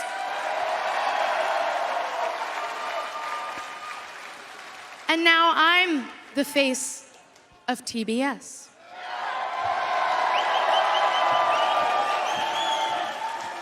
And this smiling face, every time this smiling face walks on down in the ring, you see on my Titantron, nothing matters. Smile anyway. And to me, that means through all the doom and gloom, I look for something to smile for. My smile is my strength. And professional wrestling is just that. And this title is what matters to me. So through all of that, I am not gonna let you just walk into AEW and take that away. Not now, not at Double or Nothing, never.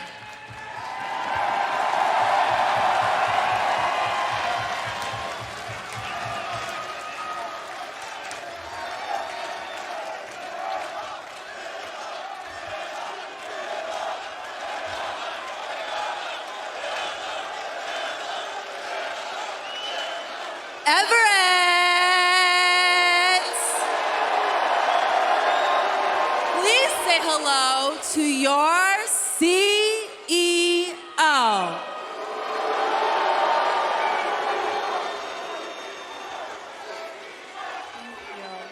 Now, Willow, you want to talk about legacy to me?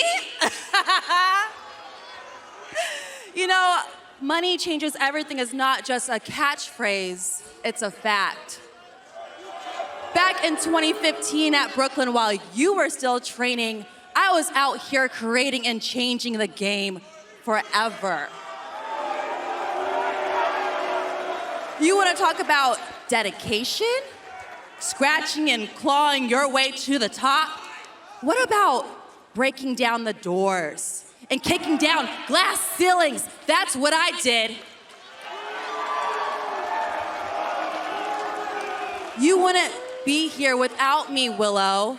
And look, I respect you. I have so much respect for you. I think you are a great champion. But there is a difference between being great and being the greatest of all time.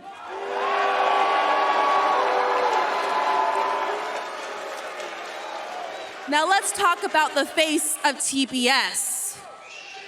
I mean, you should be looking at the new face of TBS. That's right. I've known you see me on the red carpet, throwing out the first pitches, sitting courtside, because that's what a CEO does. And now, Willow, I know the best part of your career was beating me, but at Double or Nothing, now that I am healthy, you losing will still be the best part that ever happened to you. Because my legacy, it's all about winning.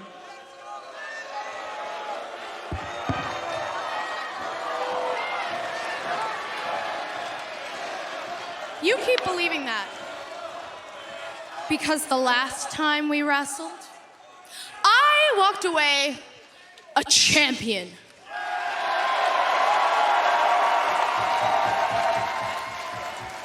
And you didn't walk out at all. Wow. God, I love contract signing. I don't blame Mercedes for slapping her after that comment. Some spicy words there from the TBS show. Oh, Mercedes! She tried to use the belt, and now Willow! Oh, God. Dr. Bomb Gun coming in. You can see it's coming. Nightingale just put Mercedes Moné for a table! With ease. What a match that's going to be at Double or Nothing. May 26th cannot get here soon enough. Willow Nightingale, Mercedes Moné, one-on-one for the TBS Championship. Well, as the medical staff now attending to Mercedes Moné, we still have one match left tonight, and it is a big one. Kazuchika Okada. It's been a striking battle between two great kickboxers, Kyle O'Reilly and Malachi Black. O'Reilly had the Juji Gatame locked in.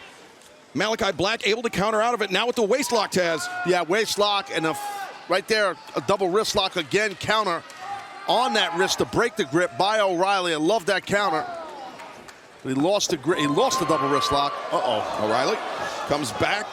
Maybe telegraphed it back over there by Malachi Black. And now Malik, wow. Needle ahead there. Yes, sir. Boy, I'm loving what I'm seeing from both guys here. Yeah, and Kyle O'Reilly, I mean, with such respect for Adam Copeland, just, I mean, disgusted by the lengths that the House of Black have gone to. And really, I mean, challenging, calling out Malachi Black because of that respect for him, Tony. I think Copeland, I think the wedding ring thing was just too much. And I mean, the House of Black saying it holds Copeland back. Look at O'Reilly though, snapping off that quick German suplex. Stop the rolling elbow strike. Malachi goes down. O'Reilly, the leg hooked, and Malachi able to kick out. Yeah, strong kick out by a tough son of a gun right there, Malachi, but heck of a comeback mounted by Kyle O'Reilly.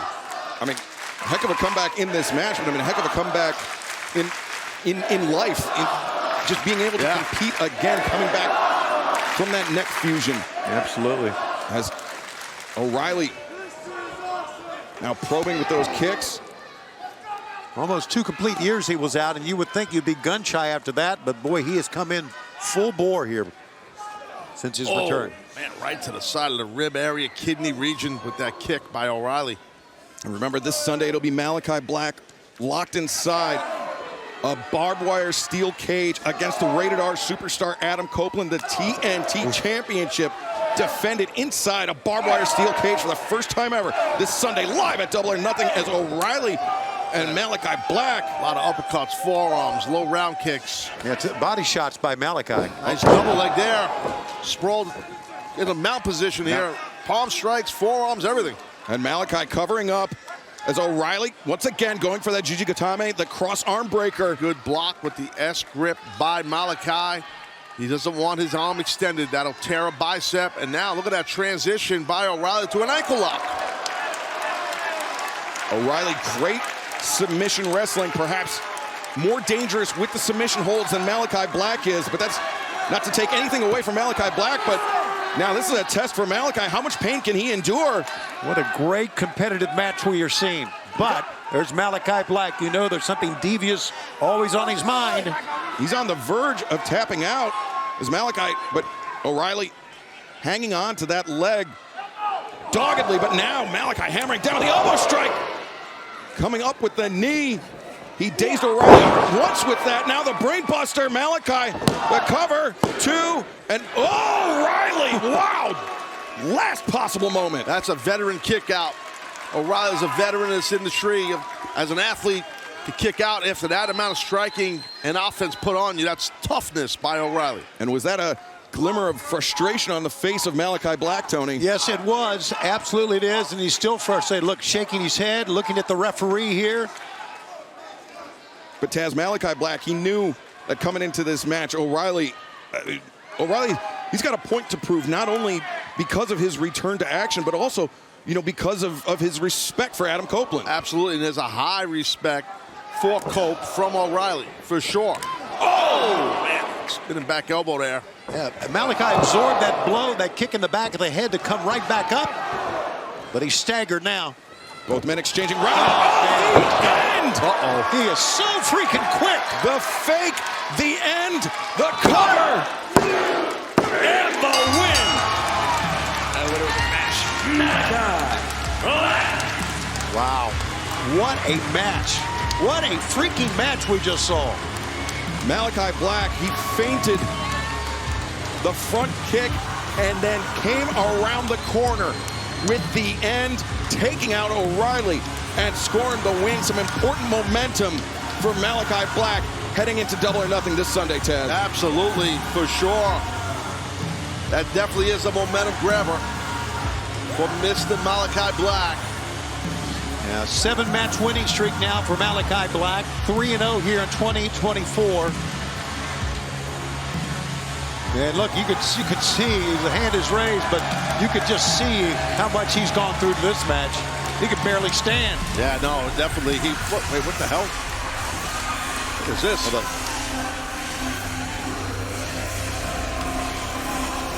kind of a head game going on towards Malachi. It's usually the other way around. Yeah, absolutely. Just what I was thinking, Taz, is the lights flickering here on and off in the arena, and what the hell's going on?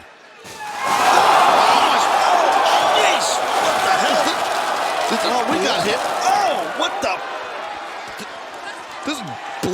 What the hell was that? I don't know, but it's all over us. He's drenched in it, Malachi. What the hell?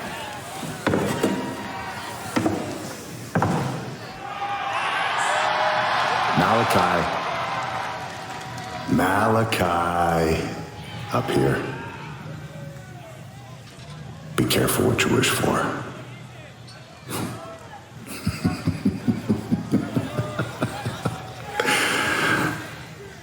See you soon. Holy hell. Man, he is drenched in whatever the blood, whatever it is, and so are we. Look at that, man. What looks like a crime scene in the ring. Double or Nothing cannot get here soon enough. Copeland, Black, TNT Championship, barbed wire steel cage this Sunday. Heard something bad in my ear. Nick Wayne going after that eye of Swerve Strickland. Yeah, he's all over, man. Yeah, that bandage is holding tight, but now look at Swerve look at Nick Wayne trying to lure Swerve in as. Oh, I think. Yeah, he's hurt, man. I think the Swerve is One-Eye Jones. Yeah, there you go. He nailed it. No, Popeye Jones. And as Swerve, his vision is inhibited as.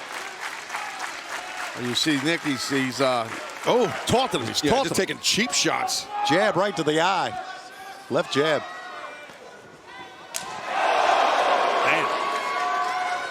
AEW World Champion Swerve Strickland taking on 18-year-old Nick Wayne right now tonight live on Dynamite. I'm Excalibur, joined by Taz and Tony Schiavone. We are just days away from Double or Nothing in our huge triple main event. Swerve Strickland putting the AEW World Championship on the line against Christian Cage. Willow Nightingale will look to defend her TBS Championship against Mercedes Moné, the CEO, and the Anarchy in the Arena match. Elite versus Team AEW. And remember, the Elite, they've banned Darby Allin from the arena here tonight. We know Darby's in Bakersfield, but he's been banned from the arena by the EVPs. And let's also remind everybody what happened to FTR. Oh, let's look at this. Hold on, guys. Look at this landing here of Nick Wayne. That was brutal on the apron. Go ahead, Siobhan. Yeah, they took out the... Of course, what happened to FTR on Saturday, we don't know what shape they're in coming up in Anarchy in the Arena. One thing we do know, that when that match takes place is one of our triple main events coming up on Sunday. It's going to be wild, Anarchy in the Arena. What's going on here? Stop! That's exactly what's going on!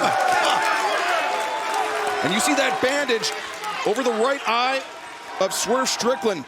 Nick Wayne was trying all throughout the picture-in-picture break to reopen that wound that was sutured shut by 4 stitches 1 week ago. Well, you know, he is, meaning Swerve, the world heavyweight champion. He's out here for a reason. When he gets to wrestle, when he wrestles on TV, it's a special moment. And watch, this is a special maneuver for sure. Yeah, Swerve, the slight jog into the Swerve stomp, and he went for it again, but Nick Wayne, powerful up kick, the roll-up, 2-0. Swerve able to kick out. His upset not making there is Nick Wayne. Now again, oh look at the feet on the rope. Swerve powers out of it. Yeah, he almost stole one away that time. Yeah, it definitely almost did. Nick Wayne's still rolling here. God. Rolling through the code red. Deep cover, but Swerve able to kick out. Almost got it. Got to stay on him, Nick. Don't get frustrated because he is the world champion. Boy, we've seen a lot from Nick Wayne, but man, he has come to fight here tonight. He is looking great, man. He's doing excellent. Yes, he is. Against the world champion. We saw Nick Wayne use the house call this past Saturday at Collision. Swerve, if there's anybody that knows how to counter that, Taz, it's our world champion. Well, big time backbreaker. Watch out now. Wow! Counter into that beautiful transition into a power slam by Strickland. And Nick Wayne, thus far, unsuccessful to open up that wound. I am sorry. Swerve, he apologized. Apologized ahead of time. Oh, good God, he kicked his head off. Man, oh man. Oh, he's out. Nick Wayne is done. Brother. Here's your winner, the All Elite Wrestling World Champion, Swerve Strickland. That was a house call with a lot of venom behind it. Oh, kill switch. Where did he come from? Family. It's family towards Nick Wayne. Nick Wayne said he wanted to go this match alone, but there we see Christian Cage and Mother Wayne coming down the ramp as soon as the bell rang. And Killswitch just both hands throttling. Swerve Strickland, the AEW World Champion, is... Whoa. Christian's checking on Nick, but look at Strickland. He got rid of Killswitch, unbeknownst to Christian. Yeah, the idea was for him to take care, Killswitch take care. Look at this. Christian, his back was turned. He didn't realize what happened. As Christian's getting out of there. Yeah, just seething with anger. And hightailing it. Look at Christian Cage. Look at Christian Cage. Oh, stopping off the back of Christian Cage looks like he's on the Bakersfield track team here. If they have one. Christian is running through our backstage area. Our camera's trying desperately to catch up with Christian Cage. You better run to the car. Well, I mean, he's proven he's not above that. We've seen him do that in the past. Wow, should have worn his brown pants. Oh, boy. Oh, there's the... What the hell? Oh, my God. Carl Jack Jones. Christian Cage. No, look at that. Christian, he's... Oh! Prince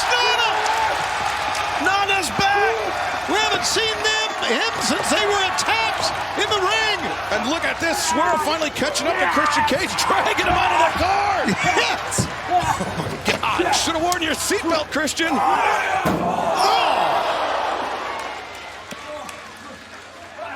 Wow. Swerve Strickland. What a moment. Oh, man. Wearing out his challenger coming up this Sunday. There you go. Open up his eye. Well, what's Swerve thinking? Is Nana looking on? Where's Christian going? I think Christian's just trying to get the hell out of here. Is Swerve following him up there?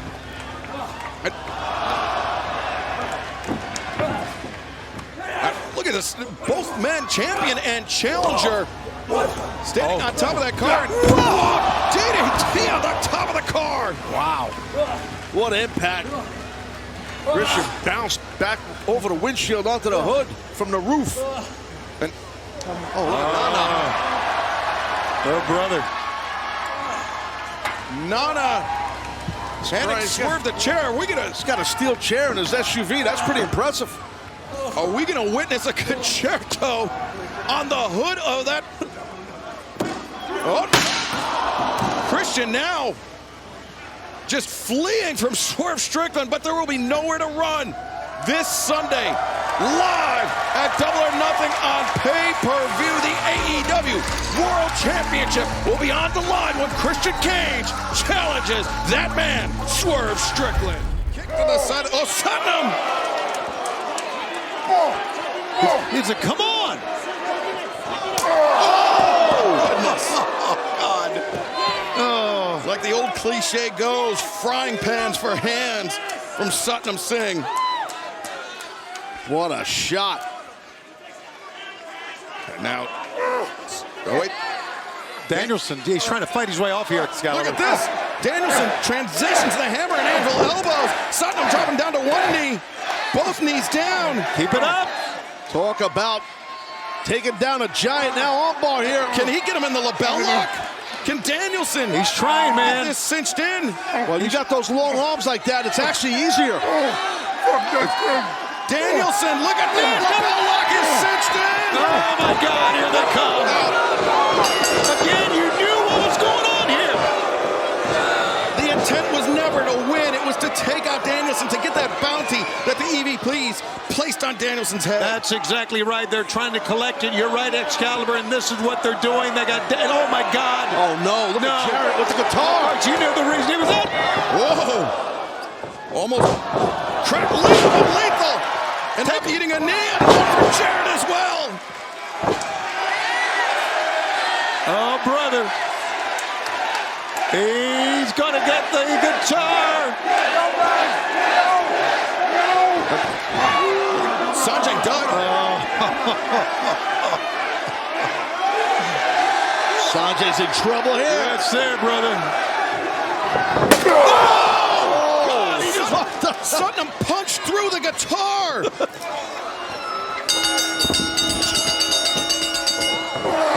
Wow. This is a pitched battle for the American Dragon, Bryan Danielson. And now look at this, the EVPs. Oh, what the hell? They have hijacked our shows. They've done all this. They're trying to take them out. Danielson's down now. Ahead of the Anarchy Arena in the arena match this Sunday, the match that almost ended Bryan Danielson's career. Don't forget, we're staying with this. We got an overrun. Well, and look, they got an envelope. Your days are over.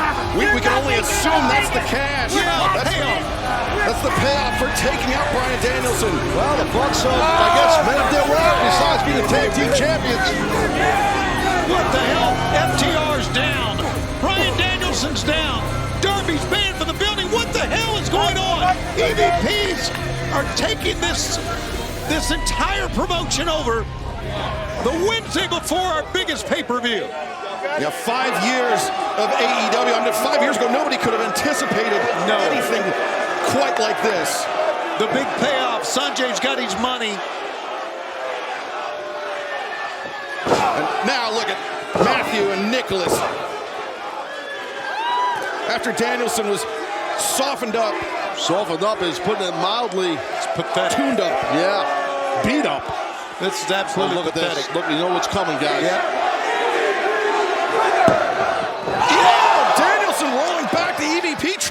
That block backfired. Always something left with Bryan Danielson. Always something left. And Danielson teeing off on Matthew, though. Right hands to the head. Oh, no. Here he comes, the Continental Champion. The Rainmaker, Kazuchika Okada. And Perry from behind. Of course. Where did he come from?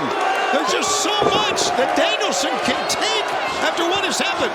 Referees are going to start flooding the ring here, I'm sure. That's how smart the Elite are. They have every base covered. Like them or not, they're very smart. But what can the referee corps do? Yeah, the EVPs, I mean, the referees work for them in effect. And the Rainmaker! I mean, we saw last week Matthew and Nicholas Jackson, they fired Christopher Daniels. They fired a man that they considered a friend. What would they do to the referees were they to intervene? Everyone is just powerless to do anything. The EVPs are just running roughshod. Darby's been banned from the building. My God. What? This is Okada. There's nobody left, man. There is nobody left. And now the EVPs, Matthew and Nicholas, maybe. Hold on, what? Out in the parking lot here. A car. It's Darby! What the hell's he got in his hand? It's Tony Khan driving the car! Tony Khan? That was Tony Khan? Yes, it was! A fist bump! What has Darby got? I guess the ban has been lifted. What the hell was in Darby's hand? I don't know, but I think we're about to find out. Oh my God! Oh, he's got a damn long thrower! That's the first time ever we have seen something like this, my God! Well, there's a reason for that, because it's insane! Darby Allin is unhinged! He wants up and... Oh! There goes Nicholas! He's keeping him at bay with that flamethrower! Damn right! Darby Allin, flamethrower in hand, the ban was lifted by Tony Khan! And if you thought this was crazy, it was! Wait until Sunday night, Double or Nothing! Anarchy in the Arena, part of our triple main event! So let's not forget, on Saturday we've got Collision on TBS. Who knows what the Elite have planned after what went down tonight? How could you do this to me? And remember, Rampage special start time this Friday on TNT, 6 p.m. Immediately followed by the countdown to Double or Nothing. Oh, man. This was quite an ending to what was a hell of a program top to bottom. And the EVP, look at this. They're shielding themselves behind our announce desk. Behind me! What the hell? He's a wild man. You gotta calm him down. You gotta do something about the flamethrower. Darby will come over here and singe someone's hair like Jack Perry. Got a lot of hair he can burn off. Oh, Nick's hurt, man. Nicholas Jackson injured. Good God. You should go check on him, but they don't want to get near that flamethrower. Yeah, Darby holding the Elite at bay with that flamethrower. I'd say take the flamethrower and bring it to Las Vegas Sunday. It's anarchy in the arena, Tony. Anything goes. Anything goes. Darby Allin, the flamethrower, the assist for Bryan Danielson fans. Thank you for joining us tonight on Dynamite. We will see you Friday night on Rampage, Saturday for Collision on TBS, and then Double or Nothing, 5 years in the making, live this Sunday on pay-per-view. The Casino Gauntlet match for an AEW World Championship title shot continues. Who will earn the shot at next, or? What the hell's this? It's Lio Rush! He's been competing in New Japan Pro Wrestling as of late. And now, walking through the forbidden door.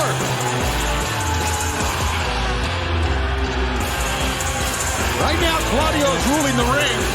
Everybody else is on the floor, and he's standing strong in the ring. We've got wrestlers from Switzerland, New Zealand, England, Mexico, the United States. And one man will go on to Forbidden Door.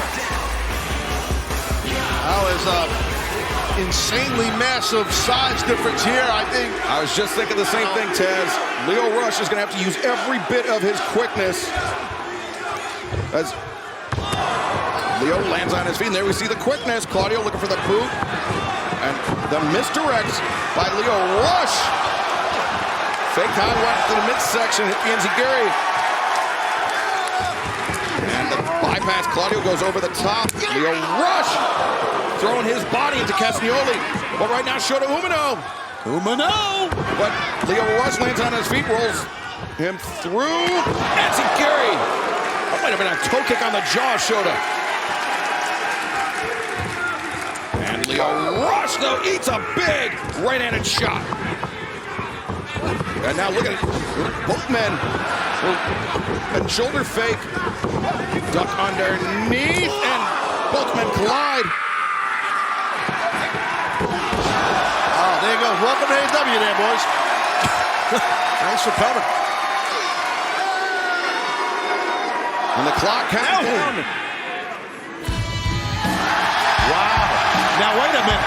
Orange Cassidy, he was bloodied. Wow. Yeah, what the hell is this? Tonight, and now somehow clear to compete. This is not smart, Orange. It is. You're right, but if you want a world title shot, I guess you got to do it. Right? Yeah, no, you're right. That's true. It may not be smart, but it is a guaranteed spot in the AEW World Championship title match at Forbidden Door. But Cassidy, you can see he is not 100%. And that's the last guy you want to deal with is Claudio when you're not 100%. Absolutely. Great call, Taz. As Orange Cassidy looking for the DDT. Claudio using his power. Puts on the brakes, and now vertical suplex delayed there. Good knees there by Orange to get out. And Orange trying to maybe look for an inside cradle, but too much power from Claudio. Wow. Got to try to keep on moving here now, Orange. Got that Stun Dog Millionaire on. DDT. As Orange Cassidy springs up to his feet, but he's hurting, man. Well, it looks like oh, wait a second. Could be the hidden blade there. Ospreay and Cassidy, they were partners just a week ago here on Dynamite. Just a week ago here on Dynamite. You are right, partners. And now Cassidy slowly turning around. I don't know why Will hesitated. This is an amazing opportunity here, but come on, Cassidy. From an opportunity to an opportunist. Switchblade Jay White. Oh, lead hand suplex. Oh. God, he dropped you hard on these back of his head. Big Uranagi there, yeah. Jay White, is he going to do it? No. So remember how long Jay White's been in this from the beginning. He was the very first man. Alongside Pac, right? As this match continues, we've mentioned multiple times, but if you're just joining us here at the top of the hour, it's the Forbidden Door Casino Gauntlet match. The winner earns a shot at the AEW World Championship at Forbidden Door. The match can end at any time. Athletes from all over the world have entered, including the mad scientist, the alchemist of the ring from CMLL, Hechicero. The submission specialist coming into this match. An amazing man who pulls out incredible moves and holds. And now sliding in, going right at Switchblade Jay White. Sending Jay into the corner. Hechicero comes in, the flying knee. Ducks underneath Claudio Castagnoli. Hechicero brings him down, that guillotine Tijeras. Now rolls through and reverses Jay. Oh, reverses Ospreay, yeah, into the Jujigatame. And now look at this, rolls up Orange Cassidy too, and no! Wow, that was close. What is the world champion, Strickland, Swerve Strickland, thinking watching this right now? I wonder who he wants to face. Oh, my God, how much can Cassidy take tonight? But Hechicero now, the freshest man in this match, and the man in control of the ring, but as Hechicero rises up, so does Mystico on the corner. With a springboard here. Mystico diving. Again, every man for himself. Anything goes. When it goes to Forbidden Door. First pinfall or submission. It's essentially sudden death as Mystico, the deja vu, takes down Claudio Castagnoli. And now Mystico, springboard, finds his balance, diving Hurricanrana on the floor. But inside the ring, Shota Umino, he's got his eyes on Orange Cassidy. The shooter getting poised. A knee strike. Shota, the double underhook, paradigm shift, avoided, duck underneath, Orange Pie! What a shot by Orange. There's Pac. Pac. Roll through, Orange Cassidy counters, very nearly got it. We got some of the best wrestlers flat out in the world right now, battling to go to Forbidden Dogs. Jay White, good switch right there. He was looking for the Blade Runner. Pac finds his feet, and a boot to the side of the head. Hold on, what's Juice? I looked off the model. Yeah, Juice Robinson's right there. Juice Robinson, this is just how he coughed Death Triangle. Oh, God. But anything goes. This is legal, even though he's not in the match. Juice Robinson with the assist for Jay White once again, but Orange Punch. No. Sleeper suplex by Jay White. Right on top of the head.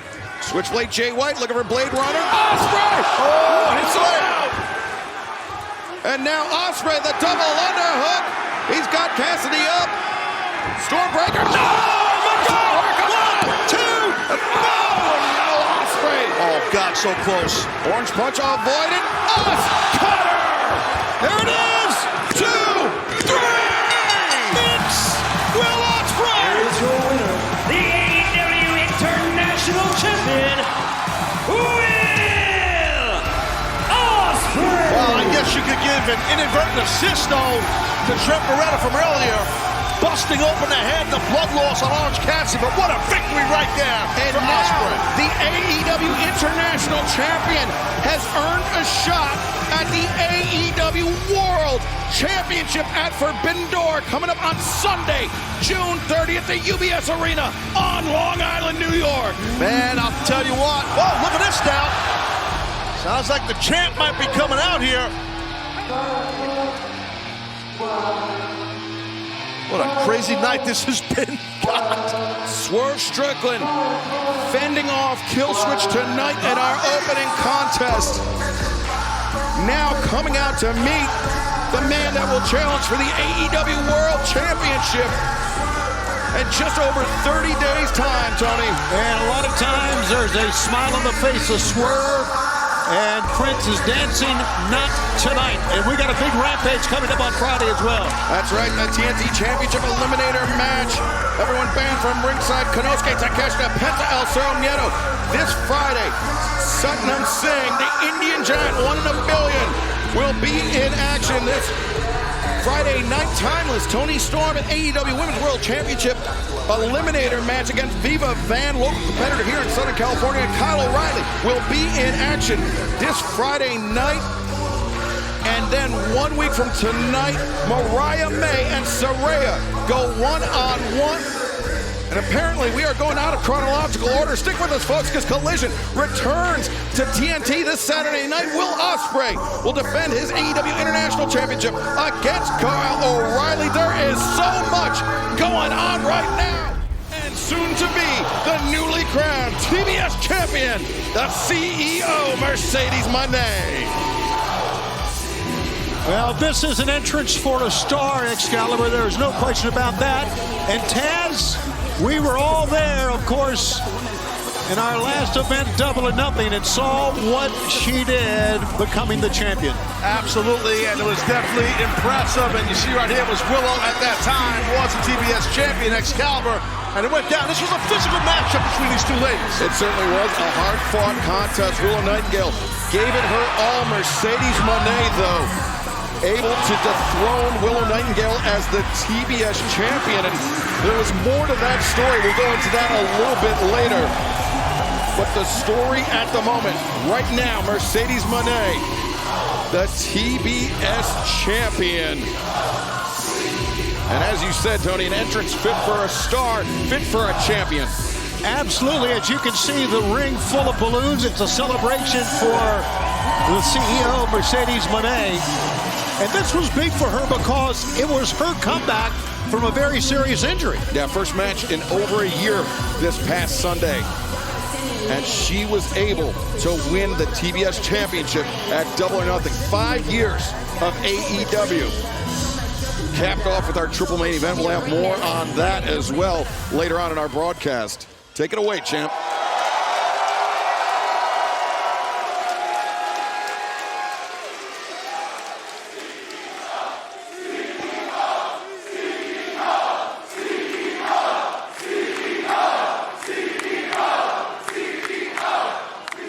Los Angeles.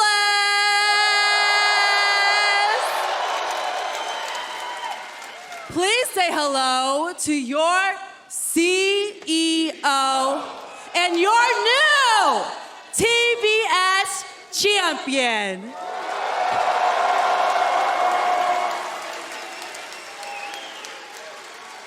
Wasn't I worth the wait? Didn't I tell you money changes everything? And I did exactly that this past Sunday at Double or Nothing.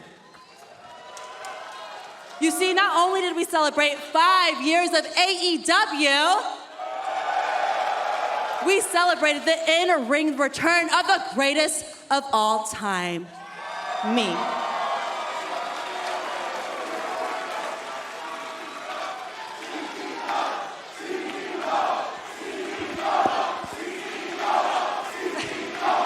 You guys, and I am so proud to say this past Sunday, Willow and I tore the house down.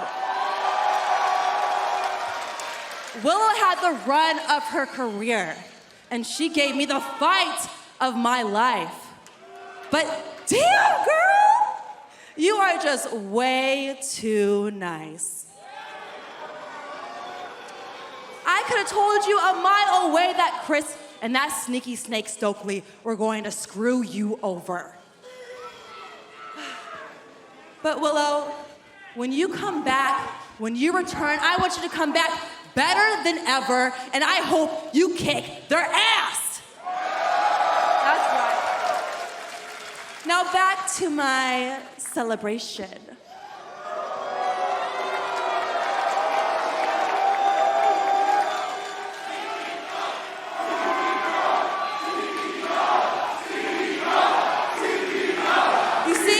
CEO and the new face of TBS puts a big target on my back. But I am not afraid. I was born to do this, so I am ready. And now we're only 4 weeks away from Forbidden Door, and I can't wait to find out who. Mercedes. Up here. I got you a little something for your celebration. So who would you rather face? Julia or Willow? Hey! What's going on? Turn on the light. Mercedes needs help. Mercedes needs help. Now that was some of my best work. But I'm just getting started.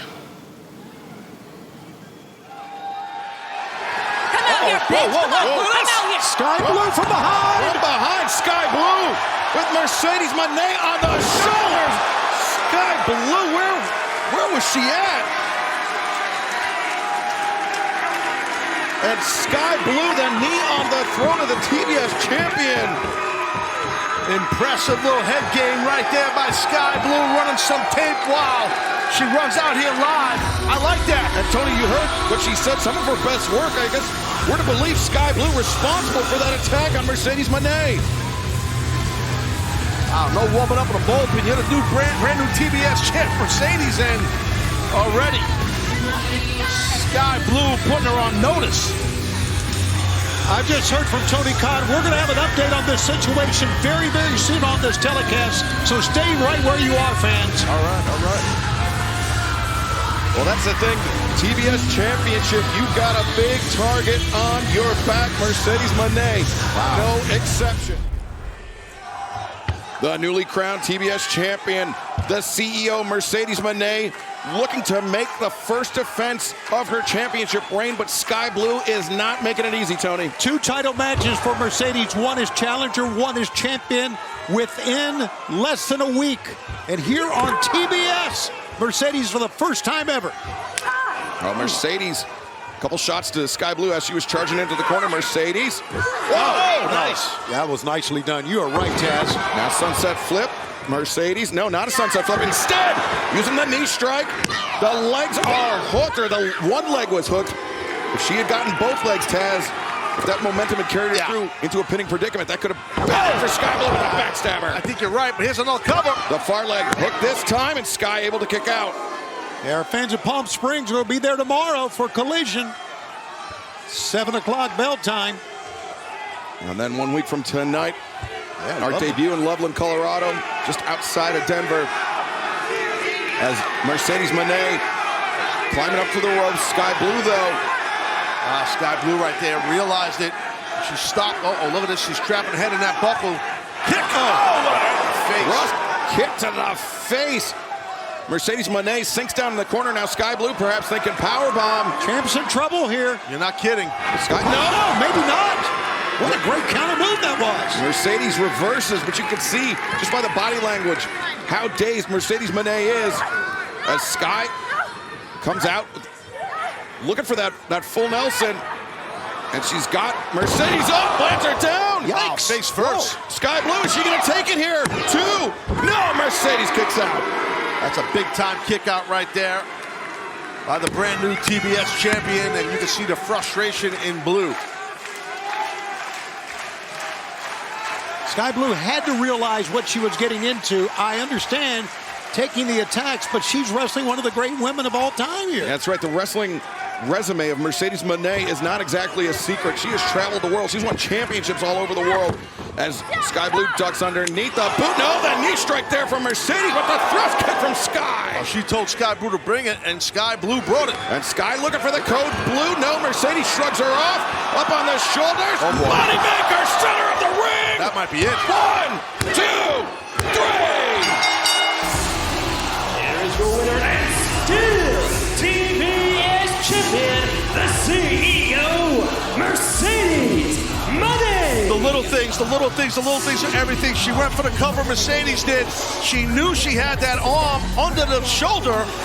She moved her hand out, Mercedes, to make sure the shoulders were down for the 3 count.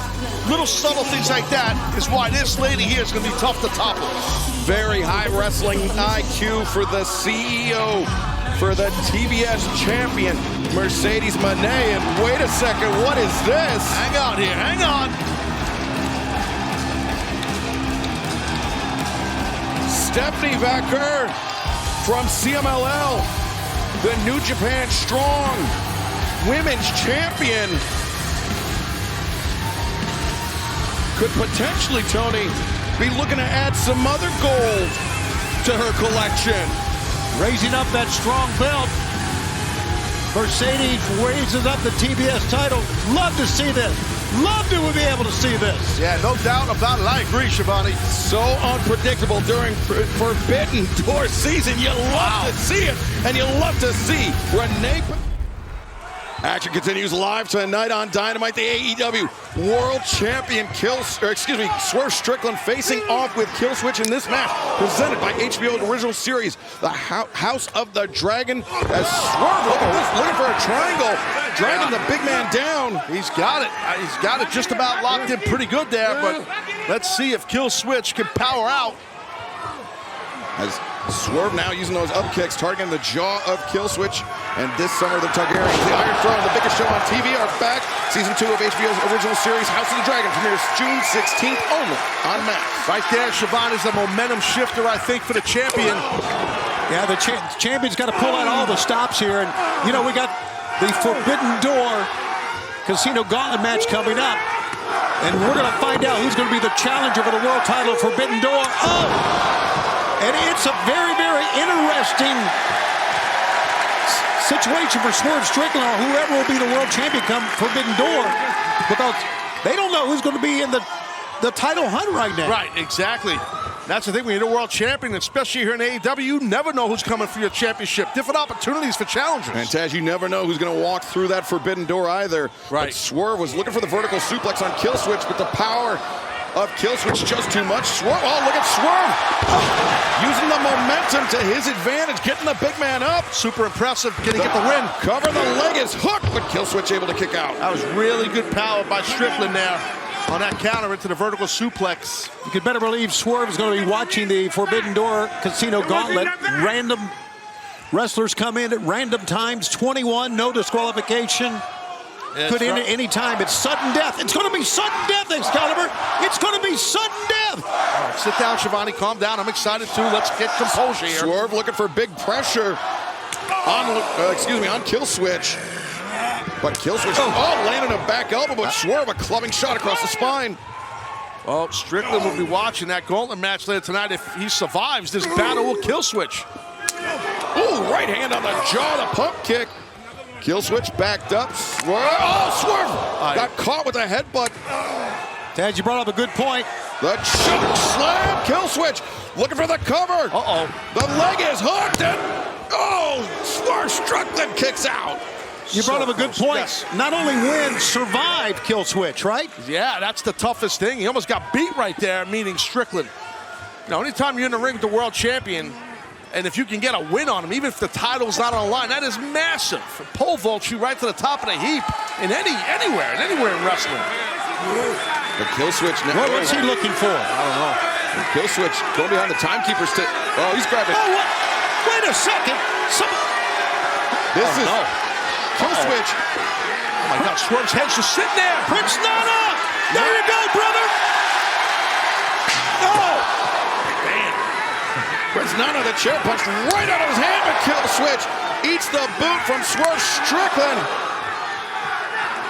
And boy, Swerve knows how to place those kicks, man. He certainly does, but how tough is the jaw of Kill Switch? Through those, but not the Swerve stomp. Great job right there by Swerve. And what a great opening match here at the Kia Forum.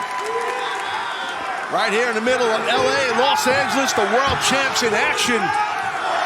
Live on Dynamite. We're rocking, and Strickland's got the momentum. Swerve, look at that. To the top, Kill Switch. Trying to get to his feet. Swerve leaps up and over the top. Pump kick fake. Oh, another great job. Kick to the knee. Nice roundhouse kick to the head, the side of the head area. Keep the big man down. The house call. Watch out. No. The choke slam, the standing moonsault. Kill Switch, 1, 2, and no. Great athleticism by the gigantic Kill Switch. Did not get the win, but impressive. You are right. A man that size does a standing moonsault? Yeah, that's not easy. That was really impressive. He's got great kicking and striking ability, meaning Kill Switch, his flexibility in his legs, his range with his kicking. And now Kill Switch, the AEW World Champion, Swerve Strickland up. He's looking for that extinction lariat, but instead, Swerve able to German suplex. And Swerve Strickland, the house call. That might get him. Oh, he's not done here, Taz. You're right. Now Swerve Strickland, he wants to land a kill shot on Kill Switch. Swerve perched on the top.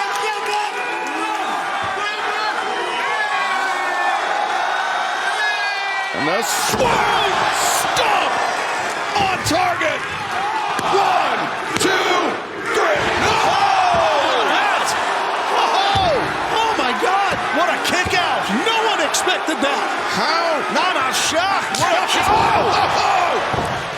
A second house call. The cover and the win.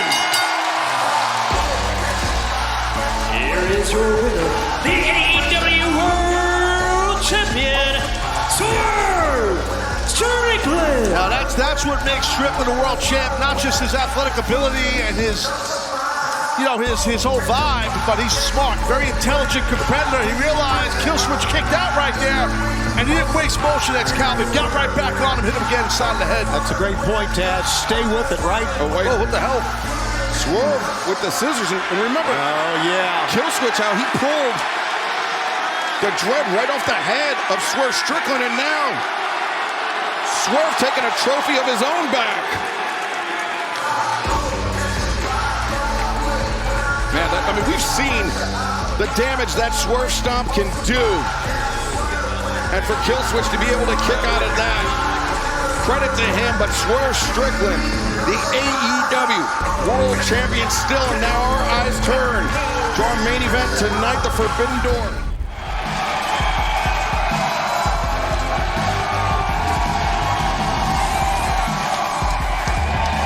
Tony, we hadn't seen MJF since the end of 2023, World's End on pay-per-view, until He made a surprise reappearance at Double or Nothing. Got my music, got my music.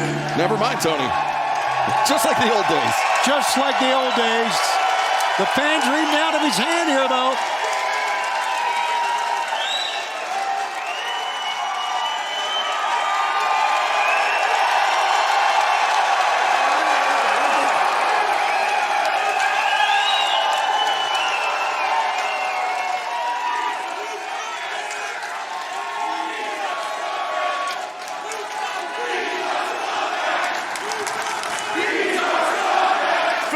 Watching at home, if you're wondering why my eyes look a little bloodshot and squinty, just in case you didn't get the memo, we're in Colorado, baby.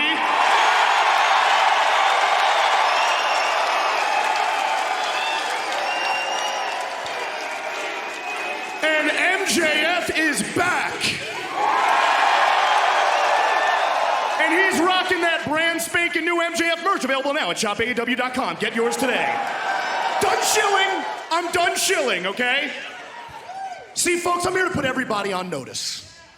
While I was out nursing my wounds, I'm sitting on my beautiful couch in my palatial estate in the most magical place in the world, Long Island, New York.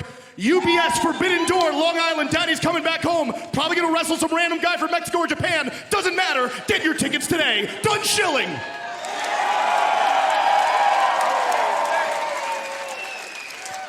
So I'm sitting at home, you know, and I'm watching a bunch of children make a ton of bold claims on my show. I got one guy walking around saying he's the Rainmaker. Make a lot of money there. Hey, Chief, that's interesting because every time I look at his physique, it seems pretty apparent to me that the guy can't even afford a gym membership. But you know, I had another bold claimer going around. As a matter of fact, he was swerving around. And he was claiming he was the leader of the Mogul Embassy. Hell of a leader, pal. Your entire group turned on you and whooped you. But that's not the part that offended me, folks. It's not. The part that offended me, Swerve, was you referring to yourself as a business mogul? Interesting. Swerverino, Shano, last time I checked, business moguls tend to go to business school. And if you did, I guess you must have skipped your public speaking course. But that was not the most egregious claim, folks. The most egregious claim was from a Cockney cockhead. Walking around saying, "Oi, I'm the best in the world, bruv."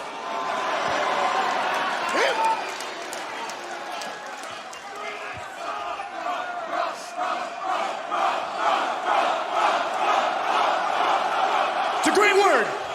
So, that's really interesting, Willie, because last time I checked, you ain't Chris Jericho, you ain't John Moxley, you ain't Cody Rhodes, you ain't Samoa Joe, you ain't Bryan Danielson, you ain't Kenny Omega, you ain't Adam Cole, you ain't Hiroshi Tanahashi.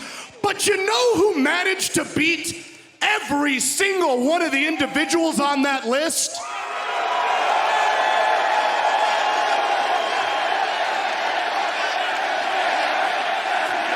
It's on the tip of my tongue. Oh, that's right.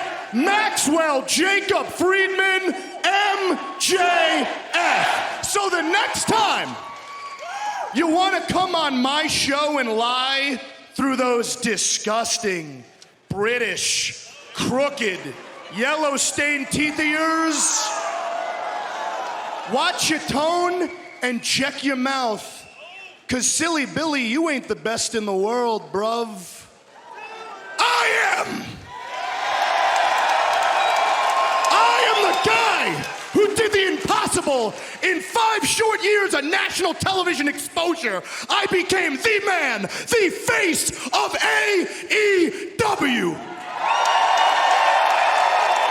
I created some of the greatest matches, moments, memories, and interviews in the history of this sport. I became the most hated man walking this planet, only to become the most beloved.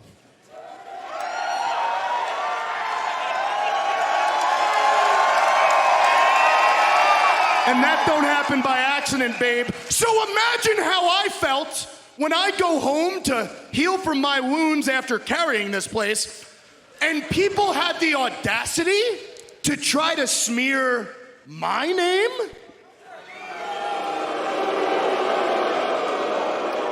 Revisionists trying to revise my history, revise my legacy, revise my name.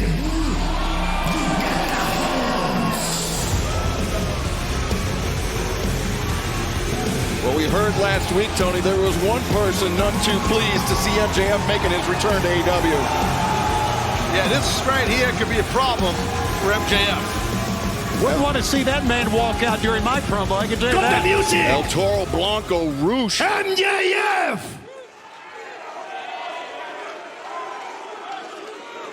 Much like all these stupid, filthy, ugly Americans, you never ever shut up!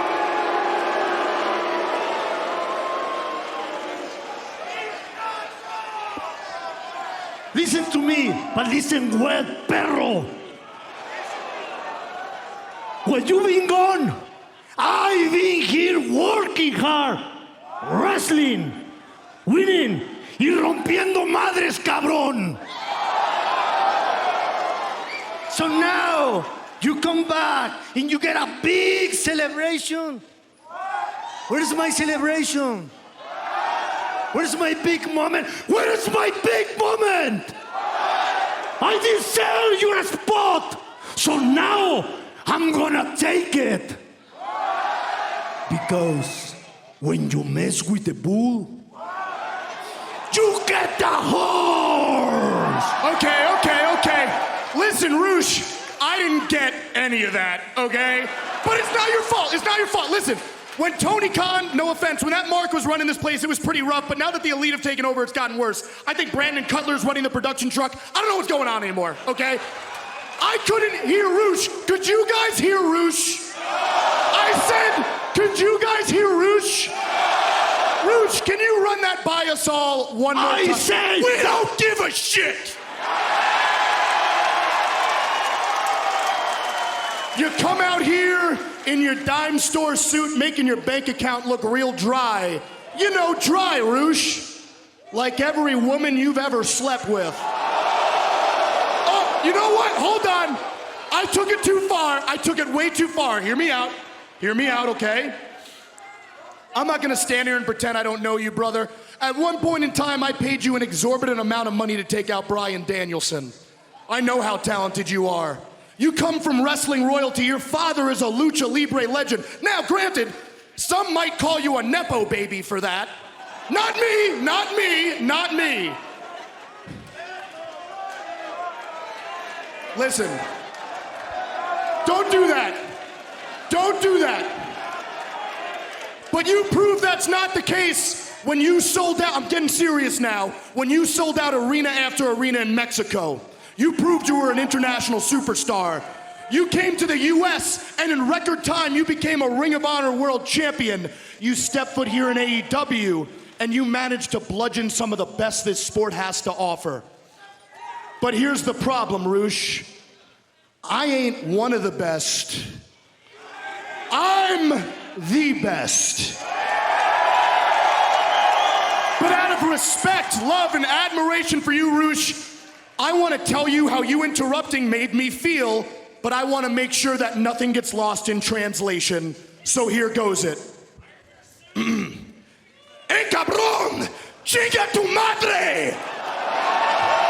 Me llamo Maxwell Jacob Freeman, and I'm better than you, and you know. Enough, and now Rouge and MJF squaring off center of the ring. We need some security to separate these two men. Yeah, these guys are going blow for blow, Schiavone. I knew it wouldn't take long, Taz, and here comes Christopher Daniels and security. Security flooding the ring. Christopher Daniels, the interim executive vice president. You hear this crowd in Loveland, Colorado, just outside of Denver, saying, let them go. And there goes Rouge. I'm surprised Rouge didn't jump in before then. I mean, he has a temper that sometimes is out of control like it is right now. And MJF returned the favor right there. Yeah, MJF's temper, that's nothing to scoff at either. It's now shots raining down from both MJF and Roosh. Look how many men it is taking to separate Roosh and Maxwell Jacob Friedman. A lot of bad blood, a lot of trash talking. We got AEW security. We've got elite security out as well. Referees. Christopher Daniels. I will break you down. Max, you're gonna calm down. Not here, not now. Not now. Well, it certainly seems like MJF and Roosh are on a collision course, but right now, let's take a look at one half of our main event tonight on Dynamite. Blistering Magnus with those kicks. Wow. Man, another kick for good measure. Magnus has been just getting worn out by the BCC, taking out all of their frustrations on him. First time the BCC, as we mentioned, back together in quite a while, and they are looking sharp, to say the least. And they really are, having not missed a beat.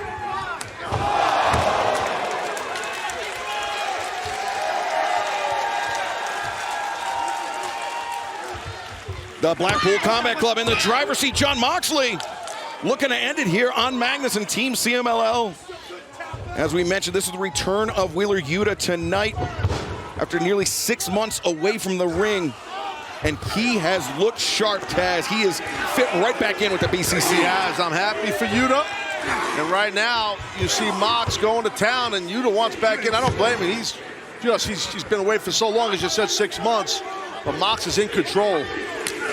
As Magnus desperately needs to make it to his corner, Tony, to make the tag, to get any form of relief. And Moxley said, come on, hit me, and he did, but Moxley just, oh, how about that, Enziguri? Great job. Enziguri stunned Moxley, and now Esfinge tagging in, but as does Claudio Castagnoli. Claudio gets reversed to the corner. Claudio elevates up and over, rolls back through. Wow. Good job. Caught him, and now thrust kick on Moxley. And Yuta. Wow, this is a big, strong guy taking on all four. Now the Quebradora, the tilt world backbreaker. Expertly applied by Esfinge. As now looking for the monkey flip. Claudio Castagnoli goes flying. Hey, Collision coming to the Council Bluffs Highway right outside of Omaha this Saturday. And next Wednesday, we're in Des Moines at the Wells Fargo Arena for Dynamite. That's right. It'll be Will Ospreay, Ray Phoenix next Wednesday night. Then next Saturday, the Cavelli Center in Youngstown, Ohio, with all of our friends for Collision. From Pittsburgh coming to see us there. And look at Esfinge. Oh, boy. He's got Claudio all tied up. And barely able to escape. He almost won the match there. Absolutely. That's so tough to kick out, especially a man the size of Claudio. That was very impressive. Esfinge showing that Yave style, Taz, that Mexican. Going to say that, yeah. Mexican submission wrestling, the pinning attempts. It's very awkward, very unpredictable if you're not experienced in it. And Claudio Castagnoli, as experienced as he is, can still get caught by surprise. Those who watched enough AEW and you're familiar with that helico, we've seen him master that style, an AEW faithful. Look at that cutter right there by Mox. Moxley out of the corner, the running cutter. And look at this, Moxley just jawing with him. And wait, Rujito, the waistlock, the German suplex sends Moxley flying. That was a big throw there. And Yuta ducks underneath. Wheeler and Yuta, back suplex on Rujito. Now Magnus sends Yuta into the corner. Magnus, the lariat, but he swept out the leg simultaneously. And now Magnus with running knees. Got him good there. And Yuta down in the corner. Magnus will wait a second. Claudio. Intercepts. Giant swing, baby. Magnus going for a ride, courtesy of Claudio Castagnoli. And Jon Moxley's poise. That could have a very abrupt ending. As Moxley, a drop kick. Great timing by Mox. But look at Volador Jr. landed on his feet, takes Claudio down, a shot for Moxley. A swing by Claudio. Volador goes over the top into the powerbomb.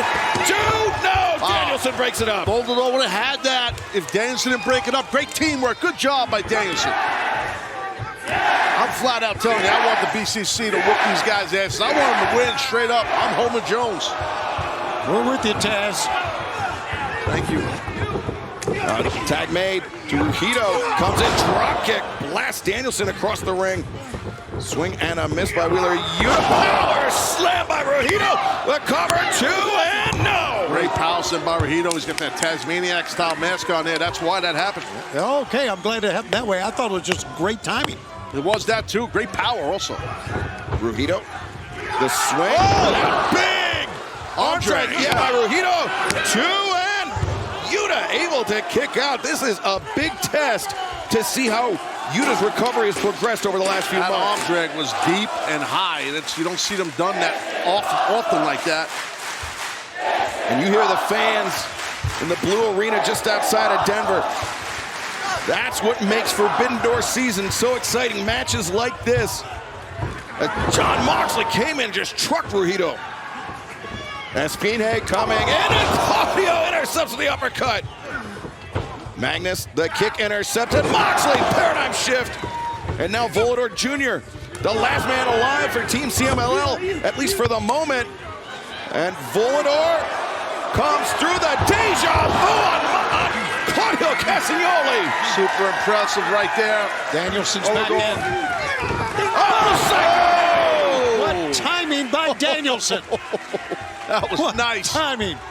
That was great. And Trujillo rolls up. Wheeler Yuta trying to take him by surprise. Yuta able to kick out. Yuta drops underneath, plants Trujillo down. And now Yuta, he's got the arms captured. He turns the corner. The seatbelt is in tight, and he gets the win. Yes, Wheeler Yuta, baby. Here are your winners, the Blackpool Combat Club. Well, that seatbelt's a tight pin, man. It's tough to kick out of that. Let's hear it for the kid, man. Great job right there by Yuta and the BCC. For the entire BCC, Yuta comes back after 145 days, and the BCC looks better than ever.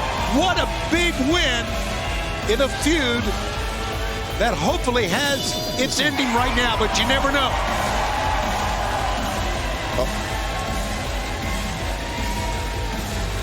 Well, that young man, Wheeler Yuta, looking sharp in his return to action here tonight. The Blackpool Combat Club with cause to celebrate.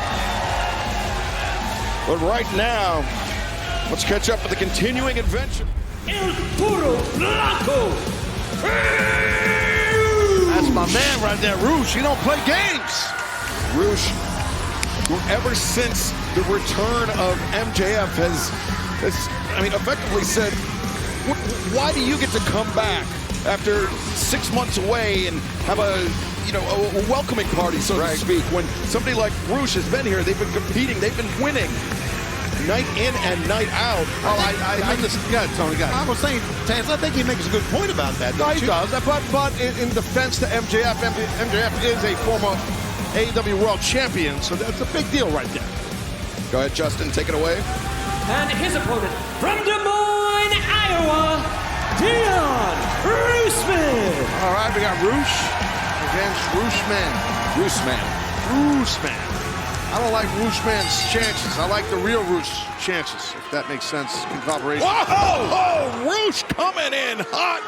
Big elbow strike. Rooshman goes down. Yeah, they call Rooshman the iceberg. Well, the Titanic just hit the iceberg and kept on moving. I think that's well said. Yeah. Well, and I hope MJF's paying attention here. You got to be careful.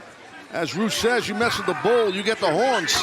Oh, Rooshman, the back of his head going in. Oh, and Roosh just teeing off on him. Bryce Remsburg, the referee, imploring Roosh to get this match back in the ring. I think Roosh has become the single most violent man in all of AEW. And there's nothing wrong with that. No, I agree, Taz, you're right. Be violent, be aggressive. Take the fight to your opponent. Don't wait. Some guys wait for that collar and elbow tie-up, not Roosh.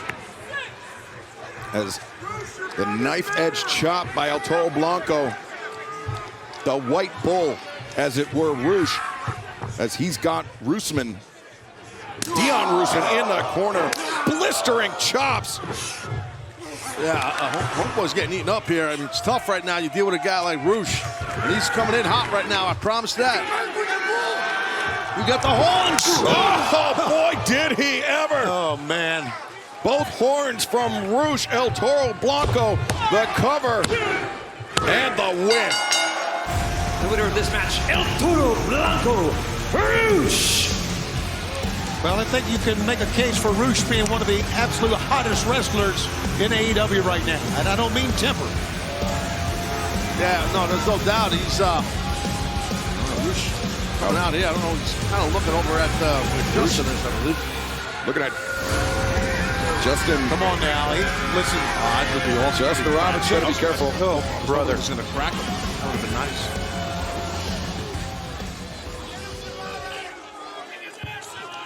Shut up!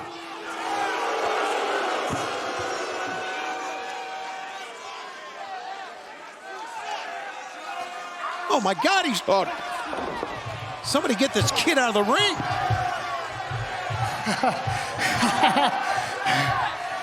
Typical American, like all of you.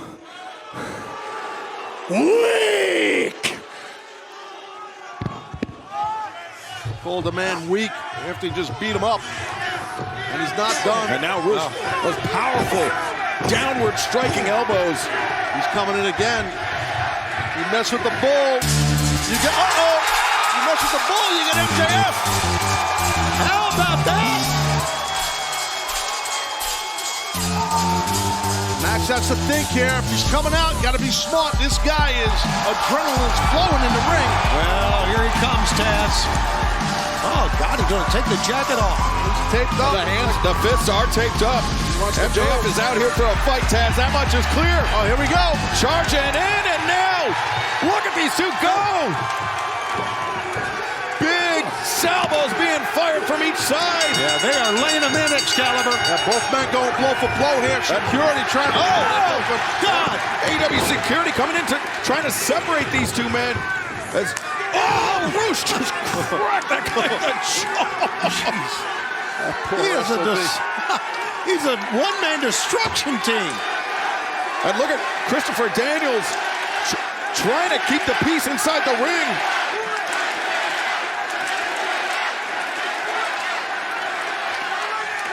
And there they go! Oh, Max biting the head of Roosh. I think that's smart. Good strategy. This is not a match. It's a fight. Well, but Roosh, if it's a fight on the outside, you have to imagine he has the advantages. MJF, unfortunately for him, finding out the hard way as Roosh gets turned around. Good quick reversal by MJF. Yeah, they're asking for more security now. More help. You might have to call the National Guard to keep these men separated. At the very least, the Iowa State Police. Where the hell are they? Christopher Daniels has been doing a great job.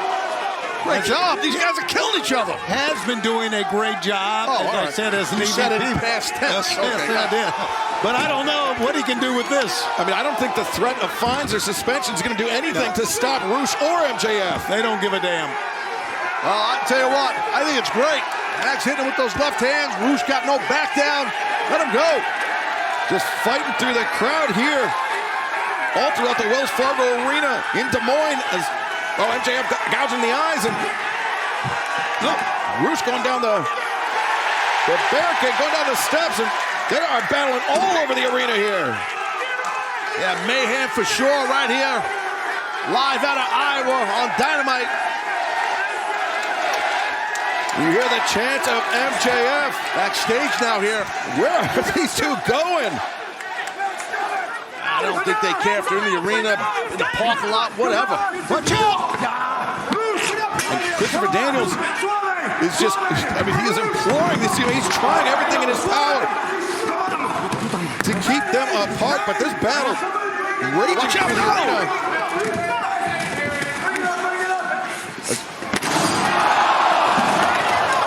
MJF just muscled up Roosh to put him through that table. And I think Roosh, the back of his head may have hit that brick wall as the officials doing everything they can. Now the locker room emptying. trying to keep these men apart. This is unbelievable. How when people despise each other.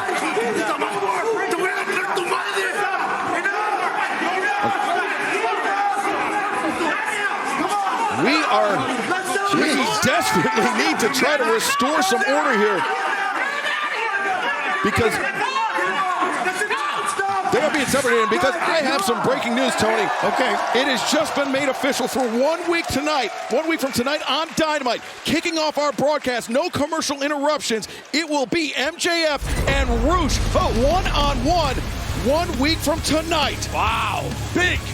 A blockbuster announcement for next week, but still to come. It's Wednesday. You know what that means. AEW Dynamite is coming to you live from Des Moines, Iowa. I'm Excalibur, joined by Tony Schiavone, the human suplex machine Taz, and soon to be joined by our AEW World Champion Swerve Strickland. What a tremendous Ladies and gentlemen, the All Elite Wrestling World Champion, Swerve Strickland. To start the program. Oh, that's right, Taz. We know that on Sunday, June 30th, Forbidden Door, UBS Arena on Long Island. It will be Swerve Strickland versus Will Ospreay for the AEW World Championship. Yeah, it's going to be off the chain, rocket buster, as we used to say back in the day for sure. It's great to see the champ out here. I'll tell you what, my man Nana in the ring better pick his britches up. Show a lot of his buttocks at the top of the broadcast. He always does that, and I've told him, well, anyway, that's another story. Swerve Strickland has got, I think, coming up, this is my opinion, and you might agree with this, Taz, at Forbidden Door, the biggest challenge of his title reign, because Will Ospreay is red hot right now. Momentum means a lot of things. Absolutely, completely agree. Ospreay on fire, as is Strickland, which makes for a great championship bout.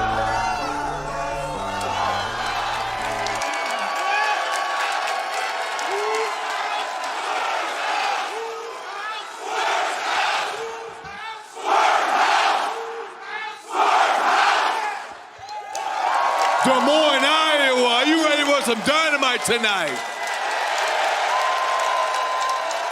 Better yet, are you ready for some Forbidden Door coming up in a couple weeks? As you should be, because in one corner we got the Billy Goat himself. We got the international champion, Will Ospreay. Challenging the AEW World Champion, the mogul himself, the history maker, whose house? Swerve Strickland in the main event for this here AEW World Championship. Two absolute bona fide stars, the biggest stars of this generation, colliding for all gold, baby. Two absolute killers, well,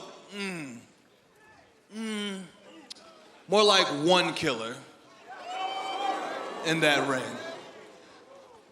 Will Ospreay, I told you about 10 years ago, once you develop that killer instinct, there's not gonna be anybody in this industry that's gonna be able to stop you, and that's been true. I'll take you back a whole year ago, a Forbidden Door last year, you versus Kenny Omega.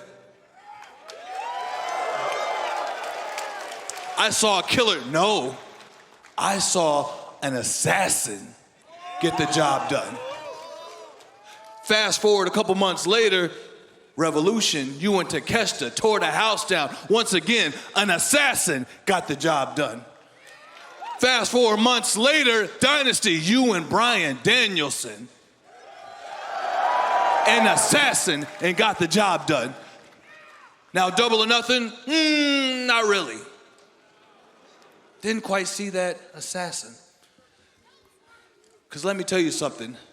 When it comes to me, I'm not a target that you want to hesitate on. I got the nickname Kill Shot for a reason, because if you don't pull the trigger, I sure as hell will.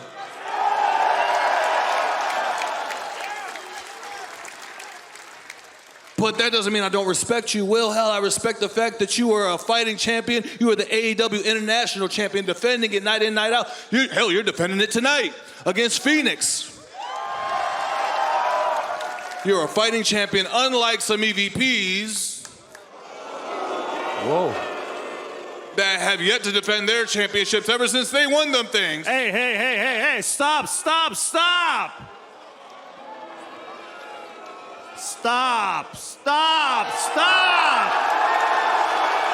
That is, of course, the AEW Continental Champion, Kazuchika Okada, joined by Matthew and Nicholas Jackson, the EVPs, also the AEW World Tag Team Champions, and Jack Perry. Whose house? It's my house, bitch. Relax, Okada. Hey, we're sorry about that, Swerve. He gets very defensive over his friends. We came out here actually to address some business, and you happen to be a part of that, but we'll get to that in a minute. Right now, I want to talk about how dominant the Elite have been. We took out Kenny Omega. We helped break Eddie Kingston's damn leg. And at Anarchy in the Arena, we destroyed Team AEW. Half the roster is gone because of us.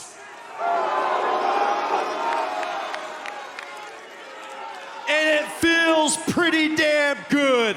All the trolls and the bots, they still doubt us.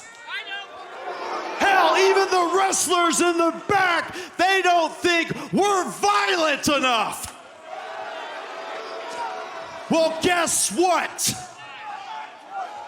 We challenge AEW's best in the most violent match in AEW. Blood and guts. Whoa. 2 rings locked inside a solid steel cage. It's Swerve. This is where you come into the picture. What do the EVPs have in store? Well, I don't know, but it's very apparent. We got 4 arriving in the ring and one man, the world champ. We don't exactly love all the things you've said about us, and we haven't exactly got off on the right foot. I'll agree. But despite all that, we dig you, man. We like your style. We think you're freaking cool. You're young. You're a champion, just like us. So we came down here to ask you a question. Do you want to stand side by side by winners? Do you want to stand side by side with champions? Swerve, what I'm trying to ask you is, do you want to change the world? Swerve. Traditionally, Blood and Guts is 5 versus 5, and there's only 4 of us. Will you be our 5th man? That is a very unexpected but very compelling offer, Taz. Big time offer. And to make it official, Swerve, I've always wanted to see what you'd look like in a pair of our new sneakers, champ. Oh, that's really nice. Those sneakers are sold out. Nice of Matthew. No, okay. First of all, I don't wear size 9s. Second of all, pearl necklaces, nobody wears those anymore. Third of all, listen, man, I'm a businessman. I do my own stuff. And fourth thing, I'm also a philanthropist. Nana. Oh, what the hell? Well, hopefully they can trade off on the days they choose to wear the shoes. Wait. Hey, guys, relax. Hey, you hear that buzzing around? What is that? It's an injury bug, and it just landed on you, champ. Oh, boy. Here we go. He's out. Strickland Yes. is outnumbered heavily. I respect the toughness.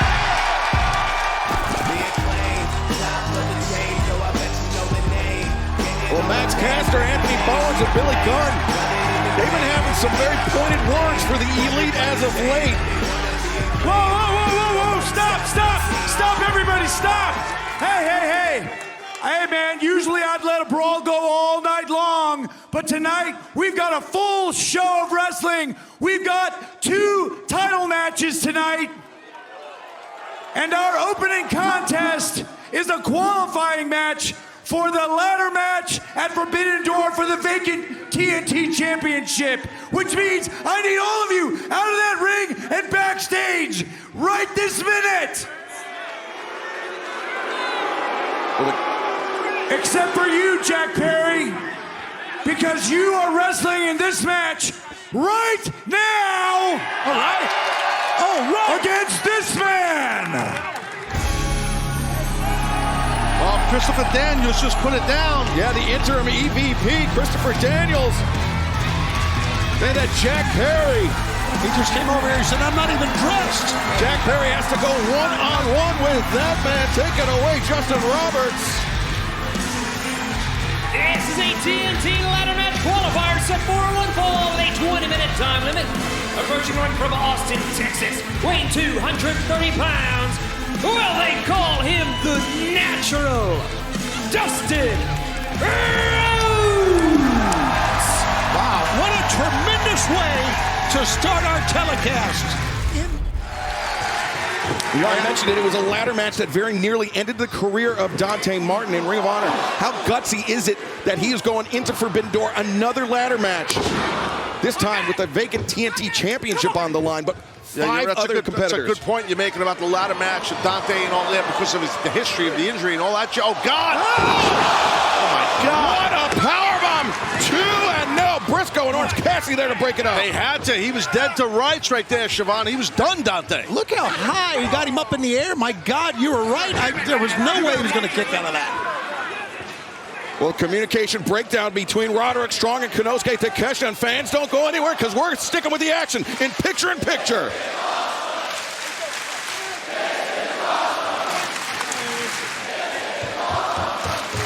This match living up to its billing as an all-star 8-man tag team match. Well, the people here in Richmond love it.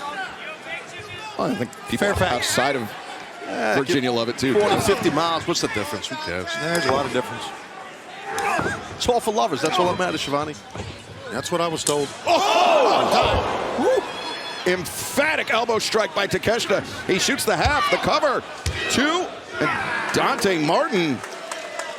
When you apply a half Nelson, it's the quickest way to get your opponent onto his back. Fundamental Wrestling 101. Well done by Takeshita. Zack Sabre Jr. now tagging in. And the orange is annoying. The orange and black. What's going on here, dude? Like, really? Do you not get the memo? I know he don't work here, but that's why Forbidden Door is my favorite time of the year, because we know that Zack Sabre Jr.'s attire will infuriate Taz. It annoys the hell out of me. It really does.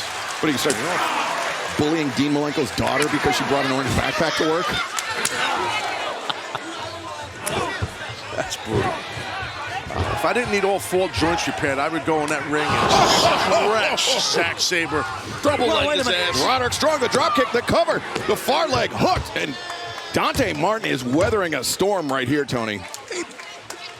Dante Martin is an amazing athlete. It's amazing for sure. Yeah. Freak of nature. And I don't see why you're so upset at Zack Sabre Jr. I mean, that's my brand. But he's got your initials on the back. Yeah, Taz might drop your ass. Know what I mean? If I didn't need all 6 joints repaired, I would go in there and single leg him. The joke's usually funnier the more you repeat it. Well, I just had more joints. Okay. Watch out! Takeshita, nobody home. Dante out of the corner. And this... Oh, man, Zack landed hard there. Yeah, this is breaking down O'Reilly. There we go again. O'Reilly just seeking out. With Roddy Strong. Yep.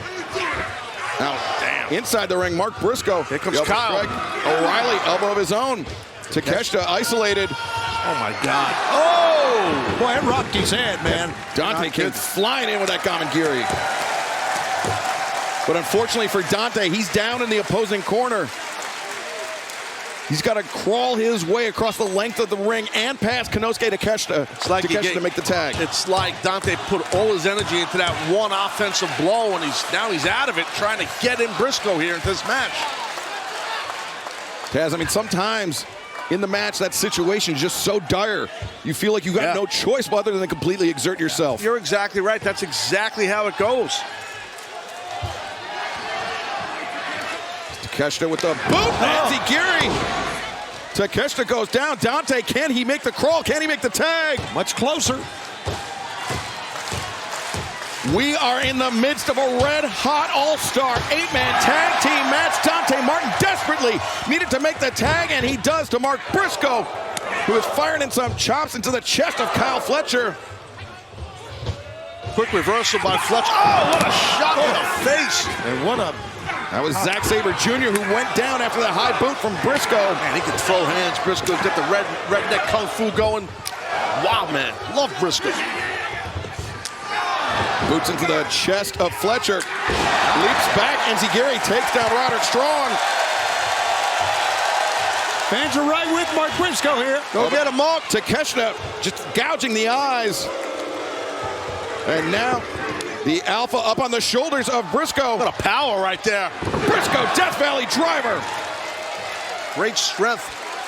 Looking for vengeance, looking for revenge. O'Reilly tagged himself in, guys. Froggy Bow, and now O'Reilly. Legal man, O'Reilly. To the top, and now Dante Martin made the tag. Look at this teamwork. And now Orange Cassidy just tagged the back of Dante. Orange is legal. 3 consecutive splashes. Orange Cassidy to the top of the elbow drop.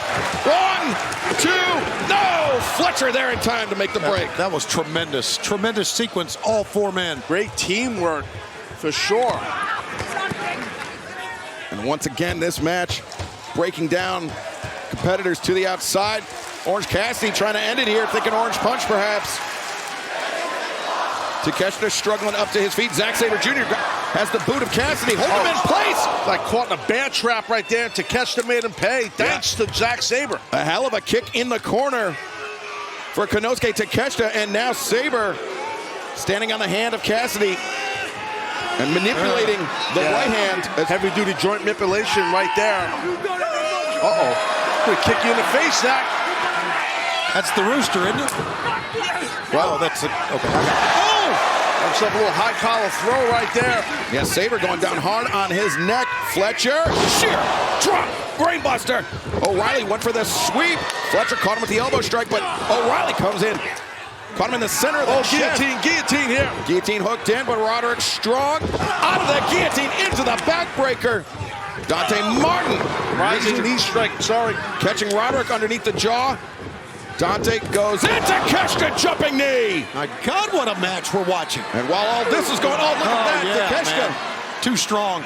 Orange Cassidy might be dead meat. No, stun dog millionaire. Kick to the back of the head. The elbow strike. Takeshita may be out on his feet. With Dante. Dante Martin. The cannonball.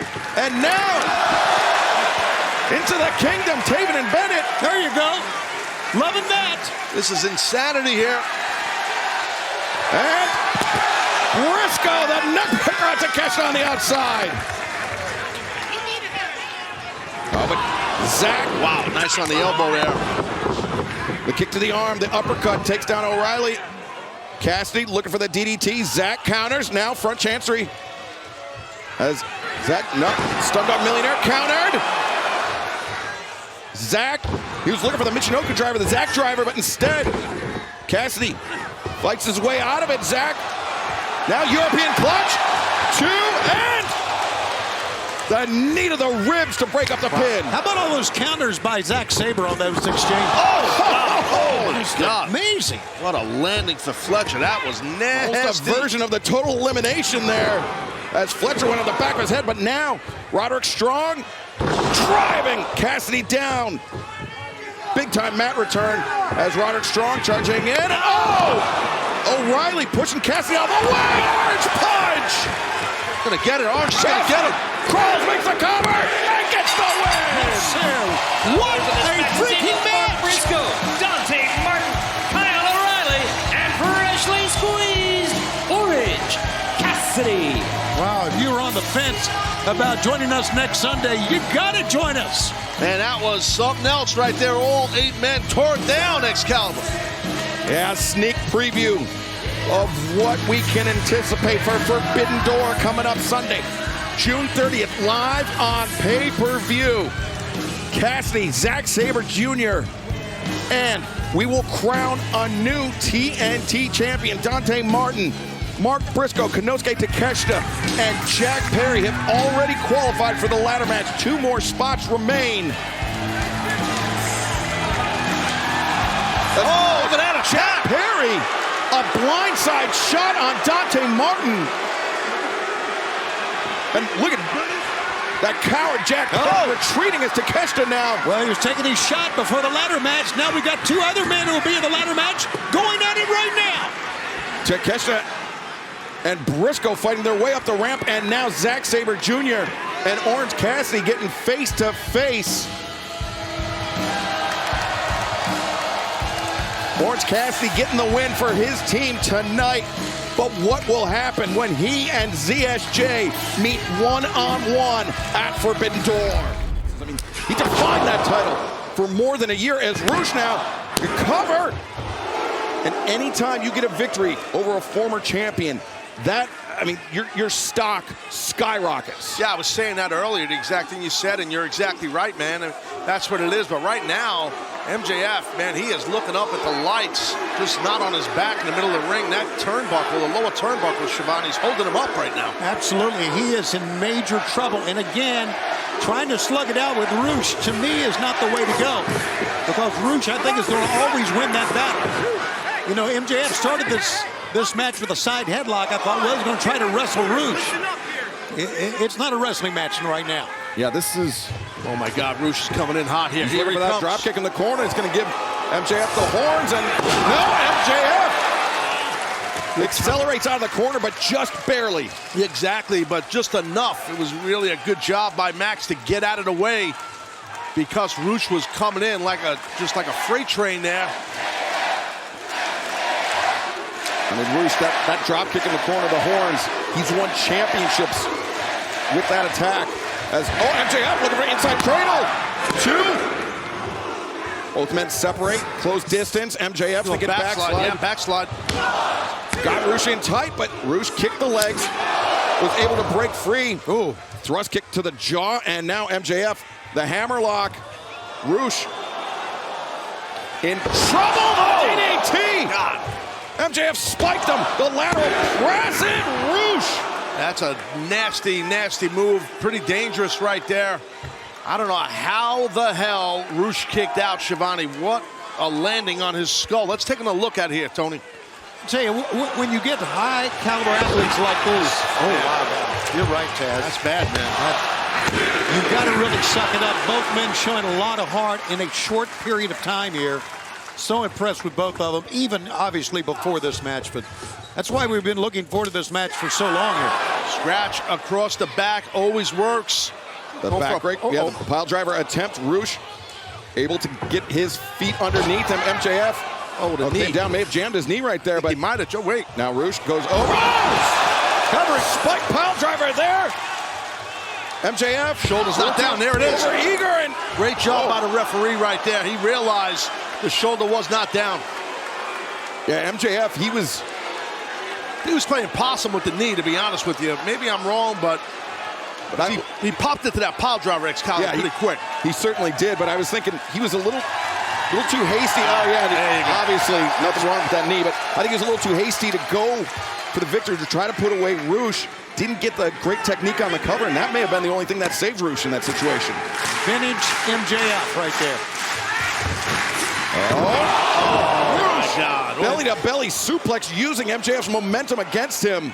Looked like he hit the small of his back, really, or the tailbone on that middle turnbuckle. But the back of his neck on the canvas. Right, yeah, good call. Wow, what a way to start this program. And that's a tough landing. Our audience here split right now. An MJF chant along with a Rush chant. It's pretty cool. You're right, Shivani. People are having a blast. First time seeing MJF compete in nearly 6 months. A little bit of a mule kick there from... That was pretty slick. Slipped off. He sure did. He slipped off the middle rope, and Rush took advantage with that right hand. Maybe the knee was messed up. Who knows? And the straight jacket into the pile driver. The cover. Roosh. 2 and MJF able to kick out. Too much of a cocky cover by Roosh right there. Normally, he normally wouldn't do that. I think he thought he had MJF dead to rights, Shivani. I think it's a critical mistake, Taz. I think when you have MJF down like that after that straitjacket, you need to try to cover him and win the match. This may go back to hurt Roosh. You see MJF staggering, very unsteady as Roosh comes in. That big right hand to the jaw sends MJF spilling out of the ring.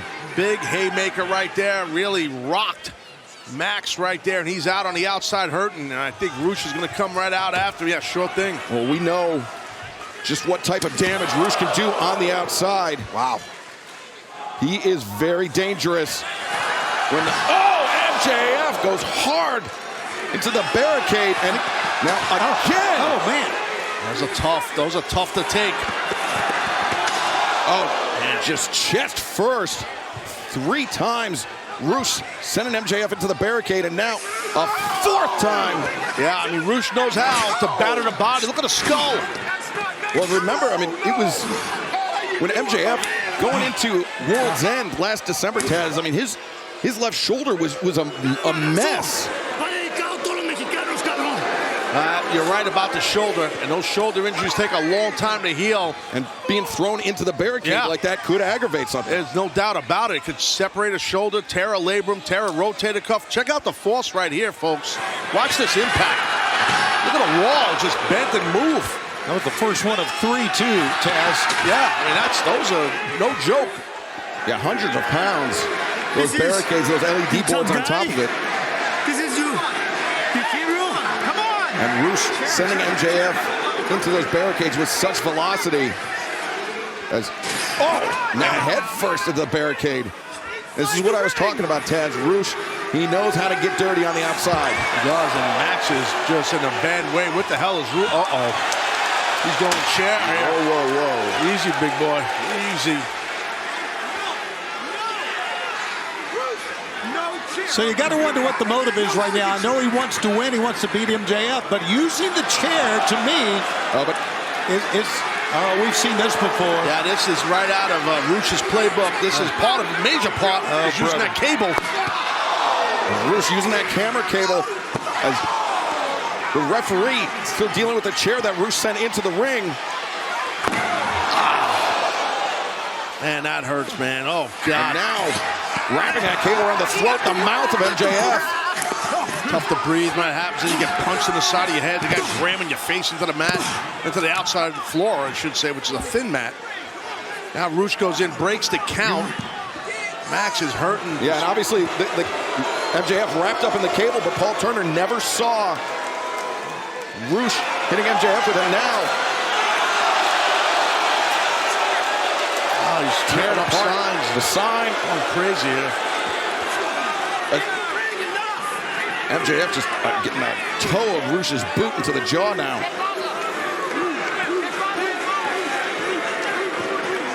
And, That's with the bull, you get the horns. Watch out! Lining him up, and drop toe hold. MJF sends Roosh head first into the chair.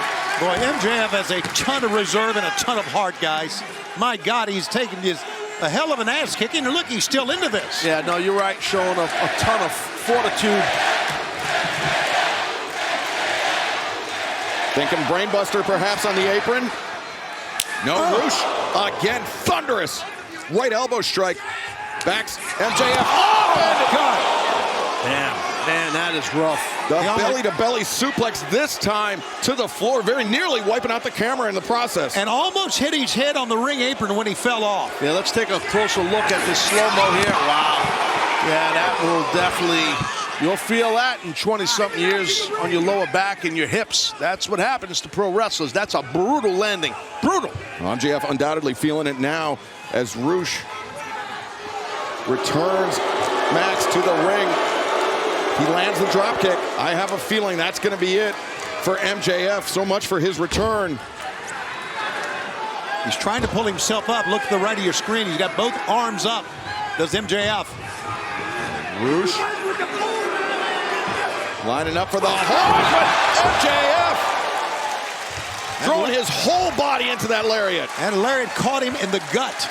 Yeah, like across the lower chest region, the gut, I mean, whatever. It's just more of a body shot you'll see here. Yeah, watch, because Rush, he was leaping for the drop kick, and MJF caught him in midair. Well, Max is in desperation mode. When you're desperate, you don't give a rat's ass where it hits the guy. Right. Just hit him.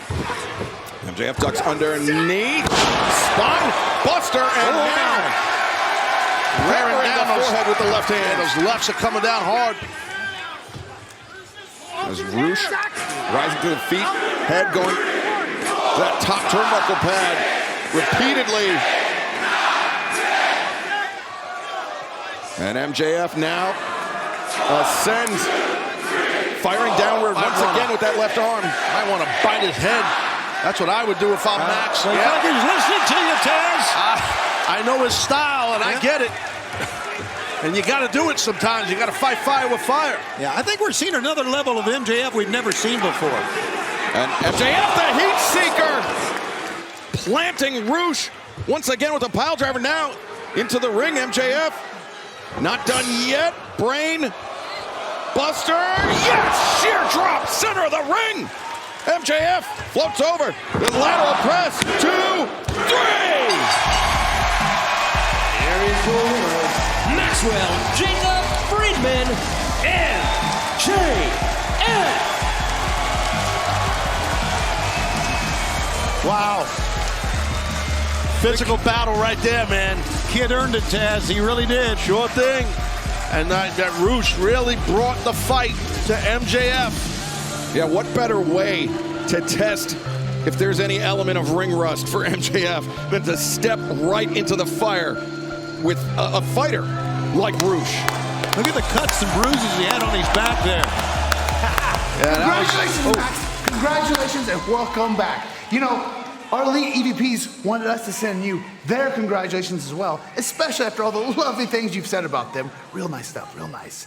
So much so that at Forbidden Door, the hometown boy with the bum shoulder has got a nice surprise, and that's Hatcher MJF, you talk loud. Mientras tú crees, mientras tú piensas, yo me preparo. Yo hago la lucha libre. Forbidden Door. Nos vemos. Y la prueba no es para mí. La prueba es para ti.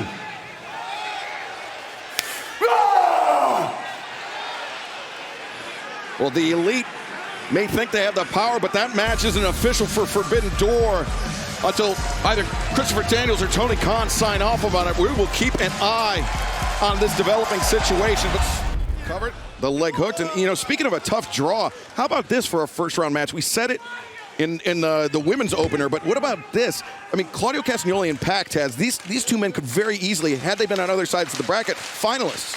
There's no argument there. Oh, come on, no guys. I'm right here. I'm right here. He said could have been. Could have. There's a qualifier on it, right? Okay. Oh, way to look past Shingo.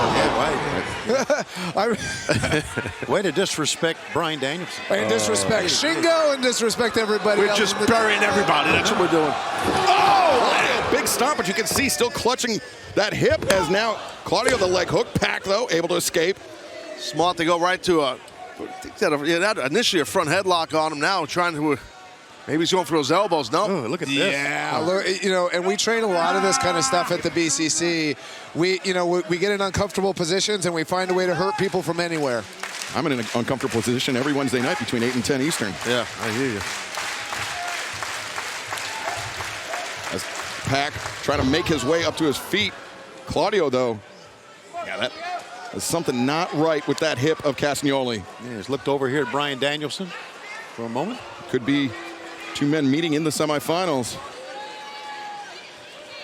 Our main event continues live tonight on Dynamite. Action in the opening round of the men's Owen Hart Foundation tournament. The Bastard Pac. Claudio Castagnoli going one-on-one, a very emotionally charged matchup, but Castagnoli suffering what seems to be a hip injury, though it does not appear to be hindering him, Taz. No, not at all. And that's the thing, the resiliency, the toughness. Look at this now.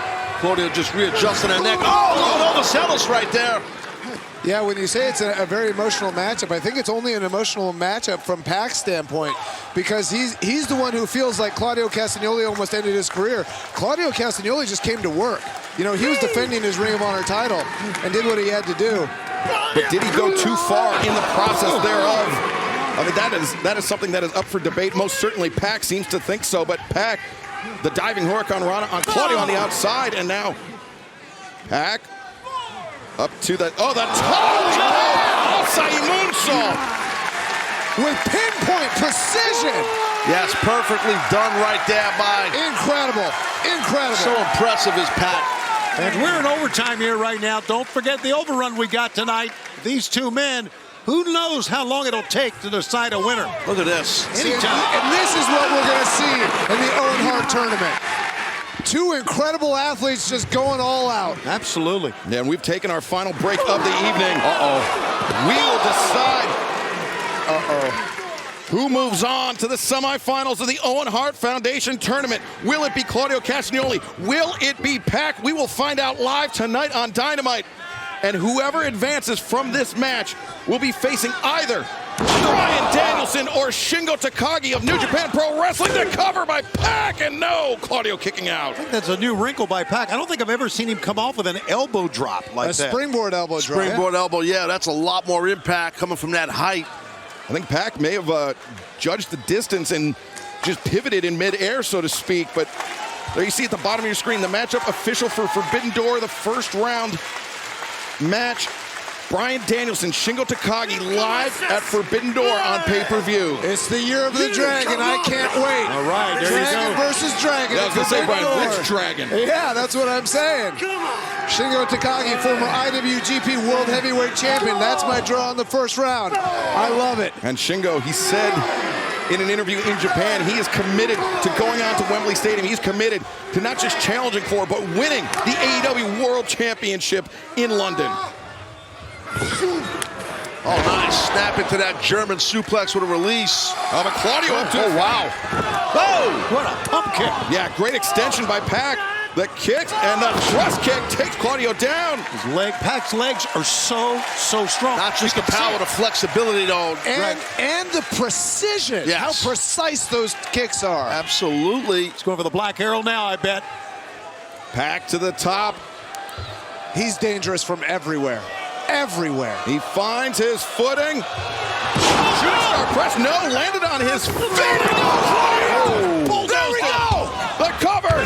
Two and Pac. Man. Very narrowly escaped. How many people has Claudio Castagnoli pinned with that uppercut? Man, talk about running through someone. That'll definitely cool off Pac. I'm surprised by this. Watch this. Watch this first step explosion. The quickness of a man that big and the power running through his opponent. Yeah, in the Continental Classic, I faced Claudio Castagnoli, and we had to go to a 20-minute draw. Neither of us could beat the other one. Here comes the giant swing. The giant swing, Pac. Going all around. Pac just flailing in the air here. You're defenseless. There's nothing you can do. And you can see just by the body language of Pac, he's very dazed, not only from the giant swing, but the uppercut that preceded it. Here comes another one. And Claudio charging in and will He took his head off. Claudio covers, and Pac able to kick out once again. Against Claudio, you're going against so much power, so much speed, so much explosiveness in every single thing that he does. Now, Claudio thinking Ricola bomb, no. Instead, Pac up on the shoulders and nice counter. Look at this, trying to position himself into the brutalizer. He's got it. From up top, how about that? And Claudio carrying the weight of Pac. Pac's wearing the big man down. Yeah, Claudio sinks down to a knee. As you see that tight grip right on the ear across the jaw of Castagnoli. That S grip across the jaw is the key. But look at Claudio fight up. Look at how much this means to him. The big man is fighting for all he's worth. Counter off his own move. Pac counter, tried to roll up, and now Claudio steps through. And pulls him back. Pulls him to the center. With the sharpshooter. Pac is a long way from those ropes. He's a long way. When Claudio Castagnoli, when he steps through with that right leg on the sharpshooter, it's almost like a mirror image of Owen Hart. And he pulls him further. And now Claudio has Pac in the deep water. Sit back, Claudio. Sit back. Sit back. Oh, Claudio grabs his arm. What a smart move. Grabs the arm and now transitions. Look at this into the crossface. Got it on. He gave up the sharpshooter, and now the crossface is cinched in. Pac in the center of the ring. Yeah, Pac's in grave danger here. And this is where Pac's ring awareness comes in. His eyes are completely covered by Claudio. He has to try to navigate to the ropes by feel. No, the roll-up. Claudio forced to abandon ship. What a struggle this one has been. What a night it's been. It's been one of our best Dynamites ever. The roll-up, too, and Claudio able to break free. I mean, top to bottom, we've seen everything tonight. The backslide attempted. Claudio slips free. No, Pac inside cradle. He's got him hooked tight. No, the reverse, the tilt. And 1, 2, no! Well, those tilts are important. Body shift is key. Watch out here. Giant swing attempt. Pac tried to counter. Sits down. The roll-up, 1, 2, and Claudio. This is incredible. Now 1, 2, 3. Pac won it! Wow! Advancing in the tournament. Impressive. It could have went either way. When you have that many near falls, it could go either way. Right, absolutely, Tez. You are right. A shot in the face of Claudio. And they're standing here in this great crowd for Pac. This takes a second. Danielson, what do you think, man? That was wicked. I mean, it's hard to out-technique Claudio Castagnoli, but Pac just did it there. Honestly, I'm a bit surprised. Yeah. You can see the disappointment on Claudio's face. But as you know, it takes a second, right? We have that many near falls. That can happen, as you know. Pac advancing to the semifinals of the Owen Hart Foundation Tournament, where he will have waiting for him either Bryan Danielson or Shingo Takagi. And there you see this Friday night on Rampage, Willow Nightingale, Serena Deeb, opening round action. In the Women's Owen Hart Foundation Tournament, Lio Rush, Action Andretti, a TNT Championship qualifying match for Forbidden Door. As Claudio just disrespect to Pac. Hey, it happens. Dude, it happens, man. Wow. It's happened to all of us. Very upset Claudio. I mean, you have to feel like this animosity between Pac and Claudio Castagnoli is far from over. Whoa, look at this. An AEW Continental Championship eliminator match. Ultimo Guerrero from CMLL versus Kazuchika Okada. This is wild. I'm telling you, top to bottom, this has been a tremendous program. Not going to find any better wrestling than this. Event and fans, thank you for joining us tonight. We will see you Friday night for Rampage. It is now time for the Forbidden Door AEW Women's World Championship contract signing. I am your host, Mariah May. And introducing the challenger, Mina Shirakawa.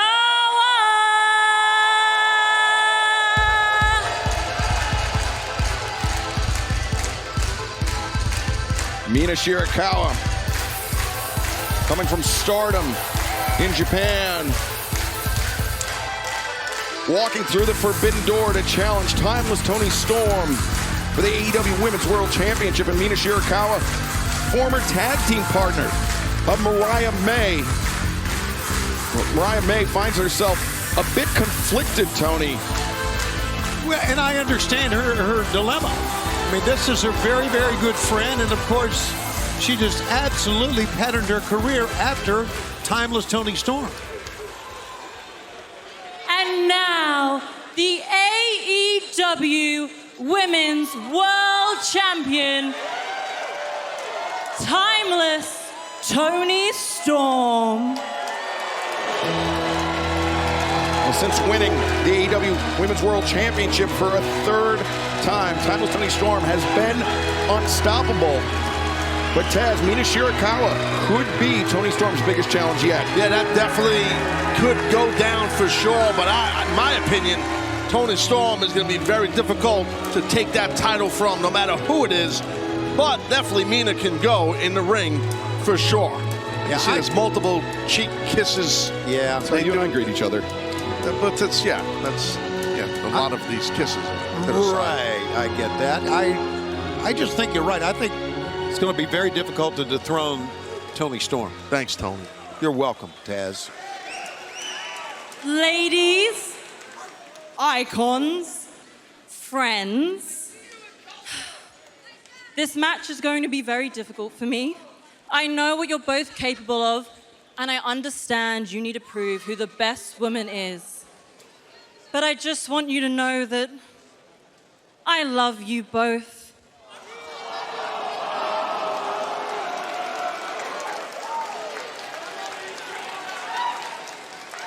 And no matter what happens at Forbidden Door, Mariah, shut up. Tony Storm, in Stardom, you are a legend. In AEW, you became a star. But as champion, you got soft. You got weak. Everybody says we want Mina. Nobody wants you. At Forbidden Door, I'll take your title and my girl. Now this match at Forbidden Door, about more than just the AEW Women's World Championship. And hashtag we want Mina trending worldwide. Is it really? Raise your voice to her like that again, and I will slap your bloody tits off, love. You don't want Tony Storm? Well,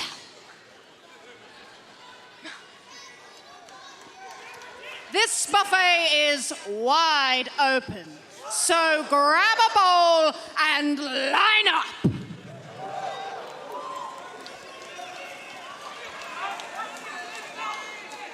Because, darling, I have some advice for you. Chin up, tits out, and watch for the shoe!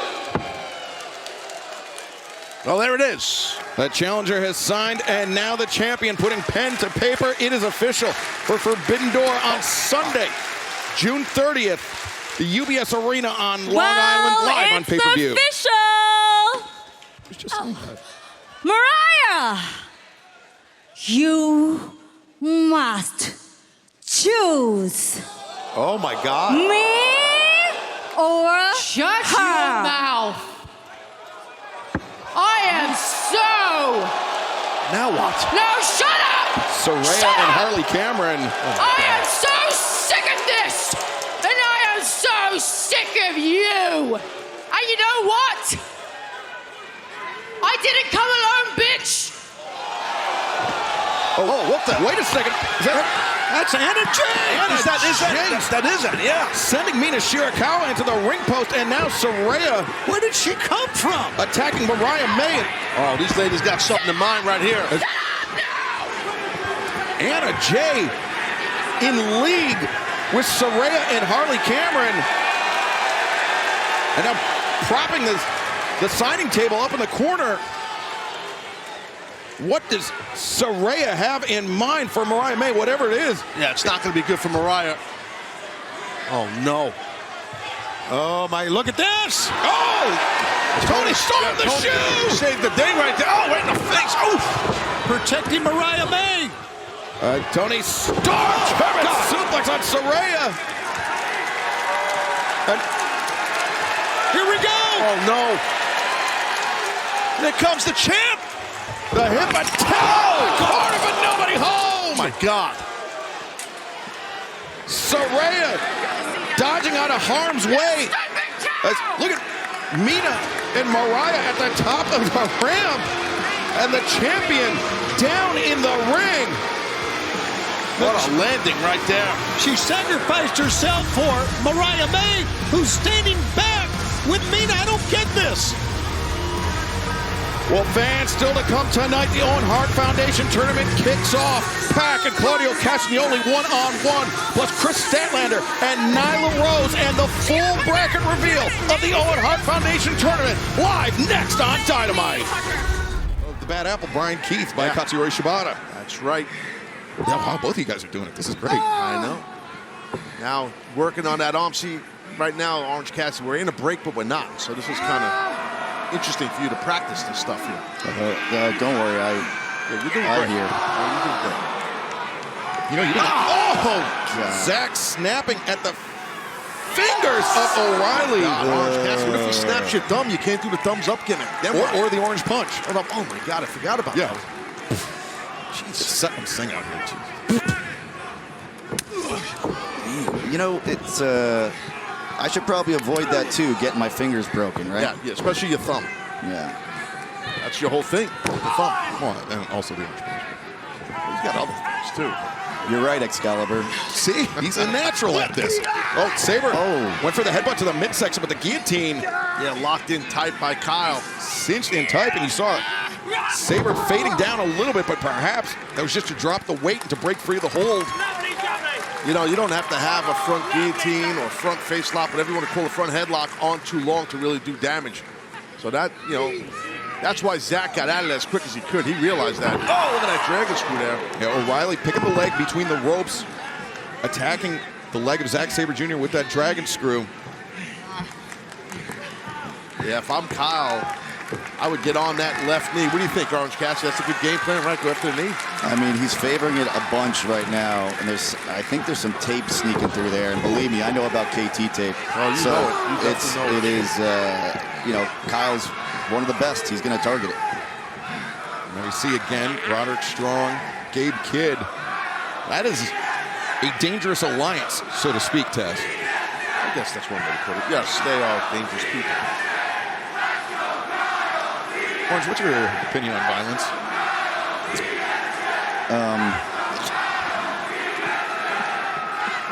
It's dangerous. Yes, and it hurts. I don't know if you were supposed to set me up for a bit. I don't do commercial bits. We don't do bits here. Me and Excalibur don't do bits. Nope. Watch the arm here. This is bad again. Oh, Sabre going after that left arm of Kyle O'Reilly. He's just so arrogant. That's the Zach, right? Yeah. Bryce has an arrogance about him. The referee? Yeah. Bryce, yeah, he's very arrogant. He has a cravat, by the way. It's got an arm trap, too. You got to scout this here, Orange Cassidy. You got to be careful when he has that arm trap, that cravat. Hello? All right. We are live on Dynamite witnessing a technical battle between Zack Sabre Jr. and Kyle O'Reilly. And we are joined at the desk by Orange Cassidy, the man that will face Sabre this Sunday, live on pay-per-view at Forbidden Door. Nice reversal by Kyle. That arm's been worked on end to hand. Going for a abdominal stretch here, and he's just about got it locked in, Sabre. Yeah, O'Reilly, he was looking for that kitchen sink that needed the midsection, but now Sabre transitions into the Manjigatami. And Orange, I have to ask, I mean, are you seeing anything that you didn't already know about Zack Sabre Jr. in this match? Yeah, I mean, the strategy that Kyle's taken to that leg is something that's very interesting to me. I'm sorry, I just keep watching and I get lost in what's going on. Well, it's a great trait for a broadcaster. Yes, as Kyle O'Reilly tearing apart the leg. See? Sabre goes down.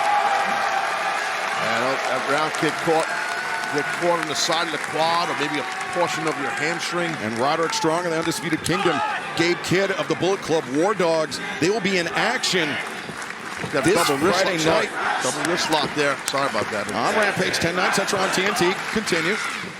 Oh, sweep there by O'Reilly.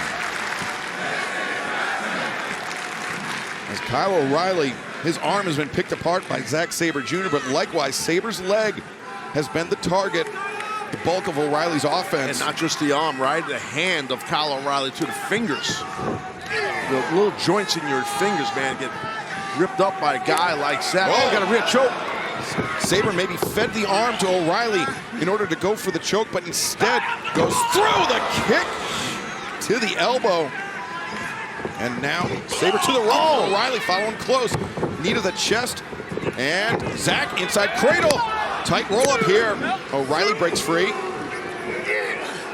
O'Reilly, oh, look at that. Right into that Jujikatami, that cross arm. He's trying. A suplex, but Sabre links the hands. Got that S grip to prevent Kyle from extending the bicep. And Sabre pushing off, rolls to his stomach, and now going after the ankle of O'Reilly. That's what makes both of these men so dangerous. They have so many options at their disposal. So many joint locks, so many... Oh, look at Zach going for the Jujikatami again, but if he can extend the arm of O'Reilly... Jeez, this is... You keep on rolling, that's the thing. You roll. Now Zach's got to try to roll through here. He broke it with his other foot, which is innovative. Oh, nice back throw. Dropping down at a side headlock, but O'Reilly plants Sabre. And Orange, you having any second thoughts about Sunday? No. Well said. Perfect. Oof! The stop to the back of the head, that rolling elbow strike. Sabre, the middle kick, the roundhouse misses, the sweep misses, as does the, both men. Oh, man. Shot in for a double leg. O'Reilly caught him with the knee strike. Kyle's gonna get him. And a little how's going on here? Disagreement there between Gabe Kidd and Roderick Strong. Could be some bad news ahead of Rampage this Friday night. It's tough to team up when that happens. Oh, damn. Shots being exchanged. Open hand strikes. Now Sabre left and right, paintbrushing O'Reilly. Oh, damn. Oh, but the flying cross arm breaker. And Sabre now transitions into a triangle. Sabre wisely got that left shoulder up, but now... Oh, he turned the wrong way. He's got him, he's tapping. And O'Reilly immediately taps out. You have to. The winner of this match, Zack Sabre Jr. That positioning was perfect by Sabre, and once that happens, you got to tap out. Well, Orange Cassidy just tossing down the headset as a disagreement between Roderick Strong and Gabe Kidd seeming to develop at ringside, but Zack Sabre Jr., a very highly technical match. Look at this, though. And an impressive victory over Kyle O'Reilly and Orange Cassidy. Going to check on Kyle, but he's about to watch his back here. And what the hell's going on now? Now Roderick Strong, the Undisputed Kingdom. They've been trying to bring Kyle O'Reilly back into the fold somewhat. That's their old friend, yeah, Kyle O'Reilly. And now look at this. Now Sabre meeting eye to eye with Orange Cassidy. Will be those two men one-on-one for the first time ever this Sunday. Forbidden Door. Robbie Eagles and Shane Haste at TMDK. Sabre's partners, the Mighty Don't Kneel. Would you want to talk about a partner? Not all of Orange Cassidy's friends have abandoned him. At least that's what we could assume, but... Yeah, I think you're right. Tomohiro Ishii, the Stone Pitbull. I mean, how about Ishii with the conglomeration? That'd be something. Ishii walking past TMDK. Hey, standing shoulder to shoulder with Orange Cassidy. There you have it. And this is a very interesting situation developing here. Now Robbie Eagles getting in with Orange Cassidy. Ishii holding back Orange Cassidy. What is going on here? There's a lot going on here. Not all of Orange Cassidy's friends have abandoned him, but it will be Cassidy, Sabre, one-on-one live this Sunday on pay-per-view at Forbidden Door. The first ever singles meeting between Cassidy and Sabre. But fans, don't go anywhere, because coming up next on Dynamite, our main event, Swerve Strickland, Will Ospreay teaming up next. We are live in Buffalo, New York. The main event, AEW Dynamite, underway. The Gates of Agony have been tearing apart Swerve Strickland for the last few minutes. And Taz, that is something Swerve can ill afford ahead of Forbidden Door coming up this Sunday when he faces Will Ospreay. Absolutely. You know, Ospreay, even though his partner is Strickland, he's probably thinking, you know what? I would think Ospreay's thinking this in his head. Go ahead, rip his shoulder up. Go for it. Makes my job easier come Sunday on Long Island. Powerful up kick there by Swerve Strickland. Both feet into the jaw of Tolio. Bishop Khan slips to the outside. And Swerve looking for the tag. He was almost a fingertip away from Will Ospreay. Ospreay, I thought for a minute he was alligating on him, but he didn't. He's definitely stretched that arm out as Ospreay. And Leona hanging out to the trunks Make of that Swerve tag Strickland. down. Bishop Khan sweeps Ospreay off the corner. Great teamwork. Just as Swerve got free. That was smart of Bishop Khan. That really, really was smart, and it worked. Oh, God. Man, that's what makes the Gates of Agony so dangerous. The cover, Leona! Very nearly got Swerve right there. And you see right here, you got Strickland down and out. You got to stay on him. You eliminated. You took out Ospreay, Gates of Agony. Now try to finish off the champion. Now right now showing the power of Bishop Khan. Oh, nice counter by Strickland. Good waist lock. Strickland's in trouble. Oh, no! Backfire. Yeah, inadvertent drop kick there, catching Toa Leona. Swerve, brainbuster. Strickland's got to make a tag, Excalibur. He's got to get that man Ospreay in this match. Ospreay, the arm extended to Swerve Strickland.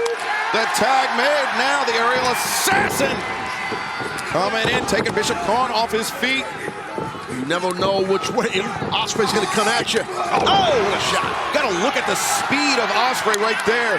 He's so hard to anticipate, but Toa Leona and Bishop Khan trying to go to work. Ospreay! That was awesome. And now Ospreay, standing shooting star press, the cover. Referee Paul Turner saying just a 2 count for Ospreay. And Swerve Strickland still on the floor recovering. Good job by Toa right there to save Bishop Khan by stopping Ospreay. And Ospreay, yeah, they say trying to fight this one alone, at least for the time being. Now changes his footing as Khan. Wow, look at that athleticism. Leaps to the top. Damn. Whoa, look at this. Avalanche jackhammer, and Swerve forced to dive in to break it up. Just missed it, and Strickland, great save. Oh, Swerve. Oh, the headbutt didn't work, though. Into the jaw. Yeah, Toa Leona absorbing the contact, and now Swerve! Stomp on Leona! Good Lord. You heard that thump. And now Khan, the elbow strike into the jaw. Ospreay, the Spanish fly, cover, 2, no! Ospreay, he's signaling for the Os cutter. Oh no, he's maybe thinking, is he thinking Tiger Driver, the move? Yeah. He vowed to retire. Now he's got caught up. He's thinking Stormbreaker there. Oh! With Swerve. That was definitely inadvertent. And look at Leona. Oh my God. Just trucking Will Ospreay. Bishop Khan, the cover, 2, no. Not sure how Ospreay kicked out. What a shot. I think Toa just bodied him, man. Might have been the momentary miscommunication between the Gates of Agony ahead of the pinfall attempt, but right now, Ospreay at the mercy of Khan and Leona as Swerve coming in. Well, who was Strickland going for? Yeah, I don't know who his intended target was, but it worked out. Leona, as Ospreay vaults off that chest. And reverse work on Rana. No, Leona, the strength, able to block at the pump kick, and Ospreay! Lance and Os cutter! Ospreay, 2, no! Toa Leona! Wow, big man, look at that. Tough as Toa Leona. That was impressive. And I think Ospreay's got him lined up, but Bishop Khan's in. Well, there goes Bishop Khan. Swerve, he's got Khan down. He's got Khan. Gonna snap that arm of Bishop Khan. Strickland has done this before. Oh, my God. Oh, my God. And did you see how Ospreay recoiled from that? The hidden blade! 1, 2, 3! Here are your winners. The team of Swerve Strickland and Will Ospreay. Neither man can afford any hesitation this Sunday at Forbidden Door in the AEW World Championship title match. Well, teammates tonight. Come Sunday, that's not happened. Both are champions. And remember earlier tonight, Ospreay made the offer to Daniel Garcia next week at Beach Break. Ospreay won't put the AEW International Championship on the line against Daniel Garcia, but will he be putting the AEW World Championship on the line? Oh, look at that. Oh, whoa! Oh! John Strickland, wow! I like it. Strickland putting it down, man. I'm the world champ. And Swerve Strickland, as if to say that is the last time you will ever put your hands on my world championship. He did the right thing, like it or not. Strickland did the right damn thing. That's how you do it. Swerve Strickland, Will Ospreay, the main event for Forbidden Door, coming up live this Sunday night on pay-per-view.